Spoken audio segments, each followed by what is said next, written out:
Ryan seems keen. Hey everyone! Welcome to episode, what did we say? 8 of Icewind Dale, Rime, the Frostmaiden. A couple of quick announcements before we kick off, starting with Nick. Oh, okay.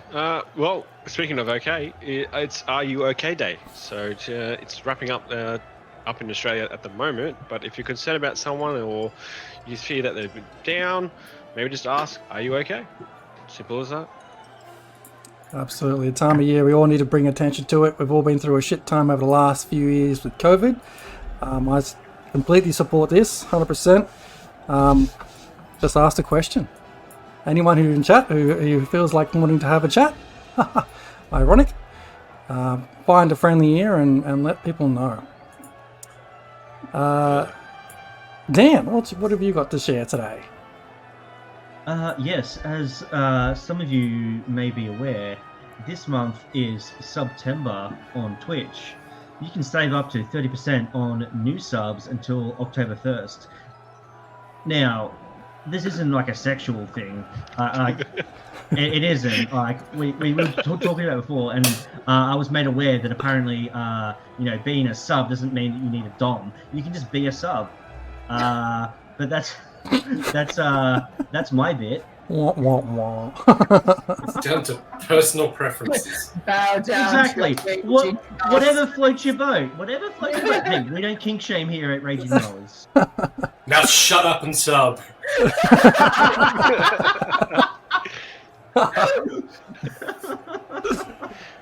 Very good. I think also, you're welcome to also throw, as part of any Prime membership, you also get a free sub to a stream of your choice once a month. So you give that to a streamer that you think deserves it. What else? The other thing we want to just remind everyone of is that we have stuff on YouTube, and we have Patreon, and we have a podcast. And if you missed our maiden show last week with DM Robin and myself chatting through all things So You Want to Be a DM, check it out on one of those different mediums. I had a great time, good chat with Robin. I learned a lot, and I'm excited for how much more there is to uncover in this whole new kind of show. So check that out. Let us know what you think. I think you uncovered it all, Jez. There's not. It's we're done. It's only one episode's worth of content. What? You did the hot tub episode without us? Shh. That's the members only special. The subs. As much as inflatable cat goes nuts. Let's go. So with that, let's begin.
So,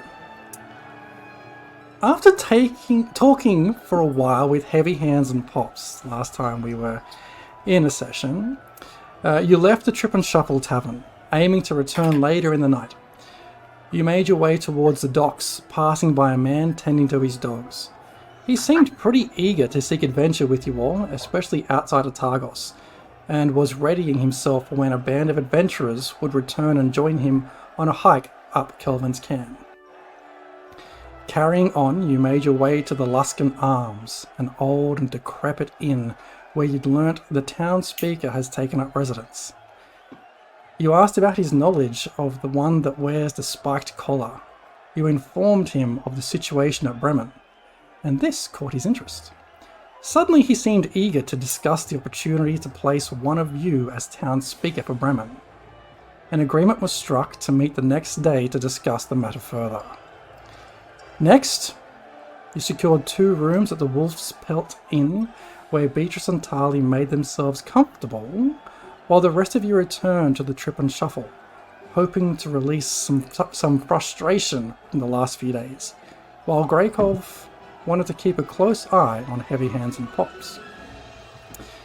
Just before close, you were shuffled through a hidden doorway to an underground space. A female dwarf sitting by herself caught Tolban's eye as she scanned everyone in the room. You find your way down to the fight pit where Impa beat the snot out of Heavy Hands and Zane got walloped by a pompous elf. We pick up as Tolban has made 2 strikes on a rage-fueled woman in the 3rd bout. Tolban ducks out of her reach and lands a right jab on her chin that caught her by surprise and off balance. Falling to her knees, she shakes her head and spits out a splattering of blood on the ground. She slams her fist on the floor before lunging upwards with an uppercut. Do you remember the fight mechanics, Tolban?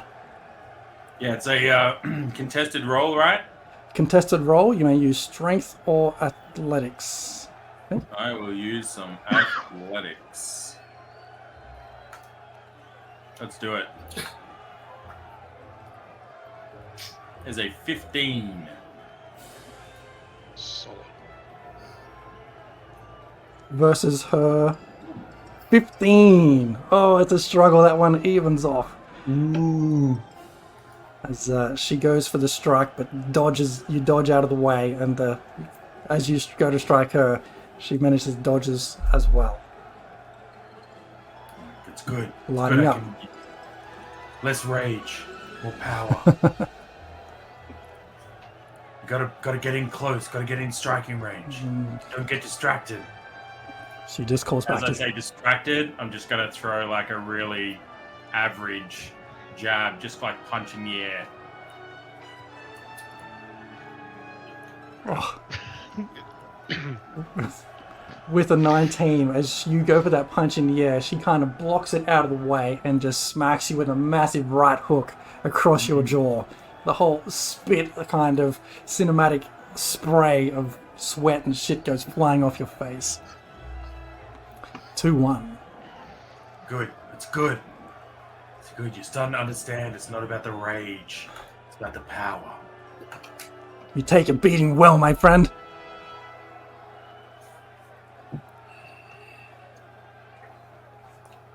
He's very good at eating meat, I've heard. Impa shouts from the sideline.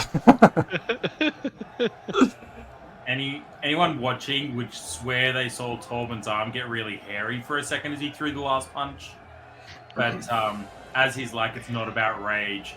He just seems to get very close without being able to like describe how quick he is. He seems almost to blur as he pops right into range and just pops a one really quick on the chin. She did not see that coming, and all of a sudden she's just like hit her right in that sweet spot where her whole head got shook up. She staggers there for a moment before she just collapses down onto her knees and onto her side and crumples there, knocked out and groaning. Tolben just leans down to make sure she doesn't swallow her tongue. She's safe. You made sure she's still breathing and not going to choke on herself on her own tongue. Tolben is escorted from the ring, victorious, and handled the winner's bounty of 5 gold pieces.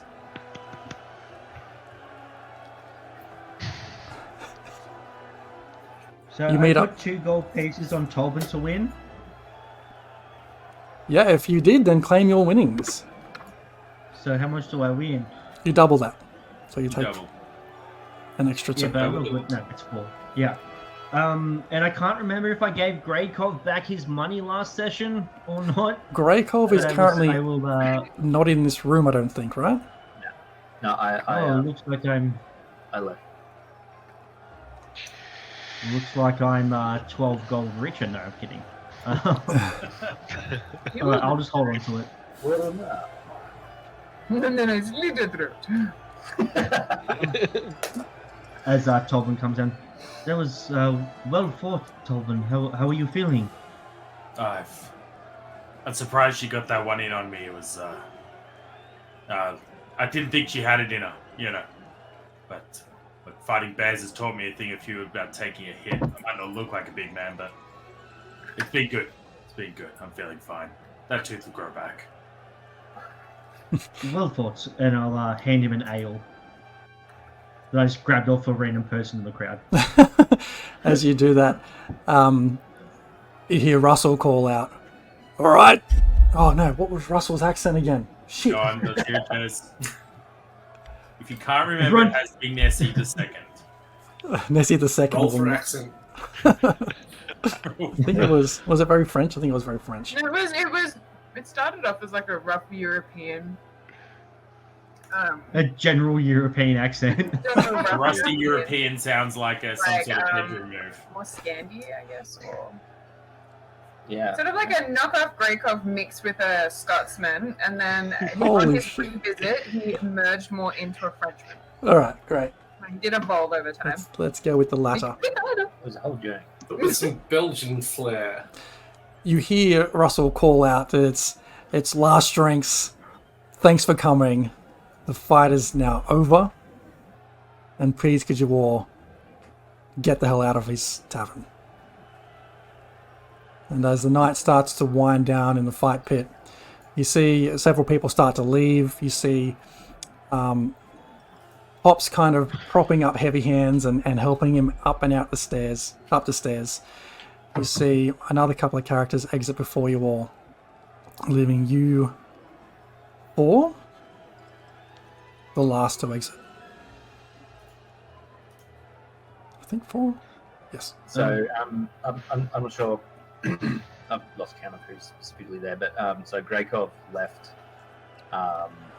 after the fight with Heavy Hands and Impa, and went to like an adjacent building and was just watching the door of the name of this place.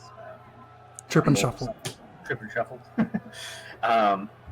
Yeah, so he's sort of just hanging out, kind of under an eave in the dark, just staying stealthy and watching the door. You start to see a bunch of people emerging from the Trip and Shuffle, trying to keep. It's a funny scene because they're trying to keep quiet, but they're so energized from seeing the fights, especially seeing massive Heavy Hands get completely pulverized by an unknown Goliath woman. So that excitement is real.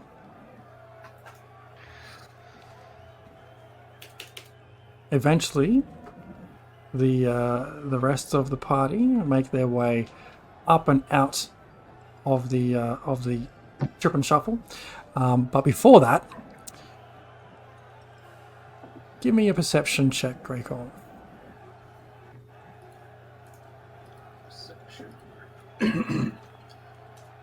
I got a 19. Damn. You fairly easily see Pops and Heavy Hands come up and out of the Trip and Shuffle, and Heavy Hands is just like, "Did you see Pops? It was fucking brilliant. I felt alive again. Did you see? And he's like nursing this massive puffed eye and bleeding nose, and he's like, "Oh, yes, Heavy Hands. I can see you really enjoyed that, but can you just, like, next time just take the win for once?"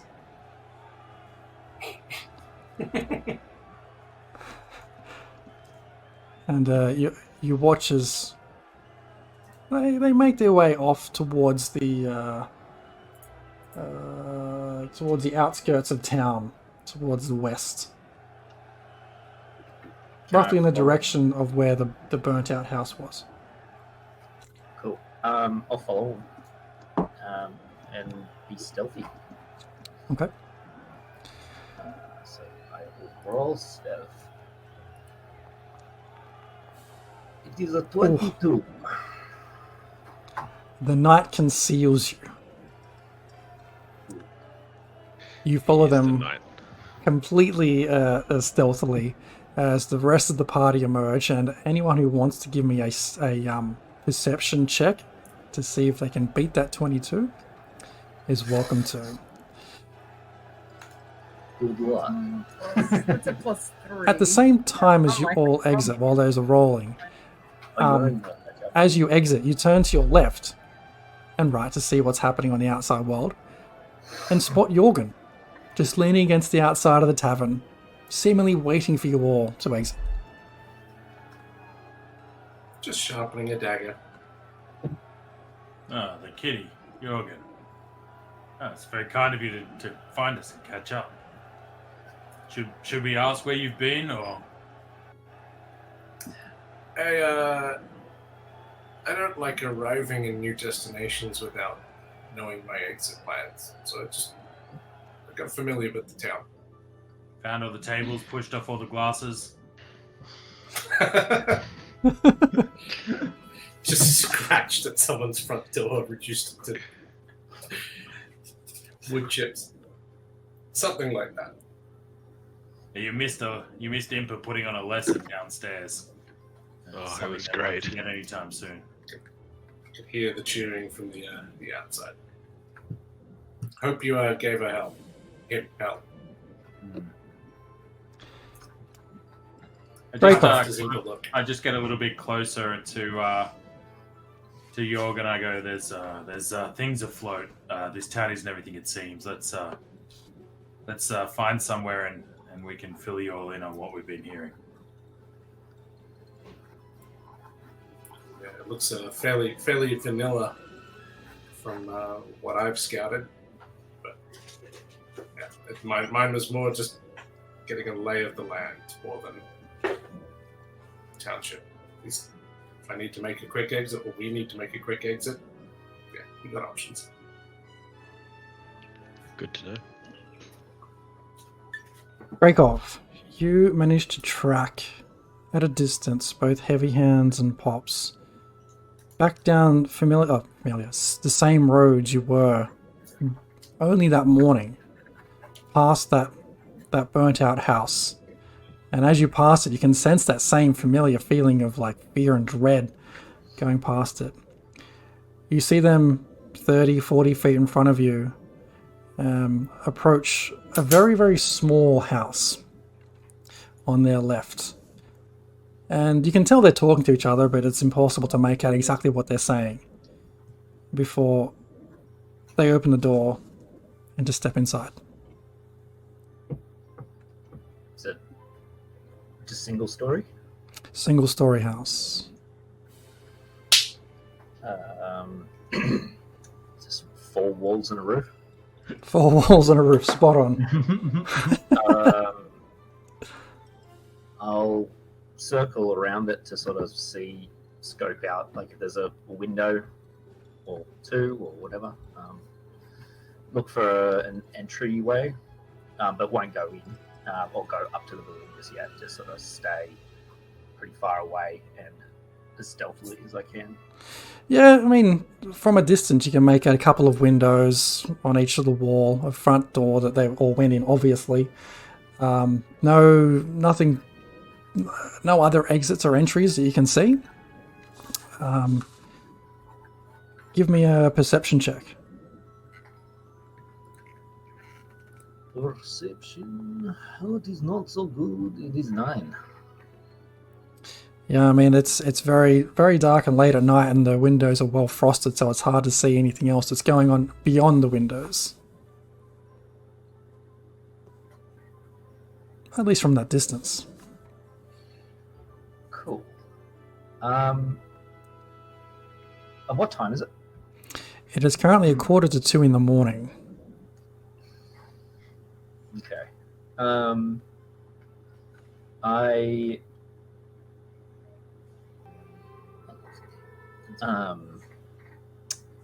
gonna wait about and move to the building, right up against the wall, and just listen again. Like, I'm far away. I can't hear, but I'm just going to stay there for an hour or two and see if I can listen to perhaps heavy hands snoring or someone sleeping, or if they're going to go to sleep.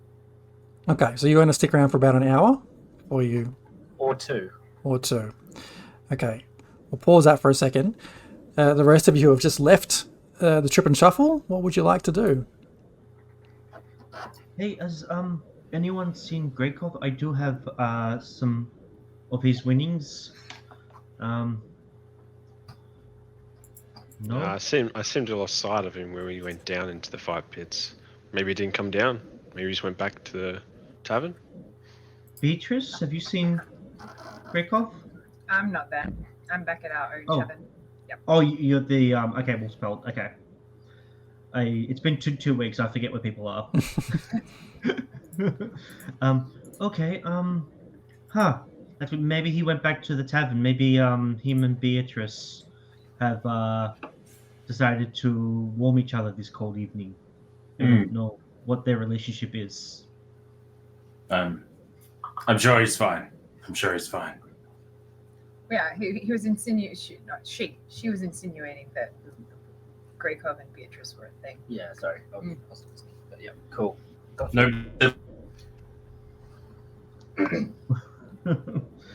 All right. Okay. Let's go. I wouldn't mind a sleep. I'm pretty tired. It's been a day. I'm too surprised. You sort of smacked the shit out of that freaking orc. Well, Or half orc. I think Greykov didn't want him to nose around too much, and I may have lost my temper a bit. Yeah, just a little. Is everything okay with it all happened so quickly with Boz and then making our exit, and are you okay? Do you want to take a minute? No, I'm okay. I'm focused. We'll go have maybe a nightcap and then we'll go to bed. And did we pay for the rooms? I don't remember. It was 2 weeks ago. No, we paid. Yeah, we paid. Okay. Beatrice paid for the rooms, which is very surprising. She's very sweet. When I first met her, I thought she did not like anybody, but yes. I'm not convinced she likes anyone yet, but she can be sweet. We'll see. This is true. Jorgen, it's good to see you. I'm sorry I missed you earlier.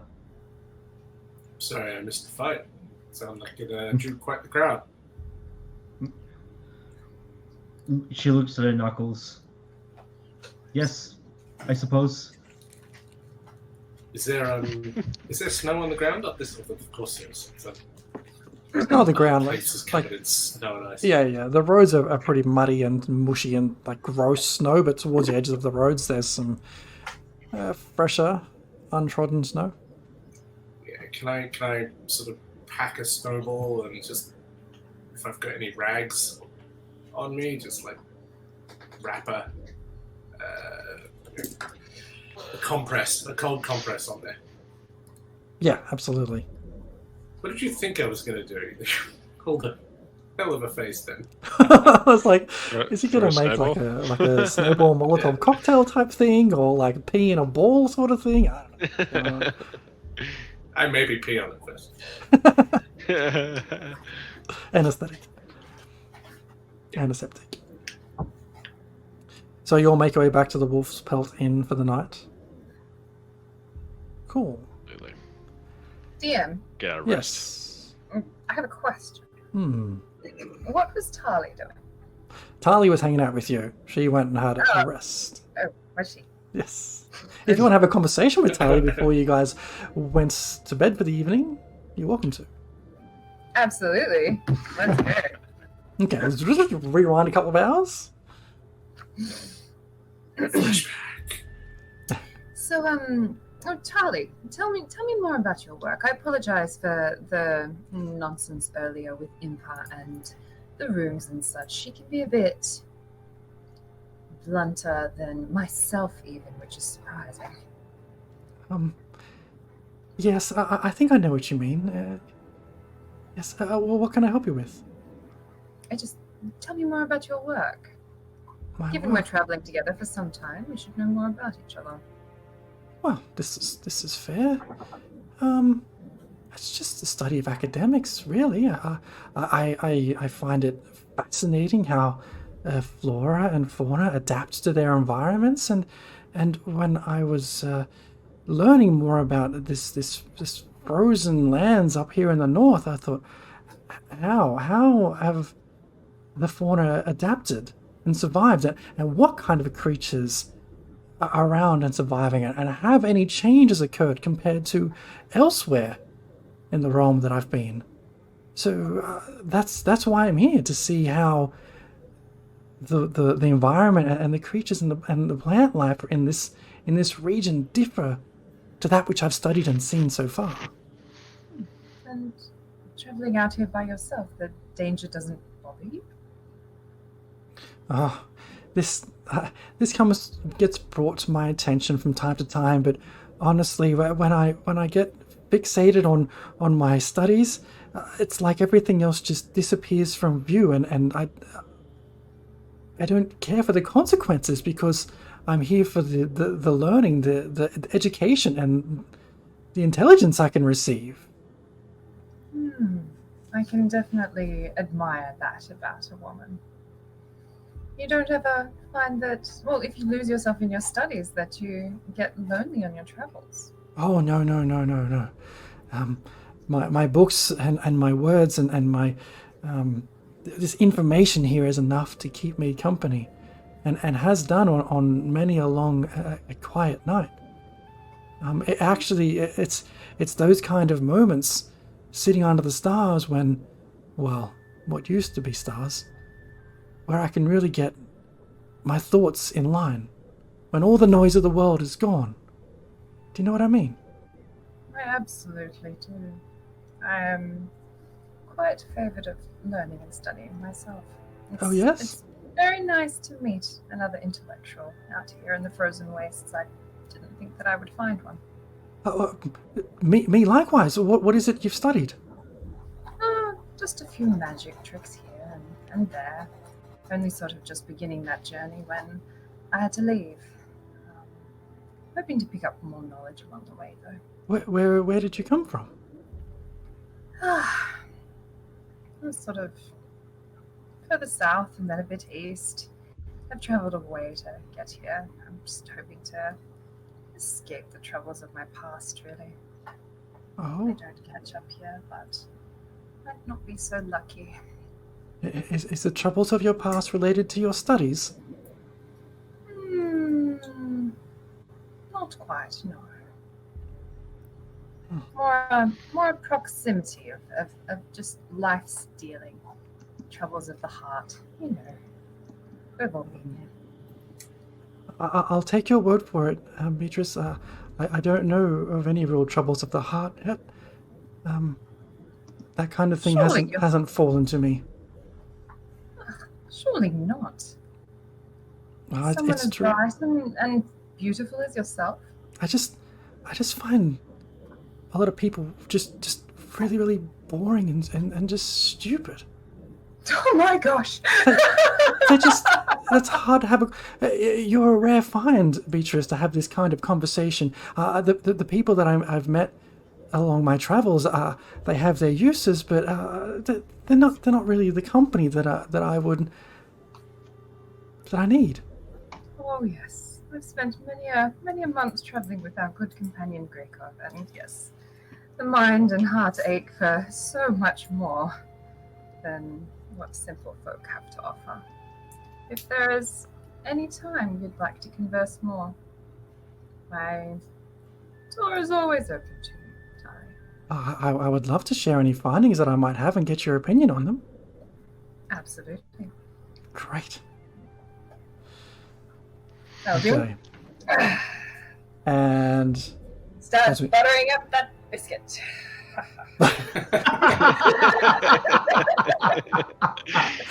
Oh no. We fast forward a few hours. Great cop. You stand. I thought you were gonna be like, "I'll make you see some stars." That's at least episode 9. You slowly ease into it. You can't just, That's true. It's just You like stand- later to tonight. You know, like, it's just like she just receives a message from Beatrice like eggplant emoji. You up?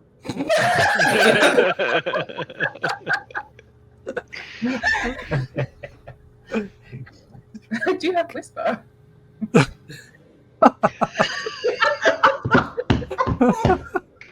Yes, but do you have scream? I don't know. That might be a higher level. There might be more XP for that one. I'm not sure.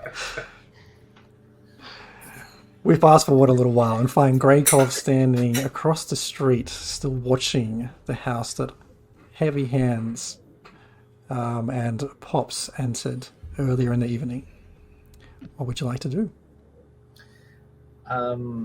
Yeah, so I'll head over to the house and just prop myself up against it, like just sort of crouch and just sort of take a seat, and listen for as long as it kind of just like 2 hours. Okay. I'll get you to give me one more perception check. Come on. Hey, that is a 24. There it is. So after the two of them enter that house, you wait a little while till you'll feel confident that the night is dark and quiet enough that you won't be seen or heard making a move. You find a dark path over towards their house and find a nice spot just underneath a window. After having a quick peek in, you can see it's more of a common room. And you make out Heavy Hands and Pops sitting in chairs. Heavy Hands has a hand over his face, a heavy hand over his face. And you can see through the murky glass another figure, fairly large figure, sitting in a chair opposite them. You do hear just one remark at this hour. You can hear them talking, some murmurings amongst the three of them. And the one kind of thing that you pick up on with your 24 is a different voice, a voice that isn't Heavy Hands or Pops speaking. And it just says, Max has me on a job in the morning. Wasn't worth the risk to go to the fight pit. So, numbnuts from out of town or some shit. And they carry on talking.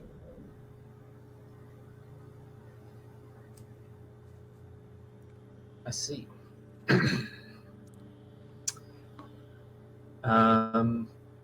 Cool. Are they? I'll just keep on waiting until they seem like they're going to go to bed. Go to sleep.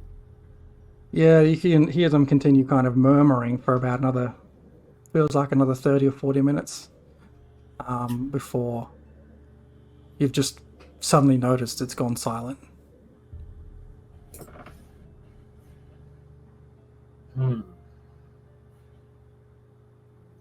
look in the Yeah. window. Absolutely. You can keep that same perception check if you like as you peek in through the window. As you look through, you can see 2 more rooms on the inside of the house. Both doors are closed. And this other person that you've heard, you can see a figure asleep on a couch. Leg dropping out off the couch, hitting the ground. Hard to tell what type of creature it is or exactly what they look like, but you can tell there is someone asleep on the couch. What am I going to do? I think I'll. I'm going to see if. Well, I think I'll go to the front door and try and open it. Okay. As you approach the front door, it is locked. Like to Got some. pick that lock? Yeah. So with my thieves' tools, and how do you do that? Is it just a dex check with proficiency, or what is it? I think so, yes. What are you trying to do? Pick a lock. Yeah, so it's sleight of hand, and then you get to add 2 because you're proficient with your thieves' tools that you have. So 2. Do you have expertise? I not inside of hand.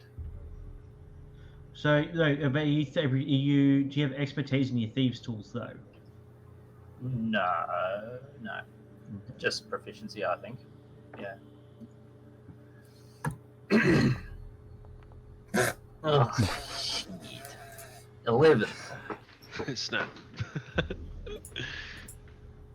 As you sit there with your tools trying to pick the lock, you reach a point where it kind of flicks out a bit too far and it makes a bit of a sudden slap against the metal of the door lock. I'm gonna move very quickly to the shadows on an adjacent building. Okay. And watch the door.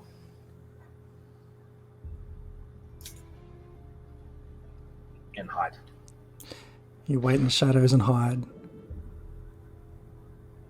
You looking through the windows from across the street, you can make out some shadows moving within, but just for a moment before they disappear again. Do I see how many shadows? You can see how many shadows, you can just see the one. See one.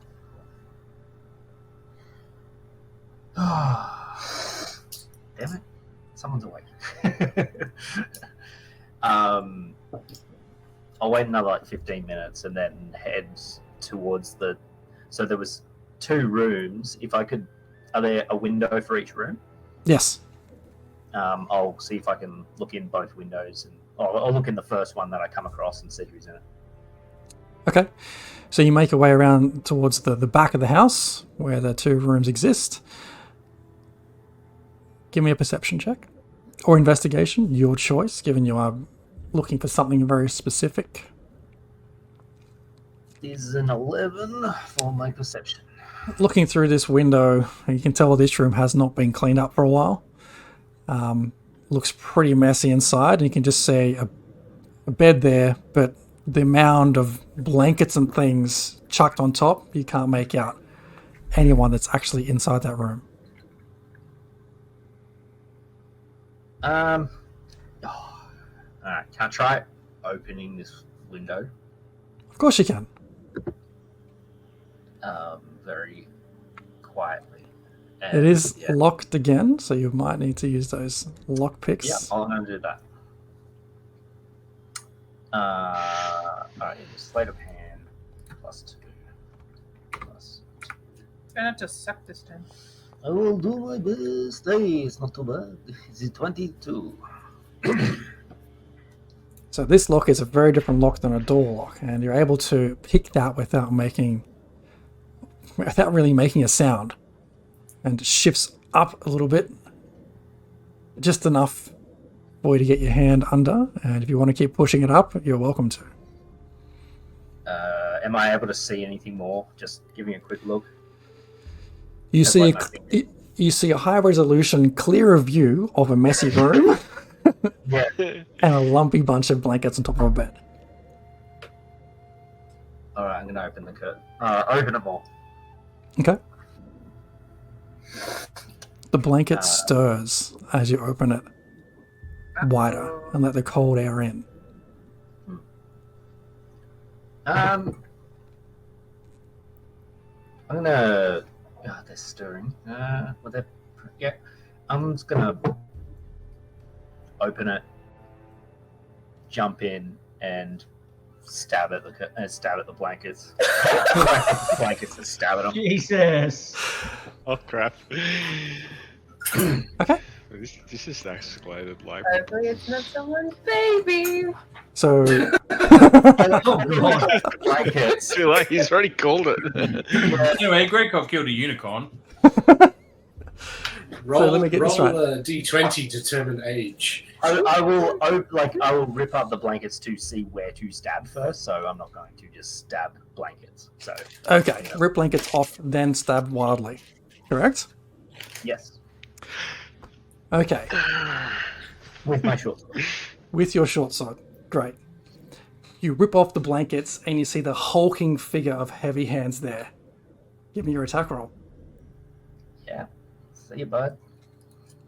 Does he have Maybe advantage? got like very few hit points. He probably would have Stab advantage given this guy is So asleep I and have prone. he's not asleep. He is asleep. He's stirred because they got cold. And he's like, oh, I just pulled the blankets up a little bit. Yeah, okay. But now so you've ripped the blankets off him, he's starting to stir. do I have advantage and it's an auto crit if I hit? He is prone. He is stirring. Because He's not that's- asleep. Yeah. He's not asleep? He's not, like, you've pulled the blankets off him, so he's starting to, like, come to. Oh, okay. Do I have So advantage? you get advantage because he's prone, yes? Yeah, cool.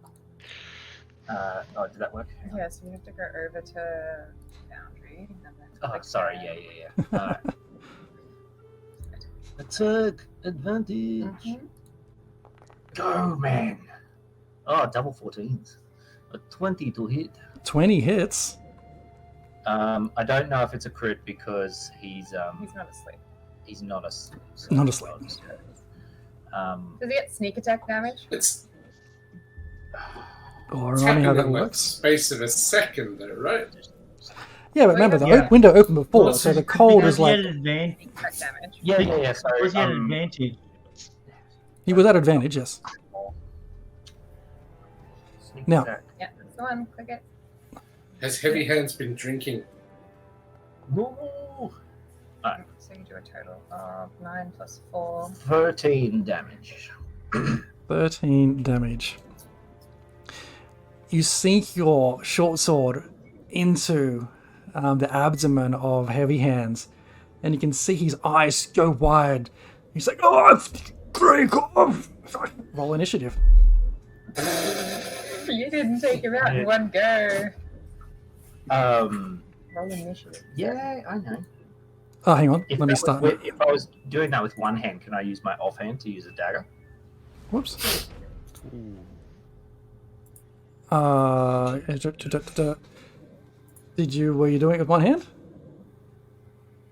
I guess I wasn't holding a dagger in my other hand, so maybe not. Okay. There's no active encounter, so Yeah, hang on. I've just got to fix that up. Okay. Oh, come on, I need this. It's 13. Yes. Versus 11. You managed to get in a second attack before Heavy Hands able to gather himself together. I'm gonna pull out a dagger this time as well in my left hand. So with my right hand, I'll do another short sword attack. Just get it rings. Attack! Okay. 13 to hit. 13 misses. Like you go to hit him. Wearing armor to bed. Hang on. You go to hit him with your dagger, and you just hear this clang as you hit his very thick, big sort of Mr. T gold chain he never ever takes off. Alright, can I do my offhand dagger attack? Yep. Alright, I'm going to do that. It's going to be. I'm not going to get my dex modifier. Oh. 10 to hit. Yes.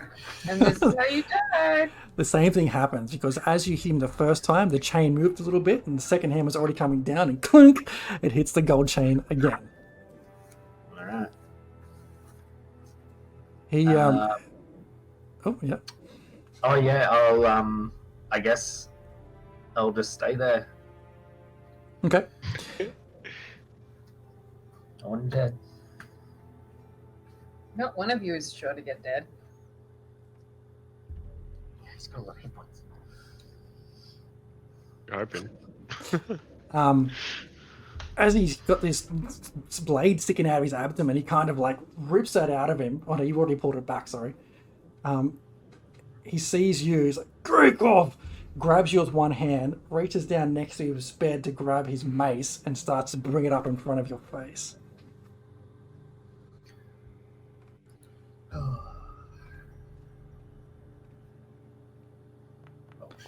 Duck. For a natural 20. Oh, damn. All right. Very well. I feel like dying. Can't wait to see Jared's 13. new character. It's 13. 13 points of damage. All right. Still up. He's like, what are you doing, man? I am killing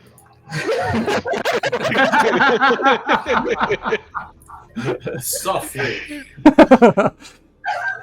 my words.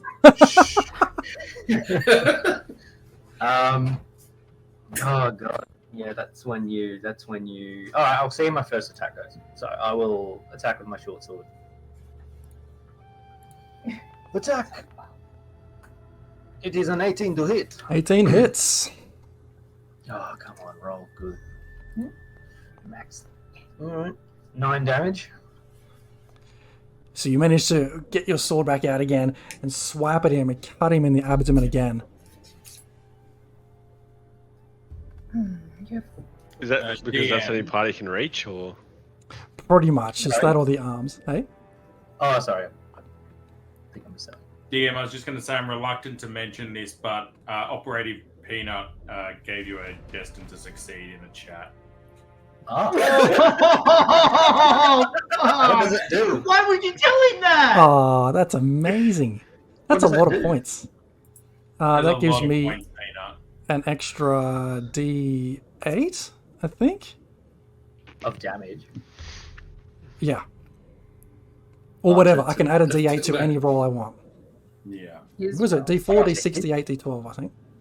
I think, did you give it to Yeah. me or to DM? I think the DM. Oh, He gave yeah. it to the DM. He wants you to die. I mean, just be clear, I mentioned it, but Peanut's the one who did it. If there's any hate in the chat, don't go ahead. No. So he's So still up? I'm pretty sure Sorry, Greg, go. Jez, I'm pretty sure it was D4 for minor, Hmm. D6 for major, Oh, D8 for favor, and the D10 for destined. I don't think it was. It says, I have updated the descriptions to say drawing 4 I cards don't from know. the deck. It used to be cards. It used to be cards. So I'm happy very to draw. confused. Look, I'm happy to draw 4 cards from the deck. That could be 40 points. I will play it as a D4, a D6, a D8, and a D12, given the scale of the destined to succeed value. What's Okay. the favorite of the gods value? What do we get for that? What one's that? That's the D8.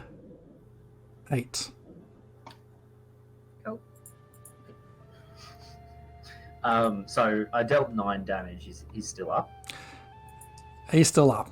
He's looking like he's bleeding a bit on his abdomen. He's not looking like he's comfortable, but he's still comfortable enough. Meanwhile, Jared, destined to succeed. Oh, what? Hang on a second. Hang on. There's odds just flowing left, right, and center. Dan and I don't want you to die. Okay.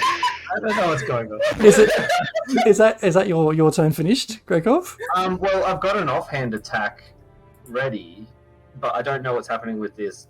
The mechanics of this. Hang on a second. So, So, So last turn you had a dagger in each hand, right? short sword and then a dagger. Okay, so still got a short sword and a dagger. Okay. Yeah, so I've just done my short sword attack, Mhm. and so while this is going on, I don't know what this specifically means.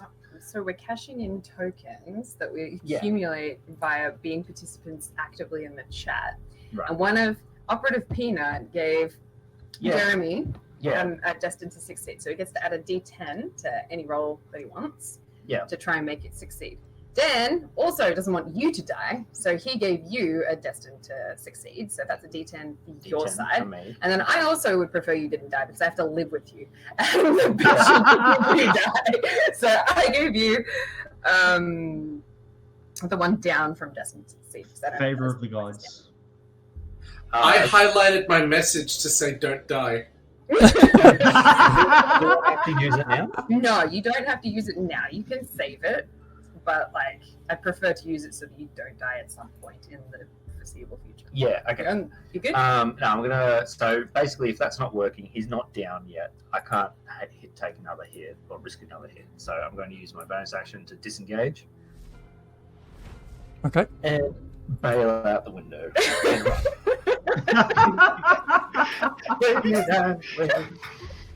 Okay. You were sending a message, right?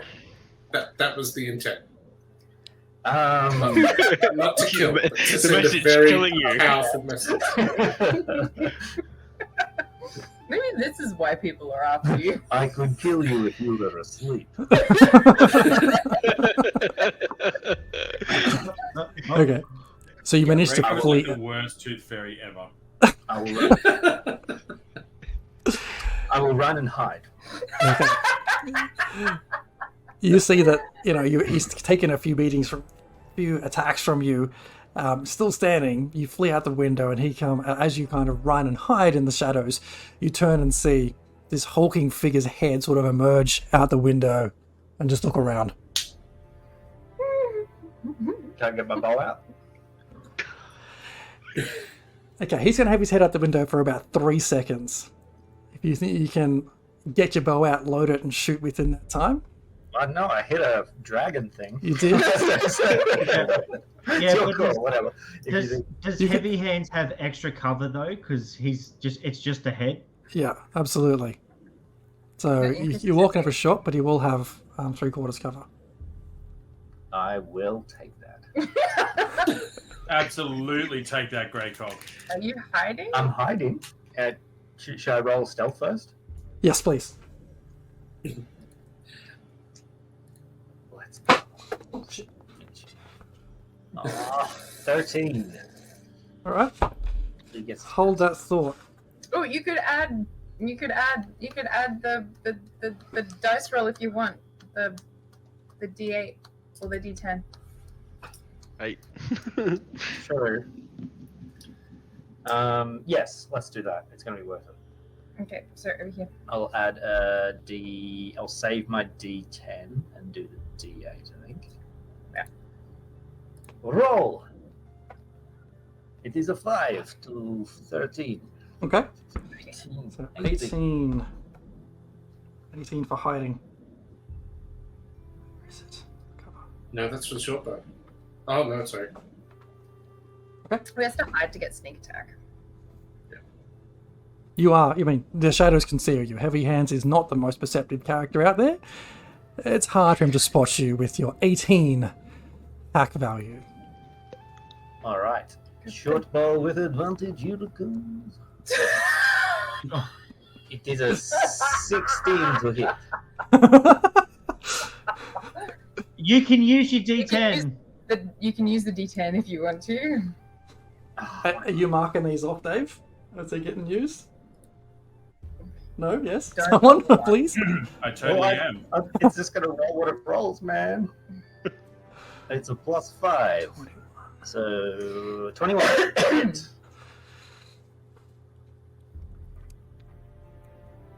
Fucking hits him. Yes. Oh, Damage with an extra D6 for sneak attack. And hang on, just bear with me. It's just a head showing, right? Well, it's kind of like Yeah. like we see in a frame here, right? It's kind It's of a just big like head.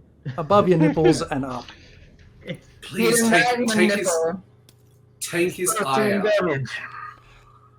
I want this to be like the Lord of the Rings game with the Nemesis system, and you just nicked his eye. The arrow strikes him just kind of in the clavicle. So He's not like- the eye. Not the eye. And he takes a step back, but looks up and sees exactly where it's come from. He can't necessarily see you just yet, but he knows exactly where it's come from. He calls out to the rest of the house. Pops, it's Grekov. He go crazy. I fucking hunt him. And we'll take a 5 or 10 minute break right there. Oh. So join us back in 10 minutes, everyone, as we see what happens with Grekov being pursued by a hulking mass of heavy hands out the window. Back shortly. Welcome back. We left off as Grekov fled from the window of Heavy Hands' bedroom, trying to kill him in the night, unsuccessfully thus far, but having pierced him with an arrow as he escaped. Heavy Hands called out to Pops, saying that Grekov was causing trouble, before trying to open the window a bit further to see if he could climb out through it. Oh, well, while he's trying to climb out the window, I'm going to shoot another arrow at him. The crowd, you lord of the bad choices. okay. So his action is going to be to try and open the window, see if it fits through. Your action, have another shot. How far away is he, actually? How far away did you run? Well, I would have crossed the street and perhaps gone up an alley a bit and ducked behind something, so kind of thinking like 50, 60 feet away. Yeah, sounds right. Can I shoot him again? Shoot him in the kneecap. You can certainly try. Am I still hidden? Yeah, if you haven't moved since last time you shot him. He's seen the vicinity, like he knows the direction of where you are, but he can't see you. 22 to hit. 22 hits.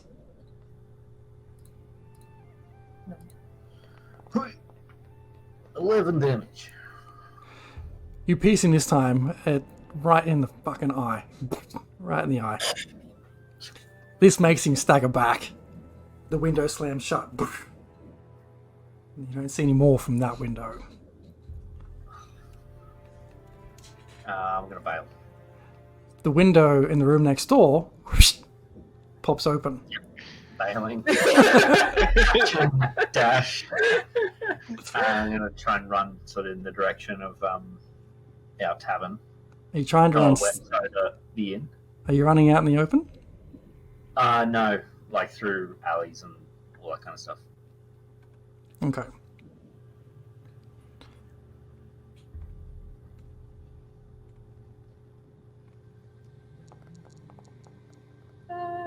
You hear a click of a crossbow being released. But you hear it clank off a wall, some like 25 feet behind you. Yep. I will keep running and dash as well. Till my lungs hurt, and then if I'm not back at the tavern the inn by then, I will hide. So basically, I'll run for like a good minute or so, and then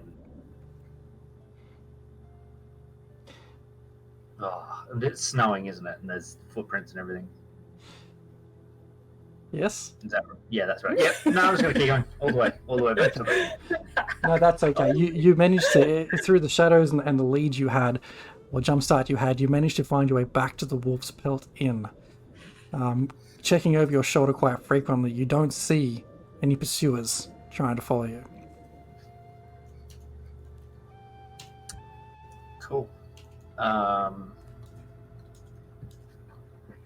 Oh dear. I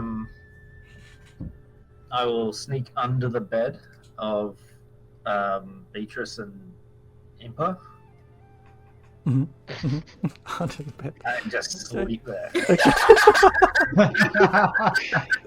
for like 4 hours of rest. Though. Okay. Okay, so all right. So you managed to get back into exactly what you said, hiding under a bed, underneath Impa. Or Beatrice, your pick. The rest of the night passes. The foot of the bed.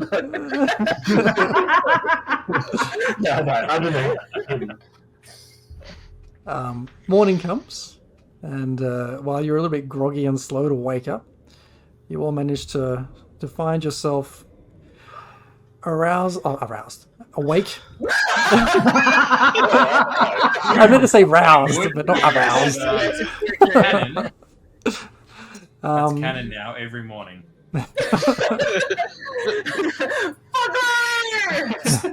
It's the name of the episode, Aroused at Dawn. Aroused at Dawn. Part 2 of the episode. Aroused at Dawn. First part of the episode. Poor decisions. Heading downstairs, you're offered breakfast by Theodore. Are we going to gloss Yeah, over no. the fact that he crawls out from under the bed? Yeah, No. yeah. And Beatrice would be like, Gloss over that. it probably just like would grab the scruff and be like, "What the fuck are you doing?"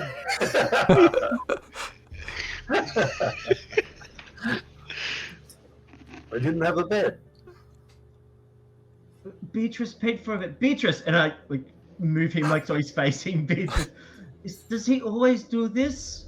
Only when he makes poor decisions. What have you done? What did you do? If I didn't already have a few enemies, I definitely do now. Oh, Joey. Attempted murder is what that sounds like. Or you tried to break in and steal someone else's stuff and failed. Okay, I will prepare some nice spells for today then. You're offered breakfast, and you hear, I think it's Theodore. I want to get my names right. Theobald cooking in the kitchen. Josie comes out, his wife, is like, breakfast for everyone. It's part of the accommodation costs. You're welcome to have some delicious, freshly imported porridge. Do you have bacon? There's food that doesn't have Unfortunately not. It's one of those luxuries we used to be able to get our hands on, but not for about a year or so we've been able to get any bacon. Tobin just reaches into his jacket. He's like, anyone want a bit of carrot for the porridge? Nope, just me. All right, no dramas. Excellent. What was her name? Sorry, I missed it. Josie. Josie. And as you're sitting there having your hot, cold, and just right porridge, there is a knock at the door. Josie hurries over to answer it. Before you hear a short exchange, or the mumbles of some short exchange, she turns and faces you all with a rolled up piece of paper and just says, there's a message for you. It's from the speaker's messenger. And she hands it to whoever takes it. Impa takes it. I'll grab it. You read, your affairs this evening past have not gone unnoticed. My sources tell me you have a lust for blood, which surprises me given who you are. I trust that when we meet today, you'll be free of this taste for blood and will be more amiable towards political matters. Please meet me at my secondary office directly behind Luskan Arms. It may not appear much, but I find that is where my mind does its best work. It is quiet and free from distraction and wandering eyes. Leave your rage and your weapons at the door. We'll have no need of them for our discussion. Tea and biscuits for you and your friends await you at mid-morning. My associate will await your arrival to welcome you. Oh, That sounds like a trap. I forgot. Yes, that we promised to talk about trade between Bremen and Targos. With the speaker. Yes, he wants to meet with us. He says no weapons, but I'm sure. Well, Grakov, you seem to be able to hide things on your body. I don't know. You're a rogue, yes? Oh, yes. I'm not sure if I will attend. Not sure yet. Oh, someone make poor choices. What is up? You seem a little bit disquieted this morning. And you were Yeah. sleeping under our bed. Are you okay? Well, I think I told you of these my old gang members, and I was concerned that they would perhaps rat me out to whoever was looking for us all. Yes, no, I dealt with him last night quite thoroughly in the fight pits. I think he got the message. There wasn't any need for follow-up, yes? Um.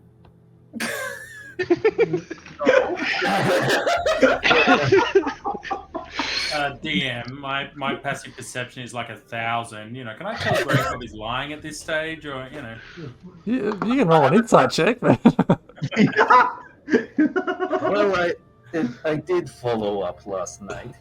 Oh, Turns out you didn't take all the steam out of him. I think I got him pretty good. Oh, so you took him out totally of the equation? Like he's not going to bother us You killed or his him? associates? Probably not. that's That's less than reassuring. Well, no, his associates are very much probably on the lookout for me. oh, Grakov. I was identified. How many associates do Oh. you have here? 2 at least. Oh, okay. So That explains. Poppy McElf face, and then what was the other one? I didn't see or catch his name. Ah. Sound like a big guy. Can't fit completely on a couch. His leg would keep falling off. So he's pretty big. What the fuck are you on about? Could I deduce who that was from my history, or No. What did your roll perception was? Pretty high. 22 or 24 or something? Oh, give me a history check as well. History. You didn't quite get a very good look at him at all. But I no, got a 3. you can't tell. Some guy. Probably not very good at fighting. Oh, like you, man. He was I- supposed to sleep. I don't want to tell you what to do, Grakov, but I think the wisest choice would for us not to be split up in case they come seeking vengeance. He could We, hide under the we bed can. again.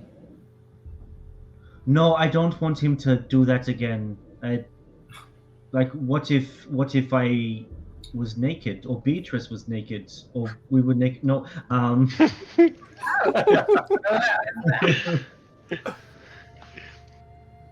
Tali comes down and joins you all for breakfast, feeling quite refreshed. And Oh Happy shit! to You're see still you. here. But I've been here the whole time. It's you guys who have been out all night. How was your night? Did you have a good time? Was it fun? It was alright. Whoa, It was bloody. Zane, you look like you're a bit worse for wear this morning. I had a bit too much to drink. Found out a set of stairs. Right. Yeah. Okay. All right. So what are we doing today, team? Oh, we were going to Spring a trap. Spring the trap. or talk with somebody about possible trade relations between Targos and Bremen. Yeah.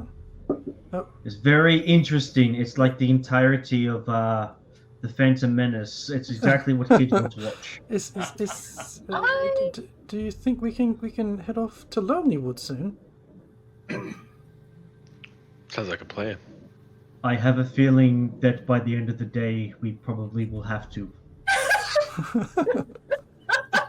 Oh, I just noting a second that messenger bird dragon didn't actually make it to its target. We don't believe a second one has been sent. Couldn't we just like send a message back to Bremen going, like coup imminent, evil forces in whatever this place is, like deal with that and then move on? And that's kind of like someone else's problem. Well, no, see, my family still lives in Bremen, so Can't I you just would move prefer. them?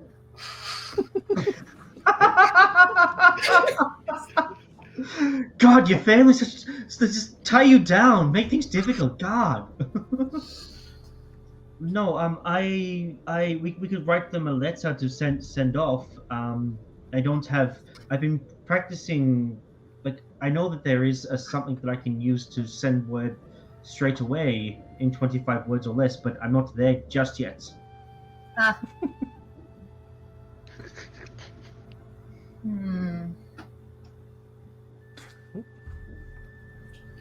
But we should probably send words. We should. I guess like Yeah, we should. Do something. I don't really feel that we're in any kind of position to be negotiating trade deals for a town that we're not in charge of, and most of us don't actually live in. It was more so that we could get him alone and we could speak with him and find out more information. Do you truly believe he's going to be alone at this meeting? I also don't particularly like the implied or read between the lines meanings in his letter. I don't know. It reeks very heavily of walking straight into a trap. Oh, next best thing to do is spring the trap. Yes, if you know it's a trap, can you truly be trapped? Well, yes. By You going just in. be knowledgeable and trapped.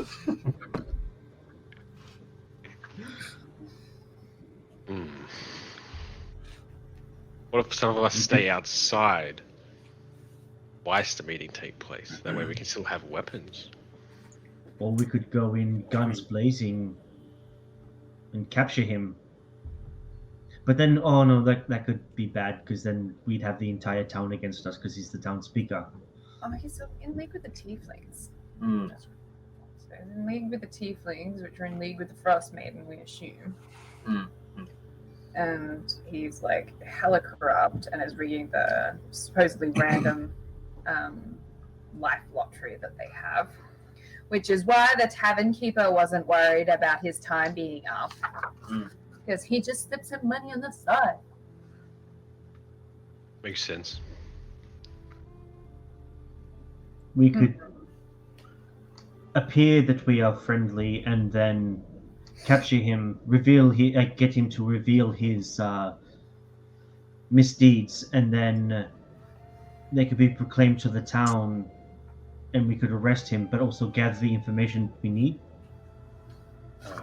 Impa, I'm very good at doing things in the wild and turning into a big ass wolf, but I'm not very good at interrogating people.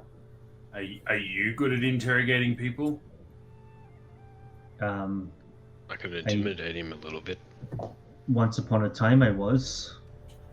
Well, if we want to get answers, we're gonna have to be very persuasive or very intimidating. I mean, I find that a mace to the knee can usually convince people to tell the truth. I want to know how that he was only here for 3 months and then he got elected. That doesn't really sound like something that small communities generally do. And I kind of feel like you'd have some kind of magic backing him up. Josie Really? comes around and collects all your bowls and things. It's like, oh, can I get anyone a lemon tea? I'd love one, thanks, Josie. 11 tea. Could I like a double though, like a really strong one? Maybe you could tell us about a little bit about the town speaker. We were just chatting. Seems odd that he would be elected town speaker after such a short amount of time. What was the story there? He came into town. He said all the right words. He schmoozed all the right people, and before we even knew it, he was elected town speaker. The other speaker, Gandro, was happy to step aside. I don't think he ever felt that role was for him. Who exactly did he schmooze? Who's the right people? Usually the business people in town. He came to speak to us, I remember at one point, and he actually made a fairly sizable donation to us renovating this place. Oh, okay. Very well. And since then, has he been a benevolent speaker? I don't think so. I mean, sure, the town has seen better days, but hasn't all of Icewind Dale, to be honest?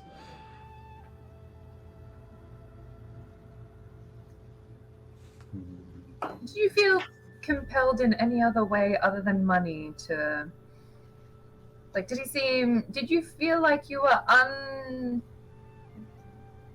what am I trying to say? Like, unreasonably, or like you were very quick to warm to him, just like with the money factor taken out of the equation? You can see she has a bit of a smirk on her face. And she starts saying, well, actually... And Theobald, you can hear him in the background going, sort of grunting and turning away. And she says, oh, he's actually a really charming gentleman. Have you met him yet? I did. Unfortunately. Can Impa roll an insight check on her, just because she knows of magic. She does magic herself. She knows what spells she's capable of and what they can do in the regards to making people do what you want them to do. Okay. She do like an insight check to see if it's like gets the feeling that it is like this guy's come in, done like the whammy on people to get what he wants essentially. Make an insight check.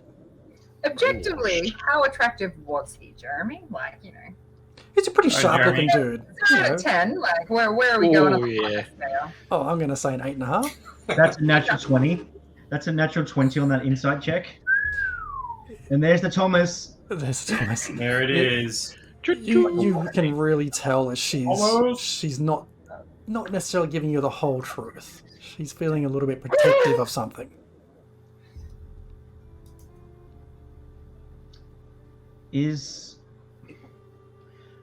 We promise that we are not here to disrupt your way of life, your business. But if there's anything that we should know before we meet with him later today, please tell us. It's for the good of all of Icewind Dale. And she just says, it's nice of you to say that. Just be mindful that he knows much more than you might think. About He has what? about a great many things. He has eyes and ears all over the region. Interesting. How would you know that? A strong tea, was it, Tolwyn, my dear?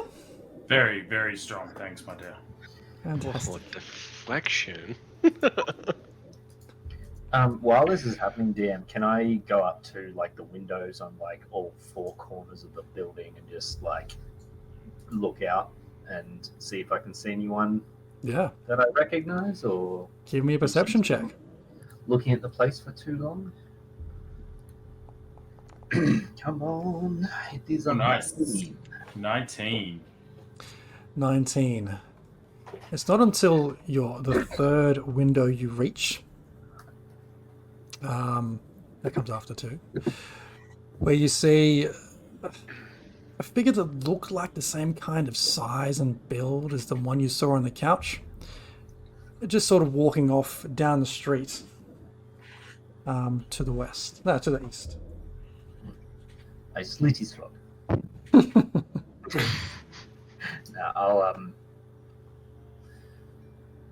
Now I'll head back to where everyone is and kind of hang out near the front door and see if there's a window or something near the front door. Just sit there and make sure that no one's waiting for us out front. Mm-hmm. Sure. You might not be able to see that. It's kind of like, I would be indicating to my companions we should be careful what we're trying to say out loud in public, because nowhere is safe. Because he's got spies everywhere. Or you tell them loads of crap. Or we tell them lots of crap. Either way, Zane, I do like that. Let's just tell them all the filthy, dirty lies. Mm-hmm, mm-hmm. Right. Is there anything else I can get for you this morning? Will you be staying with us again this evening?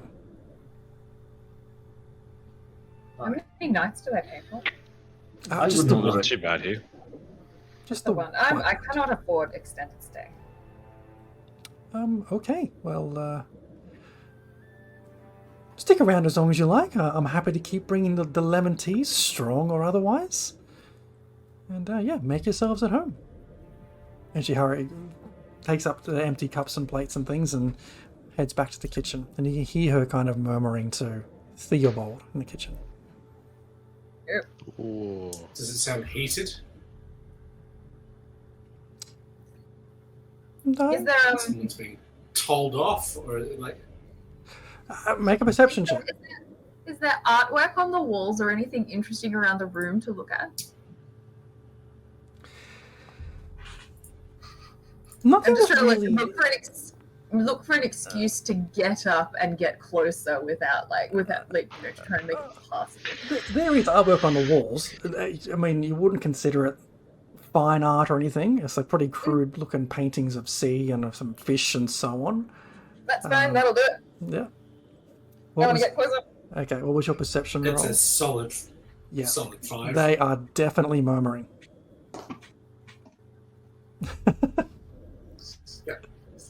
And probably shifting around a lot of pots and pans. And Yeah, exactly. can't hear I'm shit. going to try and edge closer to hear Jeremy. Okay. As you kind of stand up and sort of make your way around the room slowly,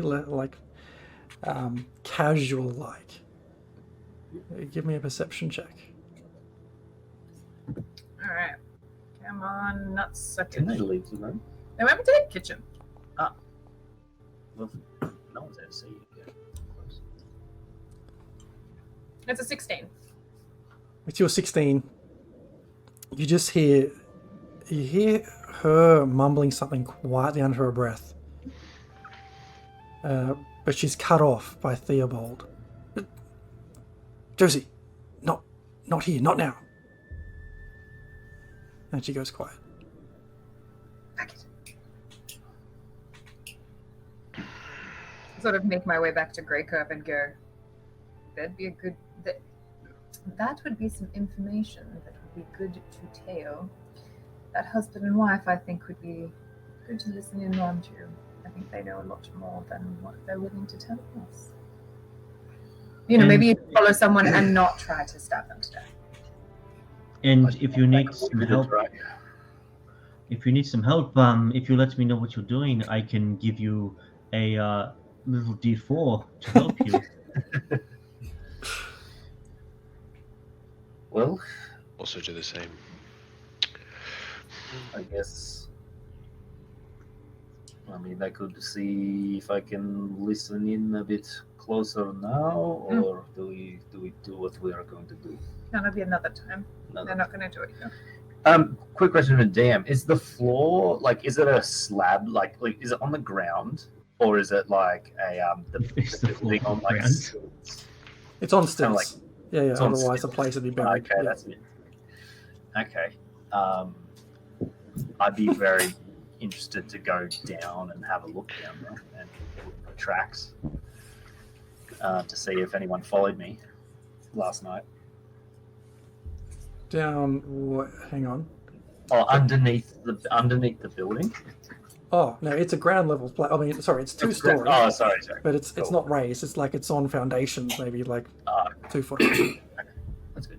Because I was thinking when I was lying under the bed, I was like thinking that someone could like stab me from underneath. It was like on stilts and like floorboards. But I think we were upstairs. Anyway. Yeah. Cool. No, that's. I'm just gonna keep looking out for threats.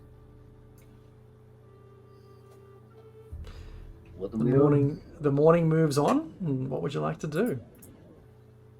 All right, we going to see the speaker.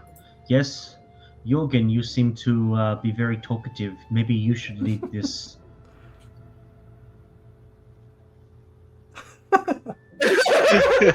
Jorgen, your tail just went very bushy when I said that. Do you not like that? I do remember the speaker did distinctly smell of dog. You know, I can understand Jorgen not wanting to lead this. Yes, of course. Politics is not my strong suit. Well, Politics with I mean- swords, on the other hand, different story. I mean, maybe we have, like, maybe 2 of us go in to do the talking, the rest on backup. Maybe we pick the smartest and the most talky. Don't know if that's me.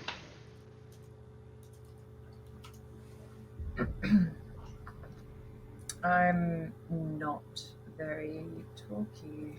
Oh, I'm very talky, but not in the way that gets us places with people. +1.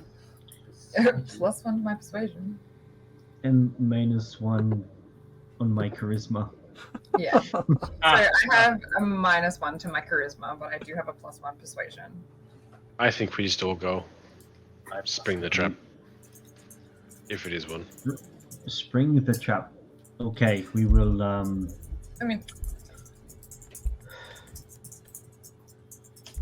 Tali pipes up. You guys are talking about things which aren't traveling to Lonelywood, and that's fine. Like I'm just tagging along for a free ride, but the words you were all using, I'm just gonna stay here and review my notes, if that's okay. That's probably a good idea. We'll definitely Yeah. get to Lonelywood at some point, but let's just worry about something else first. and as I said. take- As I said, maybe by the end of the day we may need to leave town for Lonelywood. Okay. Well, I'll tell you what. I'll spend some time this morning just maybe going to whatever markets I can find and just get us whatever provisions I can. Sure, that sounds like a good idea. Here, Yeah. here's 1 gold. Bacon. Oh, thank you. Bacon sounds good, and I don't give her any gold.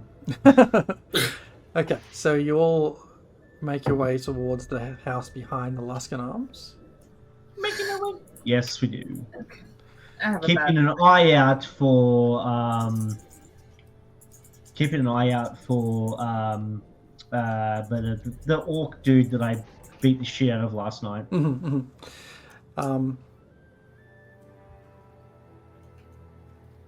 Whoever's looking out, give me a perception check. I will be looking out, but I don't know. I will also keep an eye out. No, I'm definitely keeping an eye out. Not much of I one, mean, but we're 13. totally keeping an eye out because no one wants you to die, and we don't want to get ambushed because we're traveling with you. Tobin rolled a 22 in Rolled there. a 7 on my perception. So about half of you see in the opposite direction to where you're heading, and just up the street, maybe 60, 70 feet, as far as like your eyes can kind of make out in the lightly falling snow, just this hulking green figure accompanied by a smaller, pale person, and just making their way into making my way. another room, another house. About 60 feet away, or whatever I said before. Like up the street from us. In the opposite direction. So other if you guys direction. are walking now south, they're heading. You just saw them sort of turn the corner up to the northwest. What's Um, the gate? Does like the big green guy look a little bit worse for wear? Yeah, he's looking a little bit like bandaged up, and a bit like from what you can make out, he's holding his midsection. But they go into one of the houses up there, and the door closes behind them, out of sight. As you continue Yeah, heading, understood. as you Not can, the same house. not the same house that you were in before. As you continue walking down towards the directions to Luskin behind it, you can eventually start to make out Greykov. You'll recognize this person as the tiefling. You see a dark red skin person with thick fur covered by some solid armor, and they're just standing in front of one particular house right behind the Luskin Arms. As you approach, Yes, Greykov. What? That is the guy that was in the house of the speaker. That is him. Very well. This is coincidence. No, Oh. that's not what it is. We That is We- trouble, is what it's Oh, well, we should have a plan. Maybe when someone says attack, we all attack. I have burning hands. I have. Oh no, your hands don't look like they're burning. They No, actually yes, feel they're kind of cold. You need. so this is we'll Hippo blushes. we'll go in peacefully, and then when someone says a particular word, which we'll have to come up with, that will have to be super unique, we will then do the attacks. Yes. What if we somehow work carrots into the conversation, and then once that is done, we all attack.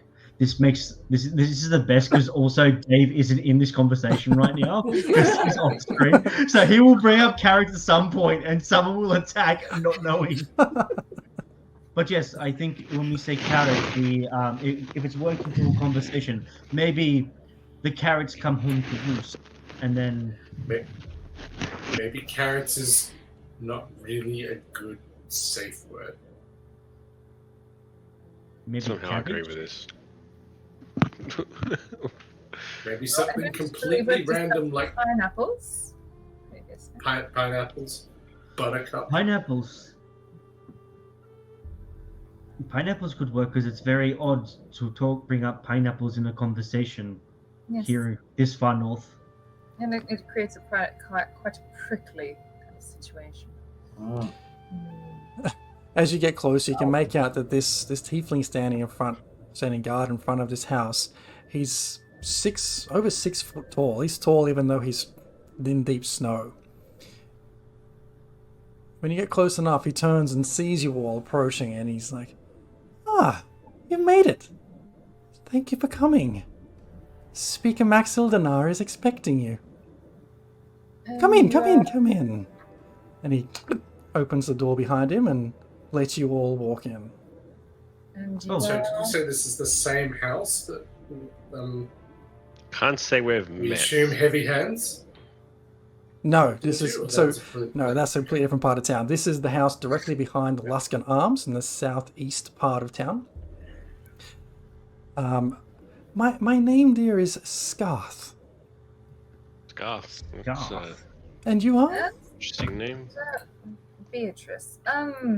It's not common to find your folk around here. Interesting that you have partnered up with a mere mortal, but a lowly speaker. One would have thought you'd have grander ambitions. Oh, Beatrice, that's too soon. Like, we've only just met, and you're causing me. It sounds like insults so early. Oh, I find friendship with Speaker Max Ildenar we've been traveling together for some time before we arrived here. He helps me, and we keep each other company, and I help him. What kind of help could he provide one such as yourself? You have ties to such great places. Not all of us have ties to great places. Some of us may have foregone those ties. But look, it's not about me, this conversation you're all here welcome to have. Speaker Max Ildenar is waiting for you down the hall. Oh, truly, you are the more fascinating one in all of this. We get a The fact that she general. named Sorry, one at a time. Dan and I think are asking the same thing, but the fact that she name dropped Beatrice by name, is that a power move? Like the subtle I know who you all are? No, Or Beatrice is just it introduced expected herself. that they would know names?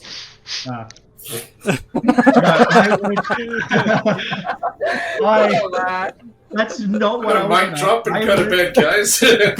I was going to get a vibe check on Scarf, just like the demeanor, just like read whatever I can off of them. Make an insight check. Even like whatever weapons they're carrying, which might lead me to believe what their proficiencies may be or where they may lie. With a big fat 14. You asked a lot of questions then. What is it? Just run through. What are you trying to check for? What's the main thing you're trying to check for? An insight. I want to assess. So essentially, like I'm reading them to find out, their general intention towards us, as well as potential dangers that they may pose, whether through means of battle. Gotcha. I gotcha. So you can see that there are two swords hanging from Scarth, plus a crossbow attached to their back, all currently sheathed and hilted. What you pick up with your 14 is that they're just very excited to see you. Like, overly enthusiastic.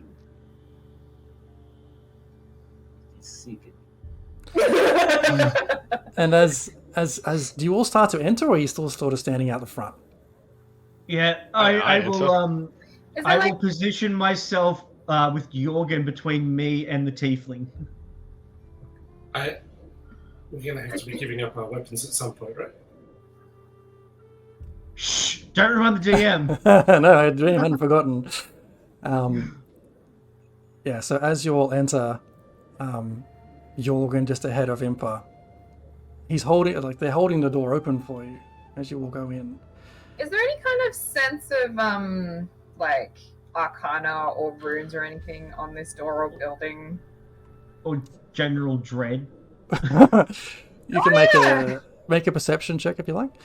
While you're walking in, you're having a good scan around. As you walk past them, Impa, that's a 10. It catches your eye, and their grin just seems to get bigger. It's very suspicious, and I don't want to go in this goddamn building. Detect magic. Detect magic? Yeah. Give me the pen. Is that a 10-minute? Is that a ritual? Or are you casting it just as a spell? I think this is a spell. Yes, it's a spell. Okay. Nothing registers. Okay. I'll walk in.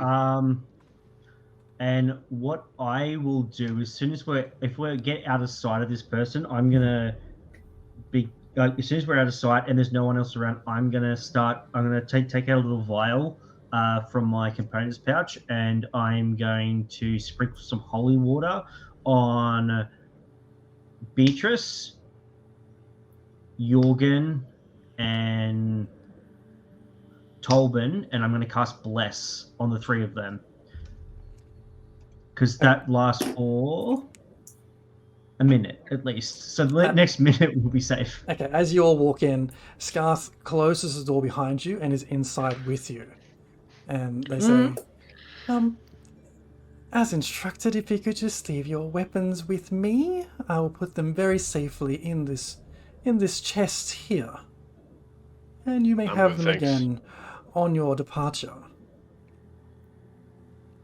It's merely a show of Do goodwill they- towards Speaker Max Sildanar, who means no ill harm to you.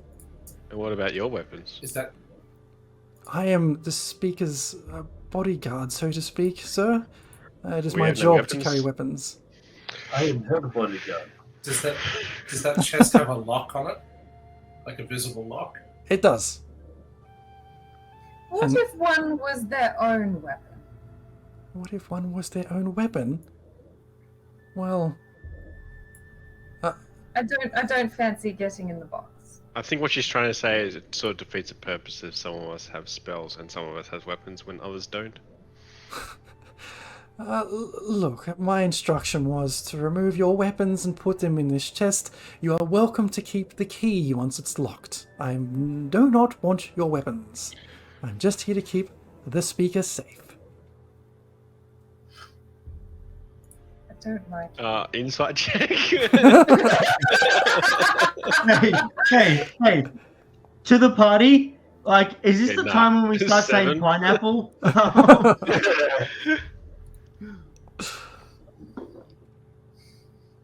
Thank God. I don't like it when his face says that he's not trustworthy. Yeah, with your 20, you can pick up that it feels like Scarth knows that something else is up. For sure.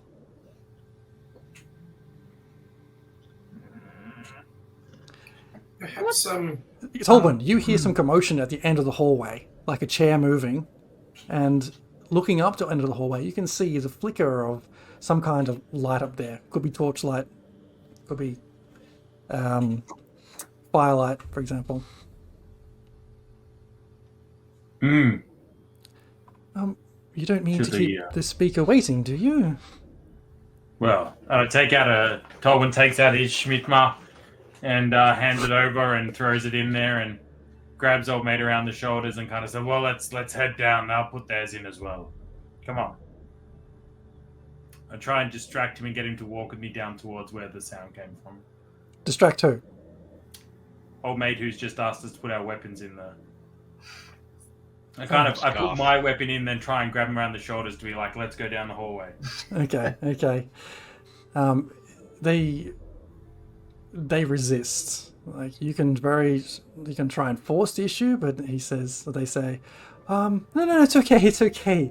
So my job is to stay at the front should any other visitors arrive and want to wait in line after you to speak with Speaker Max Sildanar. How So- many people come and speak with the speaker on average per day? Oh, very, very few, Beatrice. It is by invitation only. Otherwise, Well, then you would always know if someone else was going to come and speak to him, would you not? my role right now is to guard this place with Speaker Max Sildanar at the end of the hallway. This is my job. I'm at the front until he leaves. I don't know the intricacies of his diary. Can I quickly just cast a hot second whilst they're discussing this? Can I just quickly cast Detect Evil and Good? Yep. Yep, it's a pretty subtle thing to cast. It's verbal and semantic, so I assume Okay. whilst he's being distracted, I can. Just very Under the quietly. breath. Just I just feel like hubba just like sense any aberration, celestial, elemental, fey, fiend, or undead within 30 feet, as well as where the creature is located. And similarly, if anything within 30 feet has been magically consecrated or desecrated, and it can penetrate most barriers. Just That shows up nothing. There are nothing that spell picks up around Fae, Fiend, Undead, Aberration, Celestial, etc., etc. Zane, I did forget something. Your Detect Magic spell before caught a faint glow at the other end of the hallway in whatever room lies beyond. Seemed like it was at waist height and a fairly small. Interesting. Small glow that's up hallway. How would I tell the rest of the party without sort of giving it away that I know it's there? Is it the ring that he keeps in his pocket sometimes? Maybe. Well, I don't feel like parting with my hunting equipment, so I think I will either go in with it, or if I'm not allowed, then I will leave. But let me know if you come across any fruit. I just stay here with the weapons. How about we conduct this business outside? Don't This is think my that's- invitation, and I must admit, this is not giving us comfortable vibes. We don't know you. We don't know Speaker Maxwell. I'm sorry, sir, but in this situation, you are all the outsiders. We do not know you.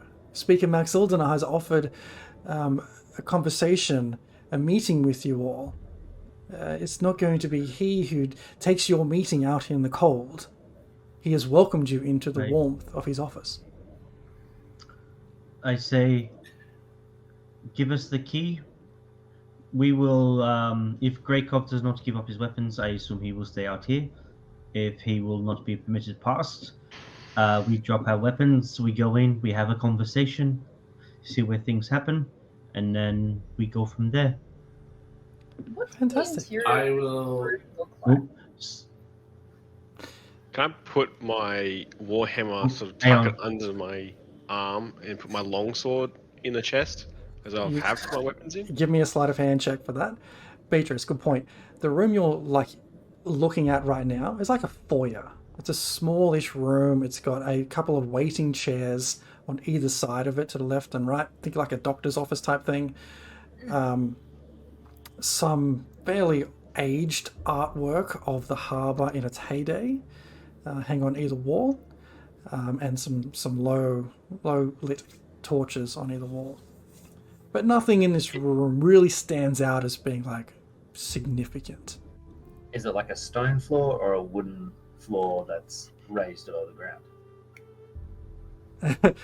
Same as the other one. So we're looking at small foundations, wooden floor. If Greykov is going to stay by the weapons chest, or are you being forced outside entirely? If anyone who doesn't want to part with their weapons must remain in the waiting area here with me. I got a 15 on my sleight of 15. hand. You managed to do that. So if you wanted to hide one thing while you put the other one away, That's exactly what I did. Cool. Just wanna DM. Oh, yeah. Mm. Go. Now you go. So, sorry, just for spell stuff. I would not have cast the bless if they were coming in with us, okay. and I Yep. didn't think I was going to get away with it. Yeah, okay, I did cool. hear you say Yeah, if he's yeah, not going to be seen, so that's fine. yeah. Okay, cool. I'll say I don't think I'll stay in the waiting room here with our friend here. I think I will maybe get some of the cold air and Well- wait for you outside. Well, Suit yourself, my friend. He opens the door for you. Tobin, shall we Do go we down? know- I'm Let's, gonna let's make walk a move. out and then walk away a bit until like the door's closed and make sure there's no window line of sight to me, and Mhm. then I'm going to look around to see if there's any people looking. I'm going to see if there's anyone else who's a part of the security detail of this building, and if not, I might make my way around sneakily to a window to look in that room that we're going to be, or my friends are going to be entering. Okay, give me a perception check, please. Well, while that's happening, Hmm. Beatrice, have you shared that you know Whisper to the rest of the group? Have you used it? Do we know I've that it used it exists? before. Yeah, I used it when we were at the Standing Stones and I was talking to the cultists. Okay, cool. which case I'll say, you say the word and I'll open the chest and come running. Okay, so is it my gentleman here is staying in the waiting area? Who is heading down to meet with Speaker Max Sildanar? If you're happy to have me as the weapon that I am, then I'm happy to. I'll go and have a chat. So I'll put my mace and my crossbow and my dagger and my other dagger and my fourth dagger.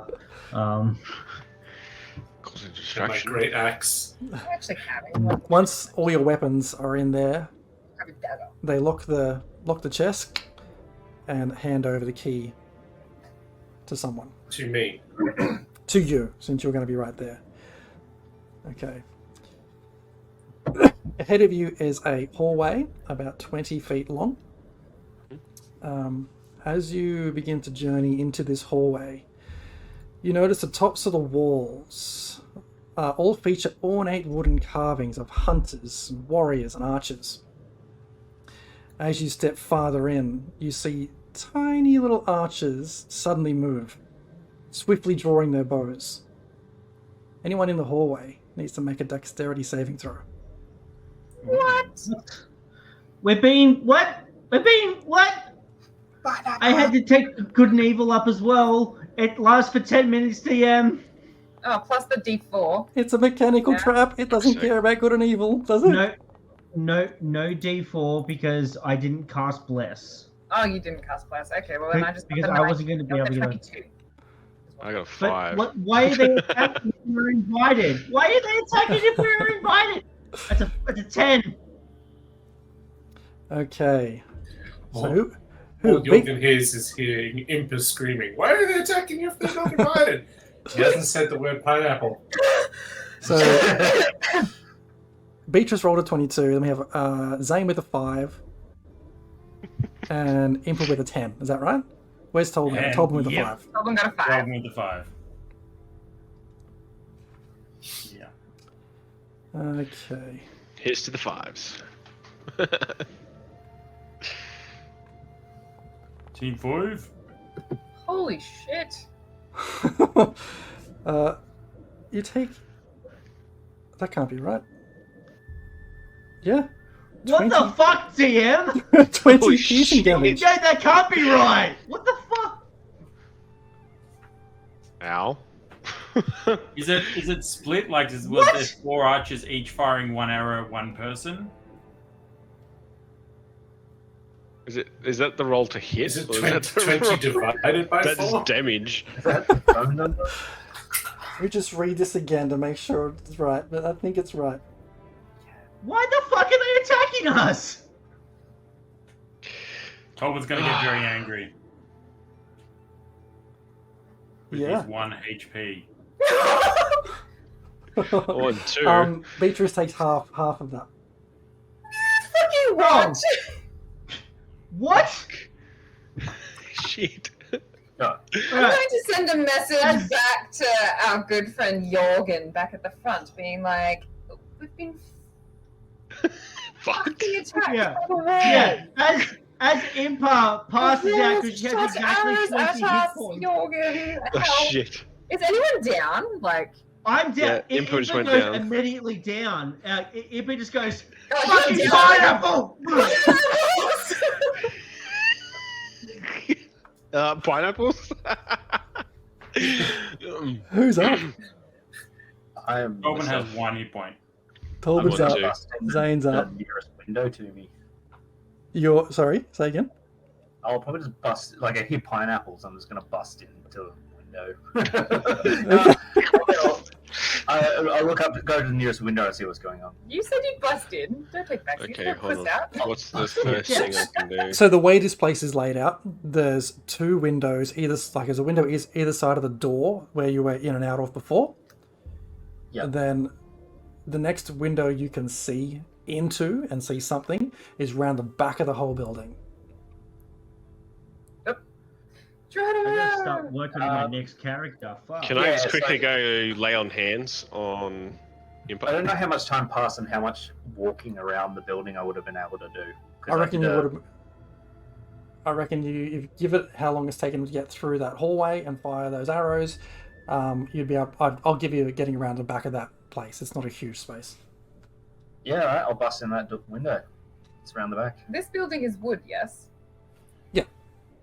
Okay, I'm going to cast. How close are we to the Fuck. the room that we were at? Fireball! You're halfway. You're halfway down You're basically in the middle of this 20-foot hallway. Are there more of these guys?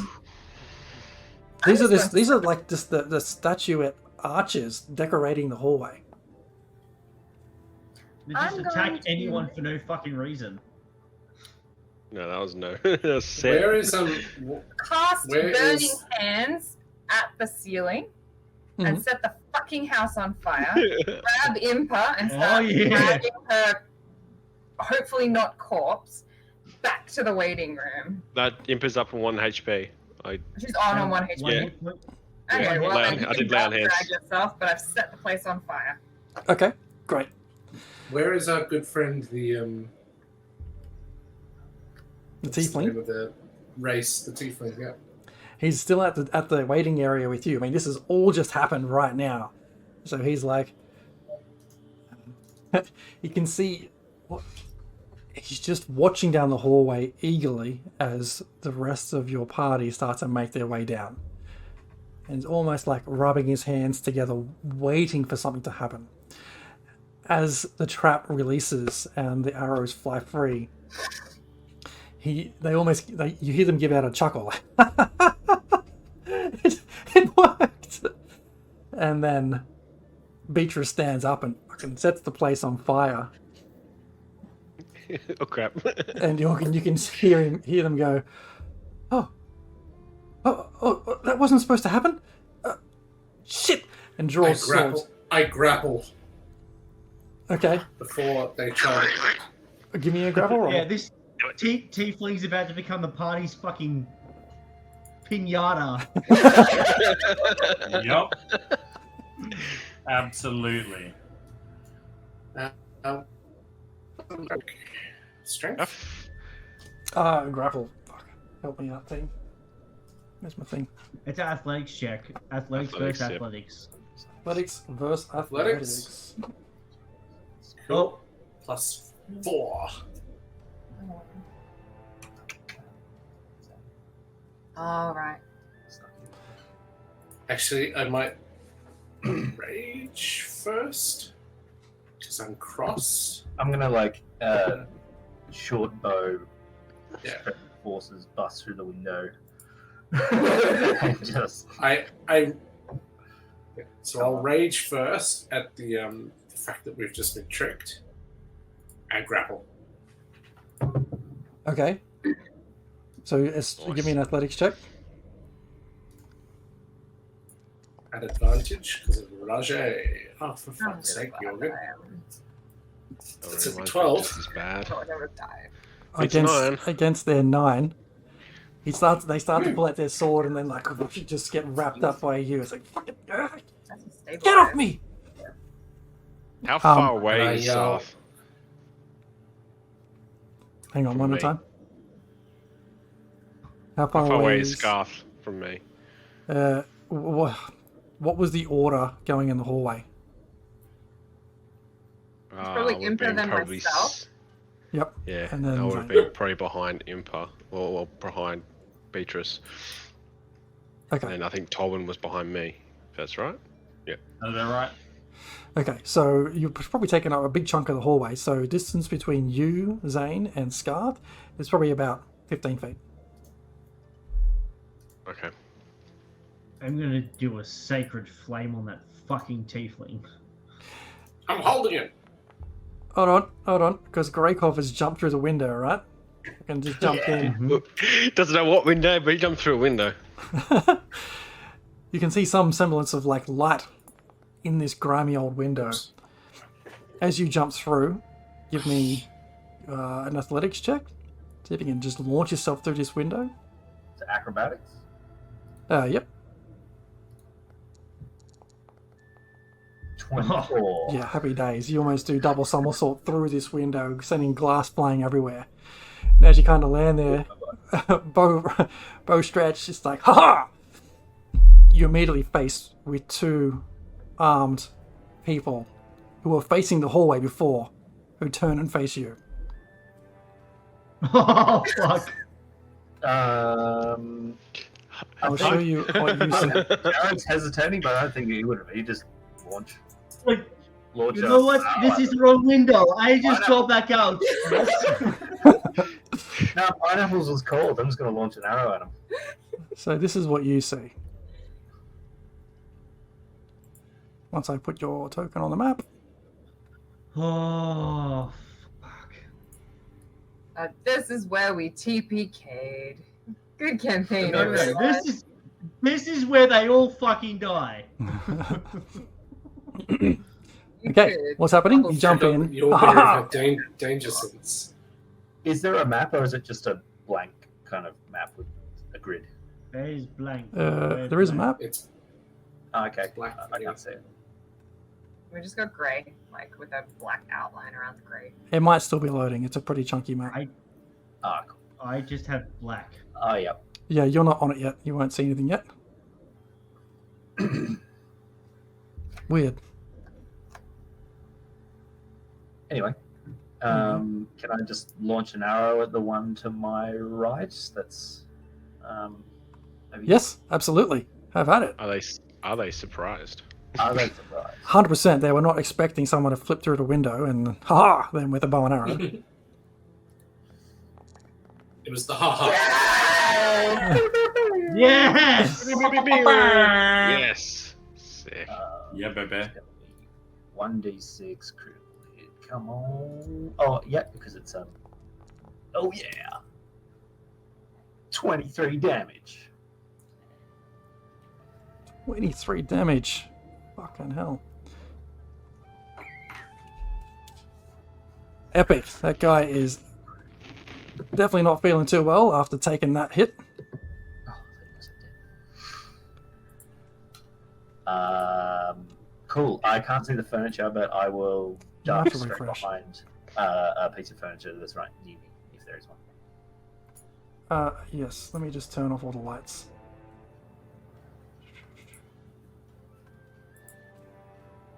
There you go. So you're right DM, now? While you're doing that DM, Didn't fix anything, sorry. while you're doing that DM, I've got a bail, but Tolbon will be turned into a big ass wolf and attack whatever you think he should be attacking. Okay. All right. No worries. I gotta call Cheers, it Tolbin. stream, Thanks, team. Thank- What? See Tolvin. And Mark. I gotta over jump there, as you well. said. All right. Yep, see you, Mark. Bye, Mark. Well, after Greykov, is that the end of your action? Yeah, aside from hiding, or just like ducking behind cover. Yeah. And So when you flip through, you've landed in this large room that was kind of like an old bedroom. So you've landed on your feet on this bed. There's like some furniture scattered around the room. You see an old tattered rug on the floor, cupboard in the corner, and like a desk off to the side as well. So you easily enough can get yourself off that bed and behind a bedside table that's just next to it. okay. I will And- attempt to hide by moving to a different piece of furniture and like breaking my cover to like not breaking my cover, but like moving my position to another piece of cover if I can. It'll probably be a high DC, but I'm just going to make a stealth check with my bonus action to hide anyway. Okay, sure. I'll let you do that. Just normal or disadvantage? No, look, you can get behind this bed and behind these bedside tables, and there's 19. if you wanted to head anywhere else, I'd probably say at disadvantage because there's not a lot of other furniture up that end of the room. No, I'll just hide in place. Okay, you sort of flip back, get behind the bed head, and hide there. Now, with that happen, we will start initiative, but at the same time, we will close our session. So we have for initiative, we have Greykov in a room with two dudes who are waiting for you. We have 4 of you stuck in a hallway the three of you, and a wolf right now. And the place is on fire. The place is on fire, and And Scarth is being grappled by Jorgen. Let's Jorgen? do this. And the speaker's Did- not even did- fucking here. Did my sacred flame get off before Ah. initiative was rolled? I missed that. What were you trying to do? I tried to sacred flame the tiefling whilst it was grappled. As I woke up, came to consciousness, and was like, "You fucker," and just Yeah, I'll let you do that. He's grappled right now by Jorgen. So okay. We can start that next session. Okay, But yes, I'll give me just some write chance to that think down. about it.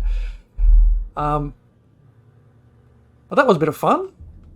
I hope the speaker likes the taste of murder for breakfast. As in his own murder and his own blood that he'll be, tasting. What speaker? Sweet is throat, but not a joke. Well, what speaker? We don't know if it's the speaker's even there for one thing. Like, Jesus. Going by the room, I don't think he is. Oh, he's so dead. So dead. When we find it, and my friends, my old friends, we kill them too.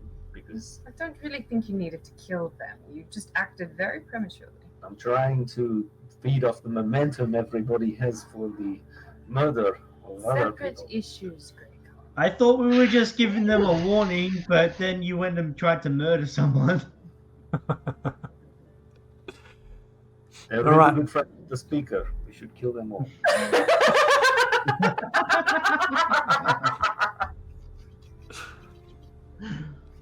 Oh. All right, everyone. Well, we'll end our session there for the evening. That's episode 8 a wrap.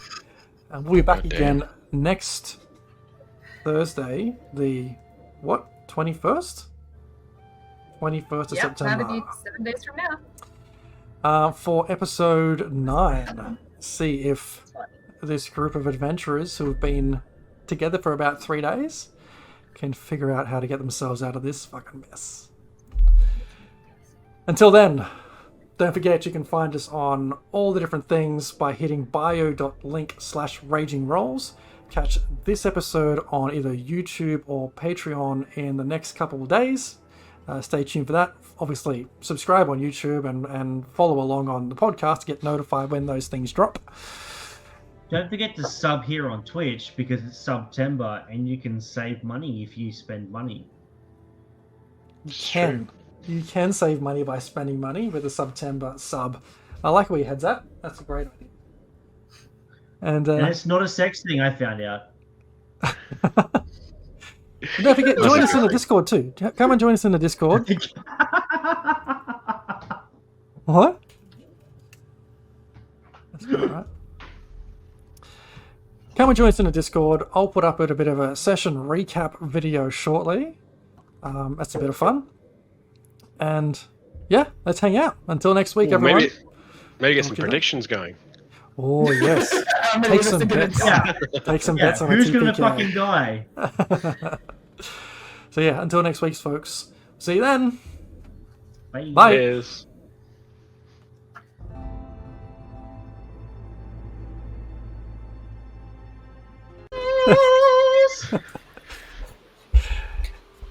Hello, everyone. Welcome to episode 9 of Rime the Frostmaiden, brought to you by Raging Rolls. Fantastic crew here. A couple of announcements, I guess, before we kick off, pick up where we left off last week. Number 1, always be good to your neighbours. Number 2, always check out the Raging Rolls podcast. Last week's episode will be up on the podcast tomorrow at 10 a.m. Sydney local time. But if you follow on whatever podcast thing you use, you should get notified about that. So you can listen along as the party make bad and worser decisions. Or you can catch it up on YouTube and find us on all the other socials and such as well. I'll put something on here. There we go. Find our link in the chat now for all the different sites and places you can find us. Don't forget to always check out our sponsor, Behold Games, for all your tabletop gaming and other such paraphernalia. Fantastic friends of ours. You can use code Raging Rolls to get yourself 10% off. or to simply follow the link in chat. And we just had one last announcement, I think, and that was following on the lines of be good to your neighbor. Friends and viewers, you're able to use your channel points to award the DM an extra roll. Not No. just the DM. Well, yeah, I mean, you could award it to other people, but, you know, why would you do that? So use your channel points, check them out. We call them rage points. You can award a player of your choice or the DM, just saying, an extra bonus to whenever they want to use it. Basically puts it up their sleeve. And we still have a couple up the sleeve, which might come in handy tonight. Aw. Thanks, Kat. Oh my god, 31 months. That's huge. Love it. Holy jeebus. That's almost 3 Yeah, years. crazy. Holy cow.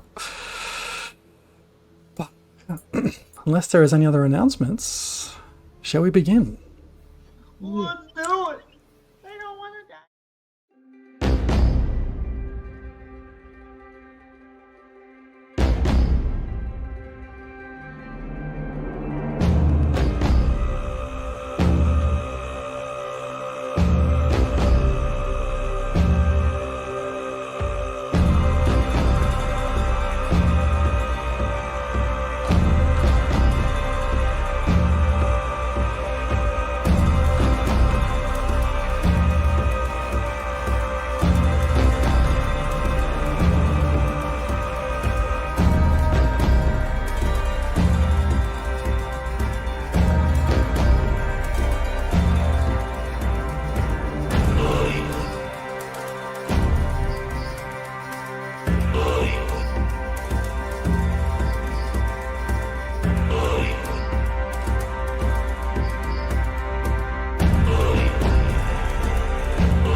This guy. And we're back. Alrighty, diving in. Last time, you finished up in the fight pit, mostly victorious, and most of you headed back out to the Wolf's Pelt Inn to sleep it off. Greykov, however, I'm loving seeing all these rage points come in, team. That's fantastic. Greykov had other plans. He followed Heavy Hands and Pops to their place, witnessed them speaking to someone else who mentioned that he had a job for Max in the morning. He then waited in the cold dark of the night before sneaking into the house through a back bedroom window and tried to kill Heavy Hands in his sleep. Narrowly escaping, Greykov fled back through the window and into the night, not before letting loose an arrow and taking out Heavy Hand's eye.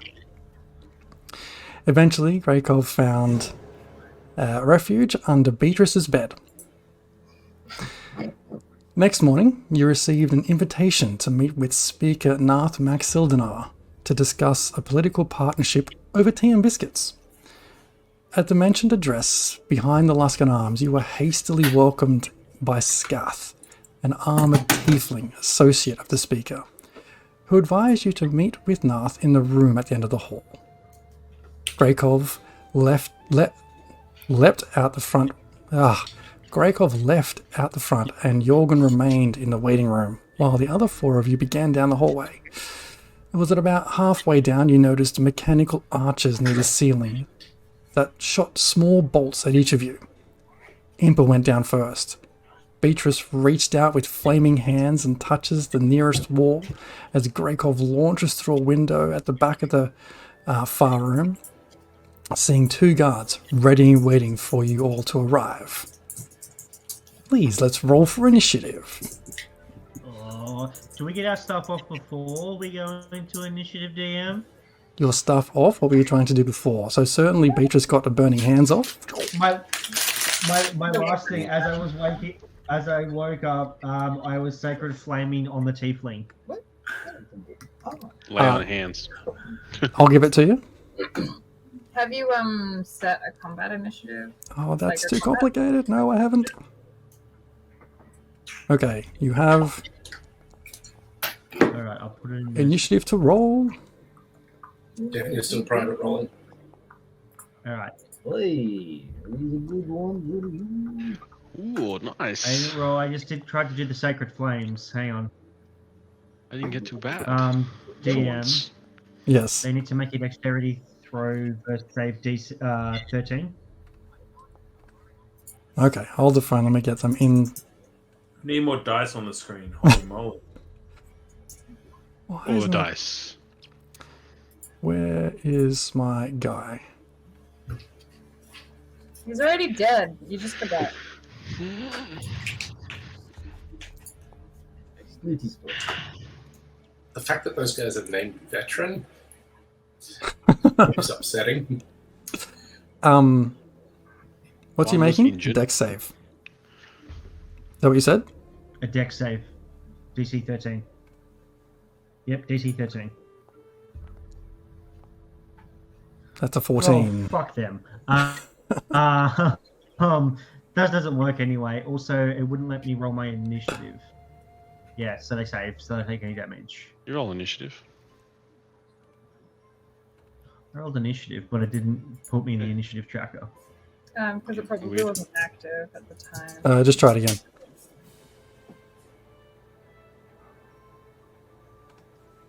Okay. I don't. It says I don't have a token. Oh my god. Why the...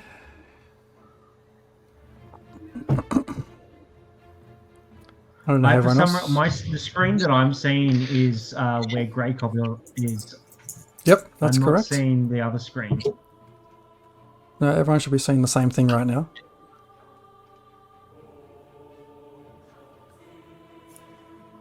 I'm just going to put you right about there.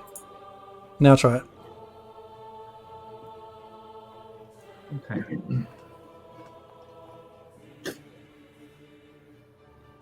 Okay, 12. There we go. Okay, great. So let's with do that,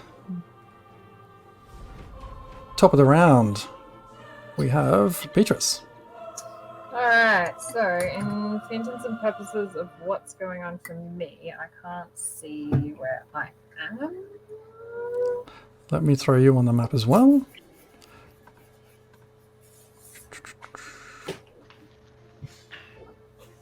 Okay, sweet. Alright, so we're right at the door to this place. Yeah, imagine you're like just a couple of feet before the doorway. The Okay, hallway was about 20 feet long. You're about halfway through it, so you're about 5 feet from the doorway. Okay, and how many of my comrades are like directly adjacent to me? You have, I think, Impa right behind you, Yep.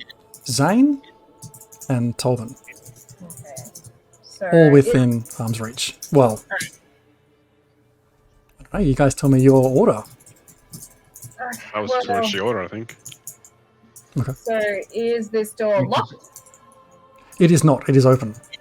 Oh, it's open. Okay, so I can see directly inside this room then.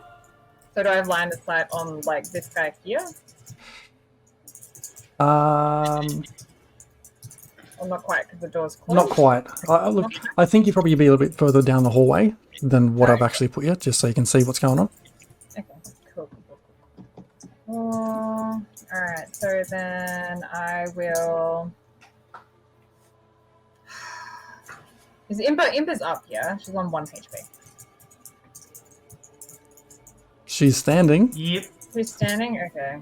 She Well, doesn't look very good. I'm gonna grab her and kind of like try and drag her as best as I can towards this room, I guess, because she kind of doesn't look so good. I don't really have anything else I can really do apart from like try and like just. Oh, I don't have very good charisma. All right, I'm gonna try and can I like forcefully try and move her along a bit. Say again? I'm just gonna try and drag her away from the danger. Yeah, absolutely. Go for it. Give me a strength check. I have no strength. She's only a giant, so that's no Yeah, good. good. I am a weak little elf. A very strong buffalo elf. You managed to drag her about, back towards the center of this hallway, so you're right in the middle between both rooms. Alright. Well, I want to go in as close as I can to this room. Okay. So you're just dropping Impa there and then heading off back to the room? Well, I'm trying to like drag her closer to this room. Was what I was. Oh, saying. okay. Sorry, you're bringing her close to this room. Okay, you get her up to pretty much where you are on the map right now is where you managed to make you guys get to. Cool. All right. We're on to hopefully safety. I'm sure we'll be fine. Oh, Great yeah, move, no, he's great move. great. Blood just coming out of her mouth. Everything's bad. We should run. Zane, you're up. Okay. Damn, I don't even know what I'm going to do. I still have my Warhammer on me, and I think I was heading back to the Tiefling, who's currently grappled. Is that correct? That's correct. Yes. Cool. I'm going to go over and just pull out my Warhammer and smack her straight in the mouth. How Go dare for you it. set us up? Yes. Oh, Warhammer time. The speaker of this With town advantage? I get advantage, actually? Or grappling rules. The grappled? will survive this. He will not. Regardless from where grappling, you get advantage, no? It does make sense. I need don't more think the books back there, speaker's Chaz. here. Yeah, I know, right? Please say yes. Why don't you love D&D? Get more books. Like 20 Always years. frustrating when you go to the index and you look at the thing that you're after, like grappled, and it goes, see conditions. Yeah. It's like, That's See conditions. Look, I can't give it to you. It doesn't say that the creature is. Alright, that's fine. Yeah. I don't need Doesn't it matter. anyway, and that's 20. Oh, Big money. Apparently I'm angry. do, All Dude, the That's a swine. 14 damage. Nicely done. Where's my guy? Oh, he's not even in there. Shit. That was sick. Cool. I'm happy with that. Well, that's fine. And to who's right next to you? Tolburn's right next to me, isn't he? Put that coming out in it. Can I do a shield as my bonus action? be A right. shield of faith on Tolbern, please, which adds a +2 AC on him. Live, Dolphin, Okay. live.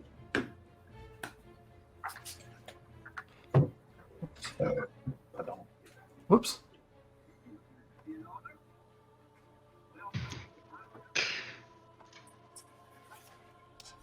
Oh. Sorry, typing issues here. There we go. Alright, anything else in your turn, Zane? That is my turn. Okay. Skaith down at the front entry with Jorgen is going to try and just master his way out of this grapple.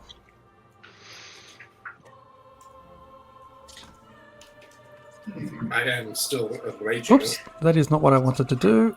That is the wrong roll. I will Is this let it contested? roll. It is contested.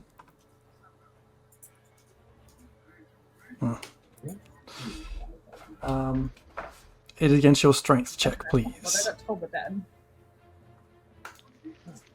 Probably feeling a bit sore after that warhammer to the face.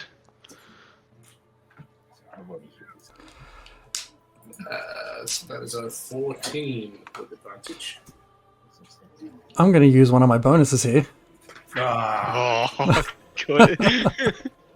what are you using, Jeremiah? I'm going to start with a minor blessing. Illegal move. No, I haven't got any of them. No? minor blessings. What have I got no available? major blessings either. Oh, really? Nothing. Hmm. Nothing at all. Just the Fine. destined. You have no blessings. Alright, what do we got here for Jeremy? For Jeremy, there is a minor blessing. Marcus complete. That's gone. Oh, come on! Okay, he fails. I won't consume multiple ones per turn, just to keep it a little bit fair. He struggles and struggles, but Jorgen's strength just keeps him bound for the extra few seconds it takes for it to become Greykov's turn. Hooray! You. Destroy them, Greco. Hooray. All right. Get Go, you. Greco. Eden man. Greco. Go, go. From memory, I tried to hide Yes. where I am. So I'm going to pop up and attack the guy next to the desk where the not flying things Yep, are. absolutely. And Not flying. I will short bow with advantage because I'm hiding. And I have a 18 to hit. Pretty sure that hits. It does. Nice. Oh yeah. Nice. 1d6 normal is 11 damage. Cool. And I will, like I did the previous night, I will roll under this bed and hide. All right. Given you've just shot an arrow, yep, still check required. 23. 23. It's basically as though no one knows where that arrow came from. It's like 2 It just arrows disappeared. on the The machine's malfunctioning. Now, Tolbin, I do believe you said at the end of last session you transform into a wolf. Is that the case?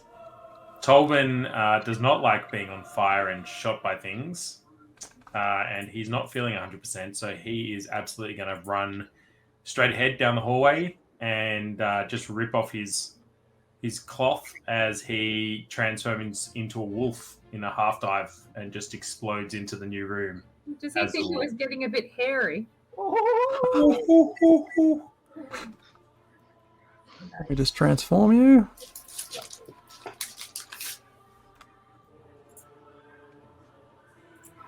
Oops. Pretty sure that was someone else's drink in the Slack. Oh, Pretty sure that was Dave's joke in the Slack first. Yeah, pretty sure. Because that's why I said it. Because it's just like someone needs to say this when I transform. Okay. Anything else on your turn? Yeah, I'm going to attack someone and bite them through the jugular. So I will be casting some solid bite. Nom. I cast for Nom. Oh, baby. Nat 20 That is a again. nat 20. Oh, this is solid of a Yeah. night. This is going good. Sorry, to be clear, I'm attacking the guy that's right here next to me. Yeah, sure. Yeah. And I'm just going to burst through the door and hope that I've surprised And you him. rip Grey Probably Coat's wasn't throat out. expecting a wolf to appear and just leap straight at him. Okay. So some damage, critical hit. Wow. Moderate. So 12 bite damage. Now, does this person count as a creature? No. No? Okay, no drops. Well, I don't know. It depends what your condition is. What's the next If part they're of a that? creature, they have to make a saving throw, otherwise they get knocked prone. Yeah, absolutely. Absolutely counts. As Okay. opposed to an inanimate object. Yes. Got you. Sweet. Well, then make some DC 13 strength saving throws. That's a 21. 21 will keep you standing. Oh, gets staggered and back, I but maintains will- his footing. Very, very. Considering he got attacked right in the jugular, right next to a chair, and didn't trip back over, I'm quite impressed. I will just let out a bit of a howl right in his face, and yeah, that is the end of my turn. Okay. Impa, you're up. Oh, hello. How's Beatrice? How are you looking? Are you okay? Or I'm on 4 hit points. I don't feel very okay. oh, your poor face. As she turned to look at it, it was like, oh, your poor face, and just like palms you in the face, like grabs your head, and just she just like gives you a little cure wounds right in the face. Sweet.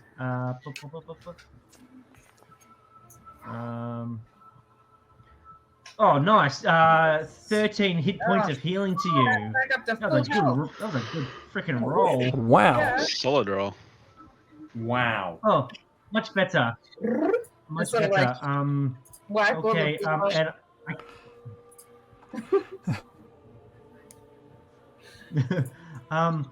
DM, am I allowed to cast another spell as a bonus action, or do I have to wait a whole nother turn? Has to be a cantrip. Cantress Hey, only. awesome. Cool. Okay then. I got these two guys. There's two guys in this room. I don't know where anyone else is because I can't see them on the map. Okay. I will just do Sacred Flame on this poor fucker. Okay. So he needs to make a dexterity saving throw. I don't like it. DC 13. I don't like the red. Oh, 10 to blue. That's a 7, but let's get some magic in here. Take that. You might think No. take that, but I am going to roll with a major blessing right here. We've used a major blessing. Okay. That's going to require a 6 That out off. of 6. Ha! Saves. Not happy with that. Just want to be clear. That major Okay. blessing came from Inflatable, and it said, "Jez, burn that house." It did. So Oh. that is part of the plan. Okay. I did that. Okay. And the trap is no longer in effect, is it? I don't know. Well, that's unclear, The isn't it? trap is. Oh. Okay. Well then, Impa will just scooch on by. Sorry, Beatrice. Excuse me. I'm just going to, go lay down over here in the corner. just kind of like. That doesn't go prone, but just kind of like props herself up against the carpet. It's like, oh, this doesn't feel good. And have her shield out, ready to go for whatever happens next. All right, Jorgen, you're up.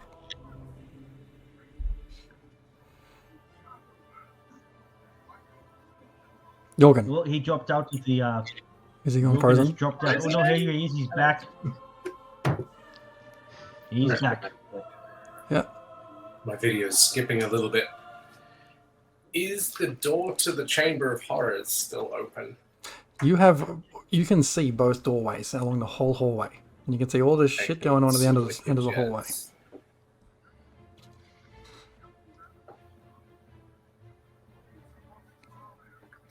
Did you catch that? Hello? No, we hear you. We hear you. Can everyone else hear me? You Yeah. hear me? Yep. You can do it, Jorgen. I will have to just... I will describe things in the chat because I think I'm having a bad internet night. Having a bad internet. That is never a fun time. That's usually our job. Stand by as we relate the play-by-post action going on right now. What I do. Well, if I have issues with my internet, I usually just downgrade the quality of the Twitch stream to like the lowest. It usually helps. I've paused the Twitch stream. I think I know what's going on, and I think I know I need to kill something off. Well, someone's getting Someone killed, relay and it's this going to be because Scaff. If I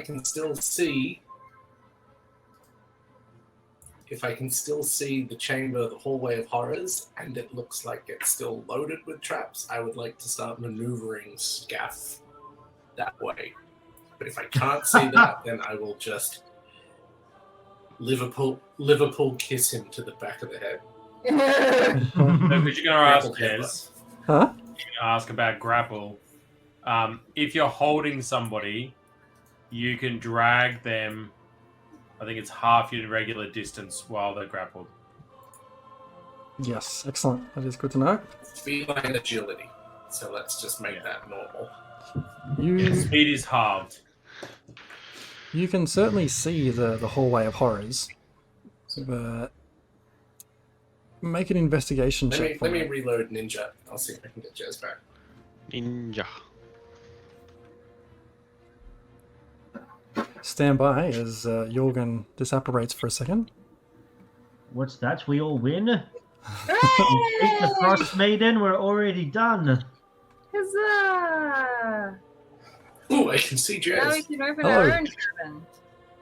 Can Jazz hear me? Yes. All right, let's try that again. I would like to maneuver Scaff towards the Chamber of Horrors. Okay, great. And And if speed is halved, kick in a little bit of feline agility to make that normal. And I mean, the if the possible, hallway I would like to turn Scaff into a pincushion. the hallway itself is not far from where you were in the first place. So getting him into the hallway or at the mouth of the hallway is not a problem. How do you get him in there without getting yourself in there?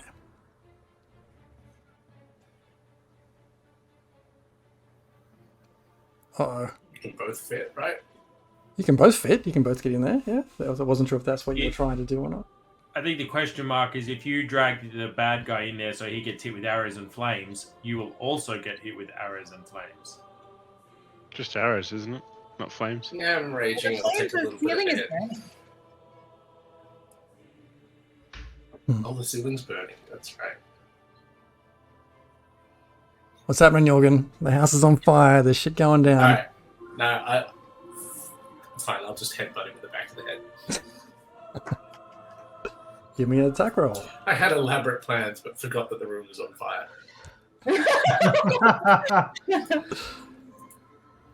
This is fine. This is fine. This is This fine. is fine. Unarmed attack. This is just.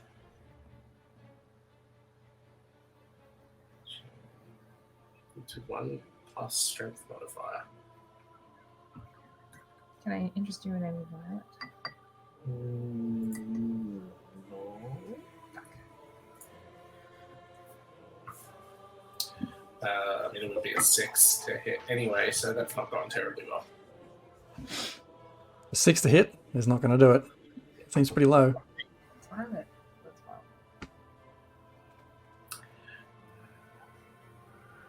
Yeah, I might have to call it there and keep grappling. Okay. All right. The guy that's taken an arrow from Greykov at the start there, and then having seen Impa, or this wolf come launching through, and then Impa come limping around the corner, sees an easy target. Heads over to Impa. No, the wolf. The wolf.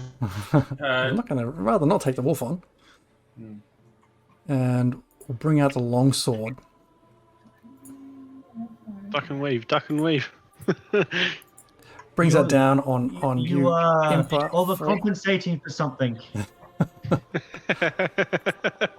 It worked. Hey, I'm not even a bard, and I use cutting words. He like that comment caught him off guard, but then he's just like brought the sword back up again, and like, this will silence you, and brings it down for a second attack. Definitely overcompensating. Yes, no, I'm sure this will work this time. You can do it, buddy. 14. Oh no, you missed me again.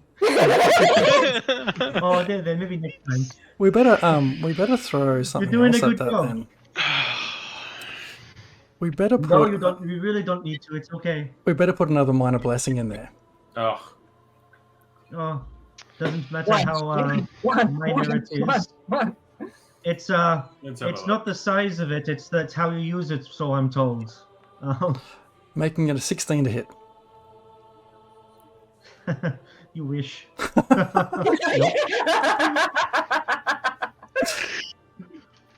Okay. And It then happens sometimes. Like, you're under a lot of stress. It can happen. looks at his sword again, looks at you, is like, what the shit just happened? Did you say you laid down? Took a little No, I nap? did not. I said Oh. I'm leaning against the wall. Leaning, Because I was like, no, if I sit down, I'm going to be like prone. No. Next, the other guy on the other side of the room who's just taken a bite to the neck just swings back at the dire wolf in retaliation. Just want to double check there, DM. I had a spell cast on me to give me +2 to AC earlier. Does that stick with me when I transform? I believe it does. I mean, it sticks with. I'm going to stick with your presence, not your form. Okay. Cool. Take a swing.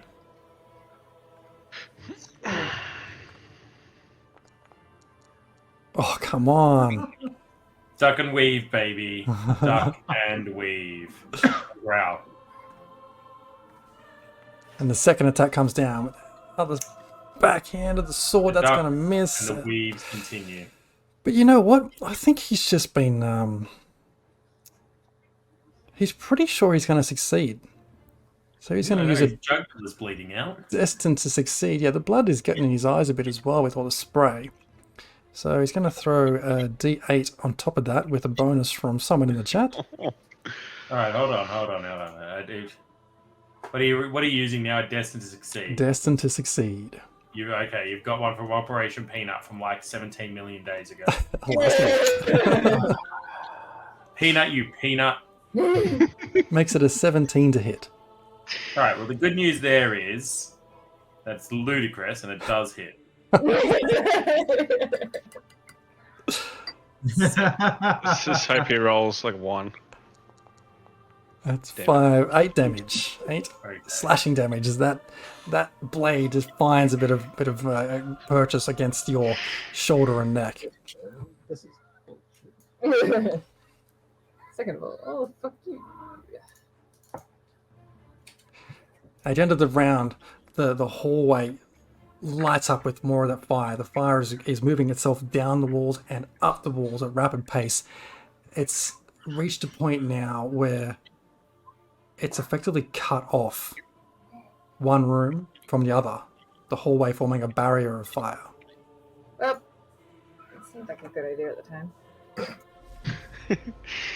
Beatrice, no, you're it's okay. up. The window is open. The window is open. I'm going to There's a Krakow-sized hole in the window. step away from Tobin. Alright, I'm gonna shoot this guy on the left that's like harassing Impa because Tobin looked like he got this. Impa doesn't look so good. So I will. Hey, I look fantastic. It's just the blood. Yeah. Mm-hmm. Yep. That's. Come on. I'm going to cast Witch Bolt. Gust Spill. Which one? You're a witch. Oh no, that's not gonna hit. It's a 10. That's a 10. That's not gonna hit. No, I'm 10 sorry. does not hit. Aww. Oh well. Well, I suck. Sorry, you're on your own. You're on your own. You did your best. Staying put. Nothing else on your turn. Well, there's not really much else I can do. I assume Tobin's not going to eat my face off, and if he does, I'll turn him into a furry, like, on-fire carpet. Zane, Right, you're up. that's way Clearly you haven't learnt your lessons, Keith. So, Divine Smite on my weapon, and voila, I'm gonna smack it with that. Hang on, who are you attacking again? Scathe. Okay, so you're down the other end with Jorgen. Yep. Jorgen. Smacking the hell out of him. Did we rule no advantage when grappled? Correct. Alright, so I'm gonna try to hit now What about- with. Is that flanking? If I'm you- taking in Flanking front, is so you're different. technically flanking. I'm not. Technically. I'm there you staying go. right You in guys front have of him. sorted it out. But if we're attacking from opposite sides, 21 to hit, because I'm assuming Oh, I'm yeah. doing 20 hits. 21 hits. and I add my smite to that as well. That's 8 bludgeoning damage and 11 radiant. Nice. Total of 19. Oh, How do you want to do this? You he's, give up yet? How do Or you want me to keep going? He just sort of gets being grappled by Jorgen and having this warhammer brought down on his head. They're just like, get off me, you fiends! Get off me!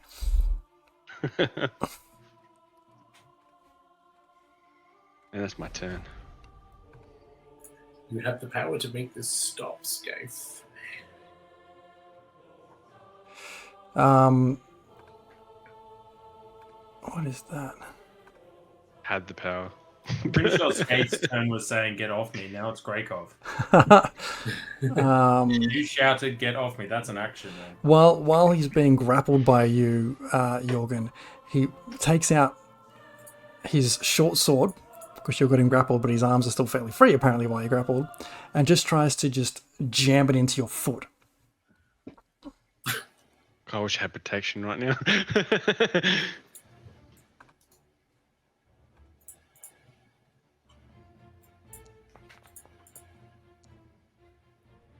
For a 15 to hit. 15 does hit. Super. Raging, so this is going to be halved. 10, half to 5. Slashing damage. He immediately picks up the sword again, the point of the sword again, and goes for the other foot. Bang!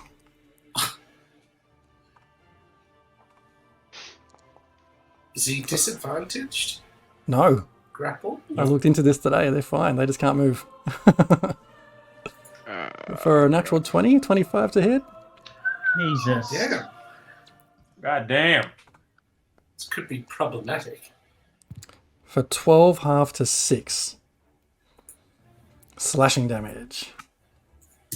Ouch. How's he looking? Yeah, he's seen better days. He's looking bloodied.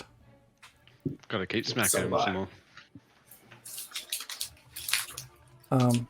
I'm guessing with those 2 hits, you're still holding him. That grapple. If he wasn't trying to break grapple? Yeah, you Yeah. have to break the grapple. Or be hit by something like a thunder wave that moves him. Separates them. Good times. Greykov, you're up. Cheers, just so I can get ahead of things planning wise. Hmm. Do you remember if our kit was locked in the chest? Your kit is locked in the chest. Yes. One of you has the key.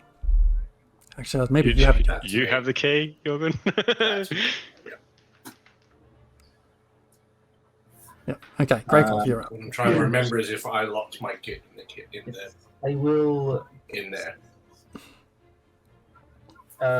step out or just poke my head out here from under the bed and make an attack with my short bow. It's the one attacking Impa. Mhm. Oh, wait. I have advantage because I'm hidden. I believe. Yes. Well, if that's what your character allows, yes. Please have to ask. 24 to hit. 24 does hit. Yes. And it, no. 7 damage. Okay. Does he turn and see where that arrow came from? I will roll back on the bed and hide. I love it. Oh, it's so much. Do you want me to? You have to roll. Yeah, roll again for a stealth check. Is it at disadvantage or anything? Or Probably yes, because you've just unleashed 3 arrows into one spot. Disadvantage with that stealth check. very well. 16. Still managed to hide yourself away pretty quickly and comfortably. Who looks under beds anyway? Tolbin. Especially ones that keep shooting arrows at them. Yeah. Tolbin, you're up. I'm going to do something different. As a big giant wolf, I'm going to bite. What I might do, though, is try and get him to turn around. And I'm just going to actually position myself over here behind him. And then I'm going to bite him. Okay. Oh yeah. Oof. 13 to hit. You bite, but he manages to get out of the way just quickly enough, and you bite nothing. Rightio. I don't have a lot of other things to do at the moment, so I will just do some solid growling at him. Move on. Impa, you're up. Oh, hello.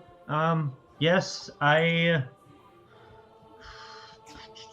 the guy in front of me looking? Is he being damaged at all, or? He's looking pretty bloodied. Yeah, there's blood coming out from the arrow, Okay. like 2 or 3 arrows piercing out of him. He's doing a Boromir type thing right now. He's charging on, but he's not looking very healthy. Okay, well, well, you tried to whack me, now I whack you back. So I'm gonna swing like in an upwards motion, trying to catch him on the chin as I use my mace to smack him in the face. 18 to hit. 18 hits.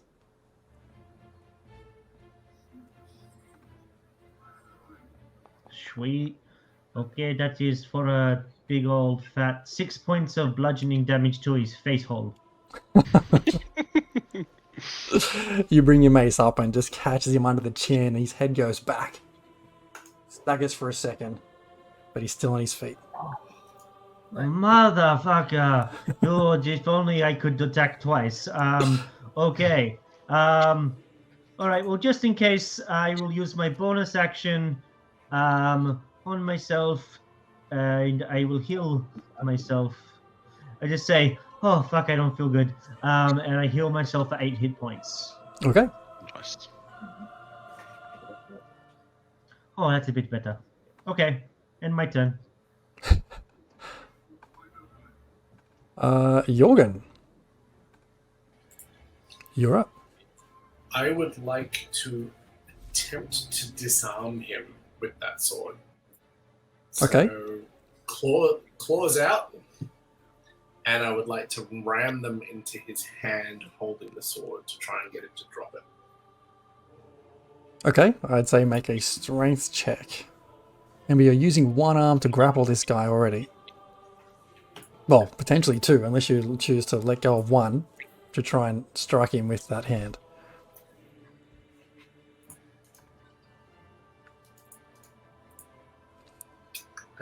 Strength check. I'll let you play this. If you choose to take one arm off to strike at him, which I'm guessing you do now because you've seen a natural 20. Yeah! All the 20s coming out tonight. Okay. What's this? I'm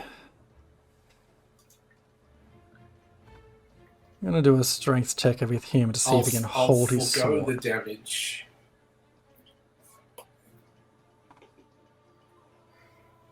I'll forgo the damage of a claws out attack and use it just more for flair. Yeah, with your natural 20 to his natural 1 to try and hold onto the sword, you dig those claws into his hand, and he just drops that sword straight away out of reaction. Oops. Cool. Want to get that for you? Can I use bonus action kick? Send it skittering. No, unfortunately not. That's it.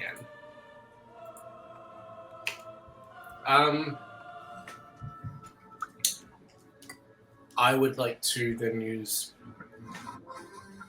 some movement to get as far away from that sword, grappling him as possible. So if I can't kick it, I'm going to maneuver. So you're getting away from the burning hallway of horrors? Yeah. Okay, because it dropped basically right where you are, so you can go in any direction to be further away from the sword. Yeah, we will go back towards the entry of the house that we came in. Okay, great. Not outside, but just away from the burning hallway. Yep. That was a bad idea, but we're going to leave the sword behind. Okay, you get about 10-15 feet away from the burning hallway. Now your back is up against the wall of the house. The front wall of the house.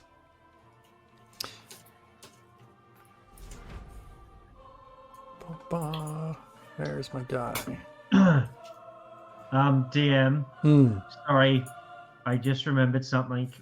Impa doesn't have her mace because she put it in the box, so he gets that damage back because Impa wouldn't have been able to do that.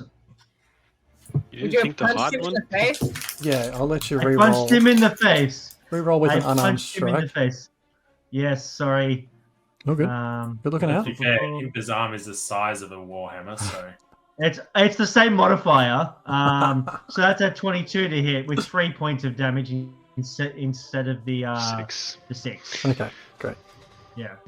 A poof. Same result. Head goes back, catches himself though. When he brings his head back, like there's loads of blood now dripping from it. Okay. It's a face not even a mother could love. It's tough coming from a mother. Yeah. That's why I said it, Tolban. Tolman just growls. Yeah. Fuck. He calls out. He sort of no. He looks over to his other guard friend to his left, bit shaky, and goes, "Are we doing this?" And the other bloke who's just been chomped at by Tolban looks back and's like, we've got no choice. And they sound exactly the same because they're twins. Oh, bum bum bum. And with that, the sword comes back at you, Impa. No. For a 23 to hit. You know what? I think that one will hit. For 7 points of slashing damage. Oh, thank God I healed myself. I'm still up. Seeing that strike like connect with you on your side, he brings it back again for a second attack. Maybe For- this time I should have distracted you. 24 to hit. Should go for his that'll hit. weapon. For 9 points of slashing damage. 9 points, you said? 9 points. Ba-bow. Yeah, I will. I'll do the thing where I go, unconscious and everything. Did you say that? I just look at him and it's like, come on, it was a dick joke. Come on, like, you don't have to take it so personally. Look. And at the same time, his friend across the hallway spins around, still seeing you right in front of him, Tolban, and brings the sword down on you again.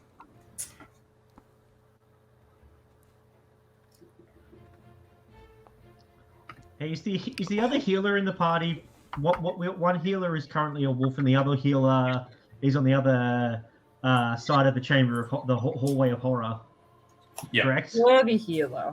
Oh, For 19 to hit there. A 19 will, in fact, hit. Does. For a big 6 slashing damage. Oh, lose And that these damage. these are 2 like strikes in rapid succession to try and get you the hell away from him. He can just walk away from me if he wants to. He could, but does a 21 hit? Oh, 21 does hit. For a big 5 points of slashing damage. Also, that is numbers. Okay. With that, at the end of the round, the fire in the hallway grows. It is now reaching the doorway where you all are and starting to come into the room. And if I can find some cool fire effects, I will absolutely do it.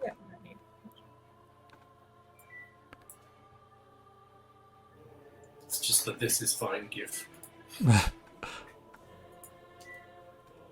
There we go. Perfect. Oh, glorious. That's exactly what I want to see brought behind my back. Oh, fire. Beatrice, you're up. Hooray! I'm gonna get the fuck away from that. But you like fire. Oh, get away. Shitty fuck. Alright, 5, 10, 15. I'm gonna go. Thanks for the gifting sub too, Peanut. That's fantastic. Pardon? Oh, just making a comment in the chat to Operative Peanut's gifted sub. Nice. Love your work. Alright, so I'm going Legend. to Toll the Dead. Can you please make a wisdom saving throw against this dude over here, or on this dude? Make this dude do that thing. Wisdom save. Yes. Good. Good. No. Oh, that's a you suck! 2. Hold on. How many of these bonuses have I got left? Oh No, no. you used them all. What have I Just got left? die. Lay down and die. I'm going to use a favor of the gods on that one. Oh, go away. Well, This is from 2 months ago. And inflatable. I don't want to point fingers, Oh, but it was from you, inflatable. 2 months ago. Yes. Yes, he wasted it. it would have made absolutely no difference. See, we told you not to use it. Nothing. Okay, so that's a big 4 to save. Yeah, no, you needed a 13. So Oh. even if you rolled an 8, you Close. still would have failed. Yeah. Hindsight maths is wonderfully perfect. Wait, so you take 8. No, it's a d12 actually, because you are missing your hit points, yes? I'm missing a Yeah. couple of hit points with that character, Cool. yes. So you take a d12 worth of damage. Oh no! Can I take my 8 instead? No. Rigged. Ah. Cool. All right. It's all right. It's still damage is damage. I'm very dissatisfied with that. There is damage in damage. There's damage. There is damage in damage. There is damage in damage. Anything else on your go, Beatrice? Nah. No. Zane? Nah. You're up. This is I'm great. assuming Scath is she looking pretty healthy or? Skaith is not looking terribly pretty bad. comfortable right now. Yeah, looking pretty rough, a bit bloodied. You gonna give up or you just gonna keep fighting this until the whole house burns down? Given he's like in a grapple right now, I almost imagine like a headlock. He's just got a massive bunch of claws in his other hand. So he's like, "Fuck it, let me go and I'll be out of here. You'll never see me again. Just let me go." Ooh, I can feel that. sound a bit terrified there. That's a shame. I'm gonna smack him with the hammer.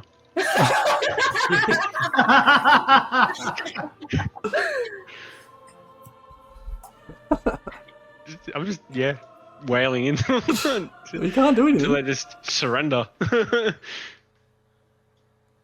Going somewhere isn't an option. You can roll for me? There we go. Oh, not as good as this time. A 9. Swing and a miss, unfortunately. Got too overexcited. Yeah, probably. Let's see. Oh wait, hey, Zane, did you that's just it. get a major blessing? Just saying. Oh, I gotta use it. I don't want to keep smacking her. Yeah, I'm gonna use it. That's a D6. A D6 extra. Hmm. Come on, 6. Yes! Come on, that's gonna hit. 17 hits. Very good. Yes. All right, cool. Instant impact. 8 bludgeoning damage.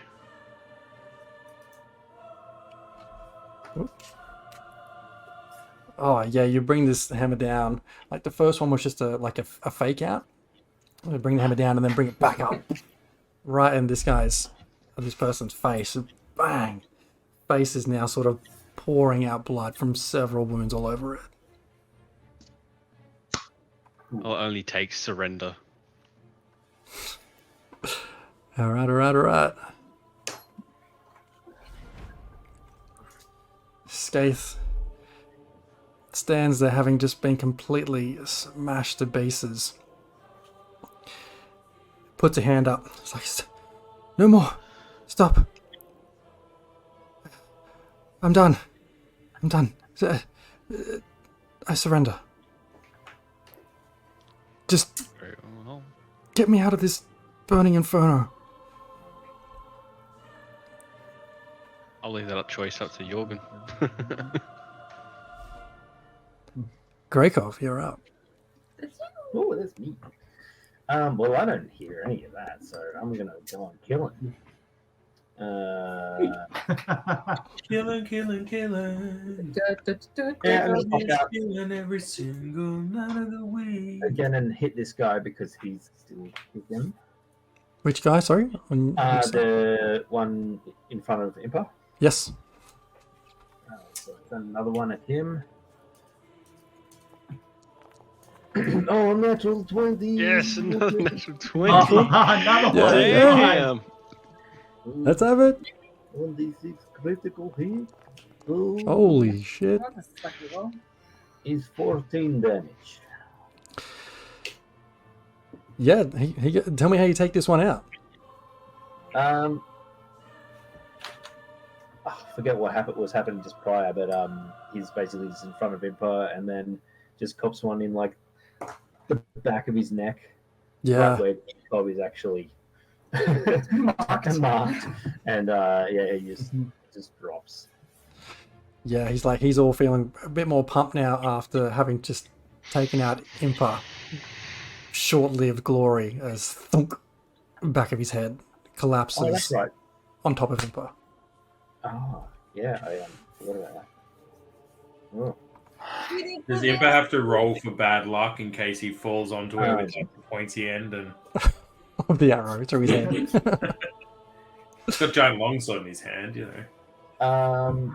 Seeing Impa down, coming up and then seeing Impa down, I'm gonna go over there.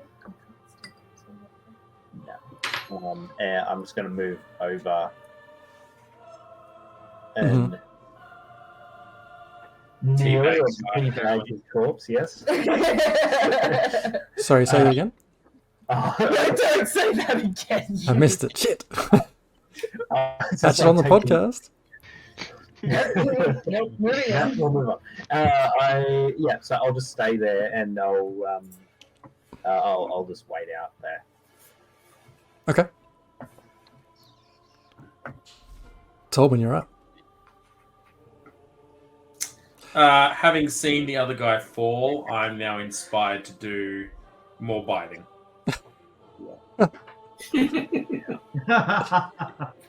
Just like this time, I'm gonna just like right at his face, and I'm feeling good about it. No, No! I'm feeling less good about it. That's a big one. Natural one.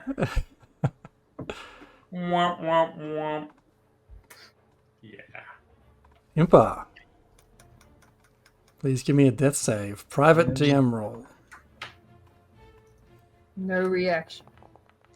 Poker face. Okay, Question mark. there you go. Question mark. Okay, Jorgen, you're up. Just so you're aware, Jorgen, the fire has reached the edge of the hallway on your end also. Oh, Uh-oh. So you could like walk out the front door. yeah. I can Yeah. walk out the front door, but I can't go forward. Maybe get everyone else. Bring the chest.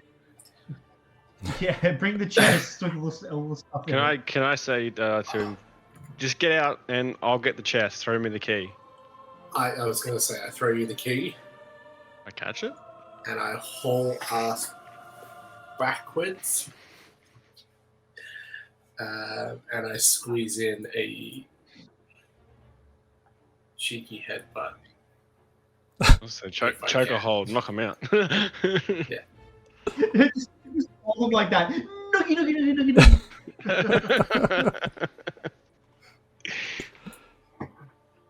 Oh, wet Willy. Not with a 9. Oh, wet willy.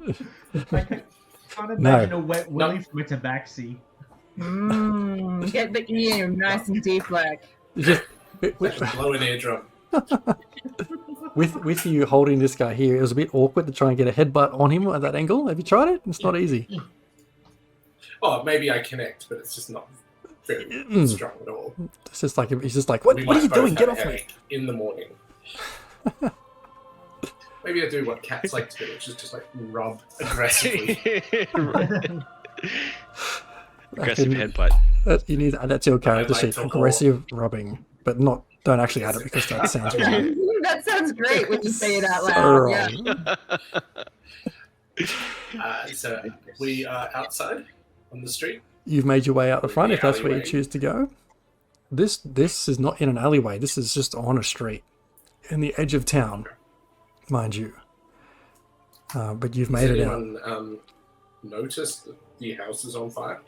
You do notice a few people, not many because it's not many people like to hang around outside, but there are maybe 3 or 4 people about 50 feet or so away who are not looking like they're ready to run and help, but they're starting to sort of like take a couple of second glances at smoke coming out of the back window.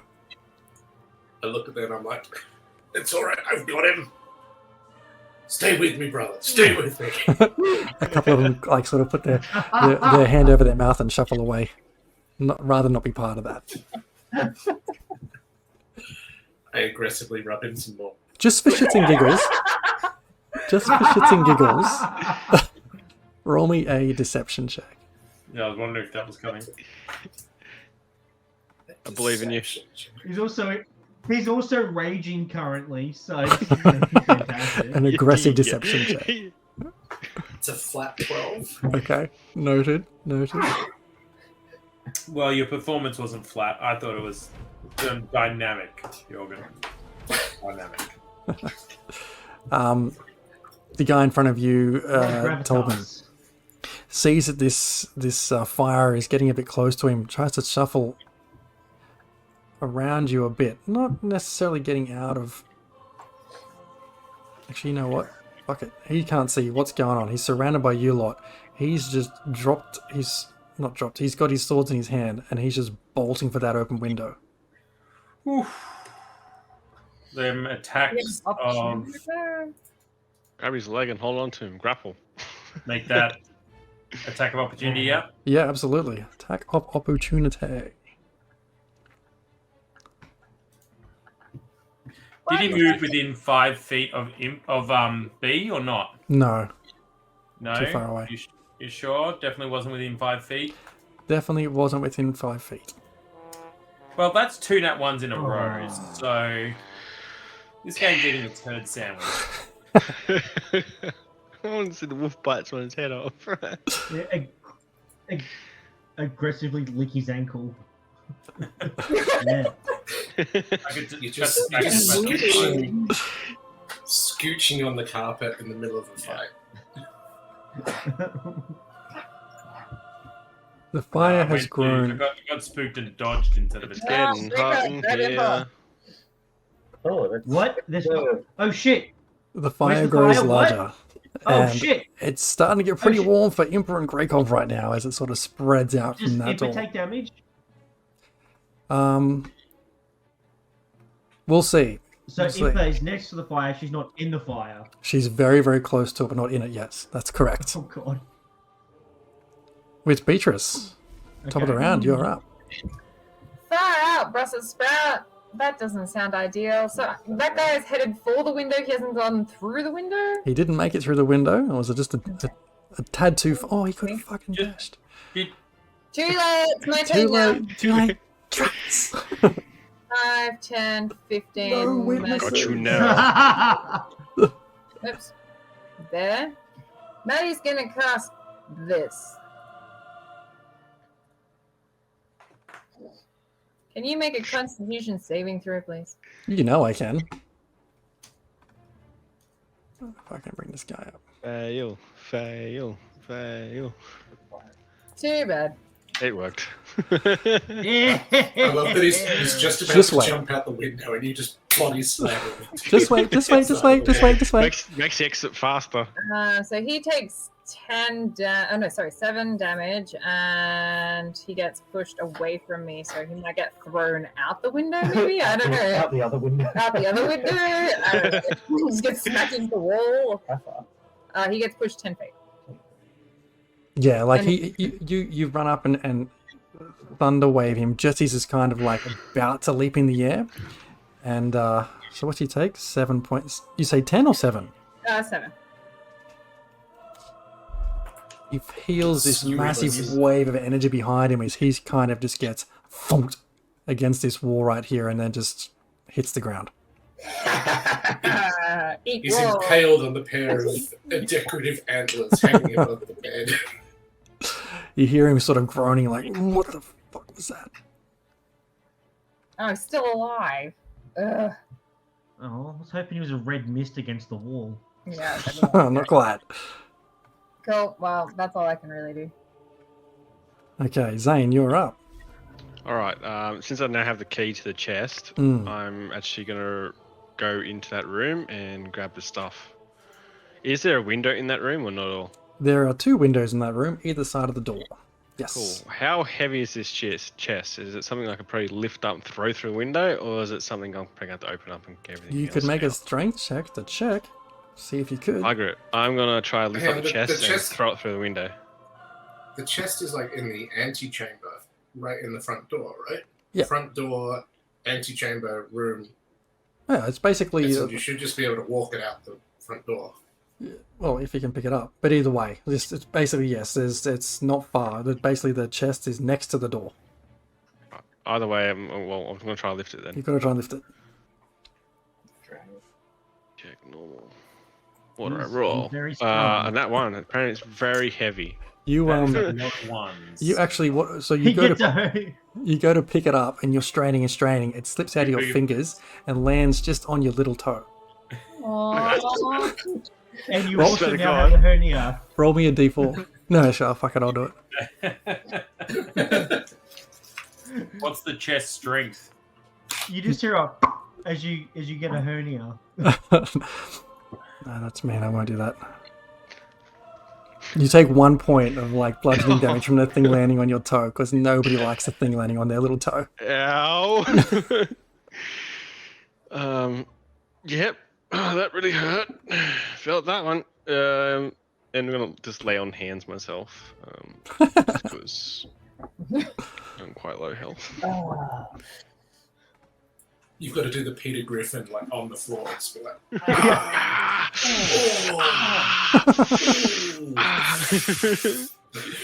So how did your Um, character die? this room's getting very hot. Anything else on your turn, Zane? Well, I'm assuming that's probably my full turn, correct? It sounds like it. Feels like it, yeah. Unless you're going to give me another opportunity to try to lift this chest and get out of it. No, that'll be your action. Don't you have a key? it's the kind of thing that if that was your final hit point, you could have actually passed out in a room that's about to catch on fire. Like in terms of character deaths, that's up there. Wait, but don't you have the key, Zane? Yes. But you still want to just lift it. I love it. Yes. I want the chest. Okay, let's take a quick 5-minute break or 10-minute break there. Given we're going to have a shorter session tonight, we'll have a quick 10-minute break there. We'll come back and see what happens. Oh, hang on. No, we're going to play through, right? My bad. Yes. Let's do it. All right, let's just play through. Okay. Skaith having been dragged out front by Jorgen, looks up and says, What are you doing? I surrendered. Where are you taking me? At the same time, he's just going to try and like weasel his way out while he's being dragged along. Contested strength check. Yes, please. Hold on tight. 7 from... hang on, that's the wrong sheet. No, it was the right one. Yeah, no, it's the same stats. It's the same bonus. Versus 7. 17. Contested. He tries to wiggle a little bit, but you Going just like... anywhere. Jorgen just tightens his grip. It's like... Just shh. This, and then he just says, "You know that Narth is not going to like this. This is not going to work out well in your favor. You know that. Shouldn't have jumped us. Just following orders." Grakov, you're up. Wrong orders. I will drag Impa away from the flames. She's still out, right? Impa is still out. Yes. I will do my best to drag her away. In the direction of not there. Not Is to the that- fire. Strength or like athletics or Strength check, please. I'll just go straight strength. Ability check. Come on. She's real heavy. Damn. She's very heavy. It's a 5. very wonderful. Does Greykov have any bonuses at the moment there, Dave? Does Greykov have any bonuses? He does. I've got the D10, I think. Greykov has, as it's coming up, a destined to succeed. Mm-hmm. A D10 at your disposal should you choose to use it. I wouldn't even know if a 15 would do it. Probably would. Yeah, you have to get maxed. Yeah. Have I used my action for that? Yeah, that's your action trying to drag. Do it! I'll have to do it then. Someone might like you in the future. Wait, why are you saying 2? No, it's fine. Roll! Do it. That's a 10. It's a 10. Almost feels like you're about to get some traction, but Impa's body is just too big and too stuck where it is right now for you to move it. Oh no. Damn me for being so big and beautiful. A rope. Yeah. We'll lasso her later. Gee. I don't think there's really anything I can do there. I will. If I had a bonus, if I was a thief, I could use my bonus action to make use a healing kit. You're not. But I'm not. All right, I'll just pretty. I'll just have to stay there. I can't tie a rope or anything to use my action, so I think I'll just I'll just have to stay there. Okay. I might move away like 10 feet. Okay. How do I token controls? There we go. It's moving away 10 feet.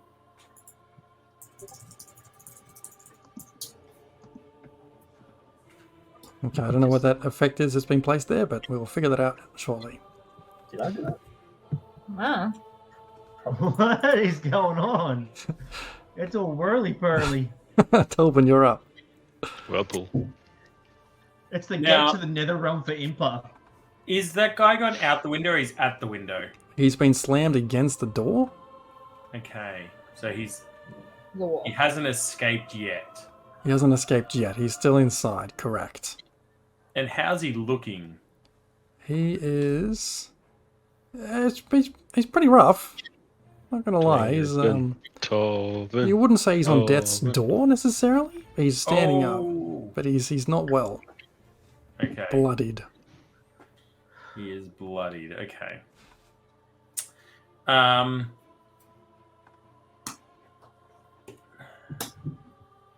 Just triple checking something quickly. Bear with me 1 second. I want to make sure I get this right with my wild shape.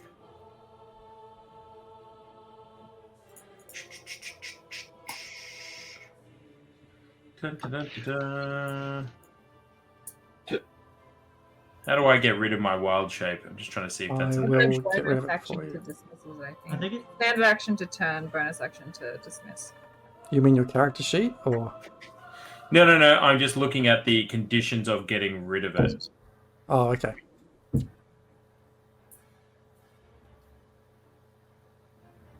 a bonus action to cast. Is it a bonus action to dismiss as well, did we say? It should be a standard action to cast, unless you've got a specific path, and then it's a... I do. Wild shape gives it as a bonus action. Okay, cool. Well, then it'll be a bonus action to dismiss it too. Okay. Cool. All right. And Greykov has moved away from Impa, right? A little bit. Tiny bit. Mm-hmm. Jorgen, veteran B. I'm going to run over and grab Impa and move her away. Okay. So, just to clarify, my speed is 50, so I could grab her Mm-hmm. and then move her back like a solid up near Greykov. All right. Give me that strength check. I'll go and stand next to her at least. Let's not forget, there's another dude's body currently draped on top of her. That's why we're doing strength checks. 100%.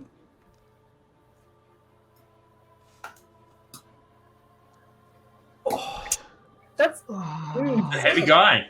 He is a heavy guy because a 2 is not going to cut it. Does anyone else smell pork? Anyone else smell pork? Okay. Are you moving out of the way as Sounding well, or go staying soft right like a there? marshmallow. It's barbecue. So I've used an action. Could use a thingy. Oh, to feed something to her, that's an action, isn't it? Yes. Yeah. Okay. That is everything then. Okay. I'll Impa, retain where I am. you know what to do. Give me that private death save. Nat 20. Oh yeah, that Comes up 20. to us as a question mark. That's a 20, I'm pretty sure. That 20. Okay. Jorgen. Impa has 1 HP.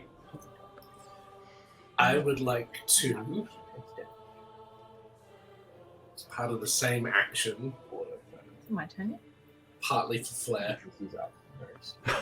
wrestle Skaith onto the ground Yeah.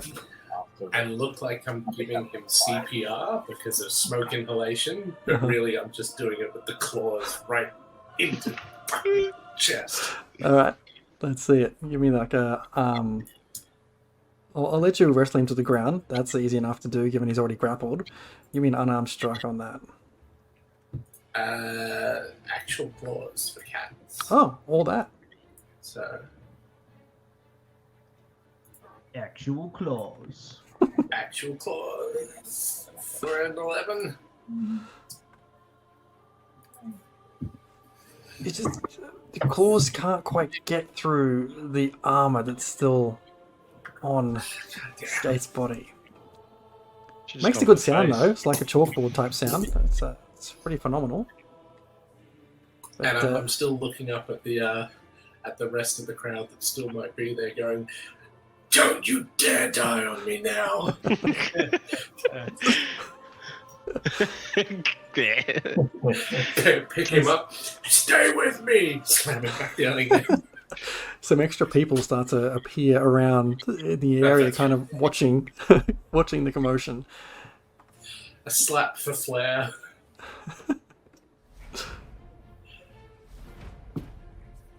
All right, the guy at the window starts to try to climb out. So he gets himself up, and he's going to make a attempt to climb out that window.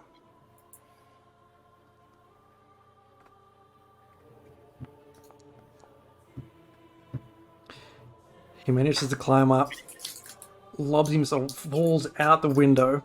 You hear a thunk as his body hits the snow on the other side.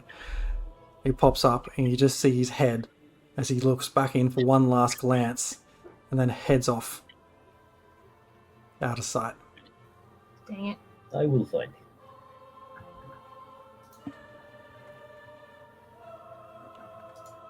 Okay, so that brings us out of initiative. Actually, shit, no it doesn't, because No, it doesn't. Imp is still... Absolutely not. Yeah. Old mate is still within distance. All right. Okay. Features. Oh, the fire. I'm still Where's the trying to choke fire? a bitch. The fire spreads further with that end of round of combat. Impa. Yep. Oh no. Do I auto fail a save? You auto fail a save. She's dead. Well, that's only assuming he's failed multiple saves already. Okay, I'll get you, Tolbin, at the start of your turn to make a dex save to get out of the way of this fire. So it's my turn though. Oh no, on Tolbin's turn, I'll get him to do that. Beatrice, you're up. You're just on the edge of this fire right now. Yeah. So I'm gonna move around here, and I'm going to I don't know, dampen the area with all of my water skin. Okay. like in this direction. I'm going to be like as close as I can without like being too far in the fire. Try to like spread out as much water as I can, probably futilely. Well, if I thunder wave, I'm going to do damage. sure. So just, and I can't. I'm out of spell slots. So Quite yeah. So that. Like try and put as much water Okay. on as close to like Impa as I can. I'm trying to get closer. Okay, cool. Try and stabilize her or Yeah. grab her. With that, you managed to sort of get rid of the flames just enough to reveal something of input that you can grab hold of. Alright. So well, I can either stabilize and try and like help her and then go Tolbin will probably drag her away.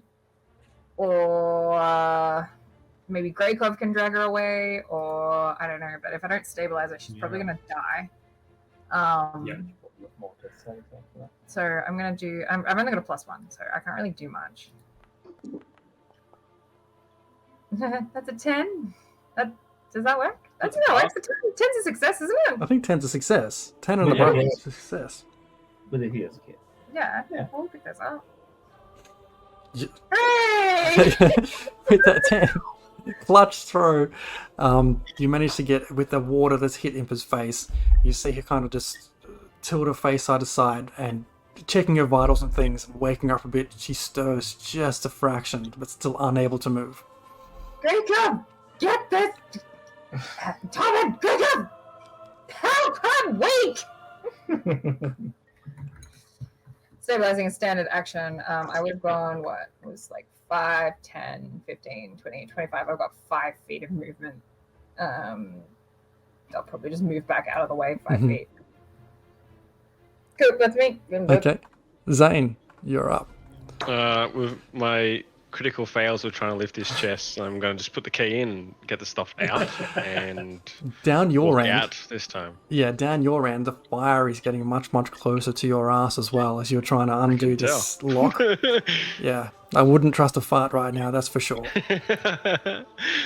All right, so I'm assuming I open the chest.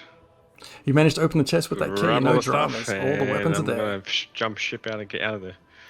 Okay, sure. You open the door, bust out, holding everyone's weapons, running over, and you see 10, 15 feet away, Jorgen with skates on the ground doing this pinced down, claws down CPR. People look over No as they questions? people, Keep it up. people look over as they see the locals look over seeing like Jorgen doing this CPR, pseudo CPR, and then Zane rock out with just all the weapons. Like that's the next most important thing. I just stare at him and go, "It's all I could find," and I've dropped the weapons down. Okay, great. Let's see. So you said it's 10 feet away.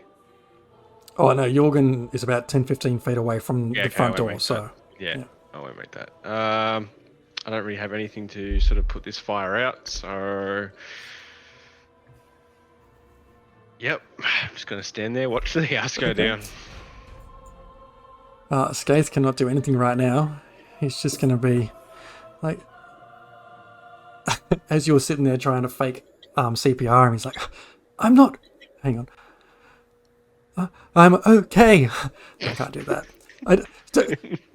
Get your hands off me. I'm And I'm Not yelling dying. louder than he can, being like, "Stay with me! Do not go gentle into that night." Grekov. You're up. Actually, hang on a second. No, hang on. I'm going to back up for a second. I'm going to retcon something. He's going to try and make that save again to get out of your compressions and make a run for it. You're nuts, brother. Holy dooly, that's a 7. that's a 10 against. Oh my god. 17.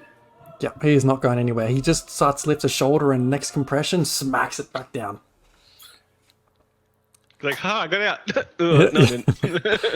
Grekov, you're up. Yeah, I'm gonna I'm just gonna slide in under this large canine, and I will into the flames, I believe. That's not wet. I wetted it. Oh, you wetted it. I Cool. wetted it. And just chuck my arm under her arm, and then have another heave, and then I'm gonna stay in situ if I fail, but I'll just give another strength You'll be toasty roasty. ability check. You got this. Go! Oh, that's shit. It's a 6. And I will just stay with my arm under hers, and then hold out my hand and call out Tobin? Tolman, yeah. Tolman, grab him! And I guess brace for The barbecue! the Sunday barbecue. Okay. Hey, DM, Mm. would you let me roll at advantage considering Greykov has just, inspired me to pull her out of the fire? Well, I'm hoping to give the help check. Yeah. Help action. Yeah. So I'll get you to do a deck save. All them dexes. Saving throw. I believe in you. Nat 1, baby. Oh! All right, though. I'll take the damage. Just, man, change your Ah. dice. Change your Oh. dice. Is that 3 in a row? Jesus. That's Get a colour, 3 let's nat get a 1s in a colour. row. Man, So Well- one put damage. those dice in Take jail. 1 point of fire damage. Fucking hell. Wow. All right, and now I'm going to make my saving throw for pulling Imper out of the fire. And Uh-huh. you'll do much better on this, I'm sure. Strength save. Strength With save. advantage. Yes. No, strength check. Strength check on the Strength saving throw. Advantage. It's an ability With advantage. check with advantage. Yes. You got this. They can't all be ones. Oh. 21. 21. With the wolf holding 1 foot, Greykov holding the other, you manage to drag Impa out. Just out. Well, how far away do you try and drag her? Well, I've got 50 feet of movement. So I feel like it's just kind of dragging her to kind of about here, Mhm. 25 feet. Right? And then I'm going to run to the window to see if I can spot the guy who's dashed out the window. Okay, great. So you 'Cause I managed reckon to. I could catch him with 100 feet of movement next turn. You're mine. You managed to drag Impa up there, just out of the way of the fire, for now. Running up to the window, looking left and right, you just see off to your right, 25 feet away, the figure of that man or that person just making their way around the corner. Okay. All right. I kind of growl excitedly back towards Greykov. Like, if there was such a thing as a congratulatory growl, that's what it would be. Okay, Impa, I believe you are now free from making death saves, but you're still on 0 HP. You. Just lights out. I'm having a nap. Jorgen, anything else you're trying to do on your turn? I would like to slam him back down on the icy ground and proceed to give him mouth to mouth. But I'll do it with the claws around his neck, Oh, shit. and I will attack recklessly. So this time with bucking advantage, and I'm going to tear his fucking throat out. Do you really want to keep him alive? Oh god. Damn, that's I'm dramatic mouth to raging, mouth. buddy. I'm pissed. Natural 20. That's Yeah. a 20. Jesus. Yeah. All right, let's see it. That's CPR going wrong. for a solid 6. Claws are not great. So here's what Brutal happens. mouth to mouth. He's pinned down. He's tried to get up a couple of times. He looks up and sees this massive jaw of this massive tabaxi come down. And he's more freaked out about that, but then he feels in the neck just... A couple of passes... Those species. A couple of locals make their way a bit closer to you, kind of hearing the noise made and starting to see a trickle of blood come out of or appear on the snow next to his neck. The next thing you feel, Jorgen, is like a splattering of blood hit your face as he's coughing up blood. Eyes wide, but still breathing. He slit his throat. I don't think that was slitting.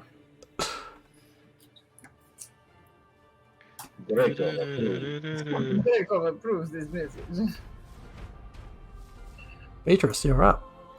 Hooray! We're on fire, and she looks like she's Okay. saved-ish, sort of. Did the Oh, it's fire up to spread us. or? Oh, sorry, yes, the fire did spread. Thank you for reminding me. Yes! No, I don't want to be in the fire. 5, 10, 15, 20. Is Impa in the fire too? On the edge, the fire grows quickly. Like if you stayed there any longer. Break up. Let's pull this really heavy lady out. Do we have any Oh, healing? I don't feel things. I really hope there's nothing important in there. Yeah, me too. I have regrets. Beatrice. You can't. Well, we've got to fucking drag her out the window. Well, yeah, you can tell me that. Beatrice, We have to drag her out the window. I will help you. You see, look at my muscles and look at his muscles. Look at all this armor that this Goliath woman is wearing. It's like. You guys are going to do it like Weekend at Bernie's out of the window. Beatrice, I'll get you to make me a dex save as you try to escape that fire. What do? Saving throw? Yes, please. You're pretty dexterous. Yeah, I know that. 11. You managed to get out just as the fire started to lick your boots. Oh, but I like my boots.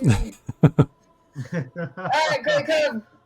Let's heave 2. We don't want her to burn to death. She's got nice buns. Okay, let's go. I'm gonna roll with advantage because Gregor's helping me. Yes, if you're trying to both pull Impa along, sure. Oh, that's a 13. It's a struggle. It's a struggle to move her at that rate. But can we struggle like 5 or 10 feet? I don't think that's how this works. Please. Zane, anything else you're doing on your turn once you've exited the We building? need your help. I'm just seeing this mess full of fire at the moment. I'm like, yep. You know, you got a message, James. Well, I don't know how I'm going to help with that. Action. And Scarf looks pretty dealt with at the moment. I don't know if I really need help with that. Okay, let's sort of yell out to the sort of nearby townsfolk. Go, is there any way we can put this out before it goes onto nearby buildings? They're all kind of still in shock, but you call it out very casually. Make a persuasion check. Cool. All right. You Persuasion. guys have, like, I don't know if I'm very good at that, firefighters or but something? Granted, this has all happened in the last 36 seconds. Well, I roll a 20 with my persuasion. Apparently, I'm quite nice when I said it. A couple of them sort of as you sort of call out for help, get brought out of their stupor trying to just watch what the hell Jorgen is doing to this poor person they've seen around town. And a couple of them nod and sort of hurry off. I'm saving them. Well, It's just odd mouth-to-mouth maybe people. helping. No need to worry. they don't know you're not, right? Saving They them just from their own poor choices. and a couple of them hurry off and sort of call out, "We'll fetch buckets and water." Yeah, and I'm going to turn around and start splashing snow on it, I guess. That's Yeah, all I can okay. do. So you do your best to stop the fire from coming out from the front door. Yeah.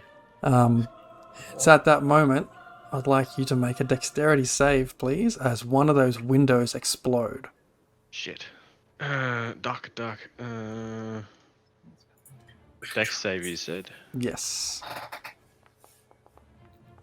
That is a 15. 15. You kind of hear it explode and just manage to just duck out of the way or block yourself from being shattered or splintered with glass. Ah, grenade. Oh. Whoop. Skate is going to try and make another attempt to escape you, Jorgen, because this is bullshit. Why won't you die? Plot armor.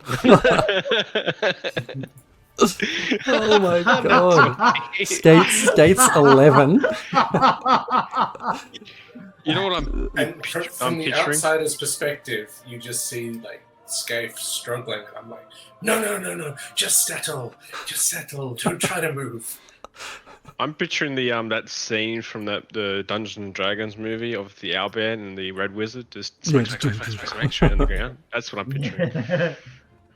If I had some spare cloth, I'd be like shoving it into the mouth and just holding it throat. We'll come to that. Greykov, what'd you like to do? Well, Roll with advantage. I just have to. So yeah, I'm just gonna have to do a strength check to pull Impa Yep. out with Beatrice's help. Yeah, sure, go for it. Direct advantage. Yeah! 17. You managed to get enough movement, enough grip to drag her. Where are you heading? Head up here? To the To fucking the window. window that I came in through. Yeah, and I can usually move 35 feet. So if that's halved, rounded down, I guess. So yeah, 15 feet. Yeah, you get basically to the edge of the window. It'll take you another action to try and get people out the window.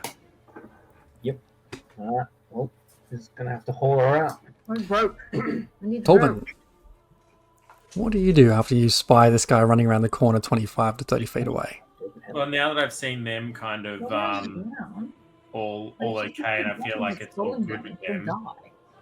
How big is the window? Like, if I jump through it, am I going to smash it open a little bit more? Because that I would should be be already good. blasted out. I had thunder wave. The glasses should be completely gone.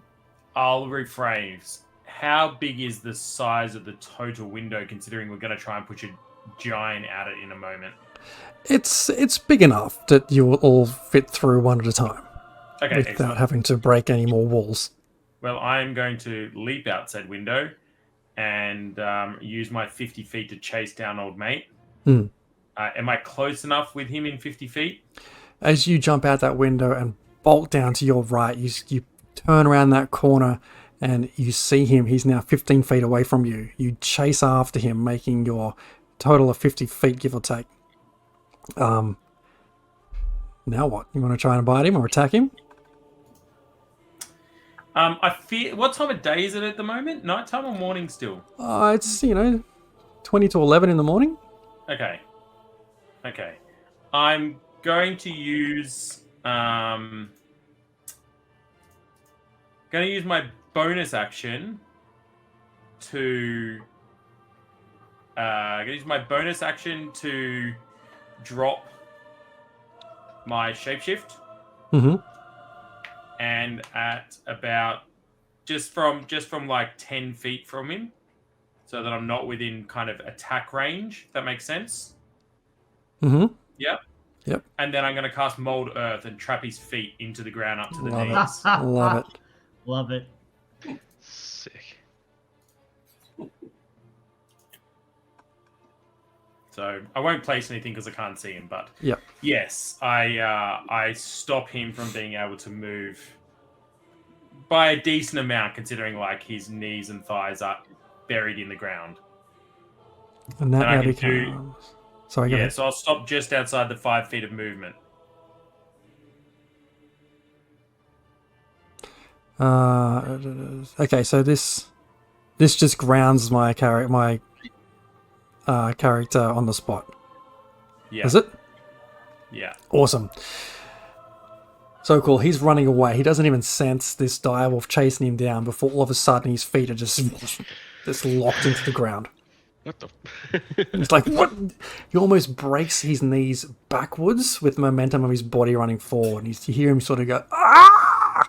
As he sort of buckles over. And he's now kind of like prone on his hands, trying to get himself back up and dig his feet out of whatever the hell has just happened. Yeah. Awesome. As he's kind of letting out that yell, I'll just kind of still wearing off from the growl of the wolf, just a very deep rumble. Where do you think you're going? No. Creepy. That's it. Torben has a taste for violence. Okay. Impa, you are still unconscious, having a little snooze. Yeah. Do I have to worry about smoke inhalation or anything? You're probably the safest one for smoke inhalation, being like flat on your back. Okay, you're probably pretty safe from smoke. See, very smart. I was very smart getting knocked out. Yeah. Get down Yup. low and go. Jorgen? Recklessly attack with the claws again. Just gonna keep sinking them in and go, why won't you just fucking die? Meanwhile, look up to the crowd and be like, oh, Scathe, my best friend, why? Okay, let's have it. Yep, 21. 21 hits. For 3 points. I need these claws sharpened. He's still holding on. Oh, He's- god damn.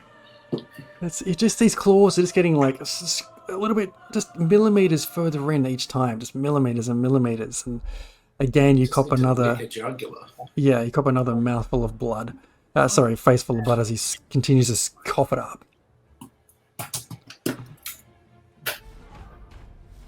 Just Can- keep going. Is there any way to get out of this mold earth thing? I don't know. He could try and roll some sort of like strength check to break the ground. Probably need about 40 on his roll. I'm going to say, given it's kind of like basically snow, he's there he's going to spend this action trying to dig himself out. Okay. Beatrice, you're up. Beatrice is going to try and... Oh, she's not very good at anything. Useful, but it's not magic. I'm going to go over here and be like, Greykov, I don't know how to tie a rope, but I will do my best. We should not throw her out the window because she will die. 1d6 of falling damage might do her in.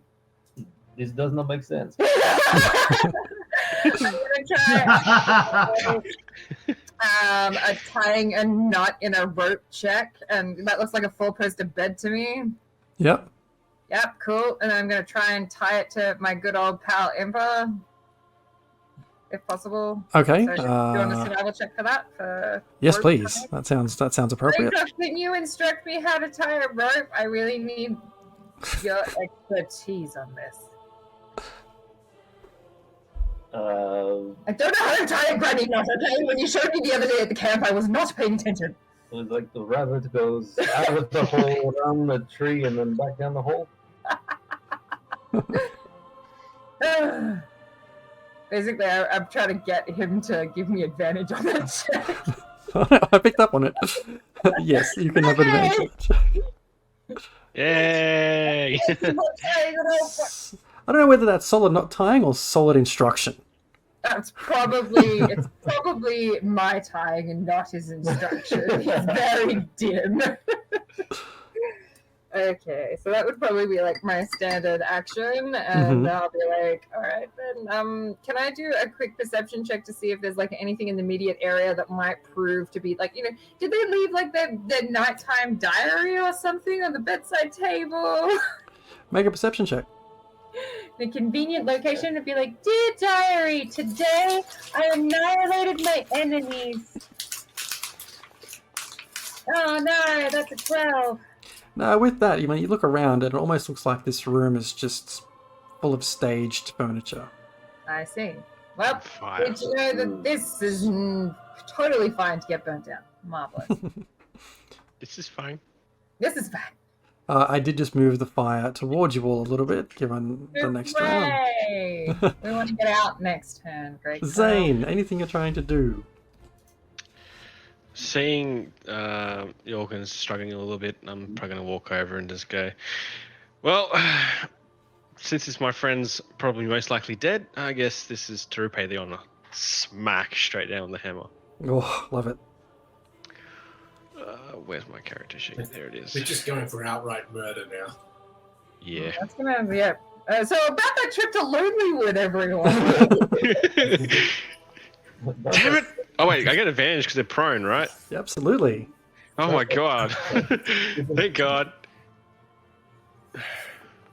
Roll a normal one again. Oh, A 20 to hit. that hits. Yeah, it's only 3 damage. Apparently that wasn't enough. God damn! He's like invincible. Level 2. Not quite enough. It's like, I don't know what happened. Your arms are feeling a bit weak after carrying all those weapons out the door. Probably, yeah, that's it. Doesn't quite do the damage you were hoping for. And having just been bludgeoned by that warhammer, again, he's going to try and roll out of your grip, Jorgen. Because what else is he going to do, really?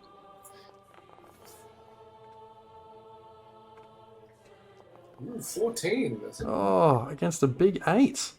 Still nothing. Yeah. Again, the other shoulder comes up this time, and you're like, nope. Opportunity to get out of there and still nothing. Grakov, what's the plan? It is me. Well, with Beatrice's help, I will lift Impa through the window. Go for it. Now, Alright, we've got a rope going on. We have Beatrice's help. come on. Yay! Losers before. Them Teamwork. 30-20. You managed to just kind of, like, it doesn't look pretty, you two trying to lift Impa up. There's arms and legs of hers kind of just flailing around everywhere. But you managed to kind of just shove her piece by piece out through this window as Impa tumbles out and collapses on the snow in a heap. Well, that's another good job done. Lift, maybe. We'll see. Tolman, anything else on that? What would you like to do? Yeah. Oh. So I think I will jump out as well of the burning building, as well, Okay, great.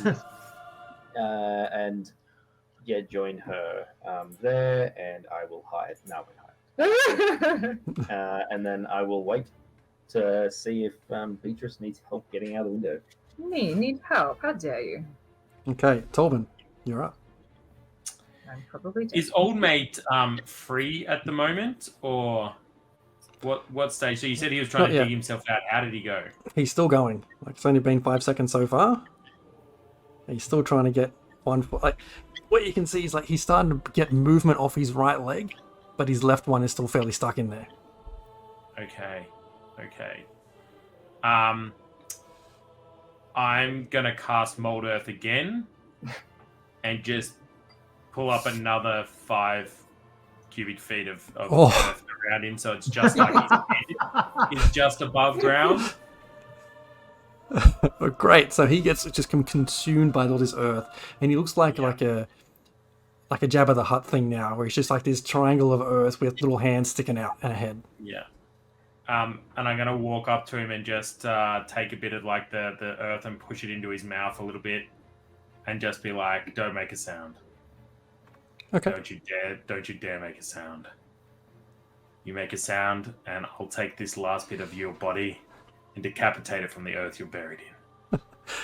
Brutal. He's panting heavily. He's like, his eyes go wide as he pushes this dirt into his mouth, and his breathing starts to slow as he looks at you and just nods. We're the good guys. I don't think we sound like being good guys. No, I don't think Okay. that's. Yeah, no. Morally ambiguous guys.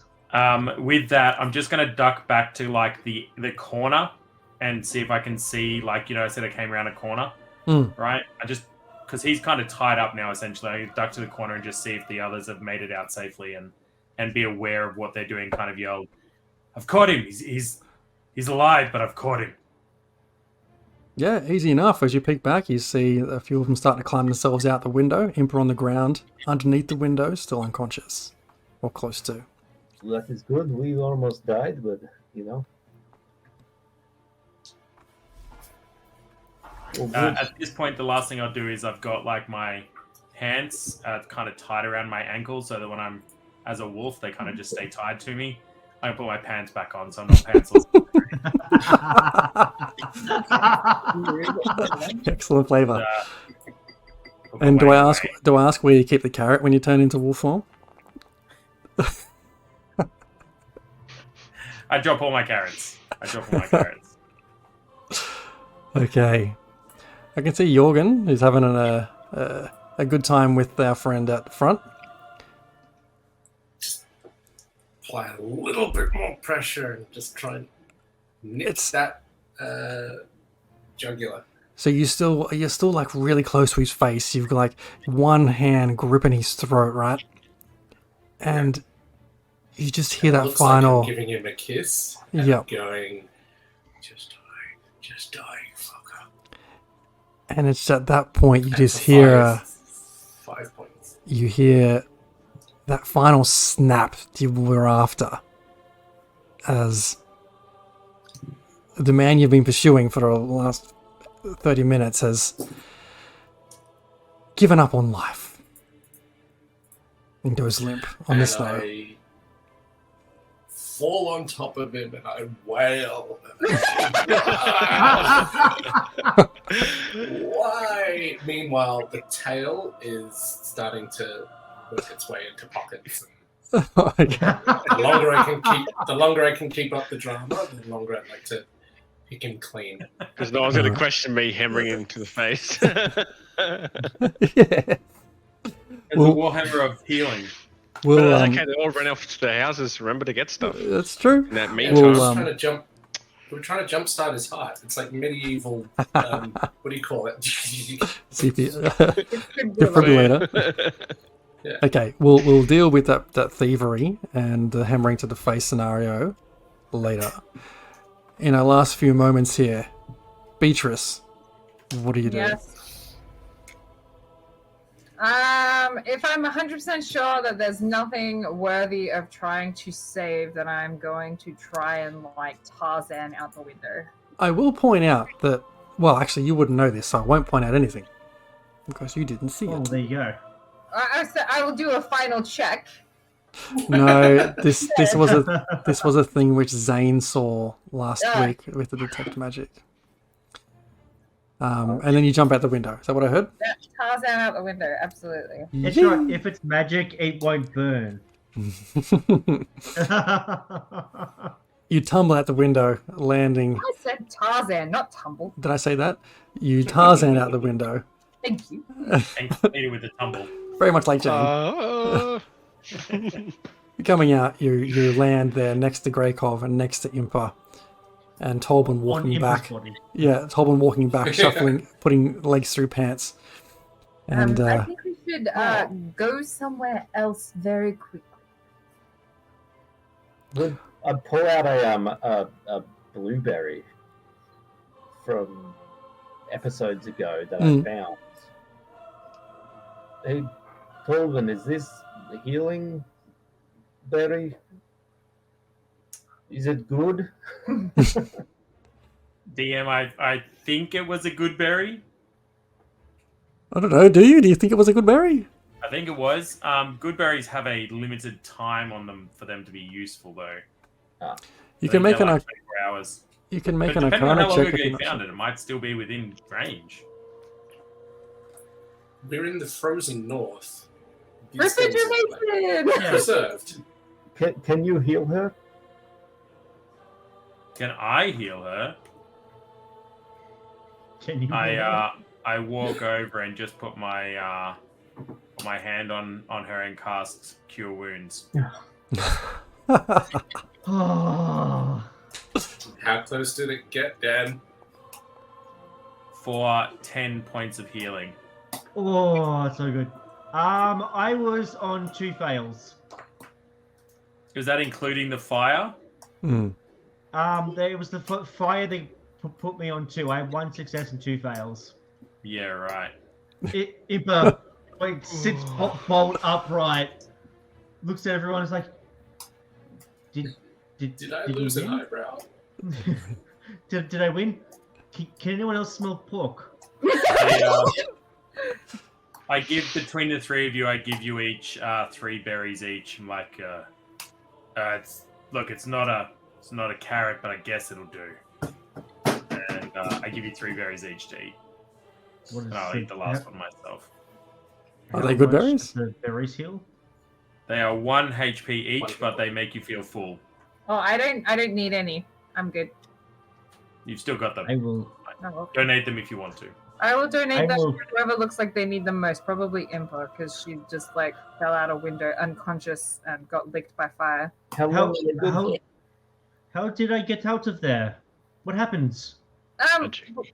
Greykov instructed me how to do a very dapper knot, and then we threw you out the window. Impa grabs Greykov and Beatrice and pulls them in for like a massive bear hug. Thank you. It's kind of like imagine being like smushed right into her boobies and being like,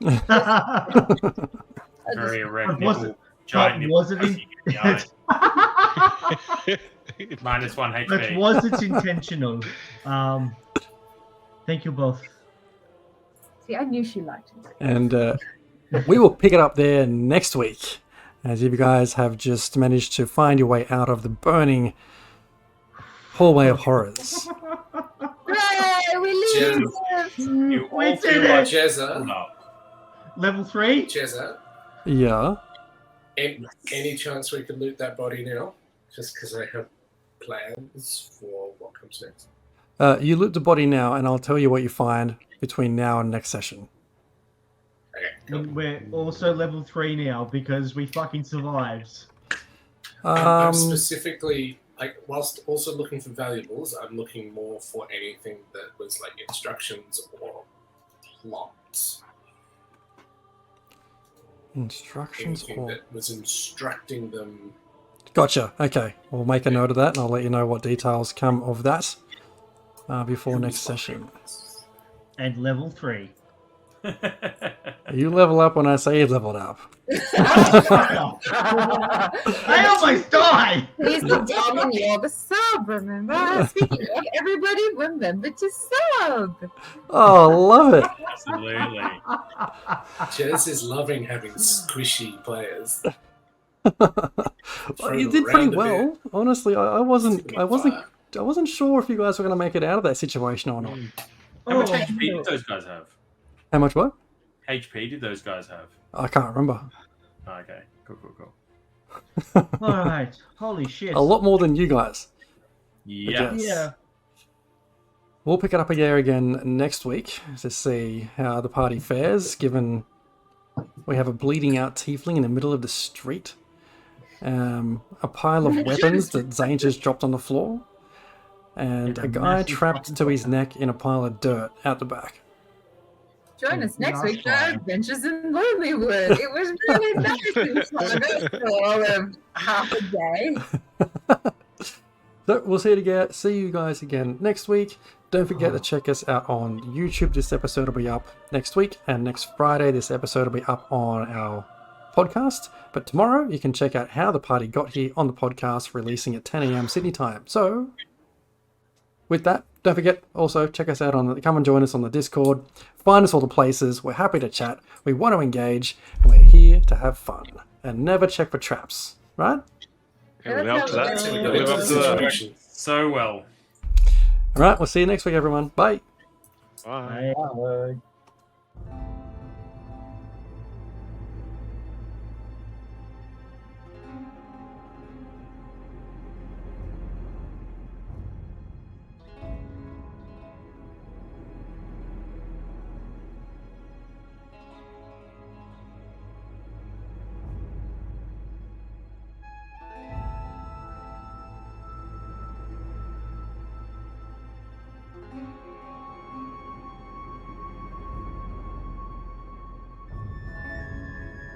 Good evening, everyone. Welcome to another episode of Rime the Frostmaiden with the Raging Rolls. I think tonight we're at episode 10, which, 2.5 months, 3 months worth of activity, so that's been a good time so far, I think.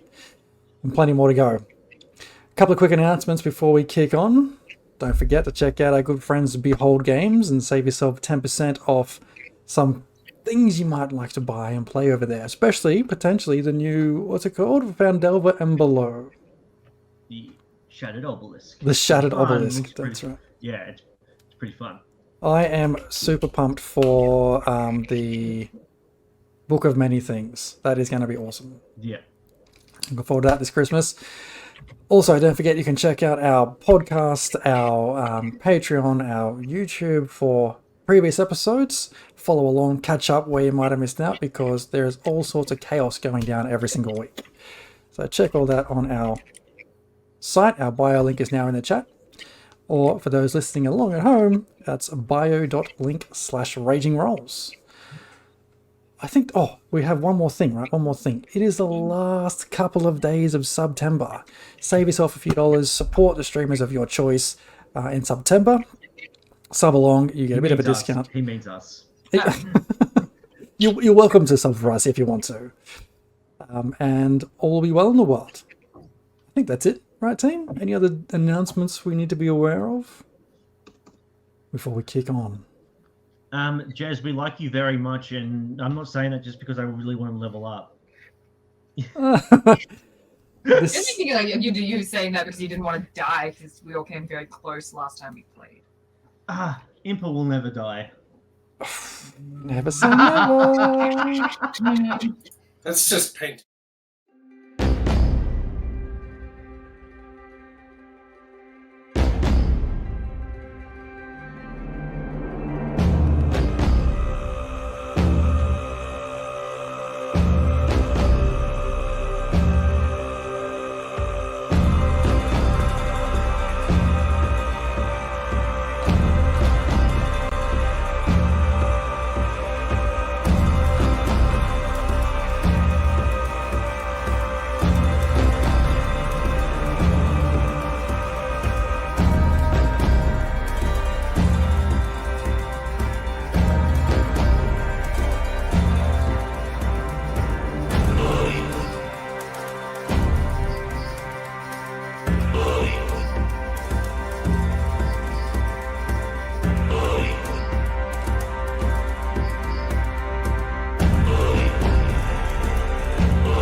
Welcome back.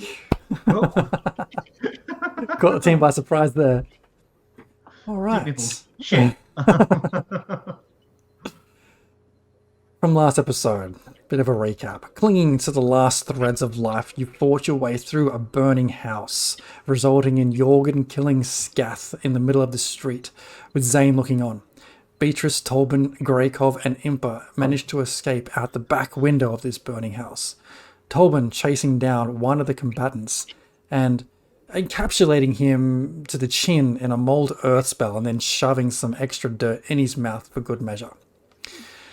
Townsfolk surrounding Zane and Jorgen began to return from the to the front of the building, bringing buckets of water and starting to throw it at the house as flames began to lick outside the window. One of the locals runs over to Scath to try to help. Let me help. I can help. I can heal him. What do you do, Jorgen? I say he's too far gone. It's such a shame. Oh, Scath, we knew you so well. Rest in peace. Roll me a deception check. Does he have advantage because of the chaos? No. I tried, Mark. Aye. And natural 19. With a 19, the person who runs over is like, He'd done so much for this town. It's a shame to see him go like this. Come, help me put out the house. And they pick up their bucket they'd brought over and try to pick you, or try to sort of touch you, or nudge you along, or run over and throw some fire on the house. In doing so, I Throw some fire. make it look like I trip over the body, but I just stick in the boot one final time.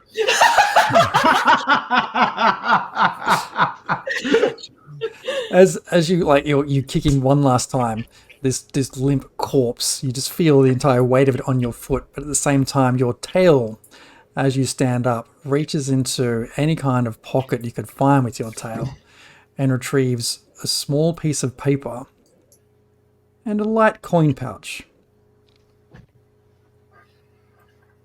Cool. And as I run off to help put out the fire, I say, "Keep rolling death stage, bitch." Excellent. Out the I back. would like to keep an eye on someone who, like, just anyone looking to revive him, though. Okay, sure. I'm not gonna let that happen. Give me a perception Yeah. check.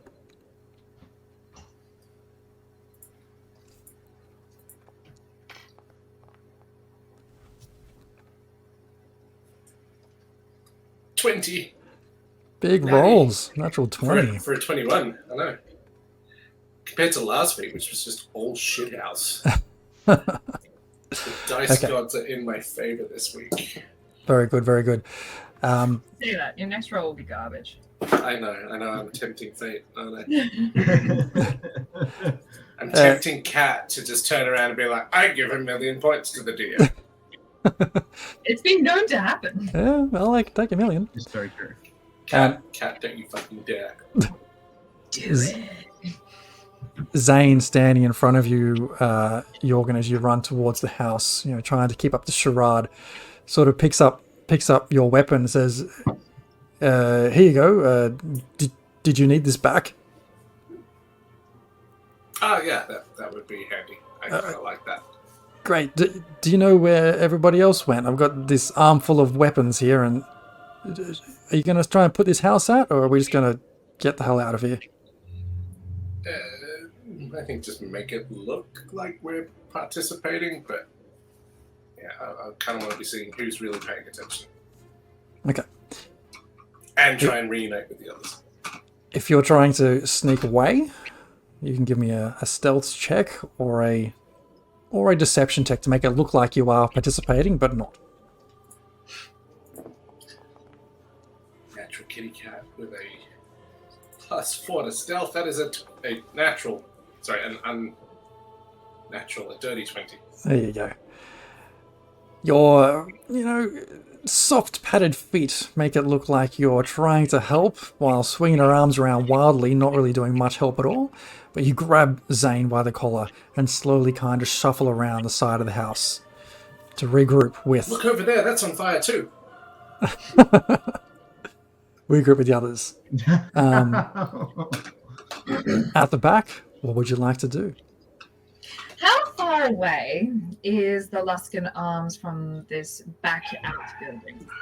It's like an alleyway. So you're looking about 10 feet between the window you just jumped out of to the back of the Luskan Arms.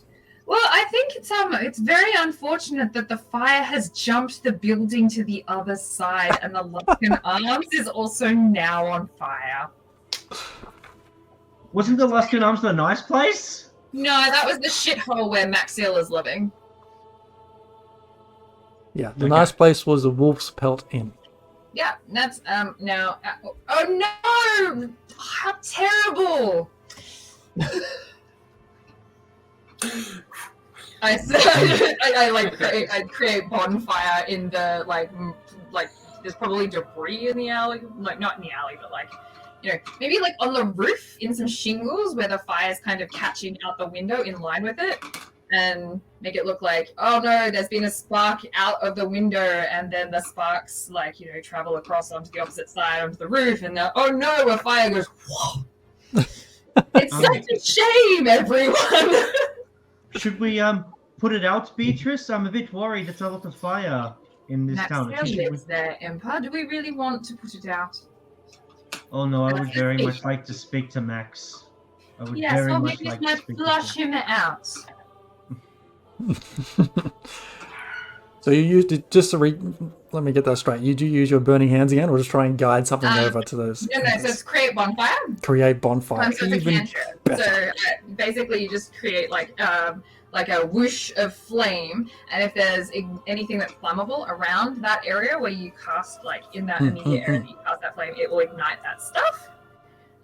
So I am going to do it like on the window sill, sort of. If anyone's watching, they can see. Oh no, there's a fiery explosion coming out of the window, and then. Oh no, now the roof is on fire. It must have caught some embers from the window. Absolutely. So you don't need no water left. you use your create bonfire at the top of that Luskan Arms begins to catch fire. You hear the shatter and smash of some windows shattering at the top level once those window frames and the entire place begins to ignite. You now have burning buildings either side of you. I say we retreat to a good distance, friends. Oh yes, no. Are we going to see if Max comes out of the Luskan, or are we just going to? Well, we could potentially see if he goes somewhere else and see who he talks to in person. Could be good. Or if he evacuates, then we could send our stealthy compadre in to go and raid his room of all of its secrets. But it will be on fire. Yeah, you'll be fine. You're stealthy. You're quick. You'll be fine. Also, what are we doing with this gentleman that Tolbin has caught for us? Oh, is he still alive? Yeah, no, he's just got a mouthful of dirt. I say we question him, but not here. Okay, do you want me to knock him out? Yes, we'll say we rescued him and we're taking him to get rest? Treatment, I don't know, something. Alright, I'm gonna walk up to the guy that's like trapped in the thing, and I'm just gonna like unarmed strike because I don't have my weapon on me, and just donk him on the head to knock him out. Alright, give me an attack roll. Unarmed strike. Do I have advantage because he's trapped? Oh yeah, absolutely. He's not going to be able to dodge it, that's for sure, unless you completely swing and miss. Not the case. Natural 20. Natural 20. It's a little bit of overkill. It's a critical knockout. I'm not trying to kill him, but yeah. He might have a little bit of a concussion. All right, yes, with a natural 20. You break his jaw. Yeah, just for shits and giggles, give me an attack roll, because I remember what these guys were on. No, that was a natural 20, so 3 points of damage, that was. Oh, right. Yeah, okay. There's a significant thump on the head, and he just goes limp. Oof. Surrounded in dirt. Pick him up. I plant him like a carrot, just like shoot. There's like firemen over the shoulder. All right, I've got him. Unfortunate fall to the window he had. Input. We should probably clear his airways because now he's unconscious and probably not breathing all that well. I hold him by the ankles and I shake him up and down. So, there we go. Come on. All this dirt and debris start to come off him. You actually notice as you're shaking his ankles and he's like his pant legs start to come up a little bit. His like calves have just started to go a little bit orange. Oh my god.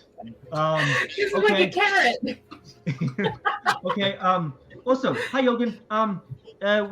Zane, what happened to the guy you had? You okay? It was pretty bad in there. He didn't talk much. Oh, okay. But I got some stuff. Okay. Off his cold dead body. I'll ragdoll this person over my shoulder. Okay, we should where are we going to? Good question. Where are we going to stake out this building to see if this guy runs away?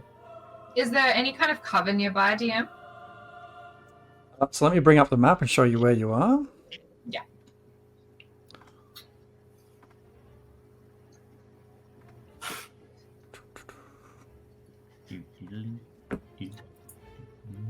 Okay. How does this work again? So you can see the map right now, I believe. Can you zoom in, dear? I can't see. Thank you. You should put tiny labels on it. Well, I have a version with tiny labels on it. Yeah, no, but like if we've discovered things, right? We should get tiny labels for it. Okay, so That's all I want is why tiny can't I labels. get the Don't- pink? I don't. I You, can't you make like- see it. We're down here, aren't we? You guys, yes, you guys are right here on the Yeah. map, Oh, which is right near the south wall. The Luskan Arms is this place right here. The place And that is then just next- burnt down is right here. Sweet. okay. Alright. Well, I say, can you make that ding over there, like over here, maybe? No, that's not dinging. I don't know. I don't know how to make it. Okay, well, just like hover the thing because they can see that. Sort of like over here. Can we go hide over there? Yeah. That kind of alley around that corner. I'm circling Yes. this building. I mean, we have this. Mm. And then, Grekov, are you going into the burning building to pilfer this man's belongings, or? I could have a look in the window. Is this the place I already had a peek through the window, or is that a Yes. different place? That's the No, same that's place. it. Yes. Oh, can I just climb up to that window and have a look in? Yeah, sure. So you go around to the side of the building, the side that is not on fire. You climb up. Give me an athletics check. Can it be acrobatics? It can be acrobatics. Good. 22. Yeah, okay. You see the last bit of wood that you slipped on the way down last time and sort of use that as foothold to get back up to that window you're looking at before. Yeah. Can I see in the window? Peering inside, it looks empty. This room looks like it hasn't been... There's nobody in there right now that you can see. It's the other side of the building's on fire. Correct. So Alright. I see it as like the side of the building's on fire is right here where I'm pinging. You ran around to Yep. this space on here. Yeah, cool. Can I open the window and I might have a look to see if it's like trapped or anything there? Okay, give me an investigation check. Well, sorry, we don't check for traps. Die. I'm sorry. Did someone say check for traps? That's illegal. You take a hiatus for 20 minutes. So you're breaking the rules. You're 17. You, 17 to look for potential dangers. it doesn't You look got that him to you. adjusted his language.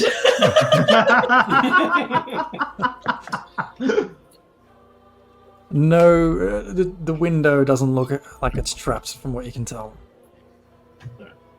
I will open it.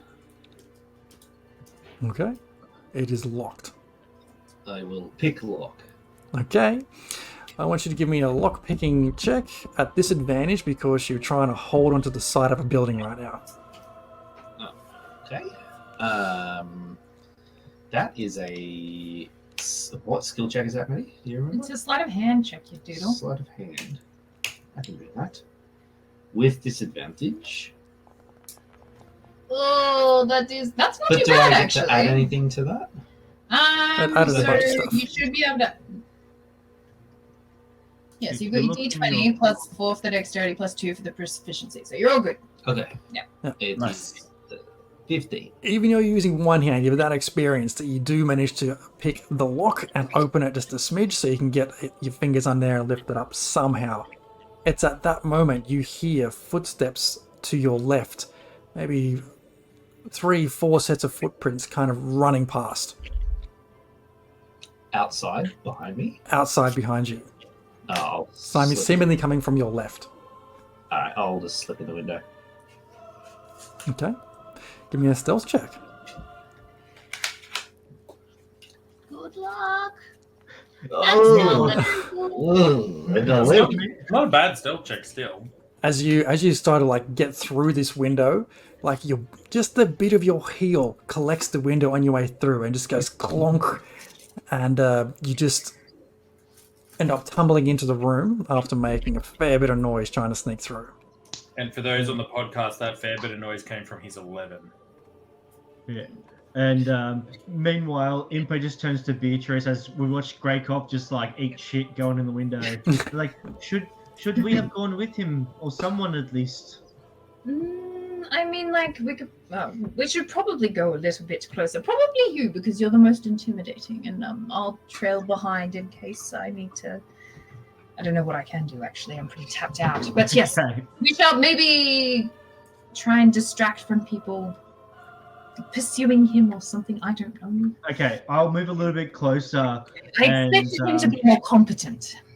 I'll start waving my arms to be like, no, if we put out the big fire, then the little fire will die down too. We should go there first. Yes, everyone, this I way. call out to the people that, like, you know, we're running down the hallway, not hallway, alleyway, and be like, help, help. Jesus. Give me a deception check. Hey, what's Yes. your charisma like? -1 charisma. Do we both roll or one of us rolls with advantage? You can both roll whatever you like. Yeah. Okay. Coordinated deception. Hey, 60!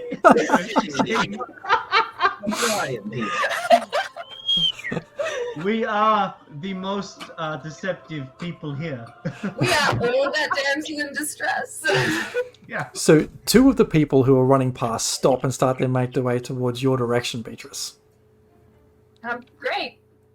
No, the building's on fire. I'm far too weak to carry buckets, and I don't know where the water is. I only have a woman's brain. You'll have to help me.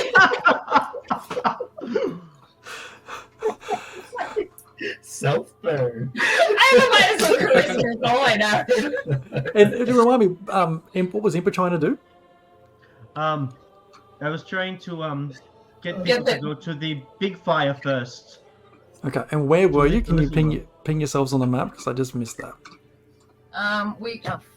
Friggity. I would say we're this alley probably here, I think, weren't we? this one. Because like this is where it was on fire, Yep. This here is and where was the alleyway that he was going through? So Yeah. Greykov is here. Yeah, You guys were here. yeah, yeah. So we We would have did- been walking down, kind of. We wouldn't the have. other way. Yeah, away. Like I think, like yeah. I So we would have been- seen them as they'd come sort of like this way past him to like I can't ping it, but they would have come this way to here, yeah? The footsteps that were heard Hmm. were from over in this direction. Okay. So And either I this see you is the guys as house. being popping out here next to the flaming house, or sort of popping out underneath Greykov. Yeah, We were- well, we'd probably yeah. be here because we wouldn't have moved then. Like, because I kind of wanted to move us around to here. That's fine. You can do that if you want. We hadn't have had time. Hmm. somewhere central that is away from where Greykov was trying to get in. Okay, all right. And you're just trying to distract those people that were running past, or anyone. And, Remind me. I mean, we're being pretty loud. We're trying to create distraction that Okay. people focus Okay. on us and Here's- not on what Greykov's doing. Here's what happens. So you managed to get, I'd say, to the end of this house, up to next door house, which is also starting to get some heat built up in it, I guess. Some fire is starting to lick that southern wall. And you reach a point where you spot, as you're running past, these 4 people running past. And that's when you start to have a whole commotion.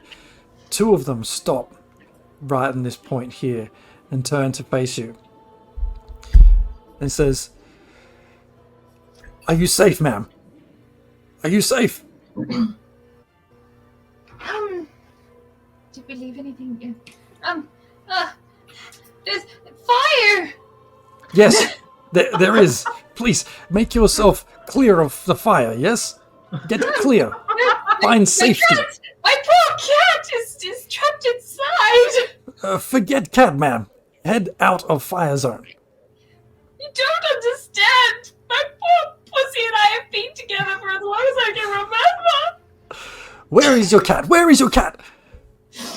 I point through some like very they're just terrible, but very dramatic sobs to like the window of the burning building that would kind of, come out of.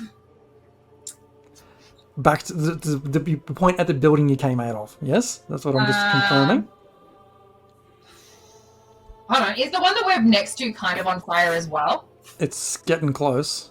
Getting close, I'll be like, the fire's approaching my house! And I point at the house that's like next door. Okay.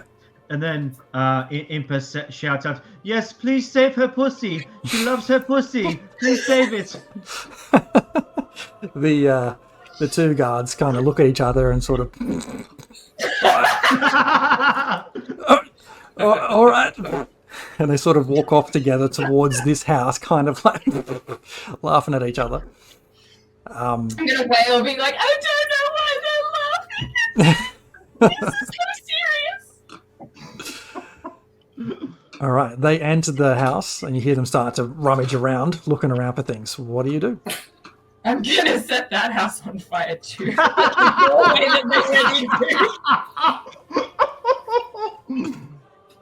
Awesome. Okay.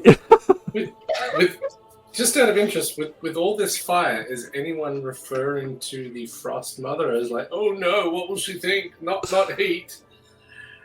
This is bad. Give me a That was What are perception they check. dealing with the immediate? These guys don't care. That was a different town. These guys sacrifice people, not heat. Oh, I thought that was sort of a global region. No, So these hot. people are monsters. Okay, let so it burn. They can all burn. Let it burn. Okay, so this next house begins. I'm going to put some fire on there. Why not? Fire! I'm really cheesed off. He will be the mayor of nothing. Oh wow, that's a lot. It is a lot. It is a lot of fire. Let's make that fire a little bit smaller. Oh god. Jesus Christ! Jez has been watching too much like Manhattan Project. What? You went full Oppenheimer on Targos. Judging by the size of that fire. I can't make the stream bigger. Anywho, so you start to set that house on fire. Two guards are in there right now. The area at Tolbin where you are standing, where Jorgen is standing, where Zane is currently standing, is getting pretty hot. Are you still staying put, or are you following the other two towards this area of distraction? It's a pretty good I distraction. think there's enough noise coming, and we recognize the voices that will go up, check it out, and follow suit. Okay, so you followed... Oh. Sorry, keep going.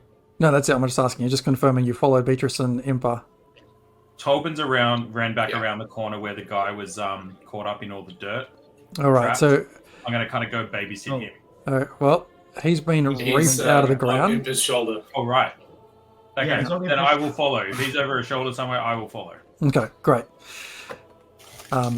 This house that begins to get pretty heated. Oh, hang on. Let's go back to Greykov. What are you doing inside this house? Oh well, this house is on fire, so it's kind of like a candy store in a way, because it's like no one's going to know this is missing, because if this all goes up, so he's going to go for papers and information. I don't think he was briefed on what to look for, but he's going to look for That's said that you should look for anything that kind of is relevant to,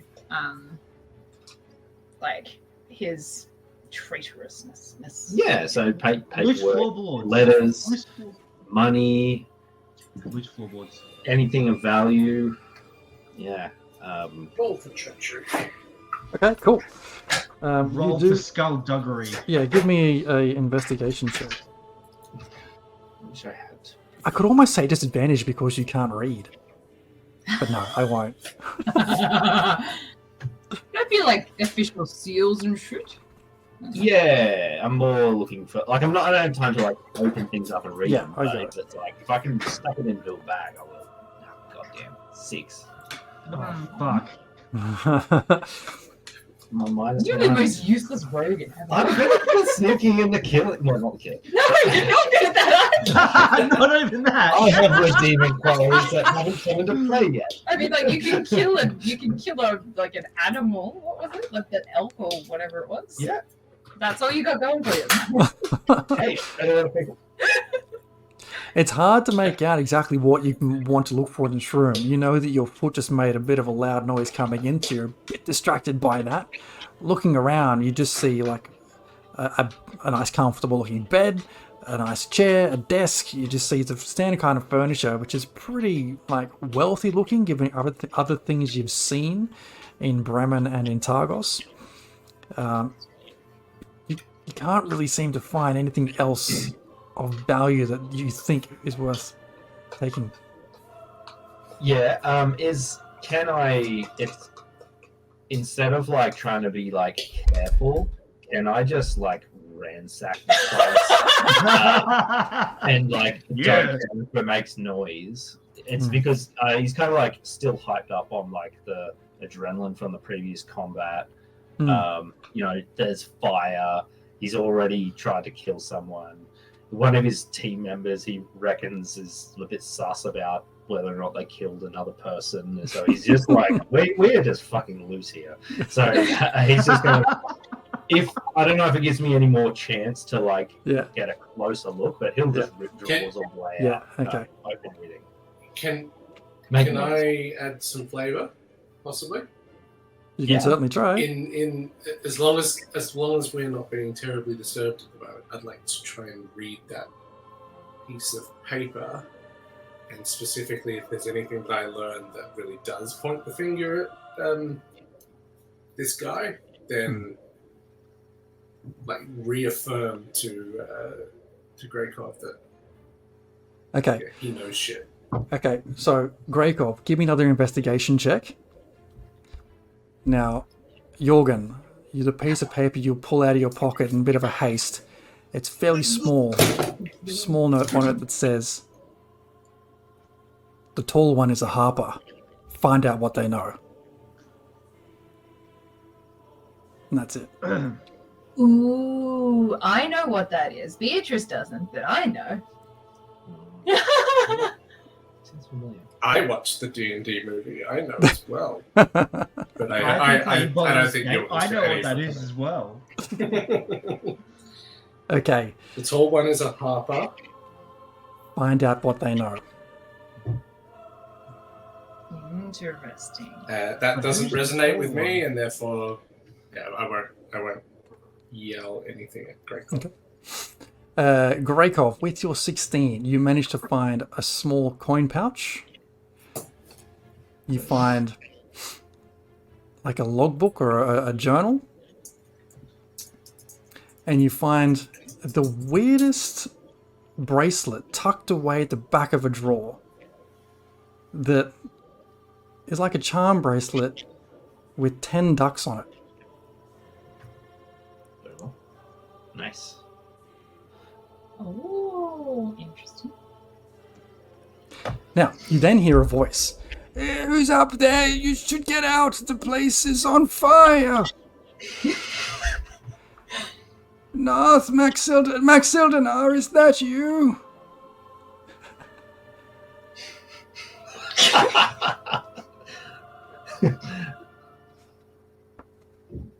I won't say anything.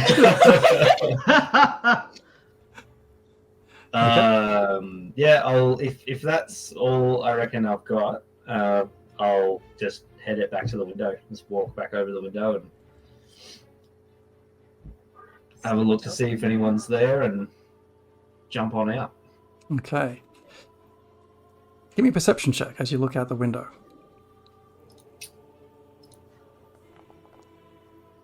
Hmm.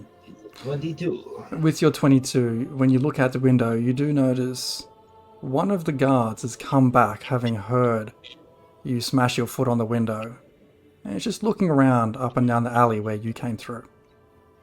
Her pussy! Save her pussy! I guess I'll wait until he goes. Okay. But yeah, if I hear the door opening behind me, I'll just have to. You can take yoga. Yeah, I'll stay. Okay. All right. Cool. I will hide by the window in the curtain room. I won't get you to roll me a stealth check because there's no one really up there. You'll be fine.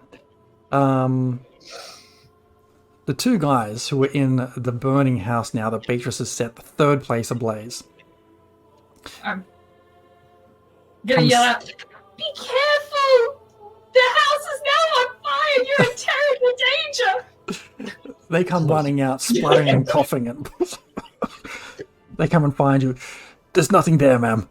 I just drop to the ground to my knees and go, "No!"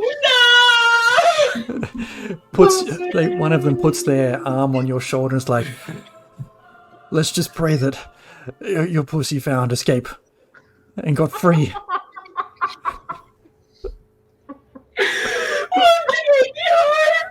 Did you have a name for your pussy?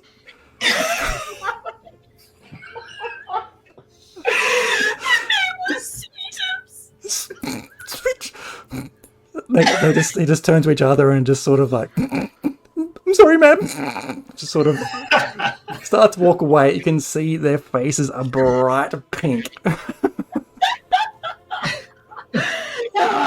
Best deception roll ever.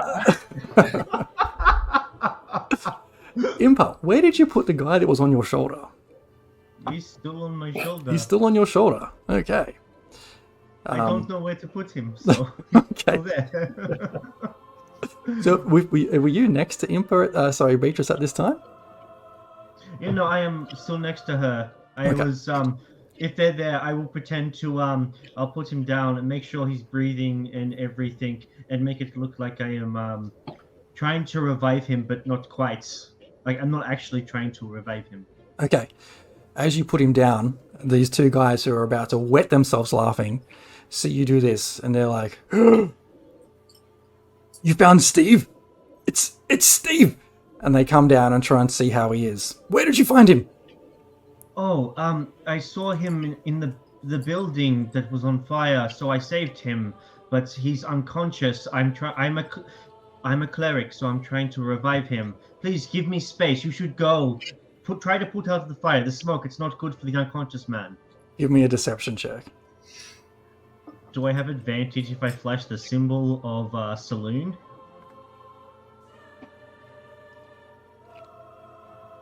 I'll give it to you, given how distracted they are right now. Fantastic. Okay. Deception. You know, if it was me, I would have been able to save that pussy. Another 2.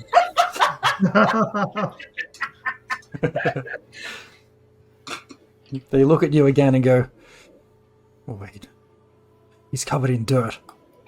It doesn't seem right. And they draw their swords. Dirt. Who are you? Well, I'm the person trying to save your friend currently. Save him then. I'm trying. Just give me some space. I can't work. There's too much pressure. Let me do my thing. Directly I'm in posture and I bop him on the head. Like, wake up. But I'm trying. When I smack him, I'm like gonna do like the really like close punch, just to so he stays knocked out. It's like palm strike. All right.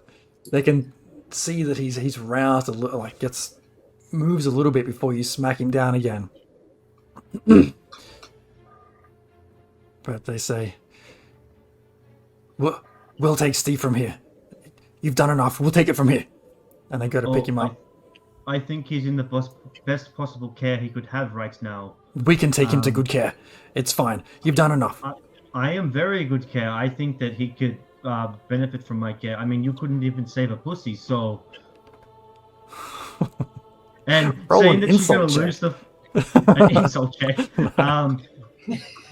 As I say that, I point behind them at the building, hoping to distract them so I can quickly just check his pockets for anything if I'm not going to win this. Yeah, you can do a quick... give me a sleight of hand check if you can kind of misdirect and then try and steal something from him. Okay. That's better. That's just a 10. It's not as bad as a 2. So... It's enough. They look up. There's smoke everywhere. There's still smoke and heat in their eyes. And it's just enough for you to reach into a pocket and pull out a small coin pouch. Oh, okay. Small coin Before they pouch. look back and they go, "You get yourselves out of here. We'll take Steve. Lighten your load." And they start to drag him away. Okay. Huh. I wasn't sure that was gonna work. And I'm so sorry. Nobody jumped in. I'm not very good at the persuasion of thing people. But I definitely could have saved that pussy. But anyway, that's another thing. We should. Where's Greykov? Should we go? What are we doing? There's a lot of smoke. It's getting quite hot. Yes, it is. We should probably see if he made like any use of his rogue skills today, or if he just ends up being a continued bitter disappointment to us all. Can you do the mind thing where you speak to Oh someone? yes, I in can send a distance? message. I like then go. Oh yeah. I'm smart. Quite smart. But I was, so wrapped up in the drama about the thing, and it just overwhelmed me. I had to, be in character for that. I send a message going, Greykov, did you find anything? You can reply to this message. Yes, I found a few things. Are you burning to death yet? No. Do you need help? Unless I am burning to death. I was going to say, make a constitution save. In fact, all of you can, given you're hanging around these burning buildings. Yeah, my con's not terrible, so that's okay. Con check or save? Saving throw. Sorry, check. Oh, just check. Sorry, okay, there's something. Ignore that one. Boo, boo, boo. It's the same anyway. 50. 13. 20. Tobin with the 12. Hooray! I get a 19. You all feel like a little bit of the smoke getting in your eyes, but you still feel like you've got enough in yourselves to get out of there. Ripping, I'm go to the hem of my dress. I'm looking at it, being I did love this dress, and rip off a strip and cross rip it because linen generally tears well both ways. Get a bit of the. I don't have any water. We're in a snowy region. You can make water. Yeah, but it'd take too long. I just seize your water skin from your thing and then put it on the bandage, and I wrap one around me, and then I wrap one around you, and then Thank you. who else is with me? We aren't Tobin and Jorgen with us as Tobin? well. Yeah. I've I've got a feeling I'd be able to breathe through the fur pretty well. It's a filter. Also, save your rags. Also, he doesn't like water. Oh yeah. Okay. So you all find these I guess masks, wet masks for lack of a better term. Greykov, what are you doing at the moment? You've just received this message from Beatrice. Yeah, so I said, yeah, I'm not dying. Not on fire. I'll have another look out the window, see if that guy's there. Give me a perception check.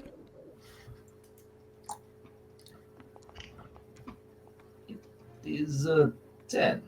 You can't see him right now. You're not quite sure if he's still there or he's gone, but he's out of your line of sight. Oh man, he's not there. I'll have to go if I can't see him. Yeah, I'm gonna just stealth out. Okay, give me a stealth check. Do it. Oh,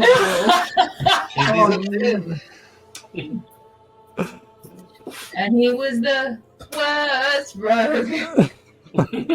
That is a tough 2 for a max 10. Yeah. Okay, you start to climb out the window. I don't know, it's something about your feet feeling a bit heavier today after all these things that have gone down. And again, your toe just collects the windowsill before you get out. And you manage to stay clung onto the outside of the building, but not without making a heck of a lot of noise. But there's a lot of noise going on, though. There is. I didn't say he was seen. He made a lot of noise. Yeah, I'll just drop down to the snow below and look around. If no one's about, I'll just walk on back to my friend's block this evening, which I should be able to. You will not be able to go back to where you came with the amount of fire sort of ripping around the outside of the buildings. That area is no-go. I will cover my face and I will run out or just sort of walk out onto the other street. It looks like the dock, sort of near the docks, and I might have to circle the block to see if I can find my friends. But I'll look around, listen. Yeah, sure. Eventually, you make your way around to the left hand of that block, and might catch up with the others there. Yeah. Hello, friends. Hello. We should probably go because they took the guy that was unconscious, and if he wakes up, he's going to finger us for being the people who attacked him. Why are you giggling? No, it just reminded me of all of the pussy talk, but I'm sure it's unrelated. Impa turns purple a little bit around the cheeks. Okay, we should go. It would seem I have missed something. Here, some reading for you. Thank you. I will read this. A bunch of villagers start to run around and start to throw more and more buckets of water, sort of forming a chain between where this fire is spreading and down to the end of like closer to the harbour, right out to where the actual water is still water and not ice. We should go to the inn, maybe? Or should we help? I don't know. I think we should probably help so it makes us look less guilty. Okay. Should we spend a few minutes partaking in the bucket of water chain? Yeah. Tobin, can you do anything about the fire? Do you have any of your druid stuff that can do anything? I have my hands to carry the buckets. Okay. Join the line. I say, if we have to break up, if we're like found or the guy comes to, that we go back to that haunted house because no one's going to go there. Solid idea. Solid idea. That's a good idea. Yes. I sit next to Tobin, but for some reason, every time I grab a bucket off him, there's a carrot in the bucket of water. I don't know why. Okay, so you line yourselves up, sort of shuffle along with people all lined up trying to get these buckets of water underway. I want you to roll me a group deception check. A group deception. Whoa.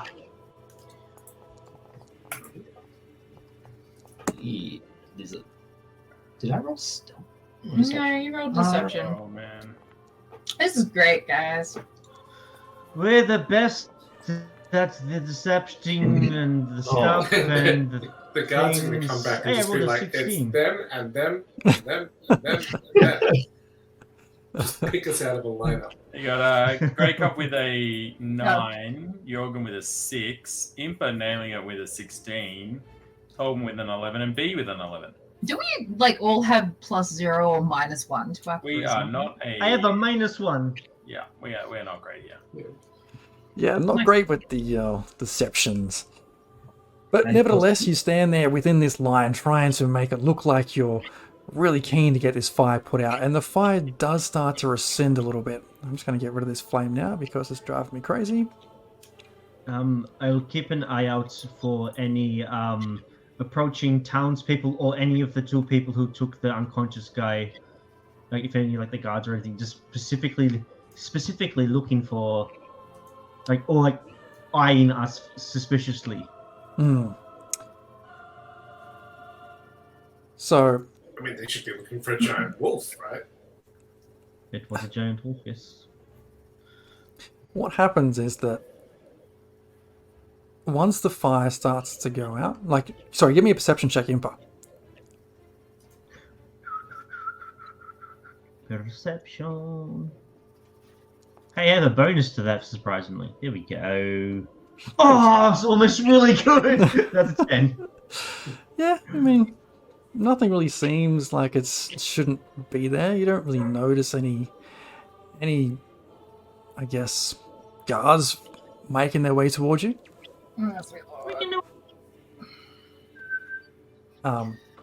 Does anyone else get to roll a perception check if we're trying to keep a weather eye out for trouble? Yeah, anyone who wants to keep an eye out for trouble, you are welcome. I think everyone's being shifty-eyed. Perception. Maybe that's why we look so group deception. You got a Four, 'cause we're 14. No, wait, no. What did I get? I got a 9. Jesus. Tobin with a 14. What's your passive, Tolkien? My passive is very good question. My passive is 17. Yeah. So, The safe word is pineapple. Just remember. Tolbin, you notice it first.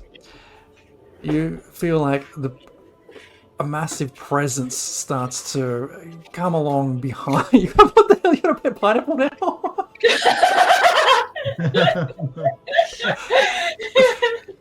You feel like a looming shadow makes its way up behind the six of you, and you see this shadow really approach the back of Greykov.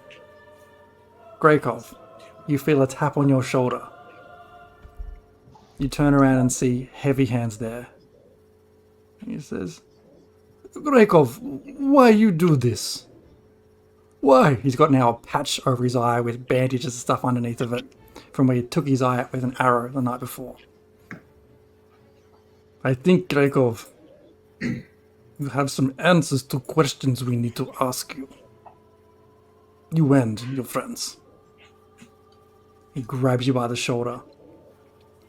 Other guards come out from behind him. No. Are they guards? Are they town guards, or are they... Heavy men. They're in town, like, guard outfit. Fuck. Oh, people are fucking hurting right now, aren't they? And he And says, slip out and run away. Yeah, I was just gonna, like, if he puts his hand on me, like, I don't know, do some kind of self-defense, like, see if I can get his hand off and slip out, and fuck, I might just have to run. Like, Are we Who running? saw Pineapple? Heavy Hands come up? Tolman. Okay. Oh, so we don't even know. Okay. And Well, then once he Greykov starts just speaking, Well, you all kind of recognize that he's there, but Tolman's the one who clocked him first. Pineapple? More guards walk up behind each of you, each of them Yeah. putting a hand on your shoulders. fuck. It's time. It's time, Greykov. Now, we don't leave you. You come with us this time. And they take you all and shuffle you away. We'll take a quick break there till we come back and see how this goes with the second half of session. I didn't expect him. I mean, nobody expects didn't the know that. Heavy Hands Inquisition. Everyone. Okay. Yeah, I'm on 12 hit points, Dave. I'm on Let's 12 go. hit points, and I have one spell slot. All right. Like, are you? Yeah, pausing it there. We'll break now. We'll come back in 10 and see how this plays out. Oh, Going so Right. well. And we're back. oh, Dumbledore died. Was that the headline that just Sorry. came through? That sucks. Yeah, that's sad. Oh, Michael Gambon. Yep. Yeah, that's sad. What was the second Dumbledore? It was the second Dumbledore. Where we Anyway, left what's was... your only death tonight? Yeah. No, don't foreshadow. Where we left off, Heavy Hands had approached Greykov, grabbed him on the shoulder, followed by 6 other guards who had grabbed each of you on the shoulders, and are quite forcibly dragging you out of this line. They begin to march you off in a direction closer towards the center of town. Can I grab that just from my pockets, the duck bracelet thing? Yeah, sure. And Go for it. Does it's just it doesn't seem magical, does it? I mean, I've got no That's right, I got it. no arcana. That's my baby. You can make an Arcana check. If anything goes down bad, cast fire fucking everywhere. I got the 11. You feel like it's just too. It does give you off some kind of strange vibe. Like it's too strange a thing to just be. Can I see if I can break one of those It's little a ducks? bracelet of ducks. Yeah. How would you try and break it? It's like a porcelain little duck. Oh, I just want to like see if it's connected by a chain just in my pocket. Pop one off, just like between my fingers. Okay, you're gonna try and break that. Give me a strength check. Oh, just what I'm good at. Rolls a 1 and scratches his finger. Oh, he's a 13. It's not gonna do it. You do manage to get one unhooked off the bracelet, but as you're trying to squash it, it's just the beak and tails of this tiny little porcelain duck are just starting to bite into your fingers, and it doesn't break. It's too small and too dense. Very well. As we are walking, can I just prepare something? Just get like surreptitiously, just like reach into my components pouch and just ready to get something ready. You can make a sleight of hand check to try and do that, as you're all kind of frog marched across through the center of Targos. Okay, I will whisper under my breath and give myself some little bit of guidance as well once I do that. Okay. Oh wait, no. Wait, what do I have to do for that? Yeah, just like I will what I'll do is I will they're like, Saloon, give me power whilst these unfortunate men who are just doing their job are taking us. And as I'm like saying that, I'm just gonna like touch myself and just give myself some guidance. Sleight of hands with a D4.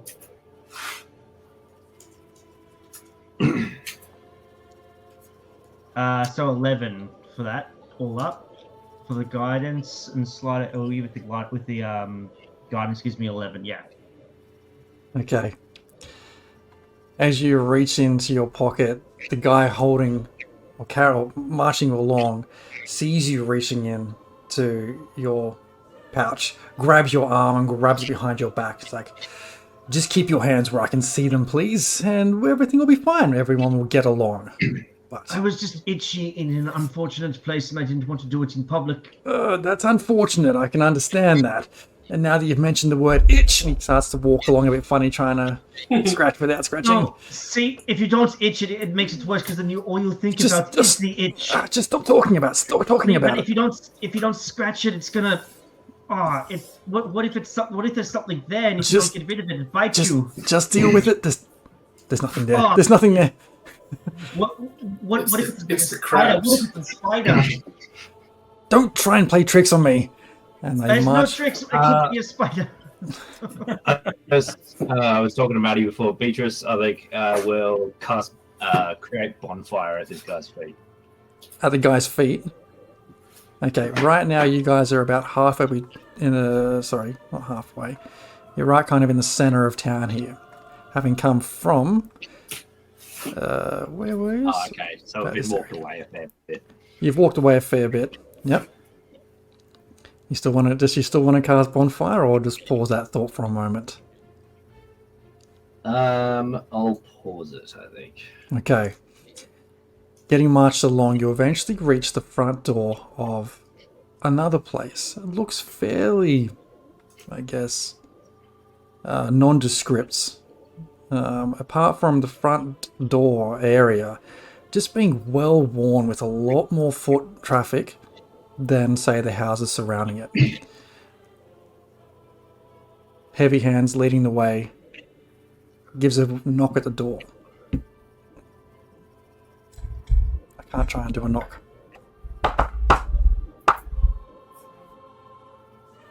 The door You're opens. just looking at everyone, just be like, Door opens, and you're all walked inside. Inside that No, room. hey, slow it. Door opens. Look, I think it'll catch fire and it'll be part of the create bonfire on the door. Impa will immediately, as soon as the door goes up, Impa will do Sacred Flame on the guard that's holding her arm. Sacred Flame on the guard that's holding her arm. Okay, one second. Just while you're doing that, Jez, I just want to say that Jared is absolutely nailing the B impression here, because that was the exact instructions as she ran away. Said it all like. I think it was like we Burn it all. Yeah, we moved away from that place, and then we've come to a place that was their home. And it's like, yeah, we'll burn that then. It looks very flammable. Yeah. Okay.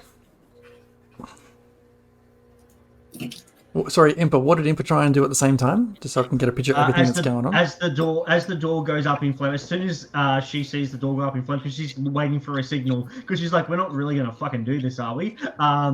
Impa will do a sacred flame on the guard that's holding her arm behind her back, because she really does not like being manhandled. Okay. So as you were to walk through this place, so the order here would be Greykov. You would be first, right behind Heavy Hands, and you can see as you're following him behind this massive scar in the back of his neck. Who else? Then would be Beatrice, I think, behind you, followed by Impa, Tolman, Jorgen, Zane. Yep. So, Greykov, as you're about to go into this room, you can see inside the place is lined with about a dozen more of these heavily armored guards. Sitting in the center of the room is Speaker Maxildenar. Just as you get past the threshold, or hang on, no, just as you're about to pass the threshold. Like when he's knocked on the door and like it's like either just about to open or you can hear the locks clicking on it or whatever. Just flame. Great. Okay, love it. So the bonfire goes up. The whole door lights. Impa, is it an attack roll for your Sacred Flame? No, he needs to make... Oop, I didn't cast it into the VTT. Needs to make a dexterity saving throw versus DC 13.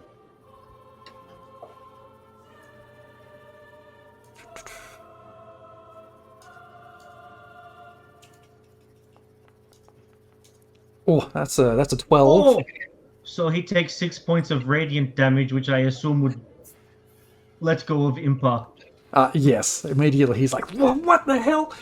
And turns and tries to face you. I'm going to aim for that X on the back of what's his Heavy Hands' back of his neck with my short sword. Oh, make it happen. Why don't we just roll initiative in this instance then? Okay. You ready? Okay, do you want to add the combat tracker? Okay.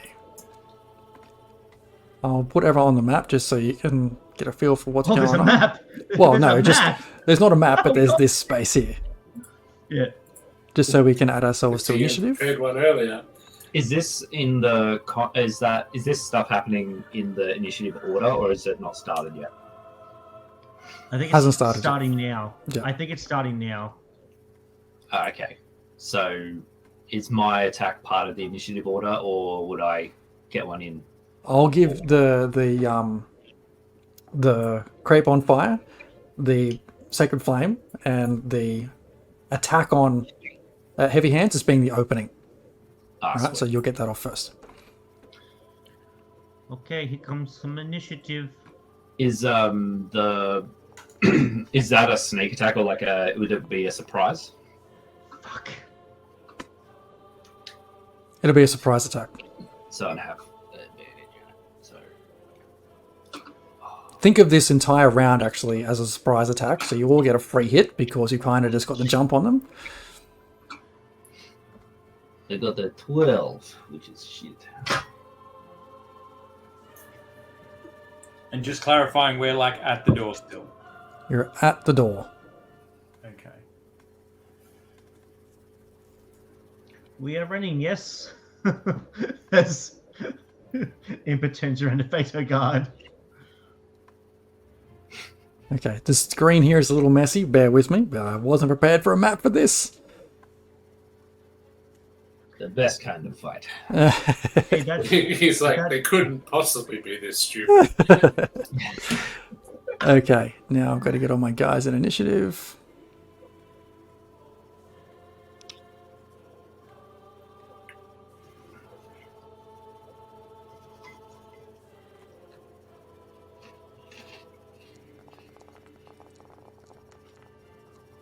I'm really glad that's initiative and not damage, considering how many things you just rolled. Yeah. Okay, so you guys get a Still surprise A round. lot of initiative. After this bonfire going off, I'm just going to pair everyone off with who's kind of guarding them around.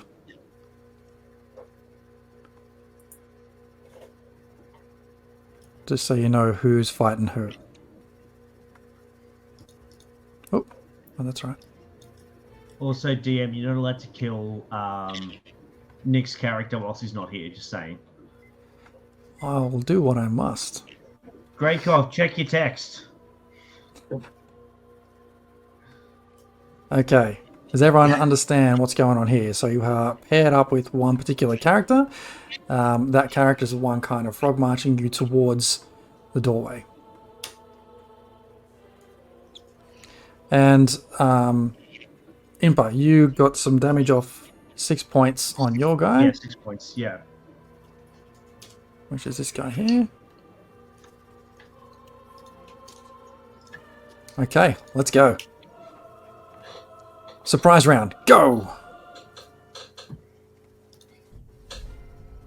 So, with the surprise round, we have Impa's got off the 6.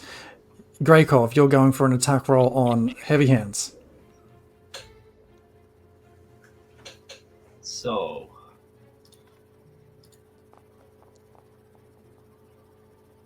it is not good. It is 12. 12 is not going to do it. You just like can't quite get the angle on trying to get him in the back of the neck, and it misses. Oh well. I'll offhand, I guess. If yeah, taking it out is an attack. If I wasn't holding it already, no, so I don't have another weapon. All good. I'll use my bonus action to disengage.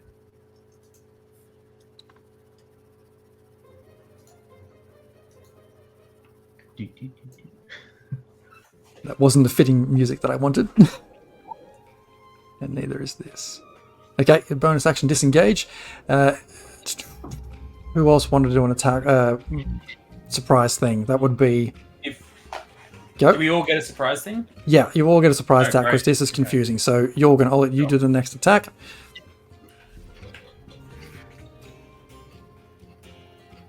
I would like.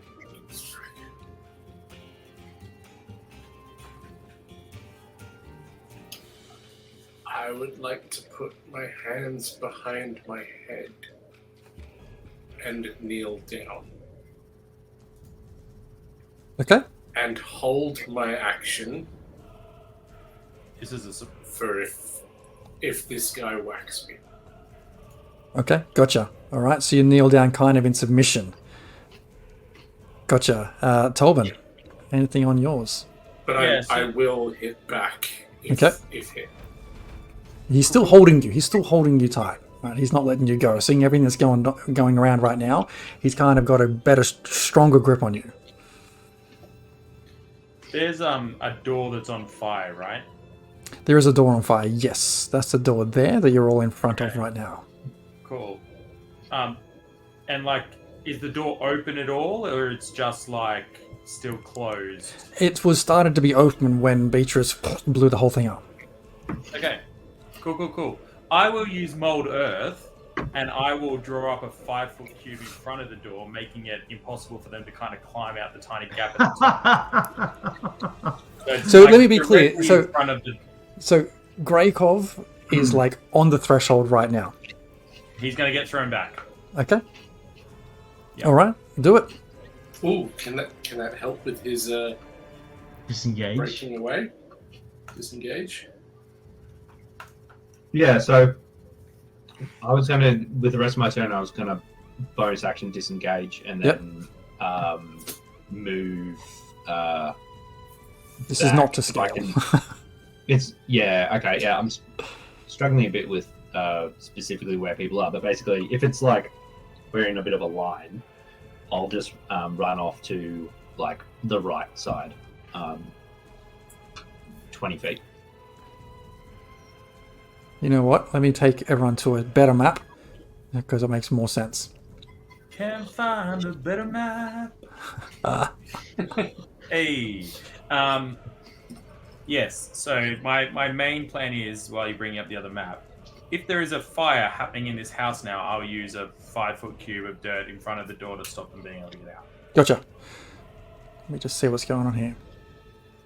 Whilst the DM pulls up a new map, take this opportunity to check out Behold Games, our sponsor. Make sure to use code Raging Rolls at checkout for 10% off your order. You can get the new book for a little bit cheaper, and I believe because Behold Games is a smaller store, they have the alternate cover, which is pretty freaking dope. You. Let's see if this works.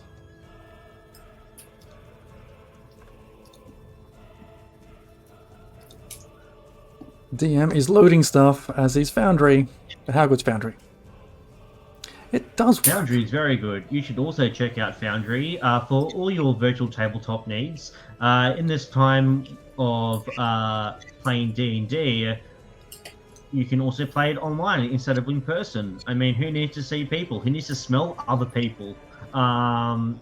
Virtual tabletops remove that. You don't have to smell anyone. You just smell yourself. But you don't like, actually have to smell yourself. Like, you don't want to. I'm vamping, Jez. I don't have much left. No, you're doing well. You're doing well. Keep The it up. main benefit of playing online is that time that we played in an art gallery, and Jez almost got into a fist fight with an art gallery master because they thought that we were going to be some sort of hooligans, and then Yeah. just have to deal with it. That is a true Yes. story. That is a legitimate, true story. Okay, I have no encounter on this map, which sucks, but everyone got a surprise right in, so I'm just going to put everyone to roll initiative again, and hopefully that's okay for Okay. everyone. All right. Make it up as you go. I rolled a 1 before, so this can't be worse. Ah, that's the same. Okay. That's a lot of dice from the DM. Sorry, I think I might have accidentally just man. rolled for everyone. That's some legit rolls happening up there. B with a 22, Greykov with a 19, Zane with an 18. That's a good start at the top. Hey, it's We won't okay, talk everyone. about it I'll right catch up. I'll catch up with my 5. Okay.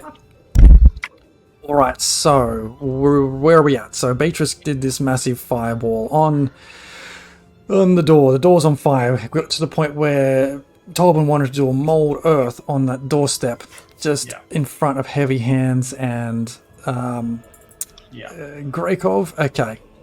They have to make a save? The dirt can't injure anyone, but it's like enough dirt that fits in a 5 feet cube. Yep. So just as much dirt as it is to completely enclose the door, so the fire's burning on the inside and they can't come out towards us. Or whoever's inside can't come out towards us. Okay, gotcha. Right, so this dirt comes up. That actually separates you, Greykov and Heavy Hands a little bit as you kind of get shuffled either side of this dirt. And Beatrice is up. I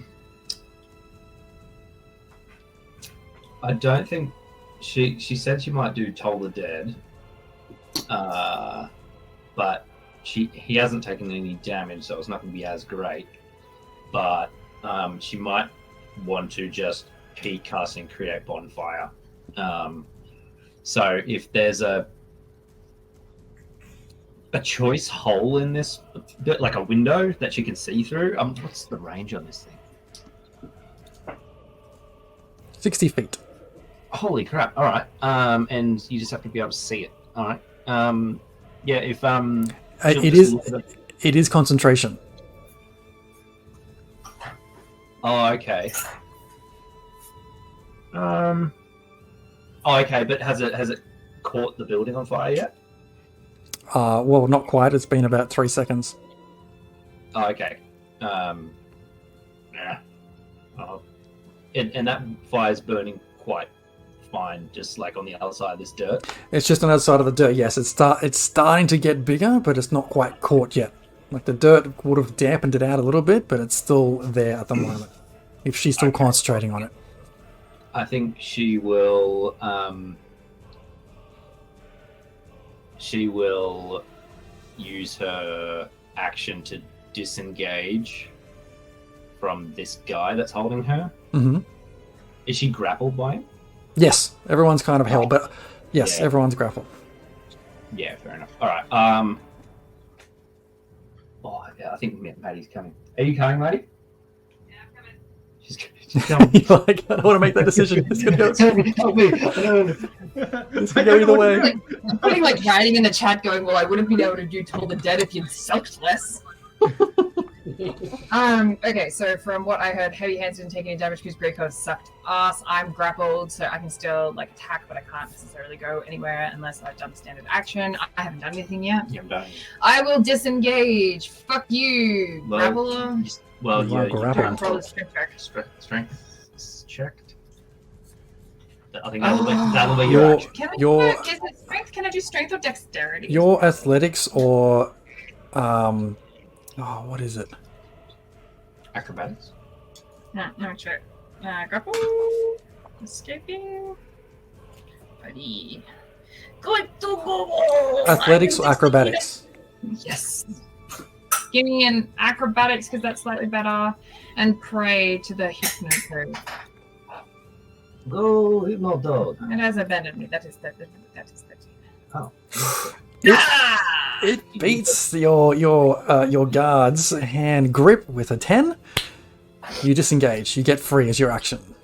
Huzzah! Shuffle me towards the out. Where's the out? That way? Out? Yeah, which direction is the haunted house? The haunted house is in the direction to the left. The left and then further to the west.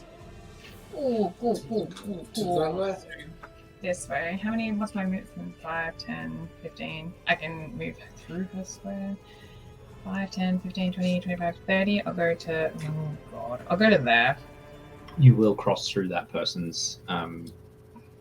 Yeah, but they're not engaged with me, so they can't, I don't think. Oh, well, you're just leaving their range. Through range. Let me check. If you pass through another character's space, that you have to take double movement on that space, I think, right? Not for allies, I didn't think. Not for allies? Allies. No, let me check. Anyway, Unless it's not that you're- far.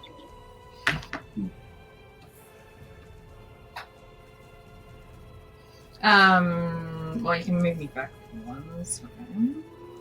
You can move through a non-hostile creature's space. 5 feet is a big area. It's just I think you'll be leaving this guy's at melee range, so True that. Yeah, so you just can't move it in the thing. shouldn't And say that'll that. be in his range. He is currently grappling them. 5, he can still attack me. 5, 10, 15, 20, 25, 30. Yeah? Alright, put me there. But you'll go past heavy hands. Oh, there we I go. don't think that Adam's told us you matters. can move through an ally space, but you can't end your turn there. That makes Yeah, sense. so there. Where you are? Yeah, where I was. Okay, great. And that is your action? That's your turn? Yeah. Okay, Greykov, you're up. Cool.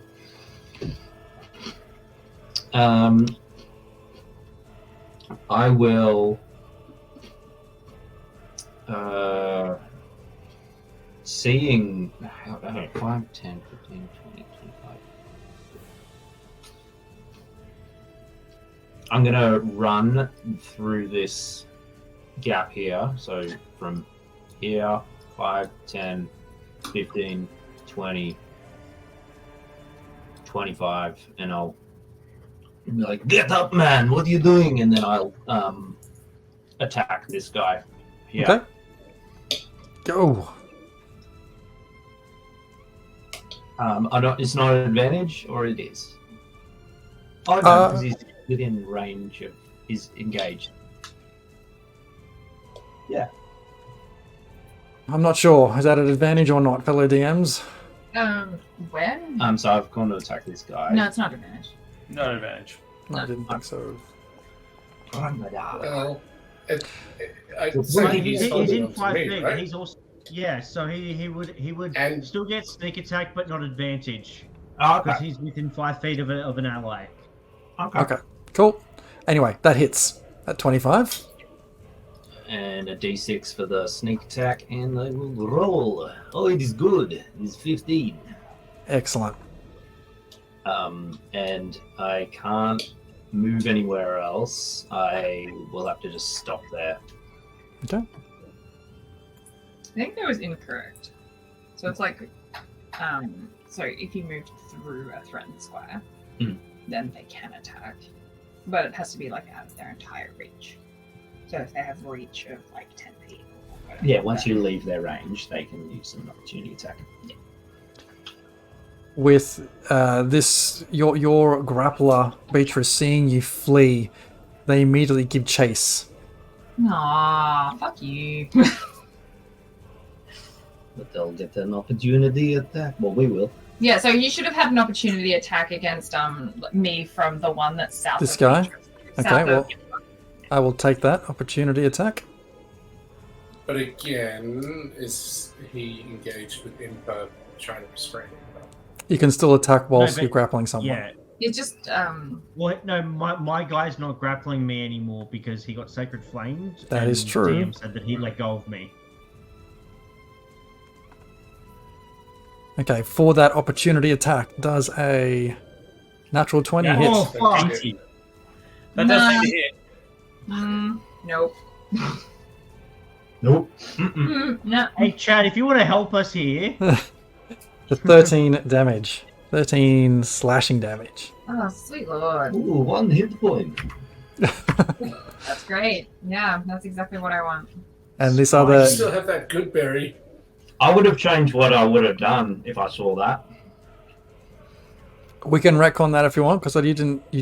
Did you hit him? I can't remember. No, you didn't get him. I hit the other guy that's wrong south one. of. Engaged with the organ. You did. York. I'm happy to retcon that if you want, because you hit him with 13 or something, right? Yeah. Yes. Yeah. All right. It's a bit shitty, but I'm gonna. I can live with the consequences of my poor choices. No, but it happened out of order. So I'm Hmm. gonna run through. So you'll take an opportunity attack too. No, No. because he's already used his reaction All right. to attack you. So I can't move because I don't think it's my turn, but I will move to. So I was here. You were here. 5, 10, 15, 20, 25, 30. I can get to her space and see. I'll just go next to her, north of her there.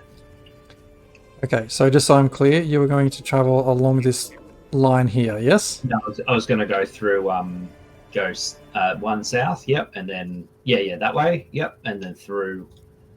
You'll still take an opportunity attack if you move. To there? Oh, sorry. I was going to go south. one south from where I was. Oh my god, it's gone crazy. Hold on. One south from where you are, yes. Yep, Diagonally left. southwest, Mhm. yep, and then straight west. all the way through Impa spot. Yeah. Yep. And then that's 25 feet used, and then Yep. I'll go diagonally northwest. And I'll stop there. And I will take out my bow and attack the guy who just attacked. Okay. Just Cool. with a short bow. Attack. I think it is normal.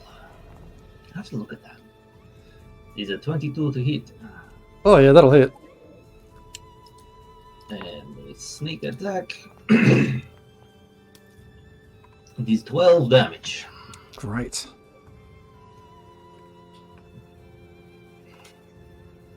Awesome.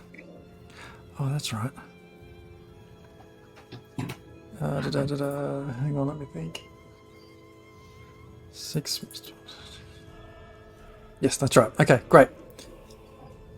Cool, we got there. Yeah, sorry about that. No, you're right. My bad. I should have watched the opportunity attack happen. Zane is going to try and break free of this grapple as well. At a...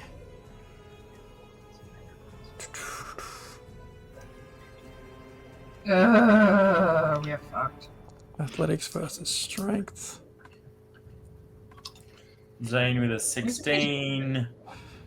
Veteran with a 17. Struggles, tries to get out, but the veteran, the guard, manages to just hold on to his hands, tighten his grip as much as he can. Oh, that's not right.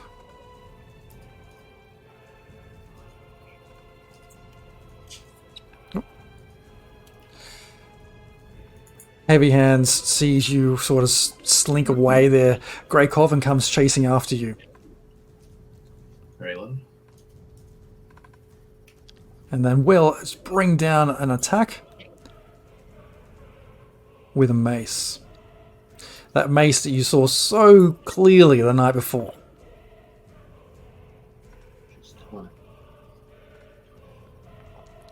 For a huge 13 to hit. Oh, nope, misses. No.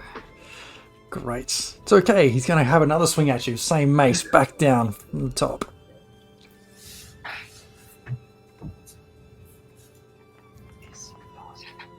For 16 to hit. Damn it, that'll hit. Oh dear.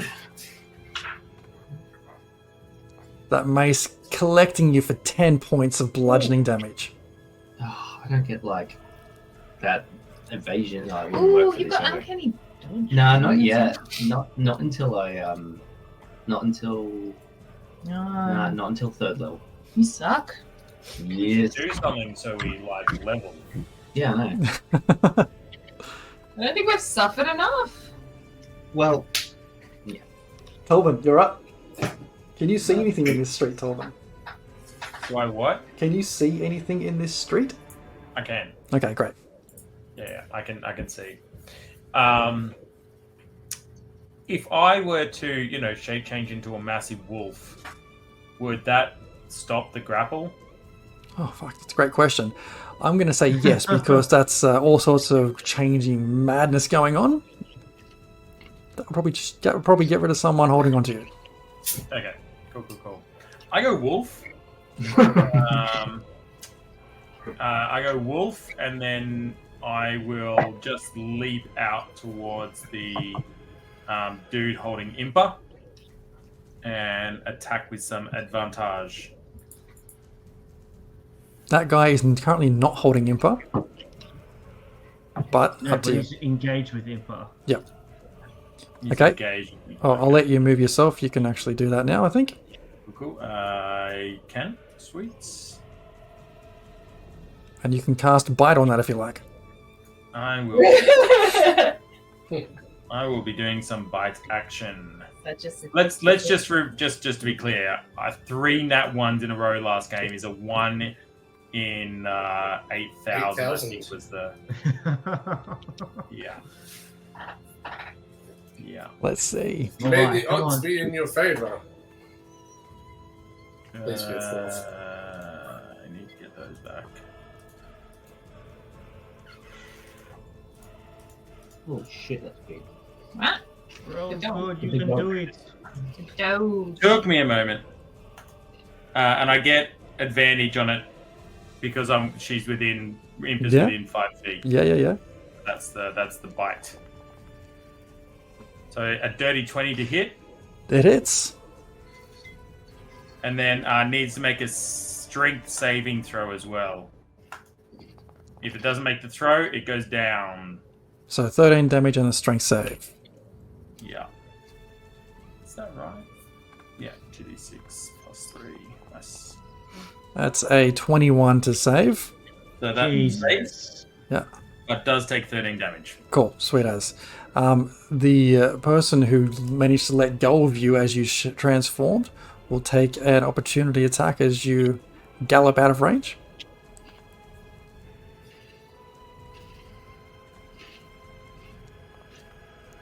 For a 17 to hit. 17 does hit. And a big 3 piercing damage. As the spear they're holding, they just see you shift and start to gallop away and just try and jab it in you for 3 points. Sweet. I will continue to, after I make that bite, run around and just be still within that person's range, but like sitting in this gap between the Imper and B and the person. Okay, gotcha. So I'm just being in the way as a massive wolf. Mm-hmm. And that's the end of my turn. Okay, you just feel a spear come out of nowhere right at you. As the warrior at the back, the guard at the back, sees you escape and run off. The spear comes hurtling out.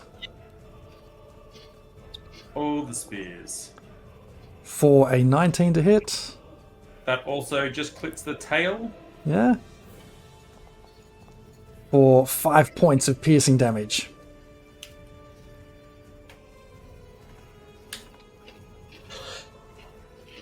Understandable. And they will run up to that space there. The one where you just ran from moves forward one, has another throw. This time throws their spear at you.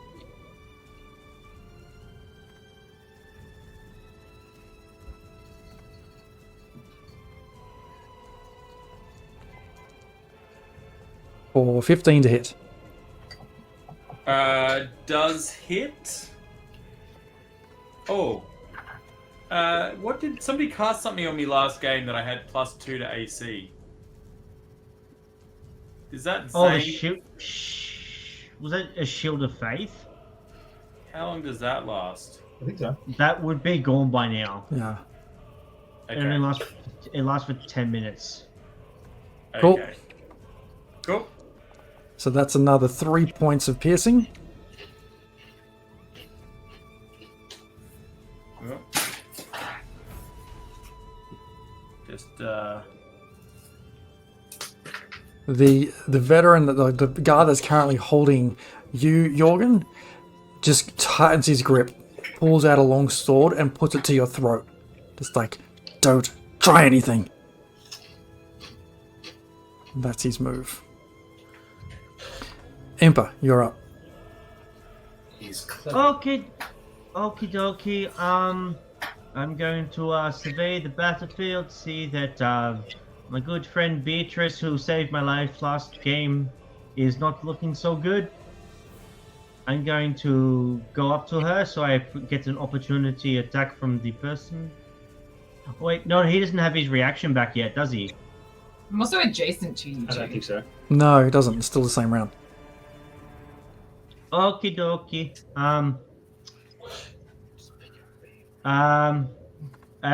Beatrice, would you prefer some healing or some buff? Or a I lift. would prefer to get the fuck out. Okay, well, I can do that too. Okay. I will cast Bless. I will get Beatrice. I will get Greykov, and I will get Mr. McWolfface right next to me as well. So you all get a D4 to attack rolls and saving throws. Then I will grab Beatrice and begin to drag her. I'll interpose myself between. So as I run in and grab her, I'll interpose myself between Heavy Hands and Beatrice, and I'm going to start to drag Beatrice diagonally, away. So this, down this way, and then start going that way. All right. sort of thing. Okay. Dragging someone. Yep. I'm at half speed, so I probably only get to Okay. like here. Cool. Yeah. And Heavy Hands sees you trying to drag this person away and just brings a mace down on you. That's fine. I'll take that. I'll take his reaction.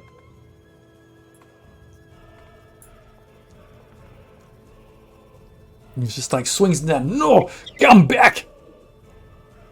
Yeah, not today, motherfucker. As I pull up the shield as it comes down and block it off, and I drag Beatrice down with me away from danger.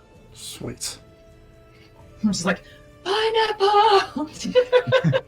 Yes, no, it's all pineapple all the time right now. No, it's kind of like that's more like to cue people to run away to like the safe location, more than like where we'd agreed to rendezvous. The guy that you had escaped, and now that Dolben's wolf form is right in front of, goes a little bit bonkers. You're seeing this wolf in front of him and starts swinging wildly at you.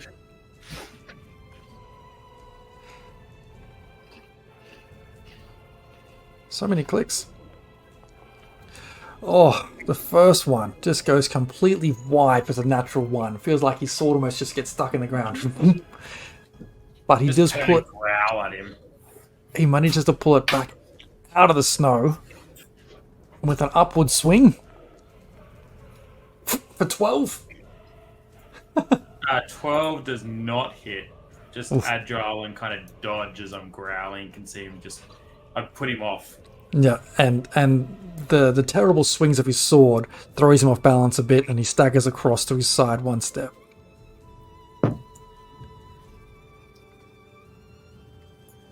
And he calls out to everyone else, "Do not let them leave! Do not let them get free!"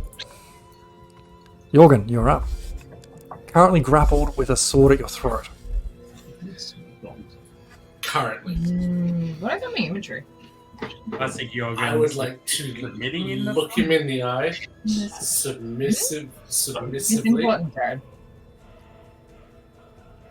and then It's like, look are at you doing that a Puss in demeanor Boots, change. big eyes and Yeah, then just Puss in- small?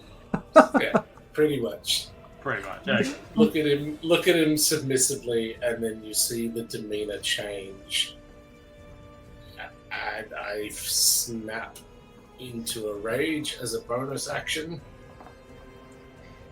It's And like, I would like to look at my try and and I would like to try and break the grapple. Uh-huh. Hang on. Contested strength. Wait on. you have advantage if you're raging. It's the last rage too. Hang Haven't on. recovered the one from last week. Let's get the And fuck I'm a out bit of fucked Dodge. up. Wait on. Okay, here we go. So you're doing a athletics or acrobatics check to get out versus strength. Not Which- strength. Well, no, it's a... What did I say it was? So athletics is a strength, and acrobatics Yeah. is a dexterity-based skill, but it's not like a straight ability or saving throw. It's through the So- ability check. So it's your athletics or acrobatics against the other guy's strength. So I'm guessing Oh, I thought it was you want to do athletics, yeah?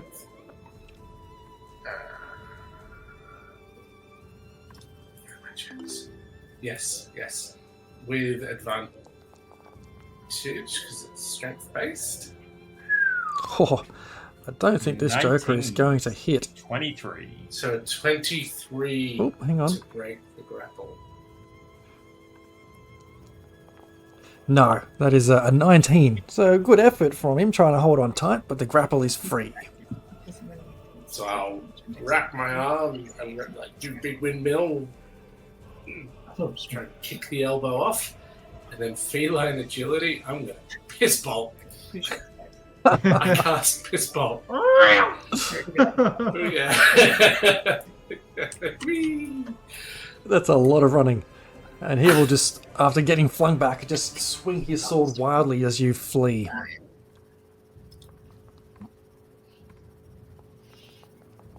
For a whopping 8 to hit. I think you make it just out of range before that sword swings past the air where you just were. Oh, okay. Well, Yeah. what is that? Must be a different type. And that's me Um, done. I will take it to just the edge of the map. I've kind of thrown myself way off. how much agility does one cat have? Feline agility With is feline agility yeah. doubles. Have you ever seen a cat get spooked? Six, I got 60 feet. Okay, so you should be. Okay, that's actually no. We should be back. Yeah, I'm out of the play zone. The guy holding Zane, seeing all the chaos start to unfold, just slowly starts to drag Zane around. Oops, why didn't Zane come with him? It's not a prison. Around the Zane outside. doesn't want to go with him. But he does. He does. Beatrice, top of the round. You're up. Okay, so has Heavy Hands been damaged yet? Yes, I mean, you can tell that he's got this eye patch over his eye and bandages there. He still hasn't fully recovered from copping an arrow to the eye and several others to the chest. Cool, that's great. So I'm going to 5, 10, 15, 20. Who the fuck's that over there? That's Jorgen. Jorgen? Okay, cool. 5, 10, 15, 20, 25, 30, 35, 40. So there. Well, I'm yelling. Five. Try to keep up. I'm going to move to there, and then I'm going to cast this on Heavy Hands. Can he make a Wisdom saving throw? All the dead. He is not the most wise of character. I hope not! Is 2. Okay, so he gets. Is it versatile damage? So he takes 1d8. 1d12. So he takes the 1d12 is D12. already hurt. Yeah, so it's you just go. I think you just roll. 6. Oh, feels the pain. Feels this ringing in his ears. Not comfortable. Not comfortable for Heavy Hands. Sorry, that was all I could do. Greykov, you are up. You did very good. So I've seen Zane dragged away by this one guy here, Yes, that's correct. grappling him. Okay. Heavy Hands.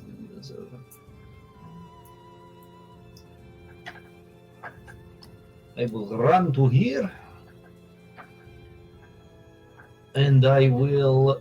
5, 10, 15, 20. He can still get to me, and he will want to. I think I'm going to have to use my action to dash and get further away from Heavy Hands because he's going to hunt me down. It's a bonus It's a action. bonus action. It's a bonus action to dash, so you still have your action. Oh yeah, Because you're a I'm rogue. a rogue. Yeah, you just suck so much at being a rogue, you forgot. Goddamn rogues. I will go over here. Hopefully, I'm not too far away now. Well, no, because your longbow has a pretty good range. I've only got a short bow. Oh, your short bow has a really good range on it. You're fine. What is the range? It's good. Okay, I will. I will send an arrow at the guy holding Zane. Oof. Thread the needle. Thread the needle indeed. See if we can make that You're on the happen. one. You probably aren't going to hit Zane, you know. Well, this is a risk I'm willing to take. Here's a sacrifice I am willing to offer. Ooh, is it really dark and snowy? Well, it's No, always sorry, dark. I've used my, but yeah, shut up, Jared. That's mistake. Roll the fucking dice. Just roll the fucking dice. Oh, it's nearly 20. There's a 14 to hit. Okay, yes, does not quite make it. Just falls slightly short of that guy's. That means his AC's 15. Well, I will wait there and knock another arrow. Okay, I can't remember if this guy threw.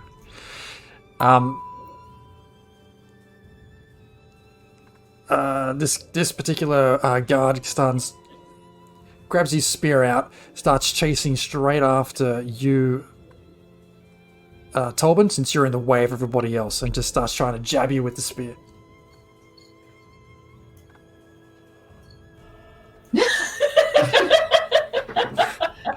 Just noticed that though. Oh, Natural natural one is not going to do it. Why is DM Yeah. getting all than ones today? It sucks. I give him the old woof woof. No dice. Just His little turn wolf growl action. and bare the teeth. This guy's thrown off. As Zane will once again attempt to resist this grapple. Come on, Zane.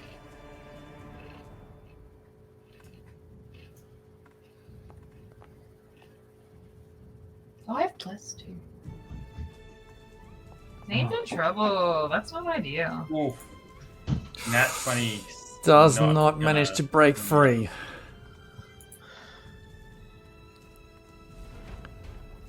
Heavy hands. Feeling pretty frustrated now. Stomps straight towards you, Impa, since you are the closest one to him right now. And will just No. attempt to bring down that mace and just say, "Bring everybody back here now!" No thanks. Pass. Sure, just let me go get him. 16 to hit. Again, I deflected. Impa deflects it with the shield. Fucking shields! And just tries to swing at you again.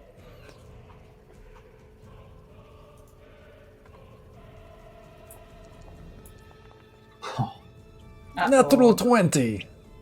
Okie dokie. I will use my reaction to use my stone's endurance to roll a d12 to take some of that damage down.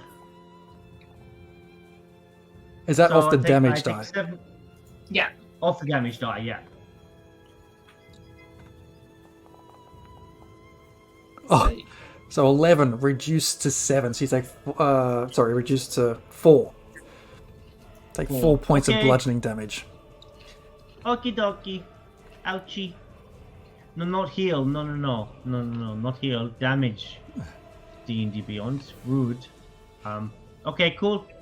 And Tolbin, you're up. So I've just seen Heavy Hands rush over, and I've seen Zane's guys like got a strong grip on him, right? Mm-hmm.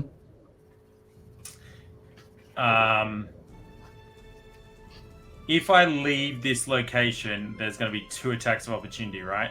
Yes. If I were to run directly to Zane, there would be more attacks of opportunity through this gap here, right? Like Yes. through the middle. You'd be looking at 4. Okay, what if I just run in like a big ass circle, like down and then around? Then If it you- would be less. If you hold Then I'd only control, have the original 2, right? you'd have 1, 2. Yeah, if you hold control where you're doing that, you can do the multi-point line. And click at each point. Yep. Yeah, cool. We shall I can see. do that. You're a huge wolf. You might get hit by that guy at the bottom. We'll see. I've got 50 feet, so I would use Okay. my as much of that 50 feet as I need to try and avoid him. Okay. Yep. Oh, that's fair. I'll give it. I'll pay it. Okay. So I'm gonna risk the 2 attack of opportunities to run around in that way and get down to where Zane is. And what do you want to do the attack of opportunities? And we'll see if I'm alive at the end of them. Okay. We'll try that. First guy swings. Attack of opportunity from the top and going anti-clockwise for a 16 to hit. Oh, yeah, 16 hits.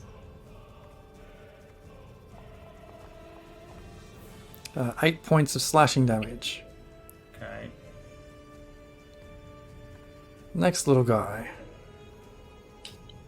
She just start to turn, rams a spear at you again for a 20 to hit. Dirty 20s do hit.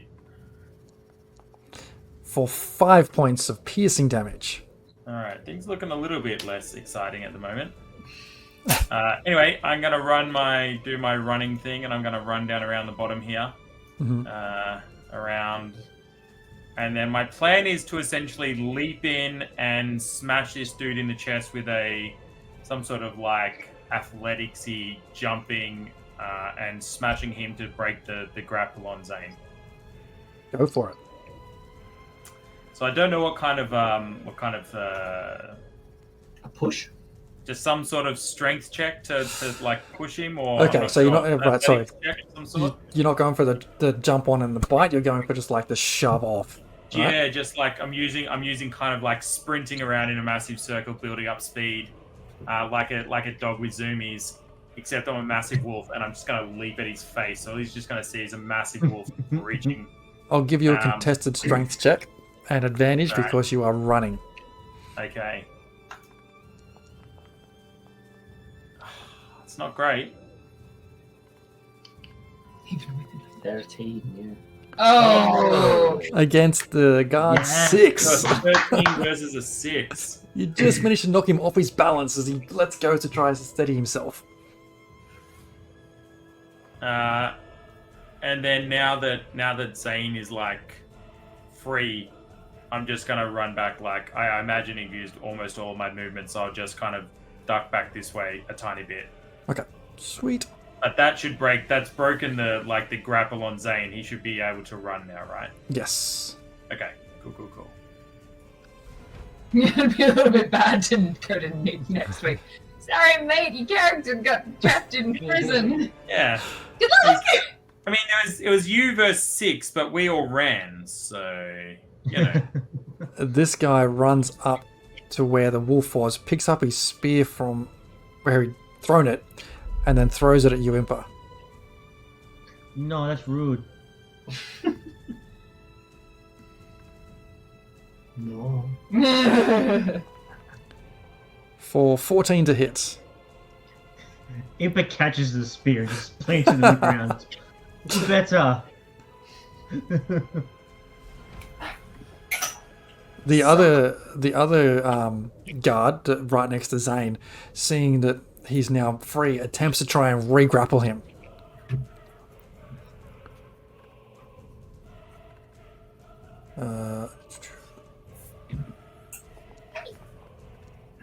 Got some depth to them there. Oh, Oh, for fuck's sake! that's an 8 from Zane to try. No, 12 from Zane to try and save from being grappled, and a natural 20 from the warrior, the guard grappling it. So he's grappled again, but this time by a different guy. Hey, DM, just saying, you rolled athletics for Zane, you didn't roll athletics for the guard, just saying. Ooh. That's right. It's athletics or acrobatics against strength. No. Okay. That's what we've been doing the whole time. I tried, Nick! It cost me a lot of health to get you free, then, Nick. This guard that you ran past, Tolman, comes over to you and starts to swing at you with with the swords he has.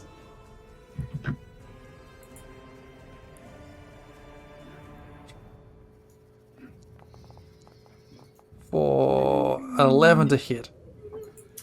11 misses. He's a bit rattled by the turn and growl. The second attack, though, steadies himself for a 22 to hit.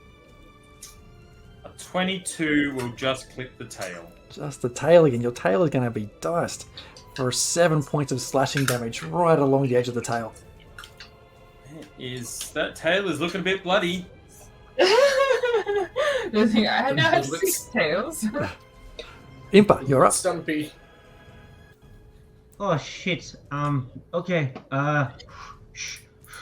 Okay. This worked really well before, so I'll use my action to do Oh, shit. a sacred flame. So let me just double check the. Oh yeah, 60 feet, easy. On the dude who just grappled Zane. Mm-hmm. So he needs to make a dexterity saving throw versus DC 13. How many hit points did you have before Tolman? You turned into wolf. About 13 hit points. Sorry, you're going on one that just grappled Zane, right? Yes. And he's got to make a what? Dex save. Yes, A dex save. dex save. Whoa, natural 1. Awesome. He takes 1 point of damage, and I assume the grapple ends like it did on me. Absolutely. That flame hits him and he's like, oh shit! Gets his hands off and shakes him free of the flame. Okay, I did my thing. Heavy hands, you hit me, I'll come back for you, and I'll do what I did before. And I start fucking booking it. No worries. I'll actually, no, I'll stand in front of Beatrice and get Greykov, so I'm interposing. But I still do, I'll take the attack of opportunity. Okay. Again with the mace.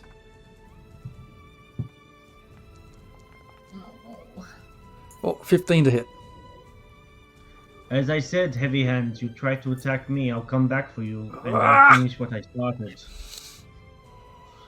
You hear him call out, do not run, it is foolish to run. Come back, we just talk, yes. Yeah, no, we're really We tried that before, but then we were attacked, so, you know, it wasn't very nice. And I'll end my turn there. As I'm just like, look at Beatrice and Greykov, and I'm just like, what the fuck? This other guard that you've all broken free from steps up a few paces, I couldn't have moved lines you more. up with a crossbow.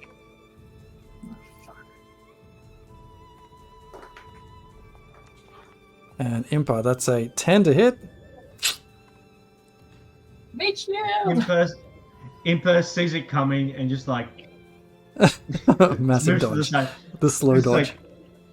like, okay, like you tried, like you should just let us go at this point. You're not doing very well. Jorgen, you're up. 60 feet, stage left.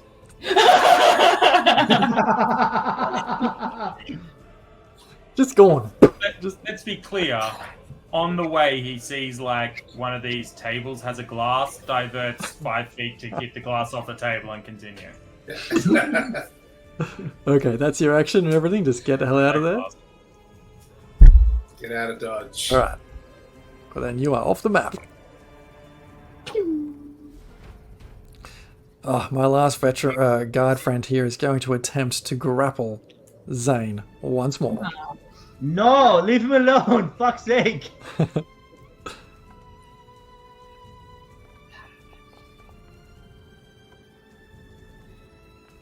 Well, One he's guy's already 13. grappling. Oh, for fuck's sake, Is it one Zane. guy already Oh, grappling you're him? right. No, because he got shot by a sacred flame. Oh, gotcha. Yeah. So the other one is now grappling him again. Yeah. So now, the original guy that you knocked off, Tolbin knocked off, has now managed to get his composure back and grab Zane's arm before he managed to get himself too free. Sorry, Zane, enjoy the gulag. We'll come find you next session. Beatrice, you're up. fucking hell. Maybe. Alright, sorry.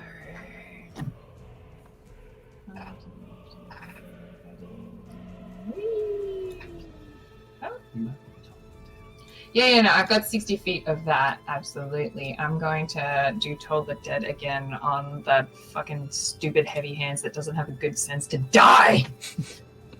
Or Too late, I already said it. that it will.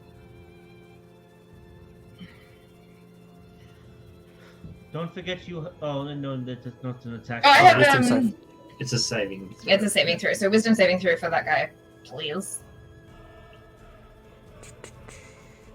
Where is my wisdom? Jez, Yeah. does the guy who I knocked that just tried to grapple Zane, was he prone from my pushing him over? Fair Did he point. spend standing up? Plus it's not damage, yeah. You would have knocked him prone. You spent half his movement standing up, but managed to get Zane back. He takes 4. Unless there's some other magic you've got up your sleeve there, Tolbin. 4 points of damage to Roid Heavy Hands. Oh, I really wanted him to be dead. How do you do this? Anything else on Does, your does he look turn? remotely deadish? No, that's kind of it. Oh, that's all I can do. Oh, give me a concentration check because create bonfire is concentration. Yes. I kind of assumed that I absolutely wouldn't have like succeeded with getting 13 hit points knocked out of me, but like I can. Saving throw? Saving throw. I believe in you, Beatrice. You have a D4. You have a D4. You have a D4. It's not gonna get me there. No, you have to. Yeah, isn't it half of the damage you've taken that you have to succeed on? I had this sorted. Now I've forgotten how it works. Shit. Roll the D4, Beatrice. Quickly. A DC. Fucking D4. 4. Hey, 10. Hey, 10. Nailed it. So isn't it 10 or the half of the amount of damage? Yes, 10 or half the damage you've received, whichever is higher. Hey, bless it worked out. I did a good Hey! thing. Greykov, you're up. Yes, I'm going to. I have a feature being a wood elf, Mask of the Wild. Oh no, they're Oh no, frozen. he froze. On an unfortunate No, they're freeze frame. gone. Oh no, they're gone. Oh no, what is happening?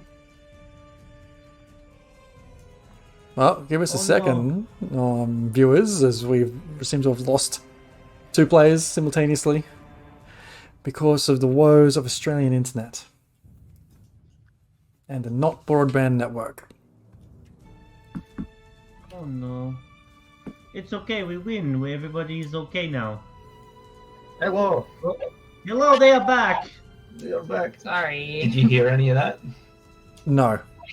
Okay. I have a feature, Mask of the Wild, because of a wood elf. You can attempt to hide even when you are lightly obscured. Mm-hmm. Is it dark and snowy enough to be obscured? Yeah, absolutely. It's very easy to obscure yourself in this. Everything's always dim light and there's snow and shit everywhere. I will attempt to hide then. Yes, stealth. It's a natural 1. That's why. Worst That's why. rogue ever. Okay, that's why halflings make the best fucking rogues because you can't Yeah. roll a 1. Just saying.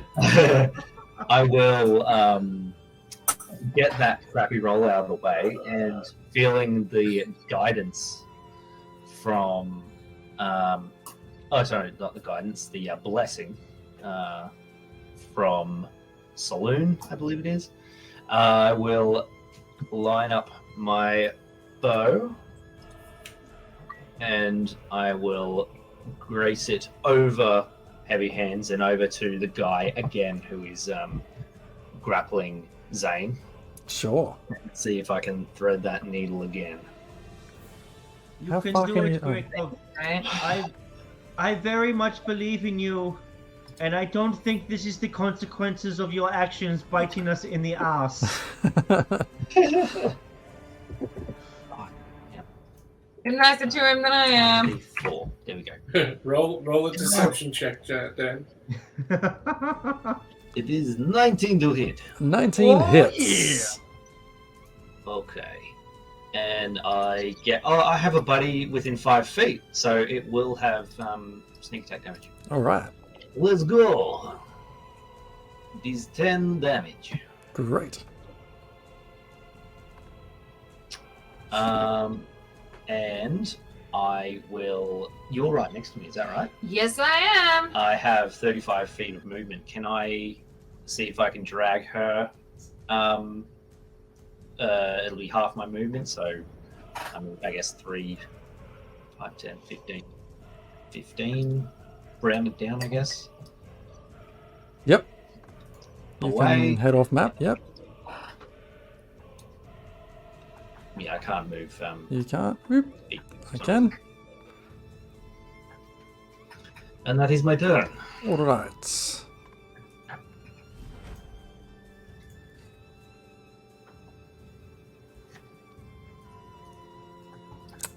This guard here is going to turn and face the wolf, given the wolf is one of the few that remain here. He's going to get right up next to you at 30 feet and jab you with his spear. Isn't that the one that threw the spear at me? That's that one. Okay. This guy was already up in front of Direwolf trying to stab it.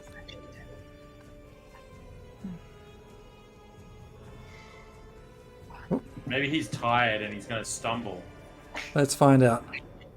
For a 17 to hit. 17 does hit. Let's hope it's a small roll. For 1, 2 points of piercing damage. All right. All coming together. Great. Zane was still there, seeing you all trying to run away. He's like, "Fucking don't leave me here, guys!" And tries to break this grapple once more. Come on, Zane. Is he still grappled after being smushed by the arrow? No, that's right. He's not. He's not grappled anymore. Thank you Doesn't for matter, reminding make me. Matt skill check. Yeah. Go, son. Book it. Go! Do it, Zane! Run! He's Run, just- Zane! Do it. Disengages I growl in I action. growl in support. Rawr. Disengages in action. Takes his 30 meter of movement.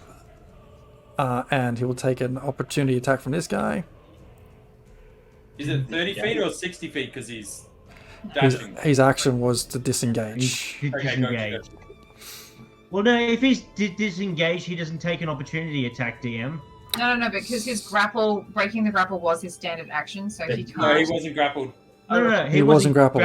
You're right. Yes, so if he uses his action to disengage, he doesn't get attacks of opportunity. Thank you very much. So he still makes it 30 feet away. And that is his turn. Dashes for We're another working 30 for you, feet. Nick. We're working for you. Does he dash for another 30 feet, DM? No, because his action was to disengage. Yeah. I'm just going to keep asking. You No, know, you're never right. know. You're right. That'd be a lot of Let's just begging get in the a fuck moment. out of Dodge. Yeah. Heavy hands. Heavy hands run straight over to Zane. No, I've been taunting him the entire time. Nah, fuck it. I He's have been trying to taunting keep someone him. here. Oh, what the fuck? Your Swings mother. the mace at his head. Dan's also hiding on offline. For Oh. 12 points of damage, which is not going to be enough. Wait, no, he didn't roll to hit though, did he? That roll to hit would be Yeah, that so was a roll. 12 Yeah. points to hit. That's what I said. No, it's not, but Yeah. that's what I Not meant. what you said. Yeah. Was it a mace attack roll? Yeah, second attack is exactly the same, so 2 misses. He's just getting frustrated. You hear Heavy Hands just yell like, "Ah! Keep one!" He turns to everyone. I He's think he was a bit emaciated. ah! He looks around at all the other guards here. He's just like, "Keep one here. Keep one." No, we just want to go. Like, we really don't need to stay in town anymore. We're gonna go because this is fucked. Tolbin, you're up. So, Tolbin, as a massive wolf, like, he's got very good senses. He looks around and sees that there's a lot of beat up people. Sees most of the group is trying to, like, run. And he feels a little bit cornered now because he has essentially 5 dudes near him. Cornered. And he's feeling Get the very fuck out of there. like, not great. However, he is a, for lack of a better term, bugger off big wolf, right? So he's going to do what any wild animal would do in this situation, is he is going to bare teeth and he is going to growl like the biggest, loudest intimidation growl possible. And I will do the growl if I can get an advantage on it for performance in real life. And try and get them to essentially be intimidated and spend a turn doing nothing while they all run. And will then run himself. All right, you can certainly try. You can either go for advantage or go for if the roar is good enough, inspiration. All right. What does the inspiration get me? Is it better than advantage? It's a reroll of a d20 It's at your advantage. discretion. Hey, I'll take advantage. okay. I'll take advantage. All right. So, intimidation. Praying to the wolf gods here. Tell you what was it before you do it. Oh, okay. Oh! Well, Oh, So a 16. 16. 17 minus 1 for a 16. I will make this a contested roll against each of these characters' constitution. Okay. You still got to give me a roll. I got to do it. Well, just double checking. That's my charisma versus their constitution, right? Yes. Okay. Well, old mate's like in the corner, like.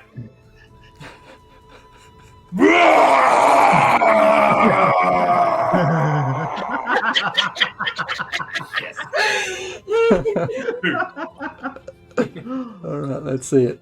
So going clockwise from the bottom. First guy fails. So he is stuffed. You put a little icon on him.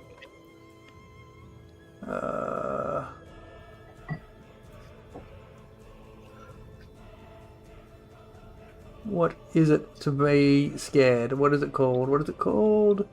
I'd say I did frightened. Yeah. Where is? Oh, there it is. Yeah. Cool. This guy. Con save. I don't have command yet. That's why I keep asking for a level up so I can make people shit themselves. Natural 1. Nice. How far is this? That guy's closer than 30 feet. He can have a go as well. Oh, 3. Go the bear. Frog. Oh, frog. I mean, he's a big ass direwolf. He's scary. I would run if I were you. 10. 10. And a 10. They're all shitting themselves. As it There should. is icicles of weed forming at their heads right as you speak. That reminds Heavy me. They have, hands might be within that range. 13. They have the cold crutch. I had the cold crutch indeed. Is heavy hands within 30 feet of you? He is. Oh yeah. Oh. Natural 1. He does not like wolves, does he? Oh shit. Right, this joker here, he's in range as well. I should just do Zane for fun. Oh, shut up, Jared. No, don't, Natural do not, 1 do not, no. again. Yes. It's moving away. That is beyond my wildest dreams to get 3 nat 1s out of like, There's- what, 1, 2, 3, 4, 5, 6, 7 Wow. rolls. Does That's huge. Tolbin get inspiration anyway because he got so many of them to piss themselves? I'll give it. I mean, the performance was there. I wasn't expecting the bear action. Take inspiration for the amazing roll. Yeah. Can I book it now? They're all feared and essentially wetting themselves. Can I now book it without taking attack of opportunities? Yes, you can. Okay. They're all like, look at what's going on. I can run 50 feet, so I'll run up here to Impa. Okay. And I'll just kind of get between Impa and things. Do you say bye, Zane? As you go Okay. past him? Well, Zane should be able to like run now that everyone's afraid. He should also be able to run Yeah. in some direction as We well. can all. He dash. should actually. He can dash and they can't get closer to you. Yeah, if we basically start they to get dash, we can closer. get the fuck out of Dodge. Yeah. So here we go. This guy Oh. can't move. He is frightened. This guy can't move. He's frightened. This guy can't move. He's piss weak. This guy can't move. It's Impa's turn. Okay, I will scritch Tolbin behind you and like, good papa. Let's get the fuck out of here. And Impa will action dash and run 60 feet. Okay. So she's off the map. All right. Oh wait, no. Just no. She'll go. She won't. She smells blood in the water, but she'll dash. Yeah. Book it. Okay. This guy can't do anything. He's frightened. Jorgen, you still just getting the hell out of Dodge? Yeah. Are we visible? You are getting Is close this to one the. You're. long street? It's not that long. I'd say if you reach the edge of this map area, you'd be around the corner and out of sight. I would think like the- to. I would like to lead the way in terms of making it to a corner. Mhm. And I would like to gesture. I would like to see if there's any hiding places as we go around the corner. Well, Ooh. Anywhere that it is a T intersection, so you have like 40 or 50 feet in either direction before you can find any other corners to go around. There are hiding places. There's little hiding places or tiny little alleyways next to houses and so on, depending on what you're after. cool. Yep. That's what I want. Mm-hmm. And I will hold an action and wait on the corner. And I will text you the action. Oh shit, okay. Alright. Is the house still on fire, DM? She's still concentrating on that bonfire. Yeah. Awesome. Excellent. Maxwell Dinar to burn alive. Thanks. That would be a really nice Christmas present. Beatrice, you're up. Beatrice! What's my range on that spell, actually? Where's... bring it up. Sorry. Bring it up. He moved the thing. It's only 60 feet. Yeah, but if they try to break down that Once mold the earth, things are they're gonna flammable, they're on their own. So it's about fueling that fire and making it bigger. Once everything's burning, it stays burning. Gotcha. So it's been If going they- for if about they- 25 seconds, so I'm going to say it's caught. Okay, so then I don't really care about moving out of range. Hold on. 5, 10, 15, 20, 15. Oh, he's out of range for that spell. I'm going to send a message to Heavy Hands inside his brain hole. And it's going to be like, I'm going to come for you. And this time you are going to die. And then I'm going to book it 30 more feet, because that was an action. When you cast, is that sending or send message or something? What is it? It's message, yeah. Does he know who it comes from, or is it just a voice in his head? So it is literally just, yeah, he just hears the message, and I didn't tell him that he can reply, so he wouldn't necessarily be aware that he could reply. He's just like, who said that? Where are you? Come, show yourself. There's nothing. Greykov, you're up. Oh, yes. Do I have to move myself 30 across, or like, does it keep going? No. Yeah, I'd say your 30 I gets think you it's like close 5 enough to feet the to me, edge. isn't that? Yeah, I'd say that's close enough.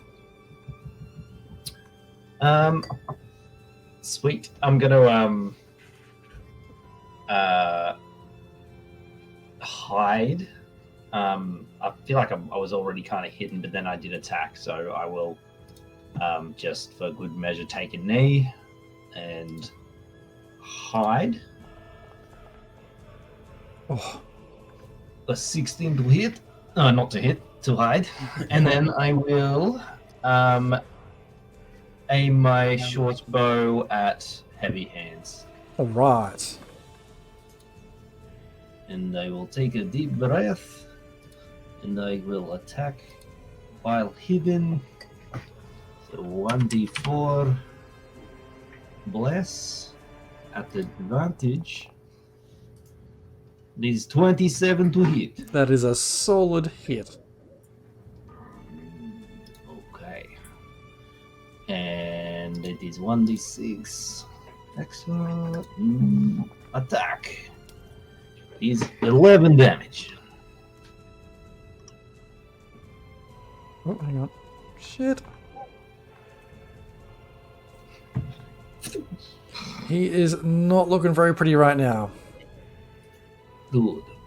Well, he wasn't pretty before.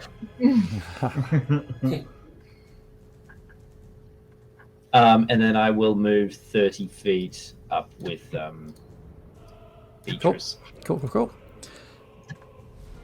If Next- you Do could do they have eyes on Jorgen at all? Can they see Probably not. You did. Jorgen? No, you took off around the corner. You're off the edge of the map as well. I can't move you any further than there, but you are around the corner before they got around the corner. Yeah, I'm pretty sure Everett was heading do they- towards the rendezvous. So we are going separate ways? Well, we're all heading to the haunted house. Yeah. But I mean, are we taking different paths? But we don't know where you are. Yeah, we don't know where you are. As long as you get there. This other guard It's is... hard. Theater of the mind when we're off the map. Yep. Would you have followed Jorgen around the same corner? Or are we scattering?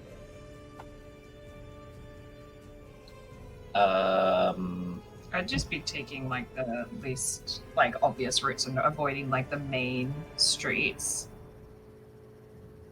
and like throngs of people and stuff to get there. Yeah, Probably like following an outside edge or something. I'm considering myself still on the map because Zane's still not out of there. So like I'm where I am in terms of the grid. So I've just gone down the street a bit. I just have plans and it's a bit dependent on stuff. Fireball. Why isn't it moving forward? Zane sees the opportunity in front of him with heavy hands, looking a little bit terrified from that amazing brawl from Torben. Runs.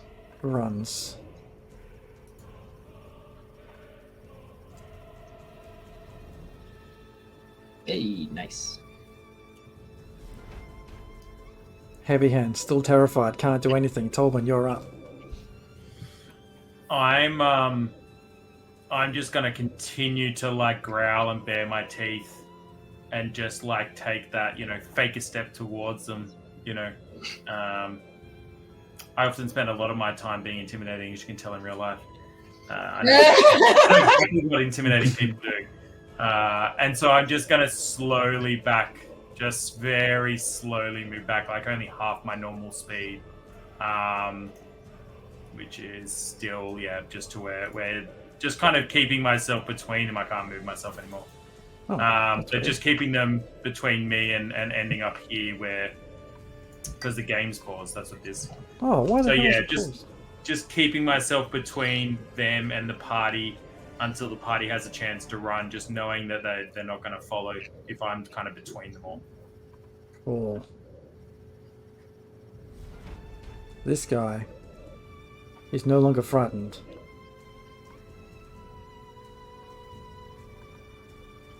Seeing you all start to run away, he turns... Oh, where's my cursor? And heads off towards the door to where you were trying to go before. Is your mold earth thing stay there permanently, or does it disappear? Let me just double check. Mold earth. The changes I make last for an hour. Okay. Yep. All So right. it would definitely still be a wall in front of them. All right. So he takes first thing he does is try to put out this fire. So he just gets handfuls of snow on this side and starts chucking it at the door. He can see already that on the other side of the dirt, that people inside are starting to scrape it away. Just FYI, GM, if they introduce like more oxygen into that fire, have you seen Backdraft? Have you seen Backdraft? Have you seen Backdraft? Stop the stream right now and let's watch Backdraft. I'll come around, Jazz. I'll be there in 20 minutes. This guard comes and tries to just tries to douse out the house with the snow. This guy, the same.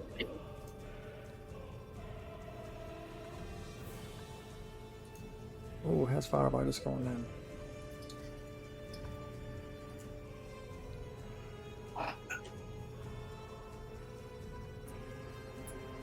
Impa, you're up. So, Heavy Hands is still, he can't move or anything, can he? Not till his next turn. Just leg it. I don't think, yeah.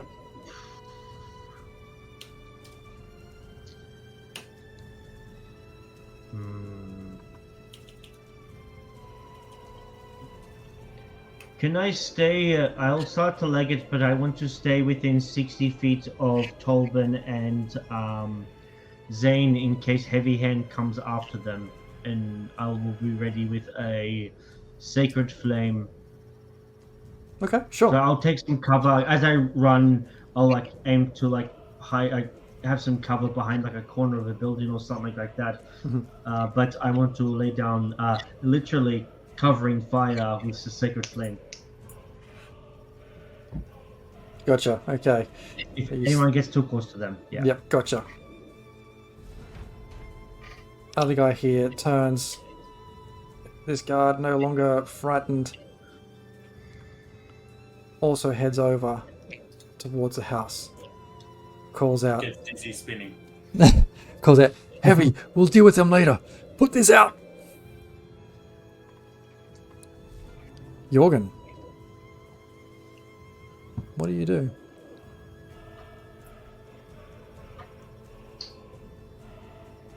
I would say at this point, Jorgen has managed to get out the end of the street and taken off to the right. Right? The others, so Greykov and Beatrice, have just reached that T intersection. So they can see me. That is your choice on what you choose to do with your action during the time between everybody I'm not arriving at the hiding. intersection. I'm not hiding. I almost want to be seen by Greykov and Beatrice. I'd like to know if I've been noticed. If you're being noticed by who? Anyone. Greykov and Beatrice. Do you want us to roll a perception check? Or? Yeah, make a perception check. I don't. Well, I'll say with advantage if I yell out, "Hey!" Oh, Roll you a rolled a 21. I think given they're right next to each other, with Greykov spying you at 21 for perception, they both see you. And I say,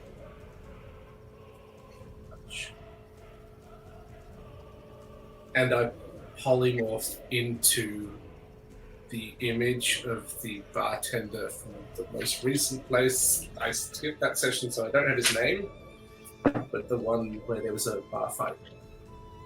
When I first got introduced to Heavy Hands. Russell. So I take on Russell's image. You can polymorph, or was it disguise self? I know what I heard. Polymorph, motherfucker. I want polymorph. This other guard. Whoops. And I still sort of like, it's me. Get going. Surprise! He runs over to start put the house out as well. Alright, last round of action here. Beatrice, what do you do? You've seen Jorgen change his image. You book it after Jorgen? It's 60 feet too.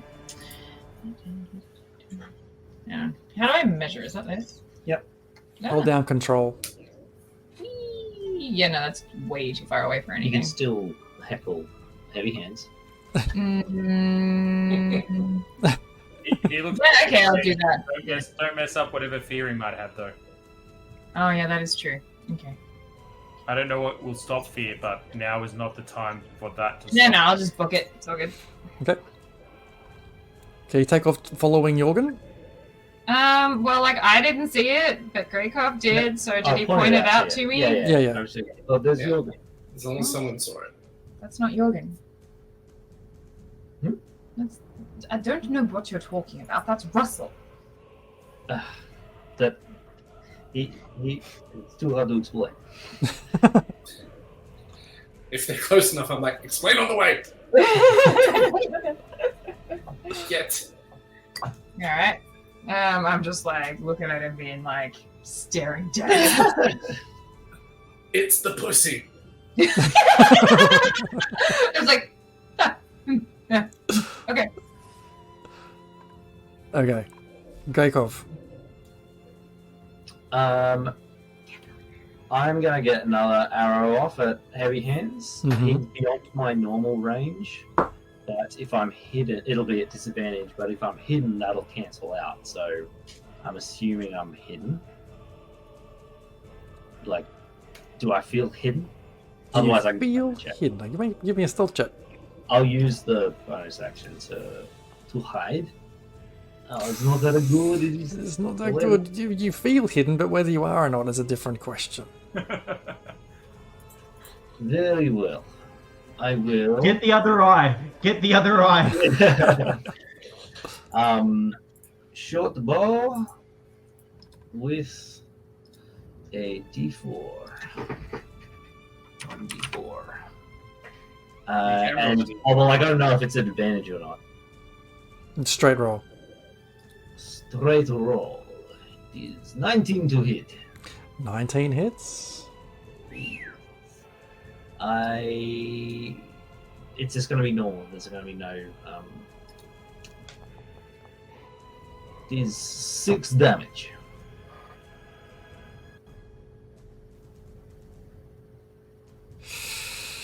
Takes the arrow in the shoulder, falls to one knee, looks up at you. You just hear a low guttural, Greykov! But he still stands.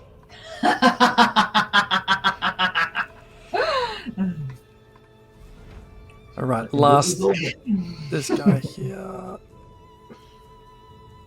also makes his way over to the house to try and start putting it out. Zane will also leg it around the corner with everybody else.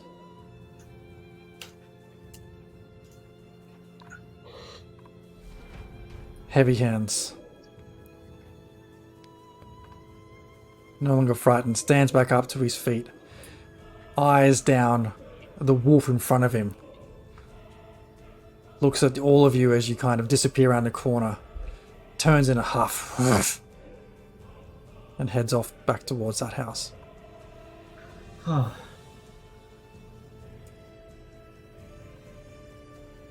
Okay, so we're out of combat. Hooray! We leave! We didn't live! We I'm didn't sending die! another arrow. I'm going to send another arrow. Still run away. I got 320 feet on this. But you go around the corner and they're going to try and shoot through houses. I can see you just shooting a lob one over all the roofs. Yeah.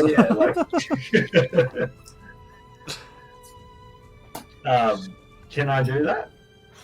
You can have a shot. I'll give it to you at disadvantage because now you haven't got line of sight. There's a hail of arrows. Yep. I'll take it. You used your D4. Oh yeah, I got a D4. 19. It's not going to do it, Dodge unfortunately. damage, 14. Oh shit. Plus my D4. That'll hit. Fucking luck. These are 10 damage. Nat 6 for 10 damage. You heavy hands. Now Jez knows what it feels like when we killed the bloody beholder in Camden. Waterdeep. You hear, just from in the distance, the place you've just been fleeing from, a voice call out, "Heavy hands! Heavy!" That's all you hear. As we are running, I'll take Beatrice's hand in mine, look at her, and I'm like, "Are you okay? You're not looking." Come here, and Impa will scoop Beatrice up in her arms and continue running. I'm gonna be like the through the.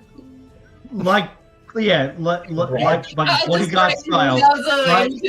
nuzzle into the cheekbone. I'll be like, Full on, safety. okay, yeah, like full on like bodyguard style, like the movie Bodyguard. Hey, here's all the 80s movies references coming out at everyone. In the chat. I'm a 90s child. Oh god. And on the scene of you all running off following... Are you all following now Russell? No, Russell's going to Yeah. be bringing up the rear. Russell's I'm bringing just up rear. beelining it for that haunted house because it was the Okay. plan. As you all make your way towards Sigrid's house. We'll close our session there and see what happens next week as you maybe enter Sigrid's house or not. We'll find out. See what happens next week, family. Everyone. Go, Mark. Oh, there's more to it. I'll stay as Russell. For now. Love it. All right, we'll close it there. Thanks for sticking around. Epic battle. Oh. We'll be back again next week, I think. Everyone, good. Next week, yes, great. Yeah, next week, and then after that, but I'll message you with what I want to do. Yeah, Jess, no worries. to make We'll it figure easy that for you. Okay. So stay tuned for that. Don't forget, join us in the Discord. I'll put that link in the chat now. I'll put a couple of notes in there shortly as my end of session video recaps. And I can't wait to watch them. They're my favorite thing. To be like, as a fellow DM, just like venting after a session, just like, what the fuck did they do? That's it. So on the Patreon, I do 2 videos after each session. I do a very open one in the Frostmaiden channel, which is kind of a summary of the session that just happened.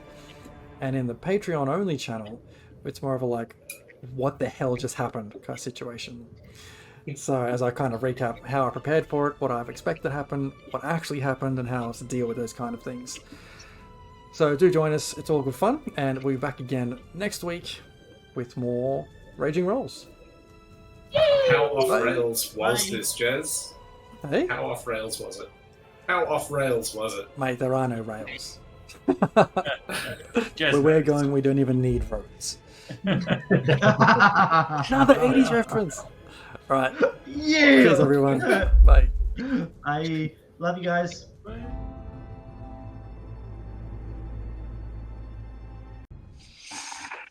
Hi again, everyone. Welcome to episode 11, Rime of the Frostmaiden. That's pretty fun. Smaller crew tonight, as we have people traveling, people studying, and people getting ready for big life events. So yeah, just the 4 of us this evening. We have... What announcements do we have? Just one little thing. 2 little things from me. We have a fantastic giveaway coming up from our fantastic friends at the Hold Games. I'll throw my link in the chat. That's coming up towards the end of the month, so stay tuned for that. Watch out for a fantastic set of dice, which I'll share in our socials and our Discord in the coming days. So that'll be fun. And the other thing is, don't forget next week we have a little break from our regular programming of Rime of the Frostmaiden to bring you Dungeon Mastery II. I'll be chatting with DM Robin. And this time we're talking about what I've labeled begin before the beginning begins. So all the kind of prep work and activities and planning that goes into things, or how much you should be thinking about things before actually kicking off a campaign. I think that's it. Unless anyone has anybody else to bring up, we can roll intros. Let's go.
right, welcome back. Before we kick off tonight's session, I'm actually going to throw it to Dave to give us a recap of how things went down in episode 10. Dave. Yeah. Well, as with all good episodes, it started with Dan yelling out "dick nipples" right as we started the episode, right? When he's not being here to do it himself tonight, I had to make sure that his memory lives on. And so with that is kind of where we started. We kicked on from a small issue of being inside a house that was on fire, right? We fell sort of subject to this trap. We got shot. B really didn't enjoy being shot, so she set the place on fire, and then we had to kill people as we escaped. We did that. We got outside. We made it out safely. We regathered. We got back together. We're like, this is sweet. We've got someone to interrogate, and we said, let's go and blend in. And we failed horribly at blending in. We were isolated very, very quickly. We were taken away. Our hostage was removed from us. We lost all of our leverage, and we were headed towards a ordinary house that was absolutely going to be full of doom. In the end, thankfully, a massive scuffle broke out on the street, and we were able to keep ourselves alive. And the main thing we did was kind of like kick people in the shins and run. It was a little bit more complex than that, but that's about what it was if you want to sum it up. And then it was kind of exit stage left as the episode ended, and we kind of ran with our tails between our legs. But look, we lived to fight another day. And Jez has promised us that tonight's episode is us going to a day spa. So I've done nothing of the kind. Hey, exactly what you said. So yes, you find yourselves fleeing this group of mercenaries, the militia of the town, that had you in custody to take you away, fleeing, and around that corner where Jorgen had fled first. As you rounded that corner, what you saw wasn't Jorgen, but Russell, the keeper of the Trip and Shuffle. Now, you find... what's his name now? Russell / Jorgen took off down the street with some of you following in behind him, trying to get to the burnt out house from a few sessions ago, one of the first burnt out houses that you discovered in Targos. It's about this time in the confusion and trying to find safety and hide from your pursuers that Impa and Beatrice find themselves off to the side on their own. No one really had a chance to look back and make sure everyone was together with all the commotion and kerfuffle trying to escape out of this situation you're in. By the time you reach this burnt out house, Beatrice and Impa are nowhere to be found. Reaching the house, you stand there. You stand facing this house. There's now the four of you. Torben, Greykov, Jorgen, and Zane with you right now. And the same kind of feeling of dread, of fear, washes over you all as you all stand before this house. What do you do?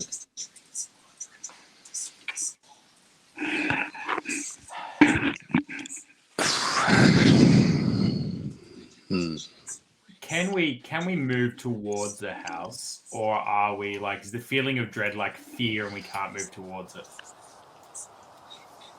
Let's have a look.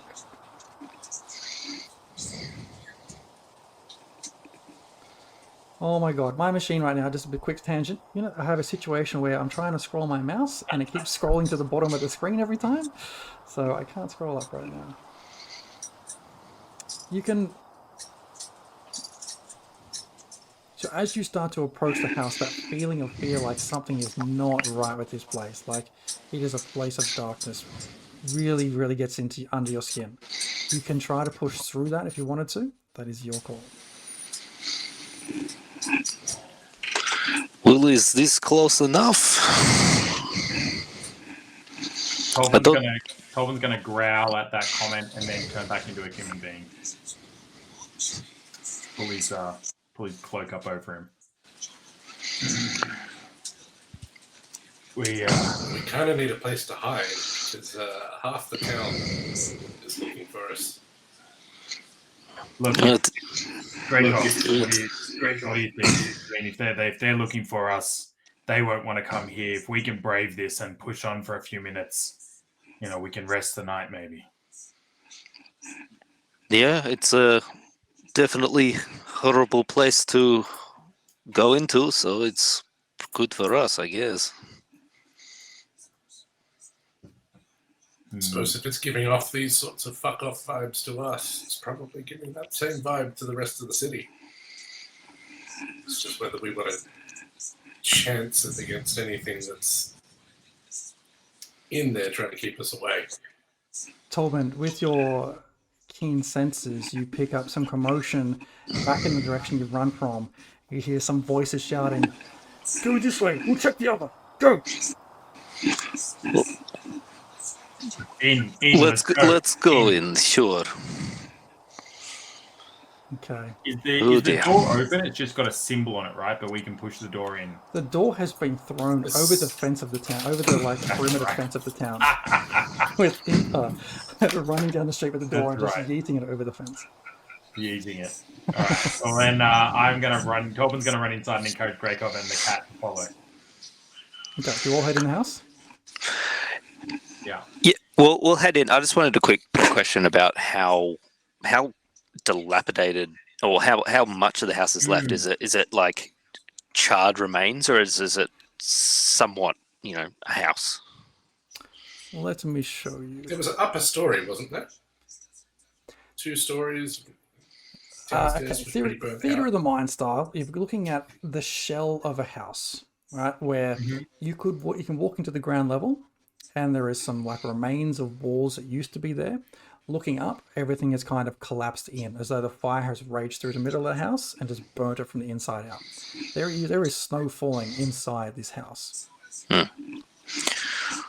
Well, perhaps we should look for the basement or somewhere like that. With my keen perceptions capabilities, do I notice any trapdoors or anything that we can get into a basement? Before we get to that, as you will cross the threshold of this house, can you all please make a Constitution saving throw? This guy. Hey, natural 20. You. Why are you doing that? I would love to, Jez. I just realized I haven't even loaded up Foundry at this point. Oh my god! Roll for me and just no modifiers. Okay, 1 second. Roll for you. Con save. Where are we, Rime? 17.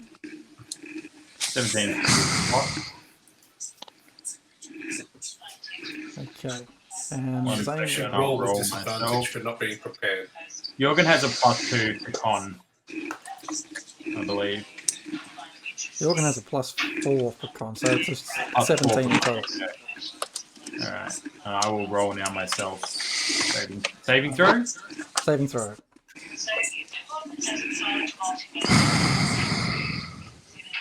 Nice. I rolled myself an 18.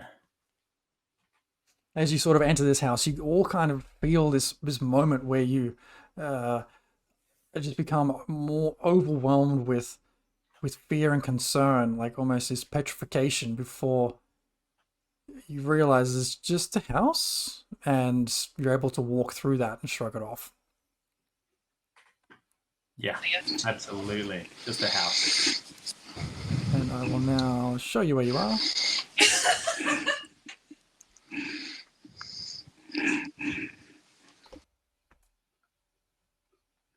Okay, hopefully you can all see the screen. It's a map now. I can see a black screen. What? I can see a black screen. I can see. You can see everything? Yeah, everything that is visible limited to my character. Yeah. Is this a dark sight thing? Because I don't have dark sight. Well, it is dim light no matter where you are in Icewind Dale. So let me just put that to dim light for everybody. Yeah, I'm seeing it as if it's like darkness, and because I have dark vision, I'm seeing dim light. Well, And I've it's just like- turned on a torch. Oh, you have? Yeah, but I still can't see anything. But it is 11 a.m. It's 11 a.m., but it's dim light through the middle of the day. Okay. Is it because the like game? It's not because game's paused, is it? There you go. You should be able to see now. I just lit a torch for you. Okay, there we go. Thank you. I can see some room.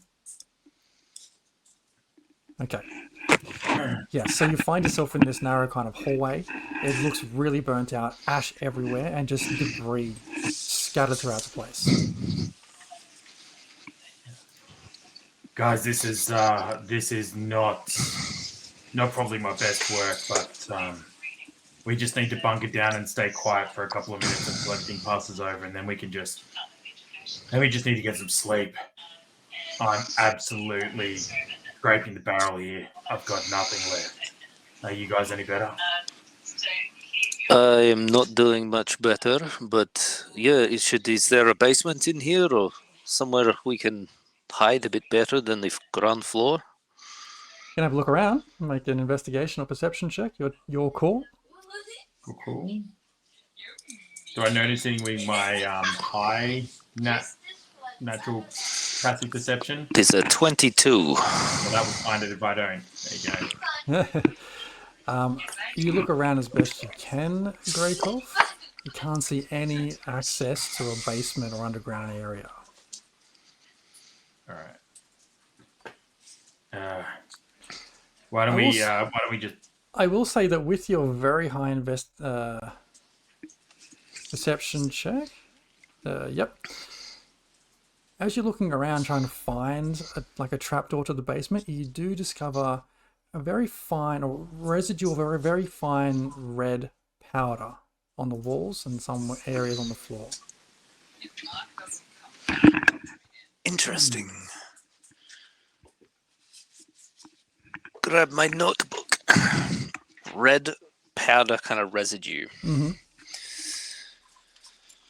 And Tolman, you're talking about your high passive. Don't sniff it. So it's only a 17 my passive, so it's well under the 22 roll. Are you actively looking around or standing there and to see what hits you in the eyes? I think I'd probably walk into the closest room to me here and have a look-see. Okay. Make an active perception check or investigation check for me. Perception, because you're not really looking for something in particular unless you are. Yeah. And just do tell me. I'm just generically having a look around. Perception. That is a big old 22. 22. Huge. Oh, the 22s. There you go. Okay. Looking around in this entry area where this door has been bashed in, you're looking around these side rooms as well.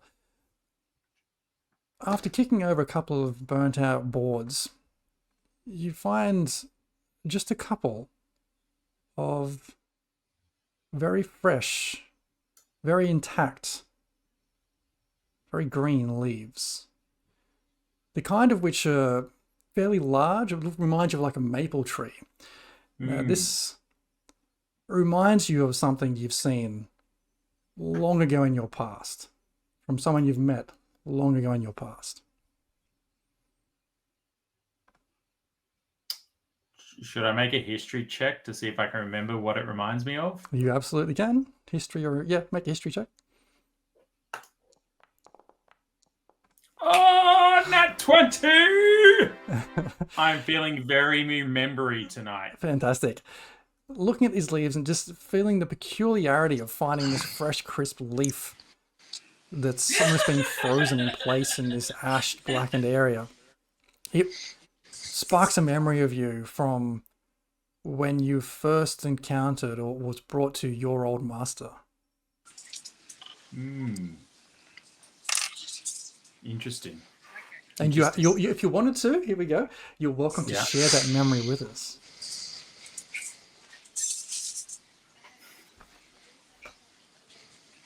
for inspiration? It's on the line. It's on the line. I got an inspiration from my wolf last episode.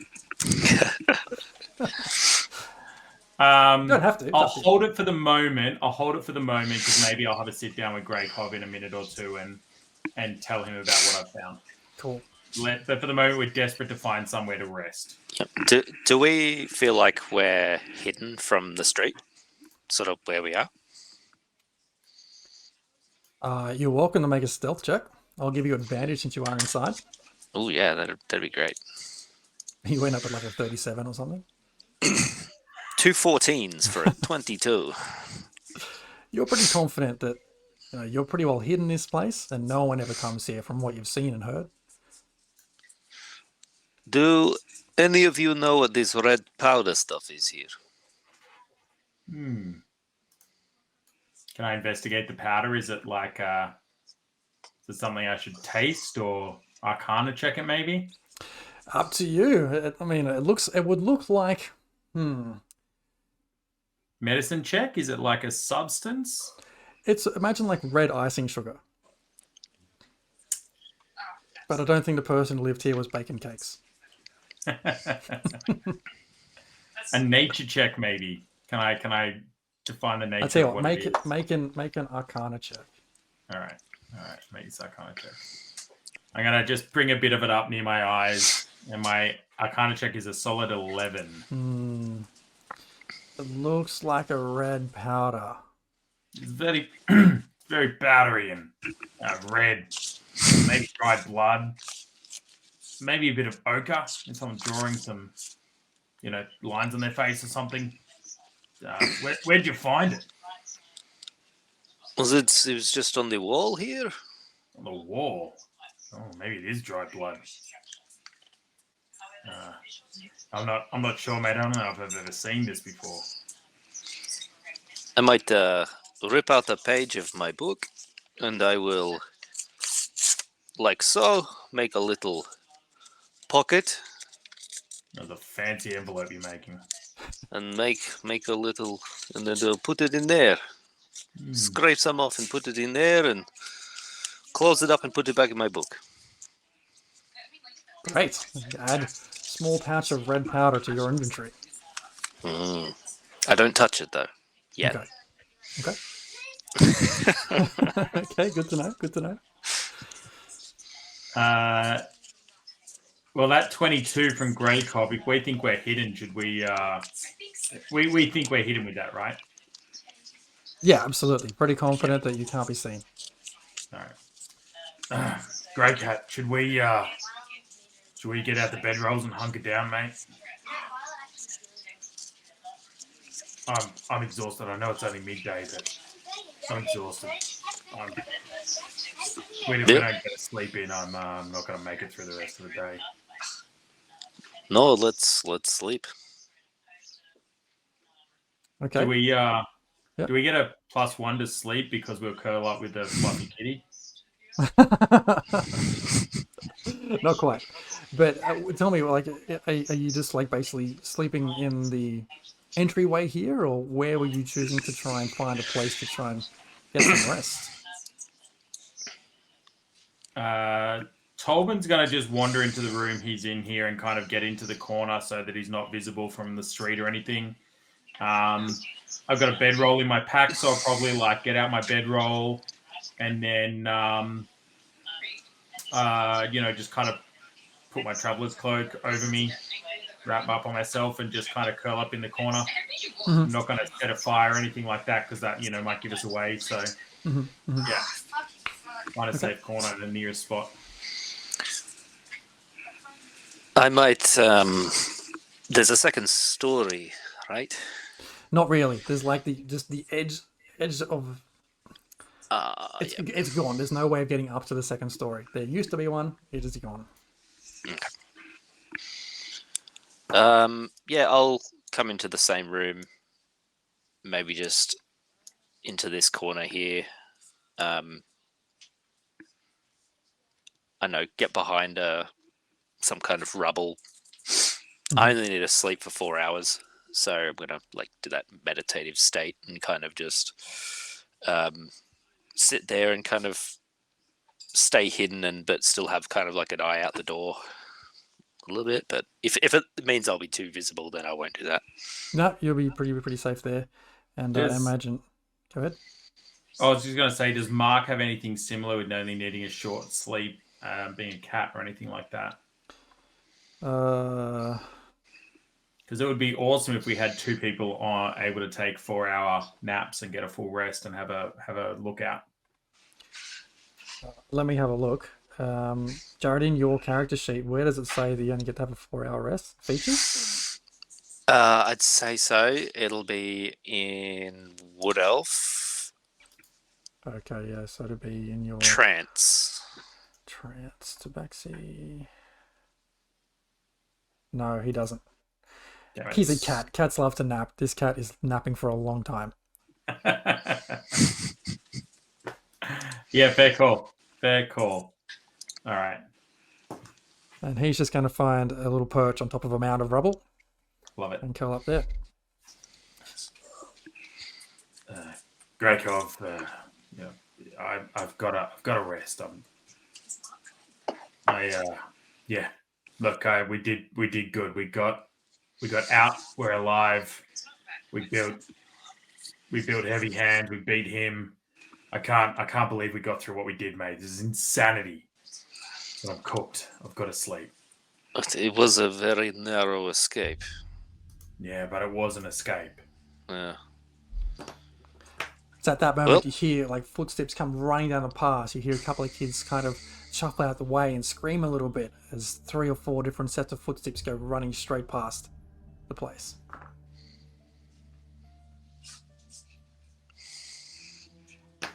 Well, hopefully nobody wants to come into this shithole.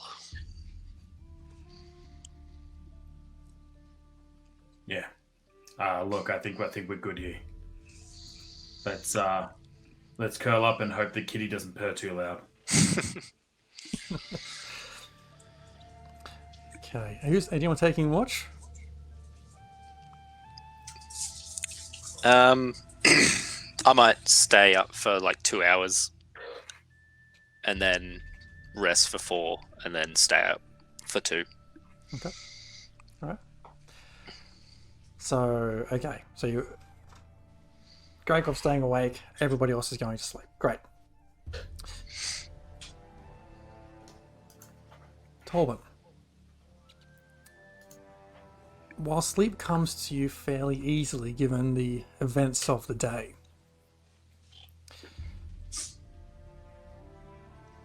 I have lost my spot in my notes. Torben's dream suddenly goes blank halfway through. Oh, hang on. Just one moment while the DM loads.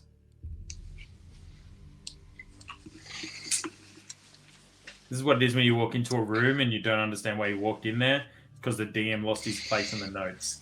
That happens to me like 5 to 10 times a day on a bad day. Okay. Torben, while sleep comes to you easily enough, Yeah. it feels like only seconds before you see yourself standing in front of this raging fire in front of you. Your head is filled with the screams of a woman that sounds familiar.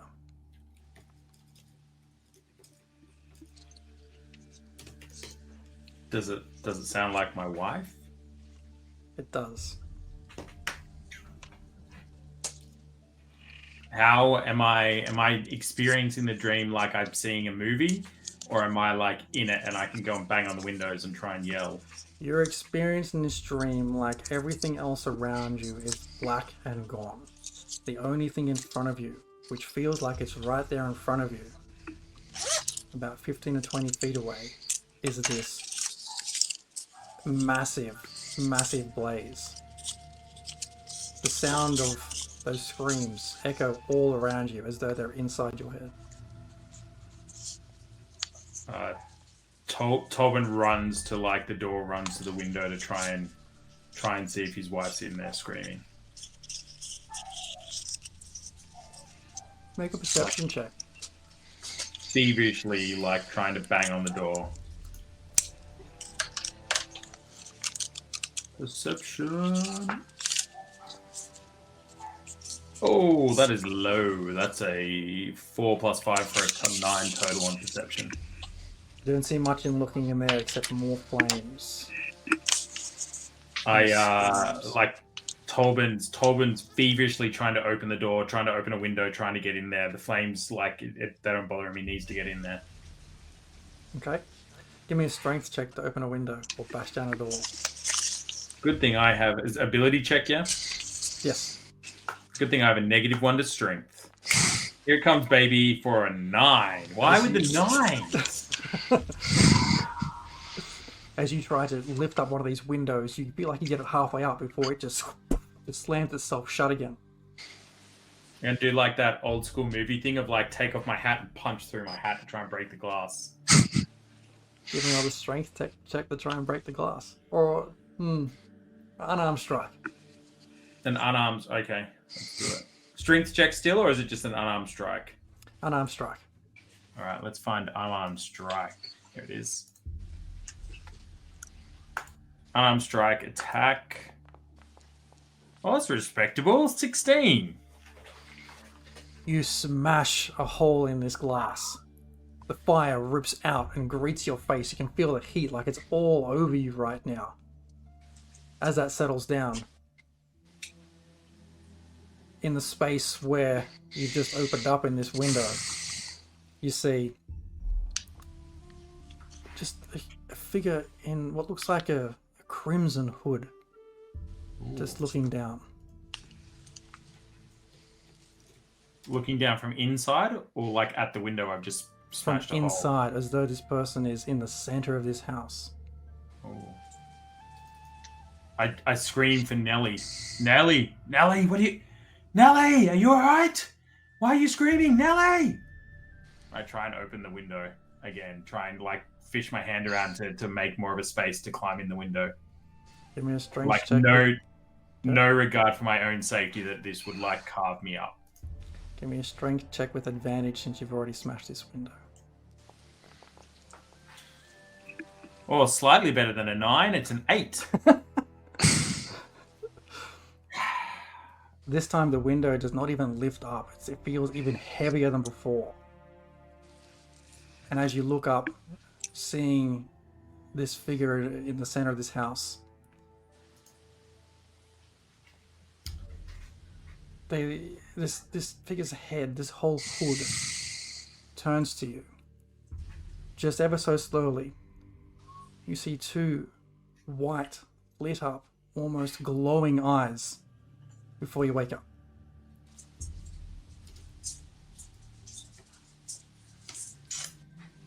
Do I wake up like in a sweat with a startle? With a start, like you wake up suddenly, like you freaked out.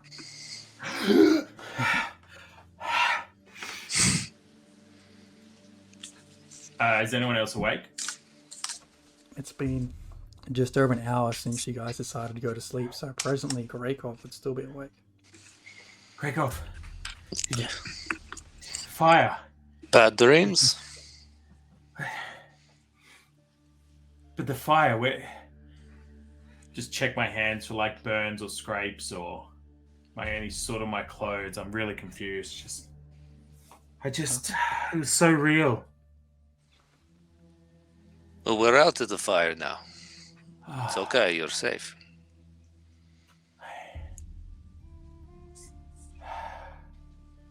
Before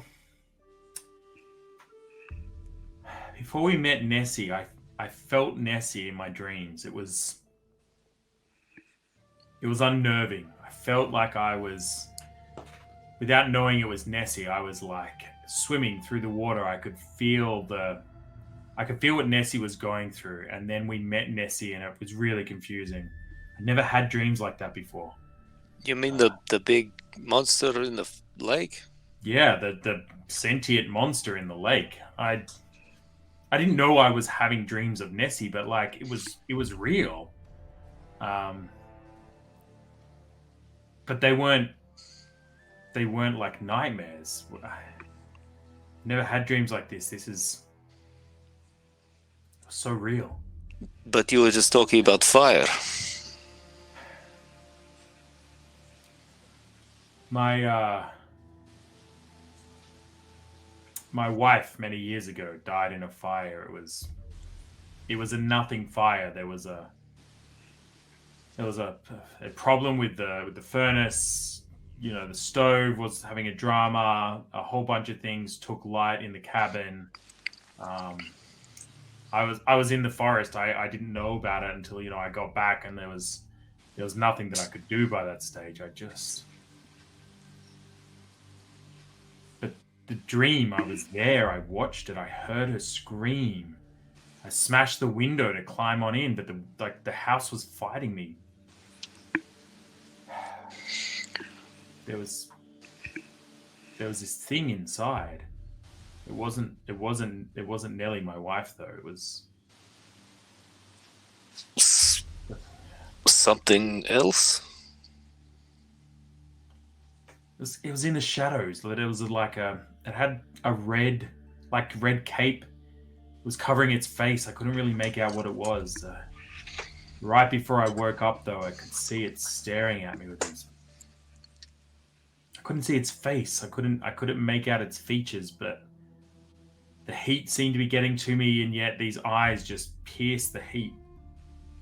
I could feel the eyes on me more than the flames. It was intense.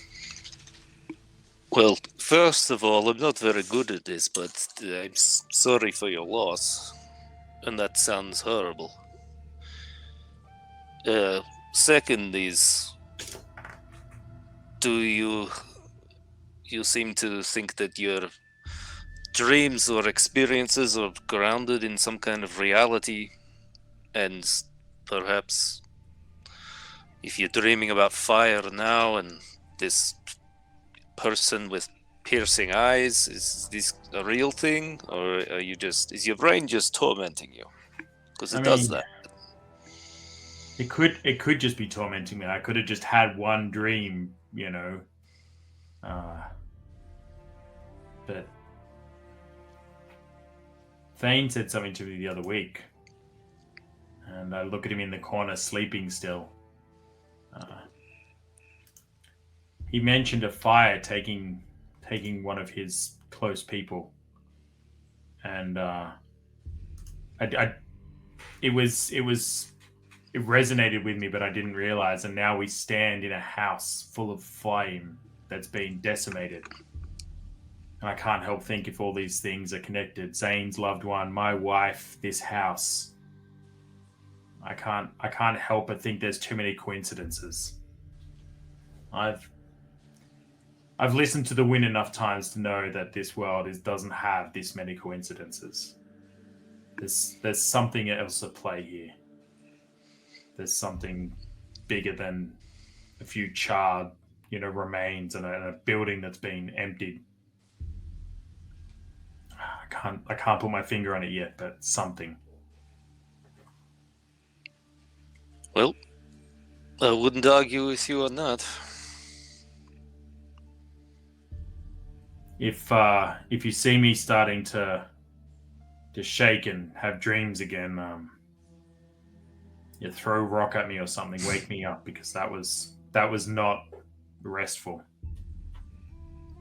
Will do. I appreciate you not mentioning this to Zane and Jorgen. I'll chat about it to them when I'm ready. Hey, they're your dreams. You could keep in your head if you want. Tell people. Appreciate it. It's up to you. Curl back up under my cloak. Thankful that I'm not actually on fire. After about an hour and a half or so, Jorgen, welcome back. You find sleep fairly quickly as well. Being the tabaxi you are, you found a nice comfy place high up, perched up high. curled up, and the place is kind of rumbling with your purrs, putting everyone else to sleep at least temporarily. Your vision starts to clear while sleeping, and you find yourself standing on a snow-swept mountain. The base of a snow-swept mountain. Wind howling and snow pelting down around you. You can hear the soft kind of calls for help from a familiar voice coming from above you. What do you do?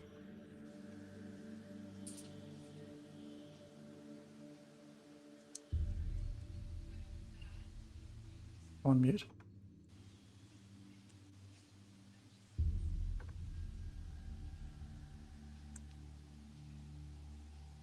No. The snowstorm has stolen your voice from you.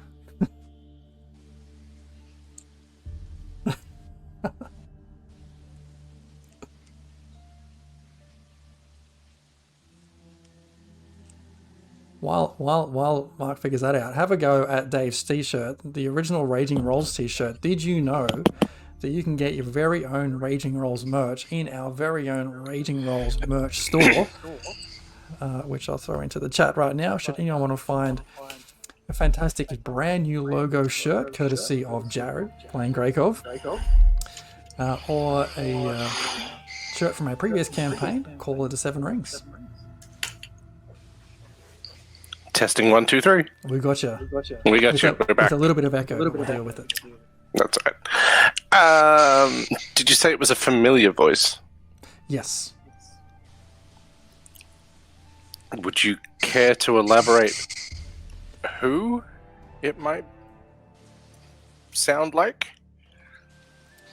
It sounds like someone you've spent a lot of time with in the past. A fellow... You could get a sense from the tone of the voice and the types of cry that it's a fellow Tabaxi.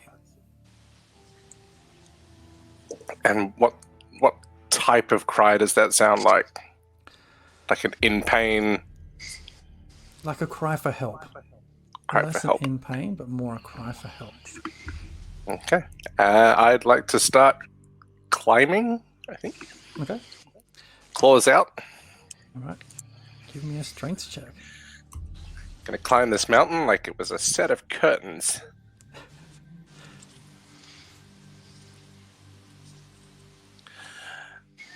That's a solid 7. Yeah, you get exactly 7 feet up the side of this mountain before you slip. But it's weird because even though you've climbed up a bit and slipped back down, the sound of that cry seems even louder and even closer.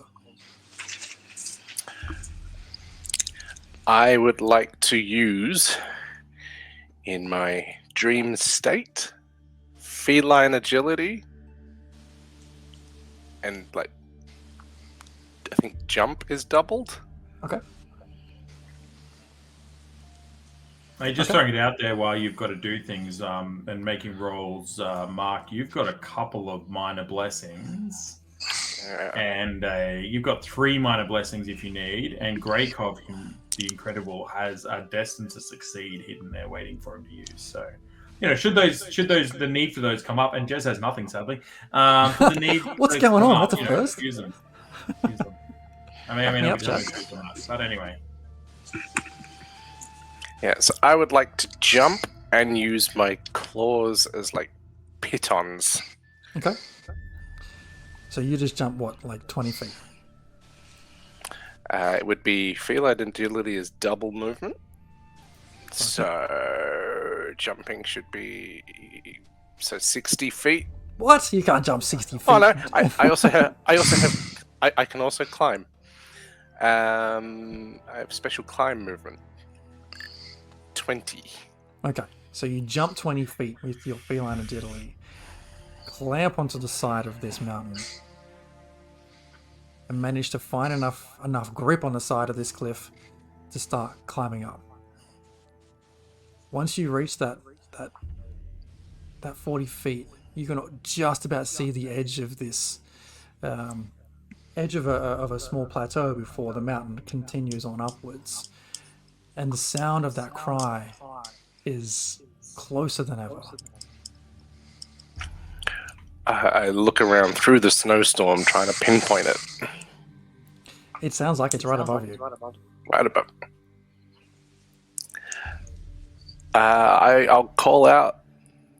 Who's there? Talk to me so I can find you. You just hear the faint sobbing in return. Nothing spoken. The voice doesn't change. Just a continual sobbing and cry for help. And I'm not going to try and imitate a cat doing that. What if I spend all my minor blessings? I've got 70k points.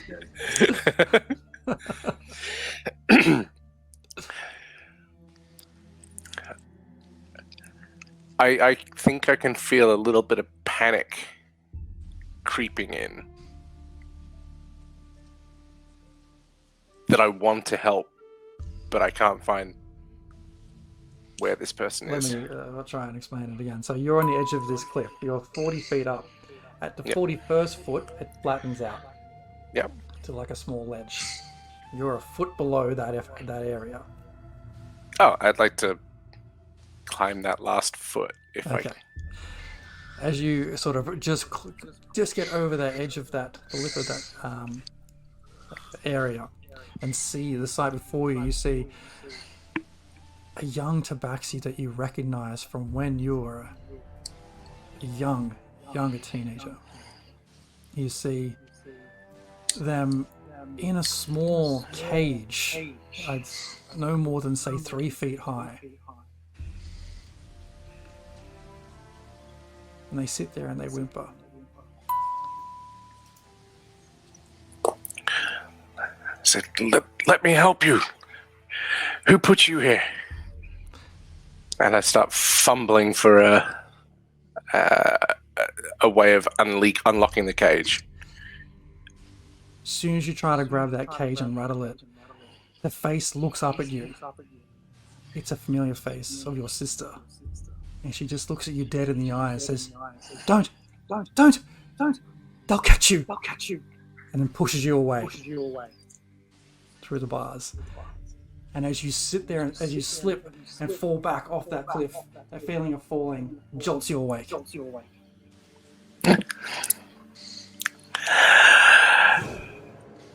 I hate it when that happens.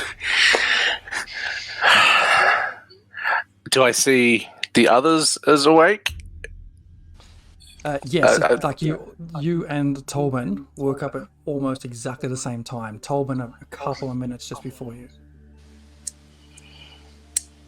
So I do that typical thing when you do start to fall asleep and you have that falling action and it causes you that jolt. And yeah, I sit up, straight up in bed and look around quite sheepishly, hoping no one noticed. Because it's just a dream, and that's fairly foolish, right? Seemed very real, but you know, it's all a bit embarrassing, really. Okay. Do we notice? You can give me a perception check, see if you notice him bolt awake. The snoring would have stopped abruptly. I got a 22. Yeah, you absolutely notice. I don't think you're going to get the chance to try and hide that, because you can't hide that when you wake up. It's almost, you see like a cat kind of start to get freaked out and go skitty before just trying to calm back down. Yeah, you see mine just like puff up and then run out of the room at full tilt. Knocking as many things out of the way as possible. Actually, question for you, Jorgen. I should have asked this earlier. Are you still in Russell form? No. No. Okay. No, I've dropped that. back to Tabaxi. Okay, great. Silver, spotty, snow leopard. Like, Okay. So yes, Gregov, you did notice that. Bad dreams too?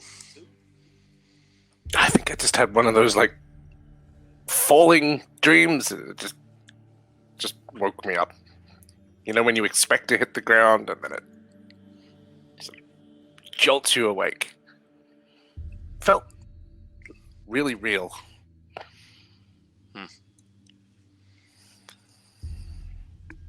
Well, must be something about this place. Yeah, it gave pretty horrid fuck off vibes when we went in, but better than being out there, I say. Well, I'm looking forward to it.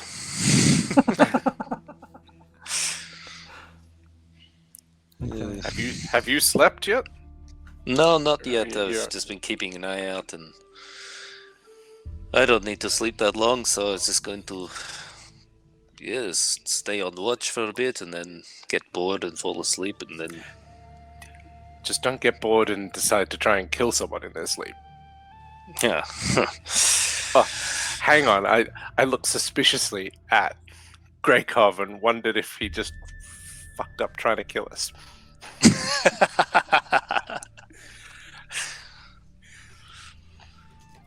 That wasn't you, was it?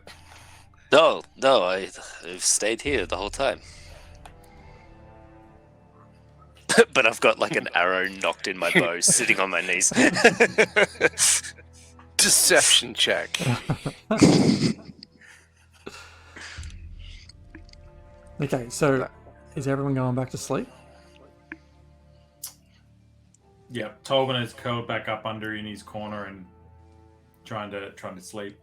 Yeah, I'm pretty messed up and would like a full rest.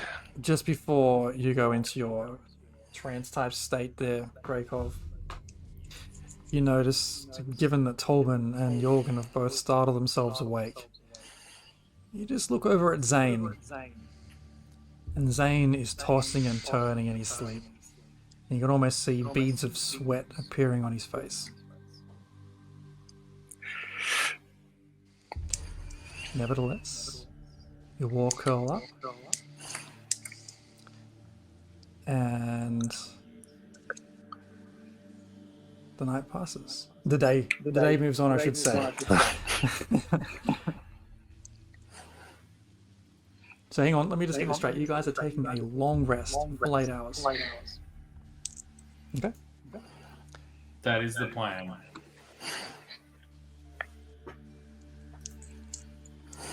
Can we click the button to do You that? can, yes. Sorry, I'll just move time forward. You may click the long rest button. Holy camoli. Where As is in long Saturday. rest? I'm just doing that for Zane as well. Got spell slots, and we've got health back, and the ability to become a wolf again. At about You man. just as the colours hit the sky again, as they do every night, you all sort of rouse into consciousness. But it's odd that you feel almost more exhausted than you do when you first walked in. And having spent a restless night in this place, you all take 1 point of exhaustion. Oh. Cool. Where is that done, by the way?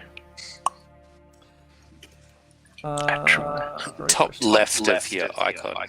There we go. Yep. Exhaustion, so level 1. Disadvantage on ability checks. Cool. We should have opted for a hotel with like big fluffy beds. We should have. Back up. Hey, Jorgen, Greykov, you guys obviously not fans of carrots. Do you enjoy berries or some other, fruit? Berries are nice. I like coffee beans. I Right. think I still have some from the speaker's place. Brilliant. Well, I can't speak to the coffee beans, but I can give you a few berries if you're interested. These will make you feel full, make you feel like you've had a decent feed. Well, that would be nice. And I hand over a berry to each of the crew. Fantastic. Need to look to myself. Yummy. That's your day's nutrients. You're nourished. You feel full, and you regain 1 hit point. The 1 hit point. It's just this nice little touch. When you say feel nourished, does that also wipe the exhaustion? It does not. It does not. But you don't have to find food today. You at lunchtime, you won't be hungry. So, yeah. Also, none of my healing things get rid of exhaustion. This is poo. Maybe if I thorn whip somebody, they'll feel less exhausted. I'll tell you what, at that point there, at this 9:30 mark, we'll take a 10-minute break before we come back with the second half. I'll try and work out what's going on with my mic. Alright, back soon, folks. Back in 10. Bye. Please. Welcome back to the second half of tonight's session. We left our 3-part adventurers here, having just woken up after spending a night in the burnt-out house found on the outskirts of Targos, having been plagued by nightmares and waking up feeling refreshed but a little tired. The nightly aura,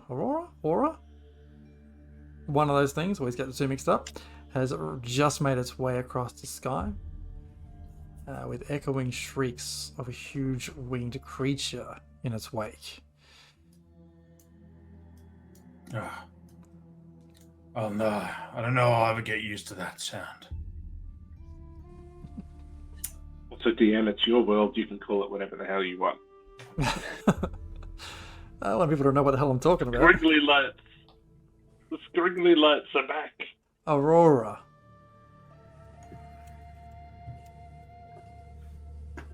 Yes. Aurora Borealis. Have we ever caught a proper glimpse of that winged creature? Or is it just a blob in the sky with wings? Make a history check, if that's a question you would like to know.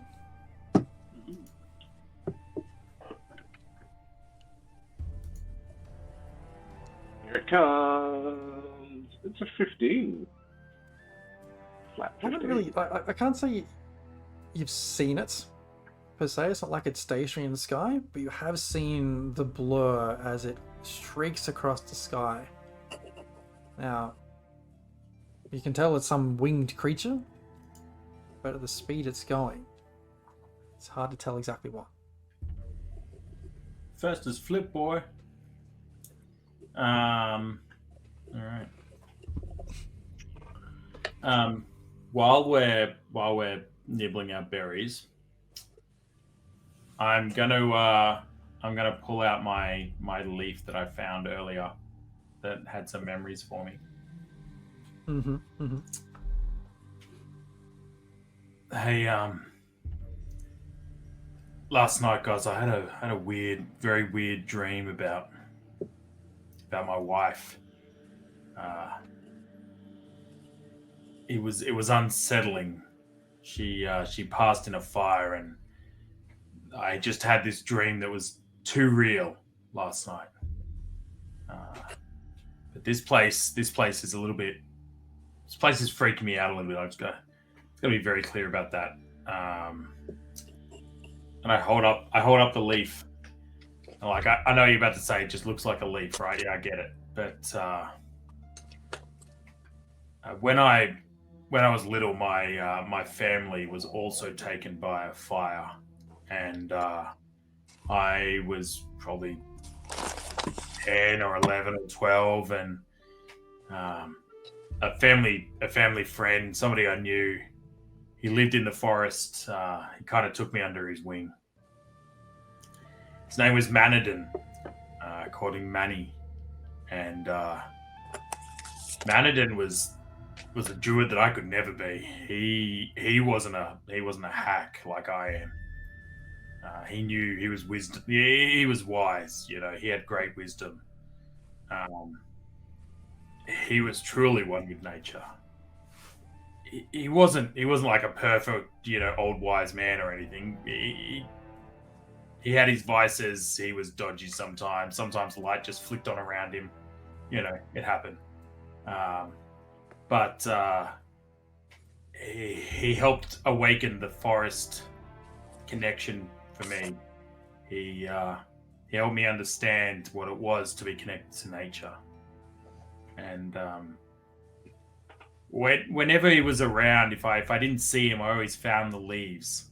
That was something, right? Like, he could never hide that he was around because nature was such an ingrained part of him. But I thought the leaves grew on him. I thought they grew on his cloak. They were just always there. They were out of place. He'd be inside the house, and I'd see the leaves before I saw him. Or, we'd be somewhere quiet, stalking, waiting to pounce on something. And I'd noticed a few leaves that I'd have to grab and move out of the way, otherwise it'd give away our spot. I thought I'd never see those leaves again. I haven't seen them since he passed. They're one of the things I've missed. And as I kind of just hold up the leaf while I'm looking at it. When we walked in, I saw them on the ground and I picked them up, but I couldn't think it could be, right? Like, why would the leaves be here? But then this stupid dream, and these leaves, and this whole stupid house, and feeling of weirdness when we walked in, and the whole lot, like, something's up, right? My family got taken by a fire. This place is burnt out. Zane's loved ones taken by fire. My wife by a fire. And now the leaves. Something's up, and I don't get it. This place is freaking me out. Seems that we all had some very real dreams last night.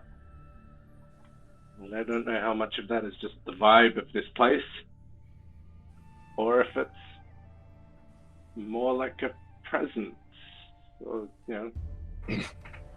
that was a deliberate something influencing those dreams. I certainly don't feel rested. Oh, I feel worse than when we sat down. I feel like I got a bit more in the can, but the back feels worse for sleeping on this stupid floor. How are you, Greykov? Well, I was just about to ask, how did I sleep, DM? Your sleep was fairly broken because of your kind of concern that either heavy hands or one of the militia were about to come crashing through. But nightmares didn't find you.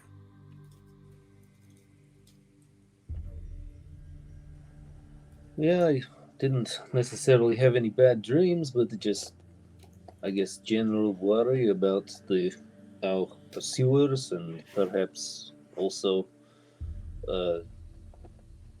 Beatrice and Ipa not being here, and hoping that they found somewhere safe. Did Greykov get hit with a point of exhaustion? Yes. Yeah. Oh, I feel terrible. It's the environment, not the train. Yeah, no dreams that I remember. Just a shitty night's sleep. Or afternoon, I guess. What is it now? So night's pushing on, and you're starting to see some flickering lights out through the gaps in this place, giving you pretty well almost camping out in the open snow. You're seeing some lights flicker on in houses across the street and nearby, kind of sending a little bit of light into where you are. Can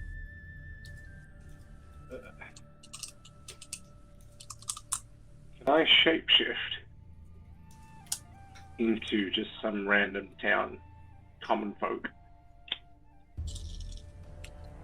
and go stick my head outside and confirm that the militia's not close or nearby or patrolling, or there's not an active hunt still underway? Mm-hmm.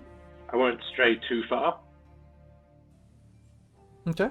But yeah, just sort of gathering an intel and checking the pulse of the town in the nearby vicinity. Is it on high alert? Is it on? I'll get you to give me a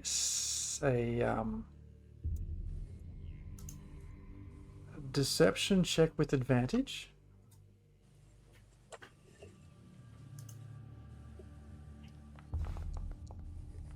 Oh, polarizing rolls. Lucky. That's a 19. 19 and a 1. Yeah, you stick your head out of the house, and it's very quiet out there. Even though the house you're in right now is fairly gutted, as soon as you put your head outside of the house, you feel the temperature drop further. It's now pushing 10:30 at night, and it is cold. You can see there's a ton of footprints in the snow on the road in front of you.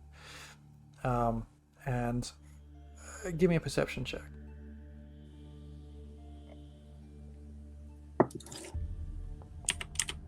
Comes for 15. Looking to your right, you can see one guard standing on a corner. Looking to your left, you can see a familiar face start to traipse up the street and almost singing to himself. And it looks like the face of the first person you met when you first stepped foot into Targos, of Leaf Ironheart, the small dwarf who gave you fair warning, or gave you all fair warning of the place you're currently in, and to try to direct you to the Trip and Shuffle for a good fight bit.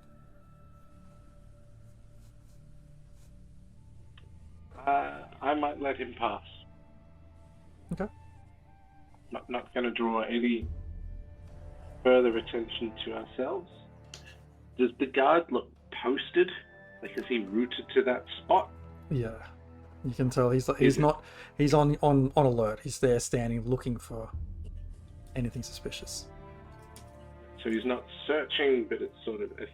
And what I mean is he anchored to that spot? Is it a posting? Okay. Well, is that common? Would we pick up that it's common to have a guard on a corner at night? You've been here for a night, can't tell. But from what you're seeing of this character's activity, he's stationary and standing almost like a soldier would. Very still.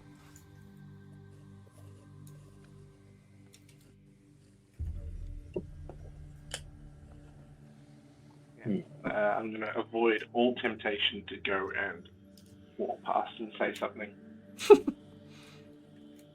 I'll relay that information back to the group. Okay. Did you say old mate that we saw initially? He was a friendly. Maybe he can help us get out of here. He might know some back streets. More. If there wasn't the guard right there, I'd be tempted to talk to him, but right now I don't really want to draw more attention to this area. No one seems to have looked for us here. Maybe it creeps the locals out too much. I mean, hell, it creeps us out. But that could be some protection in these troubled times.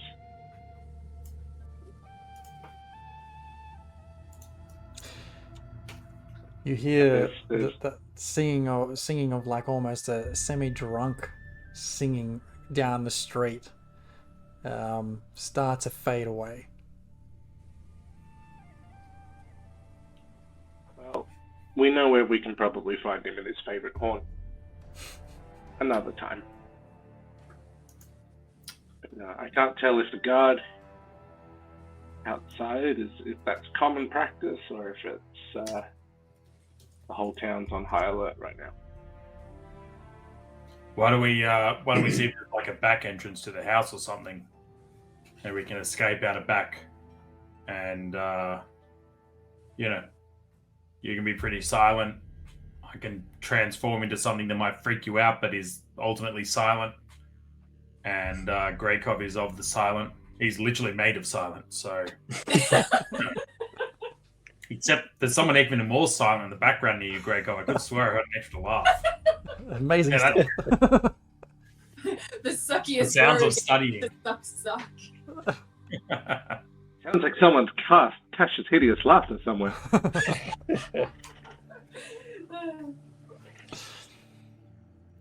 Well, where should we meet? If we have to end up running and we have to split up, should we meet outside of town somewhere? I mean, let's maybe not split up. We don't really know our way around that well. We should probably just stick together. Splitting up went so well when we entered that guy's house. Or I don't think it was a house, but where we got lured to. Mm-hmm. Does anyone have any ability to talk to Beatrice or Impa? I don't have that sort of magic. I speak to the trees. Yeah. I don't really know where they are. It'd be good to find them, but should we just leave town?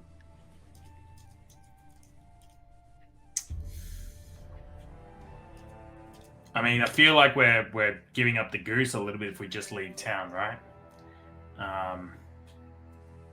And plus, we've got Tali at the pub still waiting for us to come back and go to bugger knows where she wanted to go. I can go collect Talia. That could be helpful. Yeah. Well, This place. I guess... Are we? Do we have any idea where Impa and Beatrice are? Last you all kind of figured as you were fleeing the militia, the idea was to get to the burnt house. And in the commotion which followed, you lost them. That hasn't happened. Well, maybe they did go back to the inn.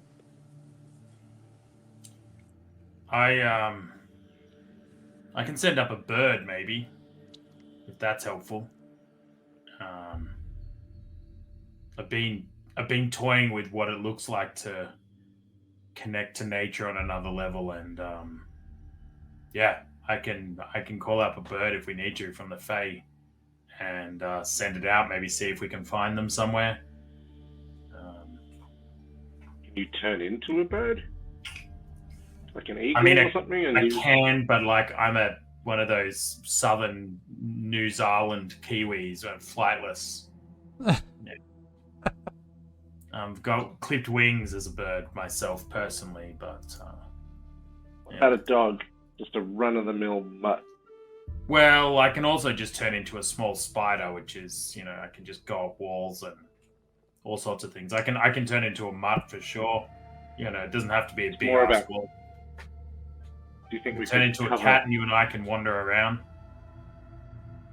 I draw attention. But no, something that can get around town without being without drawing too much attention to itself, like a stray dog or a cat. I could just be an owl. I could send up an owl. I could probably just be an owl. But actually, I can't fly. But I can send up a servant who can. Just send up a little familiar. I suppose that's the least way of getting yourself exposed. Yeah. Part of me says we got to stay here and ride out the plans, but yeah, part of me says this place sucks. And can't imagine another day or another night here being any better than the last. Okay, but this is where we. I feel like we should just explore this place a little, see if there is any back exits. In case we get chased in the front door by someone, we should at least have a back exit, or maybe the back exit will take it out to some sort of back alley that we can escape down much easier than what you say is a guard right out the front, right? Yeah.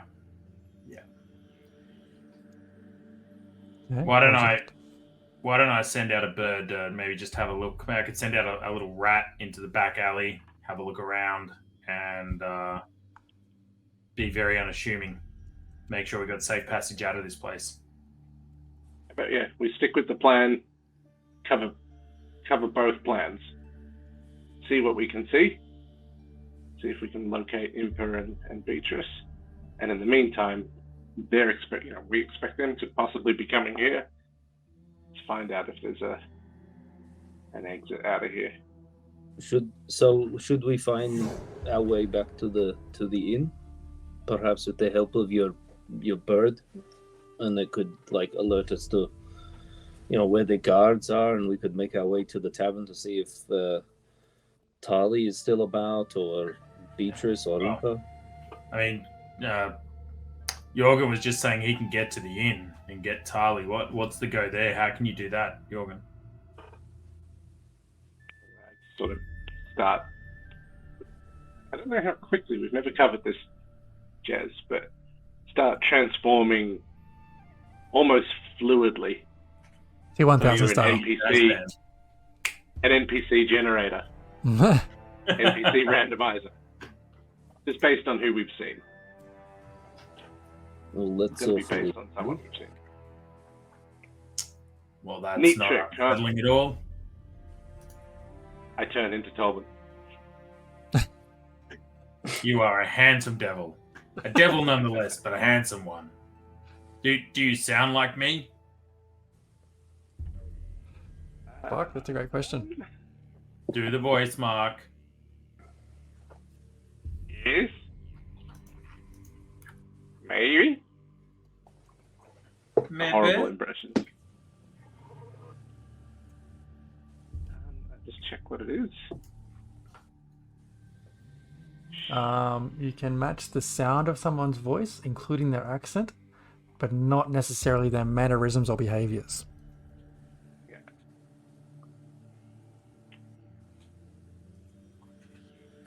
So you look and sound like them, but you don't have their personality or attributes. Yeah. Like that polymorph juice. Heard about that. And I echo that back to him.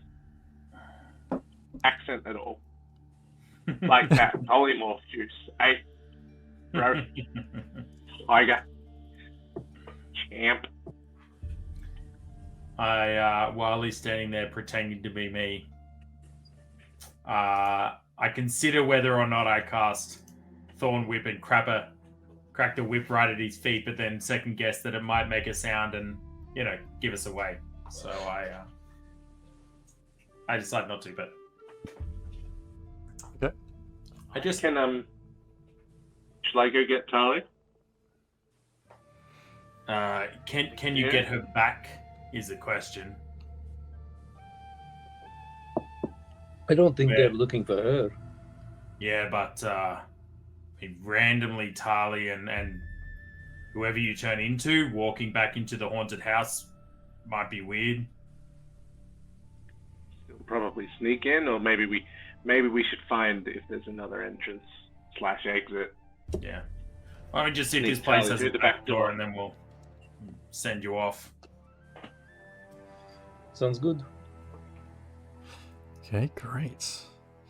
Can we spend the next good solid while? Well, it's just walk through the house and have a look.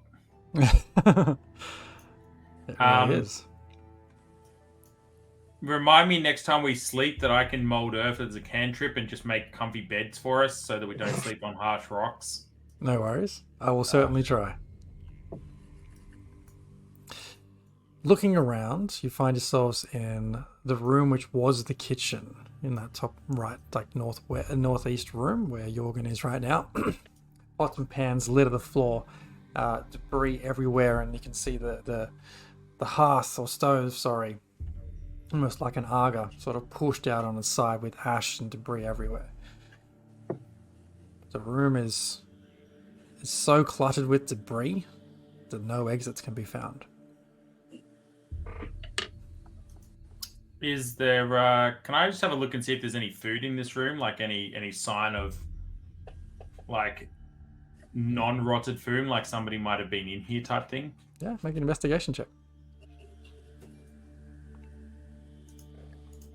I'll assist with that because Krakov's a scavenger kind of guy, so he's going to look for any kind of food or usable utensils or like bottles or anything that might just be of interest. Yep, no worries. Are we both rolling or one of us rolling advantage? I might just do the help. Yeah, because my investigation. Excellent. I will take your help and turn it into a flippin' nat 20. Ooh, nice. Heck yeah, baby. With your nat 20, you find underneath some of the debris. No, we don't find any food. You do find another leaf. Another leaf. A different one this time, but another fresh, rich green leaf. And you also find a small, not small, but a small amount spread over the floor and then on the walls of this red powdery substance.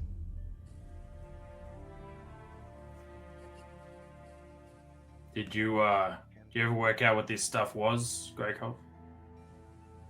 No, I didn't, but I don't know. Can I touch some? You what? You're touching it? Yeah, just with my finger, yeah. Yeah. Make a con save, please. Roll 3 death saves. Oh, God. Con save. Con save. No, I didn't. It's a 7. Okay. So, here's what happens. As you're trying to poke it, the first one you poke it, it feels a bit funny, almost curious. And as you touch it again and try and sort of just grind it in your fingers, rub it around in your fingers, you hear just a high-pitched shrill screaming in your head.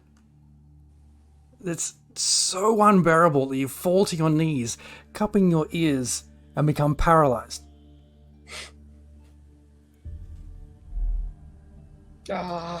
Nobody else can hear this scream, just you. How does it go away?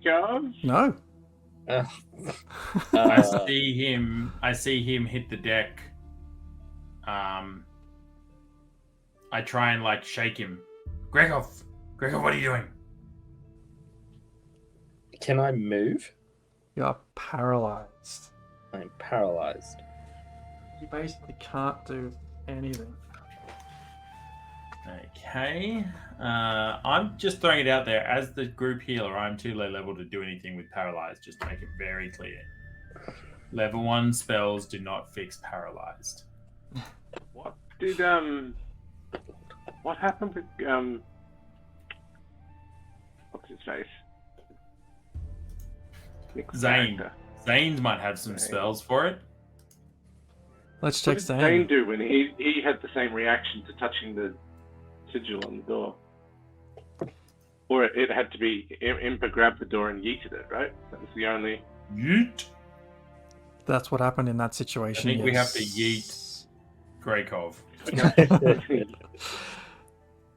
The screaming intensifies, and you've all it's close to being unbearable.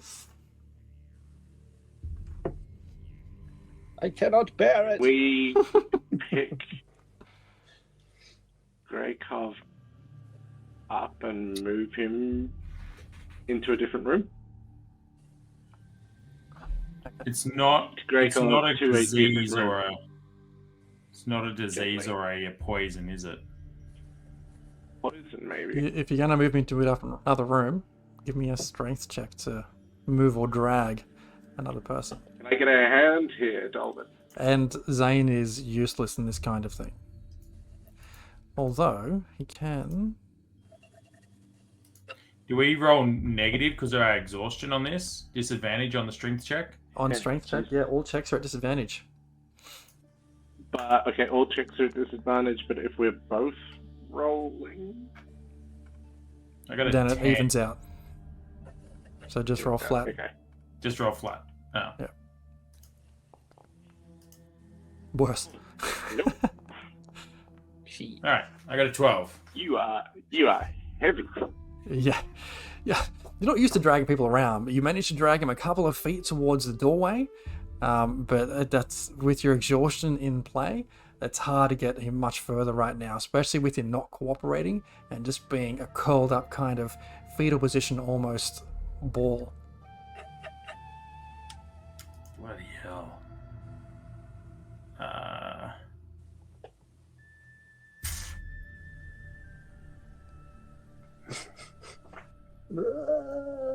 I'm gonna try and check my spellbook here for a second. Give me another con save, Gorikov. Oh god. Saving throw. Take out my grey tax. Saves are Prepare normal. for the neutral. It's just ability checks. Yeah, just ability checks. So it's just a normal. Ugh. It is a 6.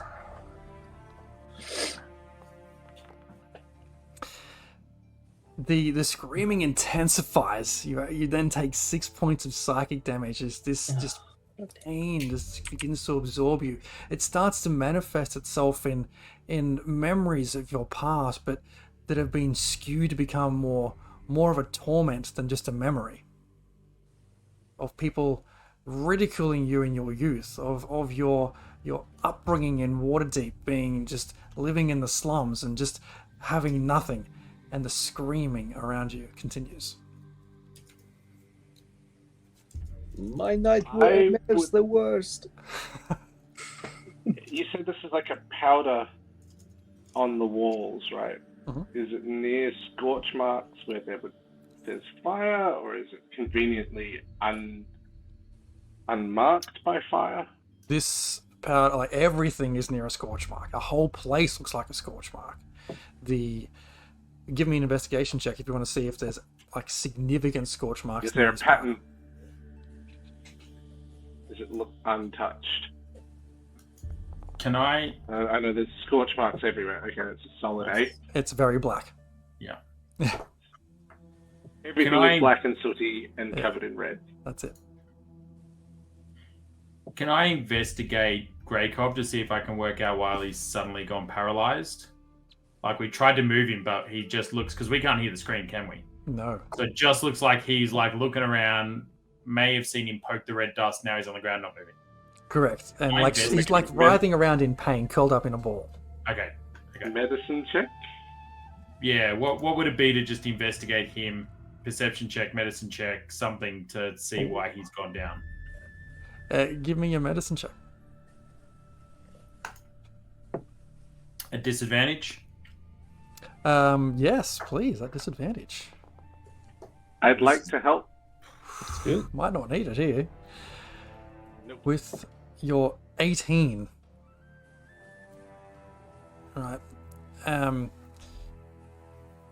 You get a sense that you like this red you've seen him touch this substance to the wall. He's gone down. You can see this red stuff still on his hand. And give me a history check or an intelligence check, your choice. While he's doing that, I'd like to cast Make Water. Okay. Disadvantage on my ability check, right? Disadvantage. I'm gonna make water and pee on your hand. Oh, that's not the worst. It's a 15. Yeah. So after seeing this red substance, you have this kind of like flash of inspiration from your time and training long ago that these rich green leaves you've seen around, if used correctly, can almost like put a stopper in effects that look very similar to this. Now I just have to remember if used correctly is wipe the affected area or jam them in his mouth. 50-50. I poke him in the eyes and act confused. Instructions unclear. I'd hurry up because I Jorgen's undoing his fly. assume old mate casting make waters. Are you going to actually clean water off, use water on his hands, or was that a joke? I'm thinking it's like a jellyfish thing, and you might need to neutralize it. All right. Greykov, give me a con save. I think. I hope I think die after the before he con pisses save, on me. Mark does some description of Hey, 20. rub it off, and I'll Yeah, use the, like, if you use some sort of liquid to get rid of it, and then I'll use the leaf on the affected area to, like, wipe it down. And then, yeah. Do you want to? That's what happened with the con save first. No, I just pictured I got a it 20. as just as like Jorgen's about to start peeing on his hand, right? Or whatever he's about to do, and Tolban's got these leaves. He's about to wipe this shit off his hand. Greykov just starts to comes to all of a sudden, like that sudden moment when you've just woken up from a nightmare. Hey, I think I got that dream. Mate, dribble comes out and just catch it. it's like Why is my nose bleeding? You went down hard. Are you okay? You poked the red stuff and then you dropped hard. Yeah, I had to touch it. I just got screamed at by something in my head, in my dream, and I couldn't do anything. Same what happened to Dane the other day. Yeah, it must have been like that. Let's not touch the red stuff anymore, yeah? I was thinking about popping it on a piece of rag and then burning it to see if it's extra flammable. While you're testing the flammability in this, I'll give Greykov 5 berries. You'll feel very full, but you'll probably feel better. 5 berries. 5 berries. That's 5 hit points back. Oh wow! Nice. Thank you. It is very full. I would like to very carefully, now knowing that touching this thing is a bit of a problem. Like the red stuff is called Elvish Napalm. You set the entirety of all 10 towns on fire. I would like to use a very small amount. Get a rag of some description, and almost have your mold earth handy if we've got to. I'm gonna prepare. If we're gonna put this out. So, let me ask you this, Jorgen. Do you find a bit of rag from something in your possession, or are you looking around for a bit of rag? I'm just looking for anything that can be used to scrape this off the wall. Give me an investigation check.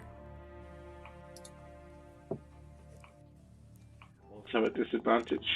Yeah. Ah, damn it. 11. Yeah, this kitchen area is full of lots of pots and pans, but nothing like a tea towel there.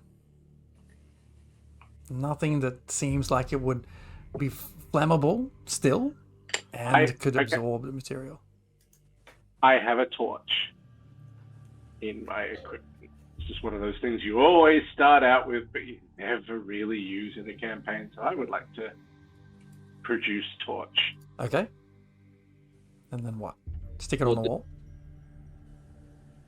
Are you going to Aiming to get a very small amount that I can sort of spot test and then carefully set fire to that. Mark sets fire to the rain. Okay. So we're taking extreme caution here. Extreme caution. I'm gonna go further away. Like I will go over here just for. Go over here. Have a look around here. Sure. I am not touching the red stuff. I'm aiming to just see how flammable it is, particularly see if it is insanely flammable, like the sulfur you get on the end of a match. Sure. Okay, I want you to give me one more investigation check to see if you can find an area of that red stuff that's small enough to be isolated. I just want to touch and dab. At disadvantage. That's not at disadvantage. I like exhaustion. Exhaustion's fun. Worst I would case like to part use it. ever. I would like to use a minor plus. Sure, go for Probably it. not going to change. I'm probably not going to change everything. Then what? A D4? Yes. Yeah, not enough. You've got multiple. Yeah, I will double dip. All right. Roll 2d4. 4 for a 13 total. Yeah. So with your 13, you're pretty confident you found an area that's isolated enough from every other bit of red stuff. Now that you can identify what it looks like in this mess. Okay. I just want to make it absolutely clear. I'm not setting fire to the wall. I am using something to wipe or gather touch as a proxy, so it's not touching my skin. And then basically put that on the floor in a prepared area where it's not likely to just cause another massive fire. Okay, gotcha. So what we'll do is we'll have you if you can tell me how you can get it off the wall without touching it, given there's nothing of material around you. The torch. Oh, you just wiped it off with the torch and then lit the torch. Is that what I'm hearing? Yeah. Gotcha. Yeah. Okay. And right. even then, like I'm using the edge, but I am not rolling the whole freaking torch in it. But we are literally spot testing this to see how crazy flammable it could be. You wipe it off, wipe a little bit off the wall. So now you've got it isolated on the tip of your torch, and lighting that with some flint, it lights up like a litmus paper. Like the whole room lights up in brightness. The size of the flame off the end of your torch is 3 times as huge as what it normally is, but the intensity of that heat and that brightness is like of which you've never experienced before. And it sits there. It sits there for 5, 10, 15 seconds before it eventually starts to die down.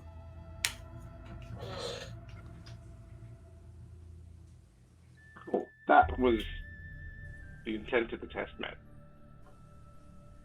You don't say. Whether yeah. I can see why this house probably went boom. I mean, I can't understand why there's any of it left if this whole place burnt down. I mean, if it was... This house was on fire and this red stuff was in here, wouldn't that mean there was extra burning that could still happen? It's like finding petrol on the floor after the fire's died out. You'd expect that the petrol would have burnt up, right?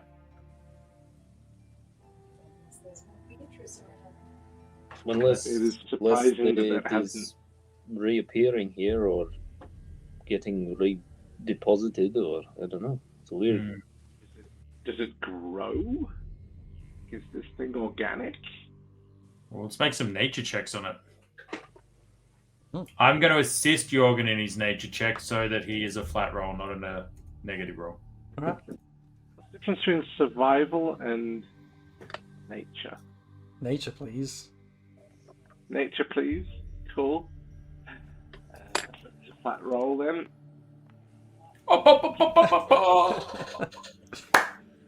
Looking very closely at it and careful not to touch it, and having just observed what you have with it lighting up. I breathe it in too deeply and sneeze. No. No, I am not going to snort the red powder. It's like, it's done. Rolling your character. No. You are very confident this is an inorganic material.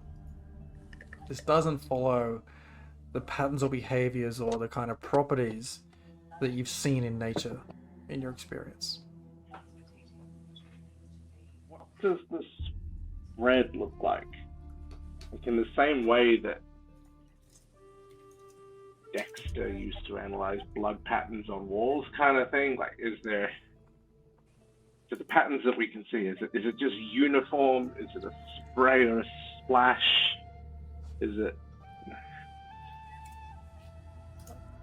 Do you want to use that 13 investigation check to go with that, or roll a new one at disadvantage? I tell the others the theory, or at least what we're looking for. And investigation re-rolled. Depends if anyone else is looking as well. 14. Yeah.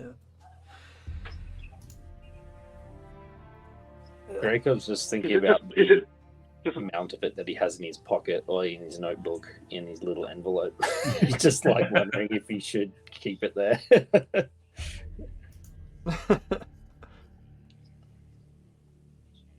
Does it look like it's uniform, and is it like dust in that regard, or is it concentrated, splotchy? It's really hard to tell, given the state this house is in at the moment, and just like the scattered kind of here and there areas you're finding this red powder in now. It's really hard to tell whether it's been arranged in a particular pattern, or it's just there because it's there. I'm kind of imagining smoke bomb has gone and then spread it everywhere, and then that's secondarily caught fire. Or if it's like being shed from someone or something. The fact that it's, as Greykov says, there's screaming associated with it. It's a human type screaming, right, Greykov? Yeah. It's not just this madness noise. It's still tied to a noise a person would make. Yeah, is that right, DM? It sounds like a person scream. Absolutely sound just like screams. For you, it was the screams of someone you couldn't necessarily pinpoint, but the screams of pain. Okay. One person? Or is it like layered that you can hear a disharmony of many screams? Greykov experienced one scream. Just one. It is definitely, well, like, I don't know much about magic, but it must be made by somebody. I'm trying to remember who owns this house, and someone perished here, right? And I'm trying to work out if the person who perished here was this like of their own making, or was it? Can I cast a history check to see if I remember what happened in this house, Jez? Look, no need to roll on that. I was waiting for the question, but given you guys were just less than say a day and a half ago having a chat with the real Russell in the Trip and Shuffle about this, you remember that he mentioned that this was a home of someone called Sigrid Snow Shadow. That's right. that they'd been in Targos for not a very long amount of time, mostly kept to themselves. But even in that time, no one really wanted to go near this house. Was it a regular house before Sigurd arrived? Well, yeah, when you were chatting with Russell, like she moved into a regular house. Yeah. Okay. Sometime after she arrived, and this fire was not that old, a couple of months, I think. Yeah. When it occurred. We've got no idea if this was self-inflicted, a hit, or just an outright accident. Well, the symbol on the door, I forget what it was specifically, but I think there was some organization attached to it. Remember Nick's character. I keep forgetting their name. Recognized the symbol? Oh, yeah. Is that right? Yeah, I think Zane so, yeah. recognized it. I don't remember if he let on. Yeah, like what's in character, what's out of character type stuff. Yeah.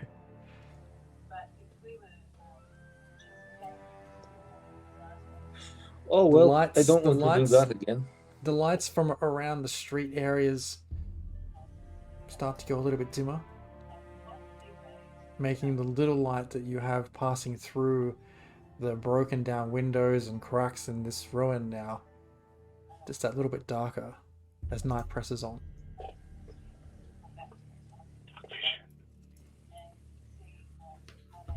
Can we use that to check out some of the other rooms? The cover of darkness.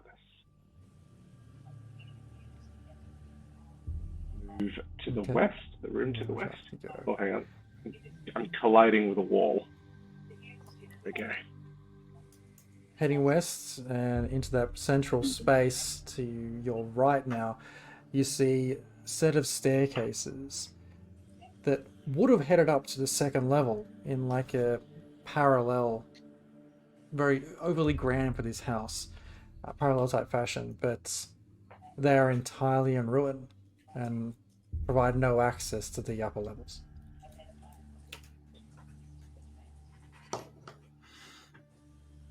Just do some general looking around. Is there anything out of place? Any more leaves?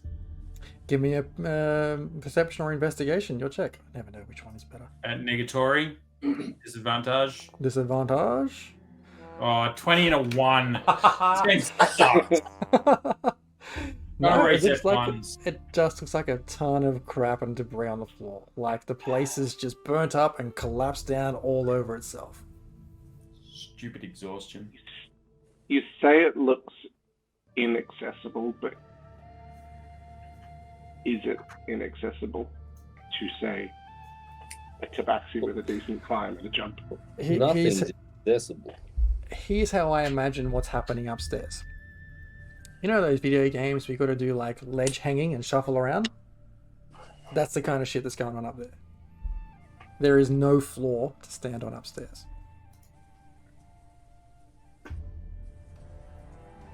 We've hit the invisible wall. Essentially, can't outside go the quest area. Yeah.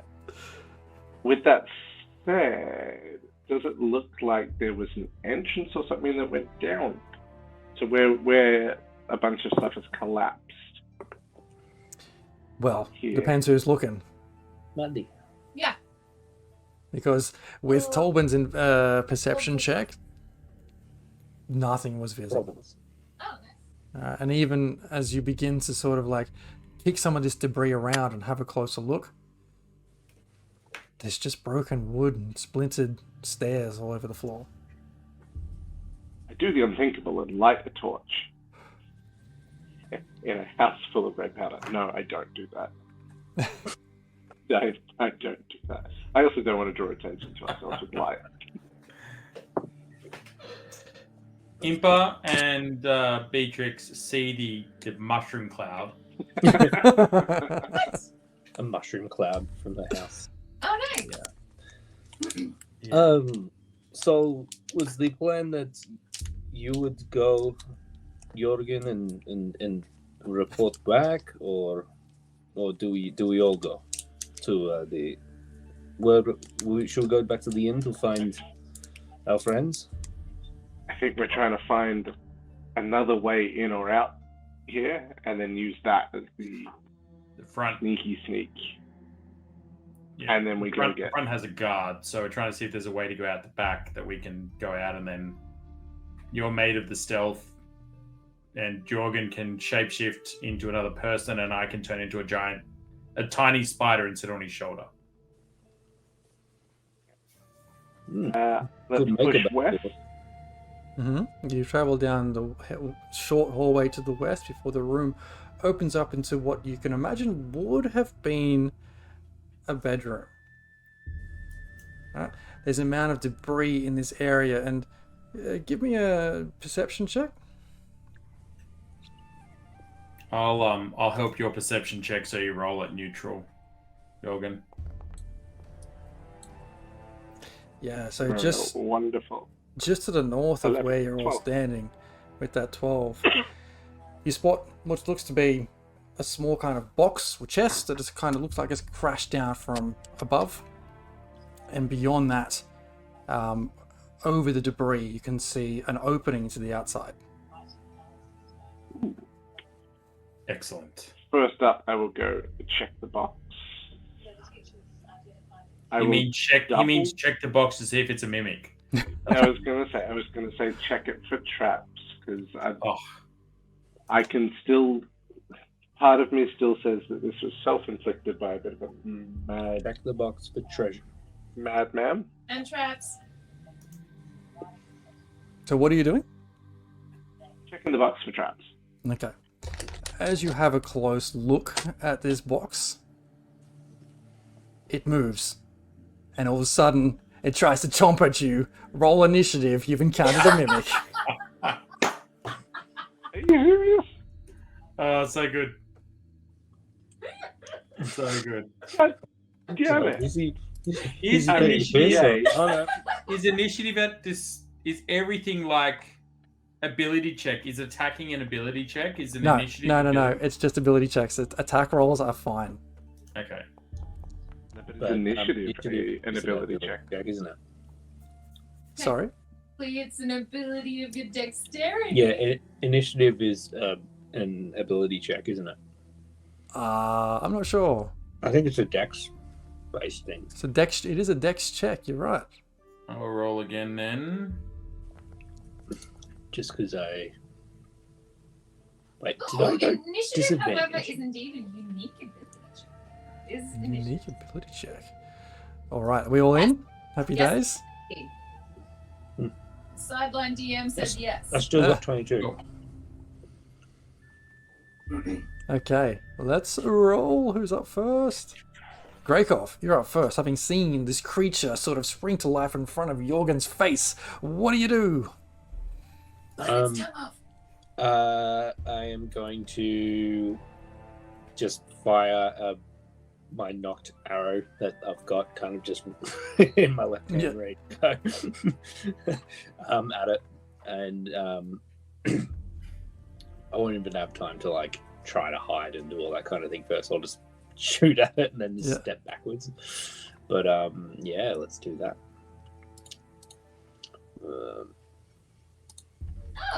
Don't eat it. Short bow. Oops, sorry. Attack with normalness. It is 25 to hit. Oh, 25 just hits. No, very much hits. It's just going to be normal damage because I didn't sneak attack or anything. Sweet. And I will duck back through here out of line of sight and use my bonus action to then hide. Alright. You are hidden from view around the corner of the hallway. Tobin, you're up. Does it look like it's the sort of mimic that can bounce around and move at all? Like, has it got little legs or anything on it? Well, it's moving towards trying to chomp at Jorgen right now, so it's... All right. yeah. Cool. What is the? It kind of moves like, you know, the chattery teeth type thing? They move by jumping? Yeah, It's that kind of thing. Alright, so if I did like a 20-foot thing on the floor here, and I didn't want to get Jorgen, I could run out of the room and then drop the 20-foot floor, entangle. That would cause pains for us to actually hurt it, right? Because Greykov can shoot, but Jorgen needs to hit, don't you? Some range. Not heaps. Yeah. Couple of rounds of throwing stuff at it. As it's walking, going like towards. As it's going towards Jorgen, I'm going to take a step back into this room using my thing. And then from this room, I'm going to cast Thorn Whip on it.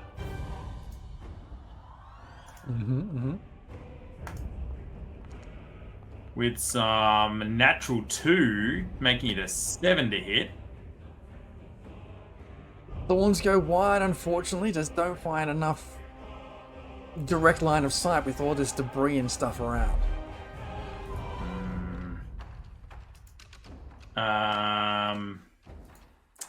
Yeah.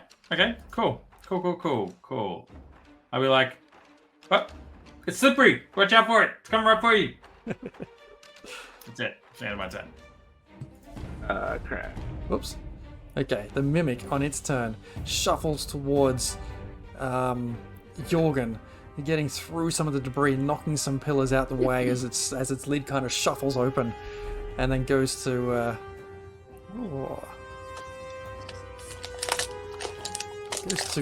bite you.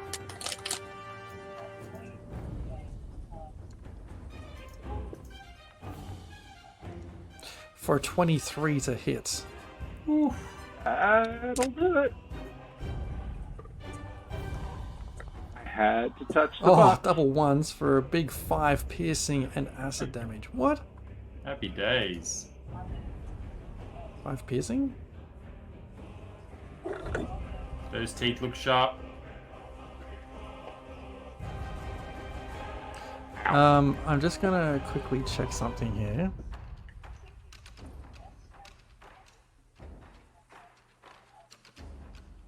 Okay, all good. Alright. Jorgen, you're up.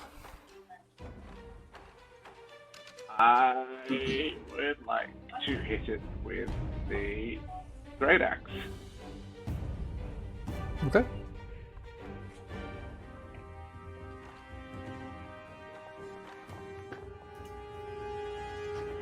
What other options I've got?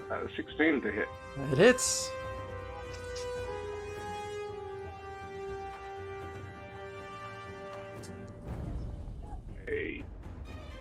For 12 points. Impressive. You bring your axe down right on top of this thing, and you can feel it getting stuck in the top of this thing's head, or top of the lid, as far as you can tell, reefing your axe back out. And I would like to rage. Alright. That beforehand, but cool. That's it?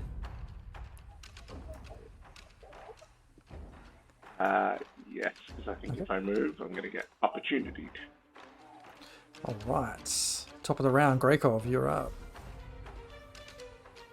Cool. I will sneak back around the corner again and take another shot at it.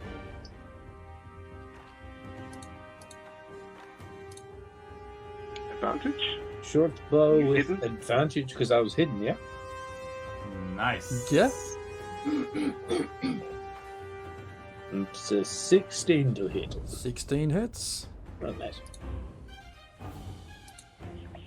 With sneak attack, it is 12 damage. Nice, nice.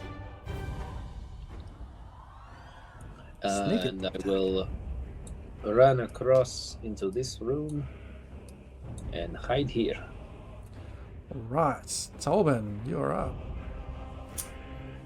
Frustrated, I will crack the whip on it again. Yeah, I'm in range. All the attacks.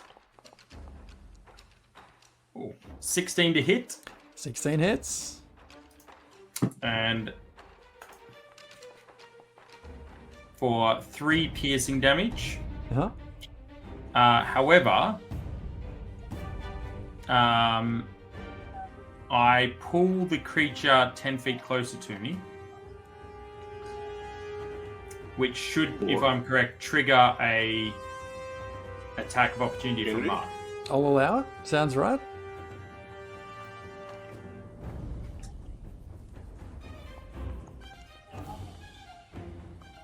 Only an 11. Jorgen wasn't quite expecting the creature being ripped out of his reach so quickly, and just misses as the axe comes down a fraction of a second too late. I think it is a rule that forced movement, like not doesn't trigger a opportunity attack. So like if you drag a unconscious friend away from an enemy, the rules say they don't get an opportunity attack. But Or it makes sense, which is otherwise you could just handy drag for them player, through but really I don't think it's very realistic. Yeah. Well, rule of cool. I mean, that made sense in that moment. But yeah, thank you for the update. I missed anyway. Yeah. I will, after upsetting it, I would just move slightly behind the wall here. That's my... Yeah, just there. Okay. With you having just brought it 10 feet closer away from its target it was trying to attack and bite, it sees you hide behind this wall and starts to charge after you. And then this time it sees you and its tongue lashes out, trying to grapple you. No bueno. Wait, that's not what I wanted. Well, it tries to bite you, which would cause a grapple. Ooh, for a 24 to hit. I do not have more than that AC, so yeah, that hits. That hits. For 9 points of damage. Of piercing. I don't know why it says piercing and acid. Maybe it's some of each. Anyway, and as It that... says piercing plus acid. So was it 3 of each, or what of each? Well, it hurt. Doesn't matter. It hurt. And with that, the tongue hits you. Bites down on you. The tongue wraps around you and grapples you tight. You are now grappled. Ooh, interesting. Okay.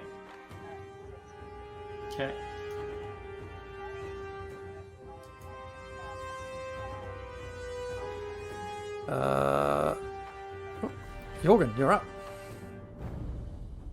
I would like to rush at it.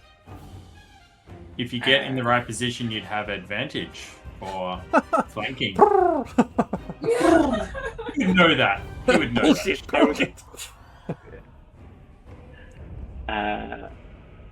Yes, I would like to slash at it. I was going with advantage because it's grappling something anyway. Like, there's only so much you can do while grappling and still being attacked by something else. I don't think it has. You would have advantage at it unless you were at the right position. Yeah. No Fine, I get it. for grappled or anything. I assume the position. What?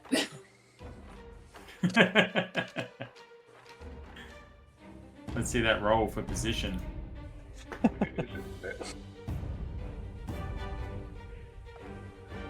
Come on, nat 20 critical hits here. Let's see it, bad boy.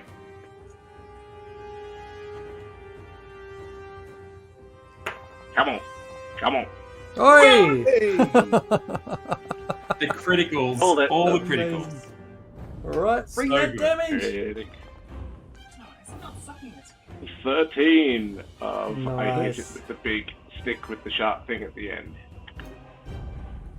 This thing is not looking very healthy right now. It's like its tongue kind of lolling out, sort of just managing to keep a hold of Torben.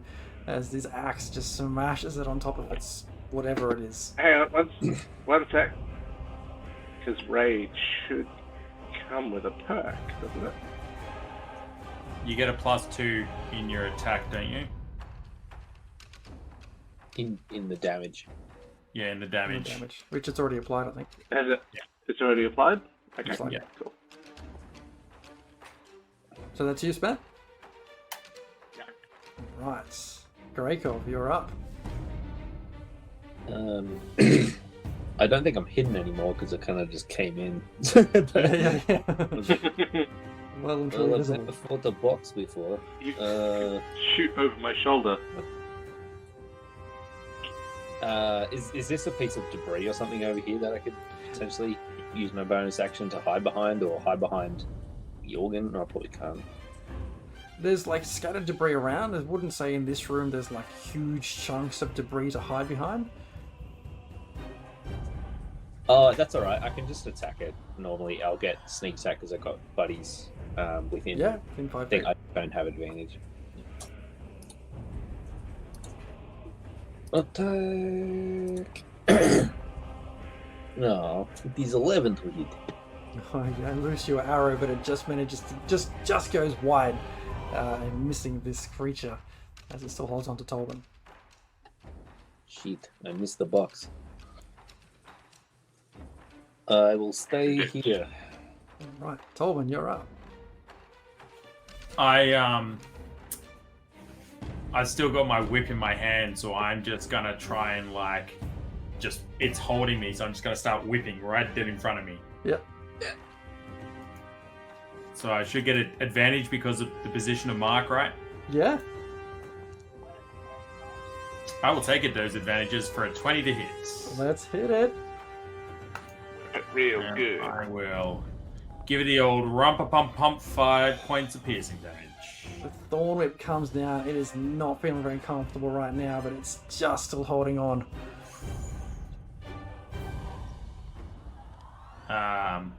I'll just yell at it. This creature, having just taken a beating and taken an axe on the head, thorns, arrows flying over its head. It looks around. You can see these like 20 different eyes sort of open up around you, looking around. The tongue goes limp as it starts to try and get the hell back out of the way and around the corner. Two opportunity attacks, and you are no longer grappled. Happy days. Advantage? No, probably not. If it's No, I didn't get broken opportunity away, right? advantage. No.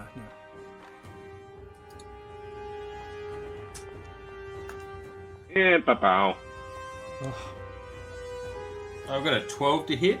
12 hits. 12 just hits. You just collected at the edge of it, just as walking around the corner. I will give it the old backhand with the 2 points of bludgeoning Oh, damage. 2 points of bludgeoning damage. You just sort of clip the edge of this thing off, and a bit of it just sort of goes on the, it hits the floor in this like a bloody purple mess. Why have you got a -1 to your damage? What's that? You rolled a 3 and it's produced a 2. Yes, I've got a nat 1 because I'm hitting it with my piece of wood that's a staff. My quarterstaff is like a... It's not... Yeah. That's what it rolled as. Jorgen, you're up. It's dead?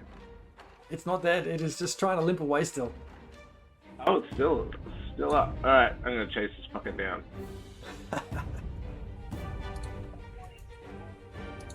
Don't get to surprise Jorgen like that. And live to tell.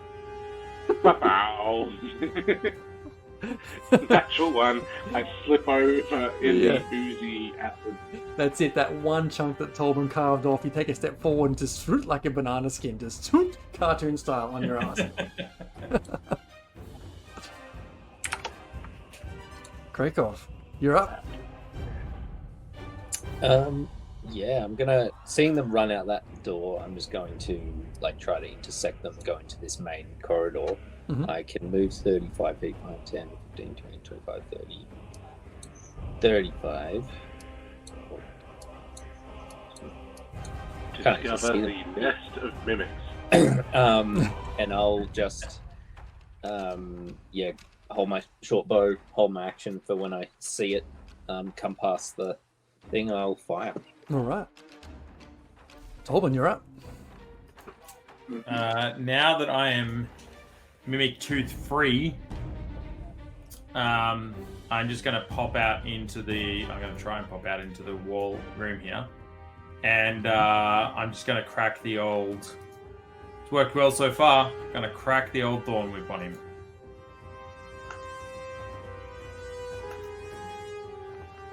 Ooh, for a 19 to hit. 19 hits. This one feels especially damaging. Just like precision, pinpoint, like chop. Oh, how do you do it? Nice. Just like as I pop around the corner, Jorgen's not quite in the way, but I'm like, watch out! And I just kind of, as I'm about to crack it, in the background you just hear dun dun dun dun dun dun. You don't know where the sound has come from, but I feel, extra inspired, and I kind of do a little slide past Jorgen and just give it the old crack. And just right in the back. Just past Jorgen's face, you watch that sort of slow-mo reaction as this whip. He moves so fast, right? And the creature takes that, and you hear it like almost in slow-mo, you see it kind of explode in like a moment before it just, the whole chest looking creature just falls forward and goes stationary. I would like to use the torch that we only just burnt a little bit on to sort of poke at it and see if we can flip the lid. I don't know if mimics have an inside full of stuff that they've swallowed, or like. Give me an investigation check.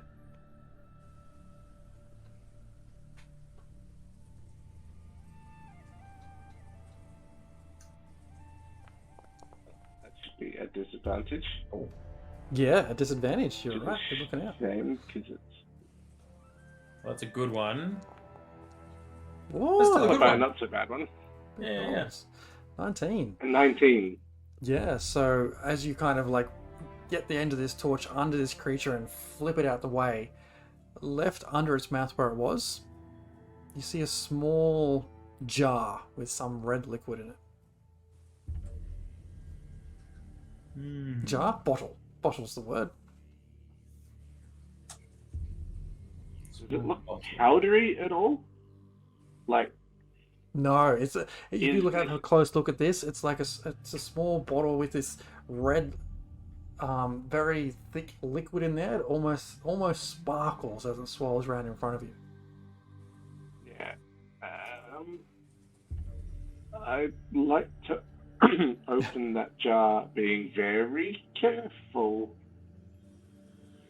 When I hear red, I think that this is like a suspension of the powder that's basically painting the walls. Yeah, right. Do you open the jar? Not that someone's put there's a baby jar mimic inside. I open the jar very carefully, not to spill or get any on myself. Yeah. All right. You open the jar. It gives off this really sweet smell. That's all. Is this one of those, healing potions or something? Does it smell good for you? Look like... It smells delicious. Like, it smells amazing. Does it smell saucy? Is that what you're asking? Does it look like a minx? Is it a saucy minx looking jar? Bottle? Well, does it look like a healing potion? Does it look like a healing potion? Yeah. It looks like something. Yes, it looks like a healing potion. Yes. You're just tempting me into drinking it. You set the healing potion on fire. I'm gonna do like I'm annoyed that this thing was like grappling me and I was caught up on it's all in its business. I'm gonna rock over and just try and break off a tooth. Yeah. Maybe just examine it, see if there's anything dicey with it while I'm breaking off a tooth, and just check out the corpse in general. Greykov is very intrigued by the corpse, having hunted a lot, and is just like, can you eat this thing? Like, does it have meat? My general perception check was disadvantage was a 15. Mm. Kind of looking at it. So it's pretty easy to find the 20 or so different eyes in front of it, and the huge number of teeth inside its the mouth. Right, you can see the tongue, which is now laying out on the ground, hanging out of its mouth, and you're pretty comfortably able to remove one of its teeth. No dramas. Cool. Greykov, give me an animal handling or medicine check, or survival check. Any of those three, I think, will do. I will do survival. It will be a disadvantage. It is a 20. 20 at disadvantage. Fantastic. Looking at this, it looks like a very sort of tough creature. The areas that have been hacked at with this axe and sort of where your arrows have hit it and the thorns are sticking out of it, it's producing some kind of thick purplish blood, and it doesn't look like the flesh would be something that someone of your tastes perhaps wouldn't be interested in. But someone else, who knows? Well, I think can I find a jar and collect some goo, some of its blood? Yes. I think I know someone who would like to at least have a look at it. Yes, you can certainly try. Give me an investigation check to find a jar. Investigation. Disadvantage. Oh, it is natural one. Heading back into the kitchen, you look around, you see broken pots and pans, but no small jars. Oh, what do I have in my kit?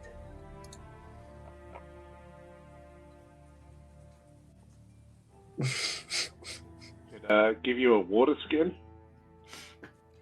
Can't wait for that to get confused. It's got no water in it. Jez will just ask eventually, like, do you drink water? Yeah, okay, well, you don't have a water skin and you're now drinking mimic blood. Mother. Either that or, like, DM saving it for 20 sessions from now. He's like, okay, you all need a drink of water. Oh, Jürgen, you don't have a water skin. What's You funny is die that first. all your water skins are frozen.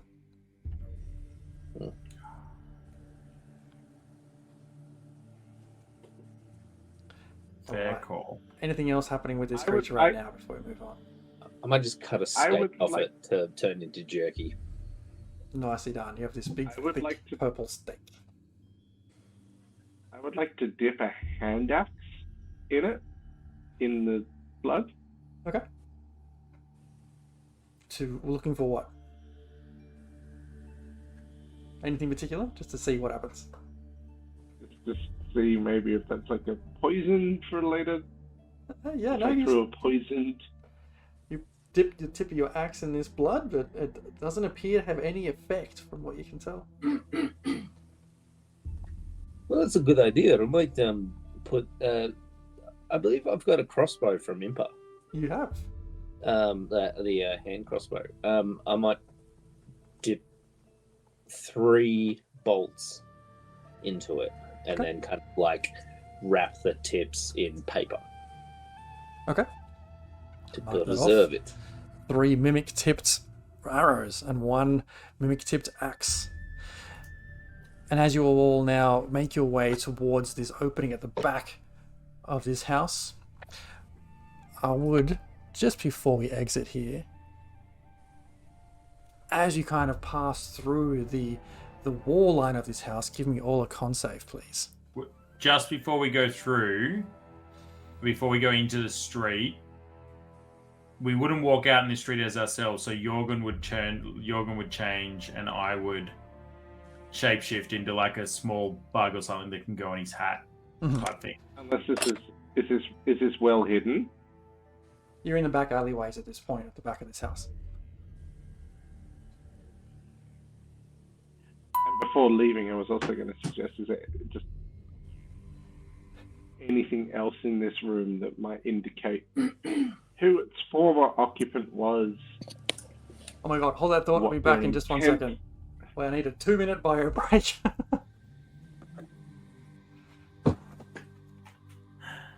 DM has disappeared momentarily. That's alright, we can talk amongst ourselves and invent things. Yeah.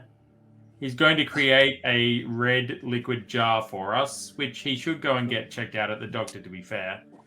So, if He's making someone water. eats mimic goo and they eat a sufficient quantity of mimic goo, they have to like succeed a Constitution 18 like DC check, or they start to turn into a mimic. That's very cool. Just for anyone playing at home that'd like to turn someone else into a mimic, or otherwise, I don't know. You can also tame mimics apparently if you give them like sufficient incentive. So you can find whatever food it is that they like to eat. Could be people, could be small dogs, could be halflings. I don't know, whatever. Just give them a steady supply, and they'll like follow you around like a lapdog. That's pretty cool. Or you go get a castle, and then it's like, be our guest. Oh, good. Break out into Broadway song and dance. Hooray! He's back. All right. Sorry, thank you for filling. All the secrets. Where do we get to? Anyway, we're Who's going to make eating a mimic? stew before we leave. Yeah. Before leaving, let's just check the room to see, can we ascertain anything about the former occupant, their intentions, their designs? Were they a good person? Were they experimenting, doing wild shit in this house, but then maybe blew themselves up? Before you leave this place, give me another investigation check, please. If you're all looking, then someone roll a flat roll. We'd all be looking. I'm happy to do the roll with a +2. I don't know if someone else is better, but... Yeah, mine isn't. Well, I was looking with you, so you get a flat roll, because Grakov rolled a disadvantage and he's blind. You're also blind. It's a flat 6. It's a 6 now. There's just far too much debris. You do see what used to be a few jars and things on the floor, some broken jars and some books, but with those books have been so torched and destroyed, there's nothing left of them but ash. And as you all sort of start to find your way outside this house, just make one last con save for me, please. At a disadvantage? No, saves are not a disadvantage. Checks are. Oh, there you go. Well, I sucked at that anyway. Ooh, my rage is probably worn off, right? 18. Yeah, it would have. Okay, yes. So, as you all start to step out of this house, Tolman, you see that same image in your head again. Everything goes black as soon as you kind of step past this house. You hear that screaming in your head. You see that vision of flame again, just as you're about to step beyond the wall of this house. And you're once again frozen with fear and torment. Jorgen, as you're just about to step out of this house, you wake up and see in this vision of yours as you step through this area, you falling and falling and falling from this cliff. Grakov, you turn, having left this room first, and see them both standing there, frozen in their space, both clutching their ears. And we're going to go ahead and end our session there, as we pick up again in a fortnight, trying to escape this fucking nightmare of a house. Thanks, Jazz. Thanks so... It's Grakov's turn to just yeet us out the window.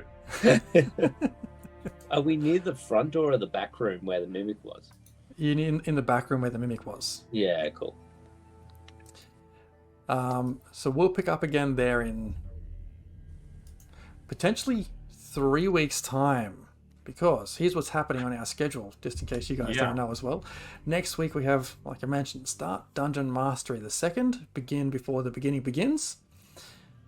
That's the 19th, I think. The 26th of October, we're going to be having a Halloween one-shot.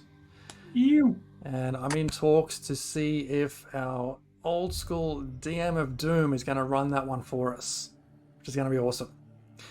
So we'll be back with however this pans out, wherever Impa and Beatrice are, in the first week of November. Sound good? 3 weeks to make a plan. 3 weeks to make a plan to get the fuck out of Targos. That's it. Let's stay. To Lonelywood! You don't have to escape Targos if you set it aflame with massive red powder and there is no Targos. We build our castle on the ashes. Cool guys don't look at explosions while they're walking away. That's right. Like a really long fuse. So with that, folks, we'll let you go there. Thanks for sticking around. Don't forget to join us in the Discord for a bit of a session recap after this, and all other shenanigans. And we also will be having a giveaway of a fantastic set of dice from Behold Games on the 26th of October. So stick around for that. Of course, don't wait for that giveaway to go find some cool merch and gear from Behold Games. Go get their stuff. It's good. And with using the code Raging Rolls at checkout, you might get 10% off your purchase. Who knows? You might win. So, take care, folks. Remember, dream safe, no nightmares. We'll see you again next time. Remember, don't touch the red powder. Don't touch the red powder. Don't check the chests for traps. Or do check them for traps. Just don't expect the mimic. Yeah, that was punishment for checking for traps. Absolutely. Alright, folks, I'll see you next week. It was trapped, and Jess is like, fuck these guys, I'm going to turn it into a mimic. Bye. What?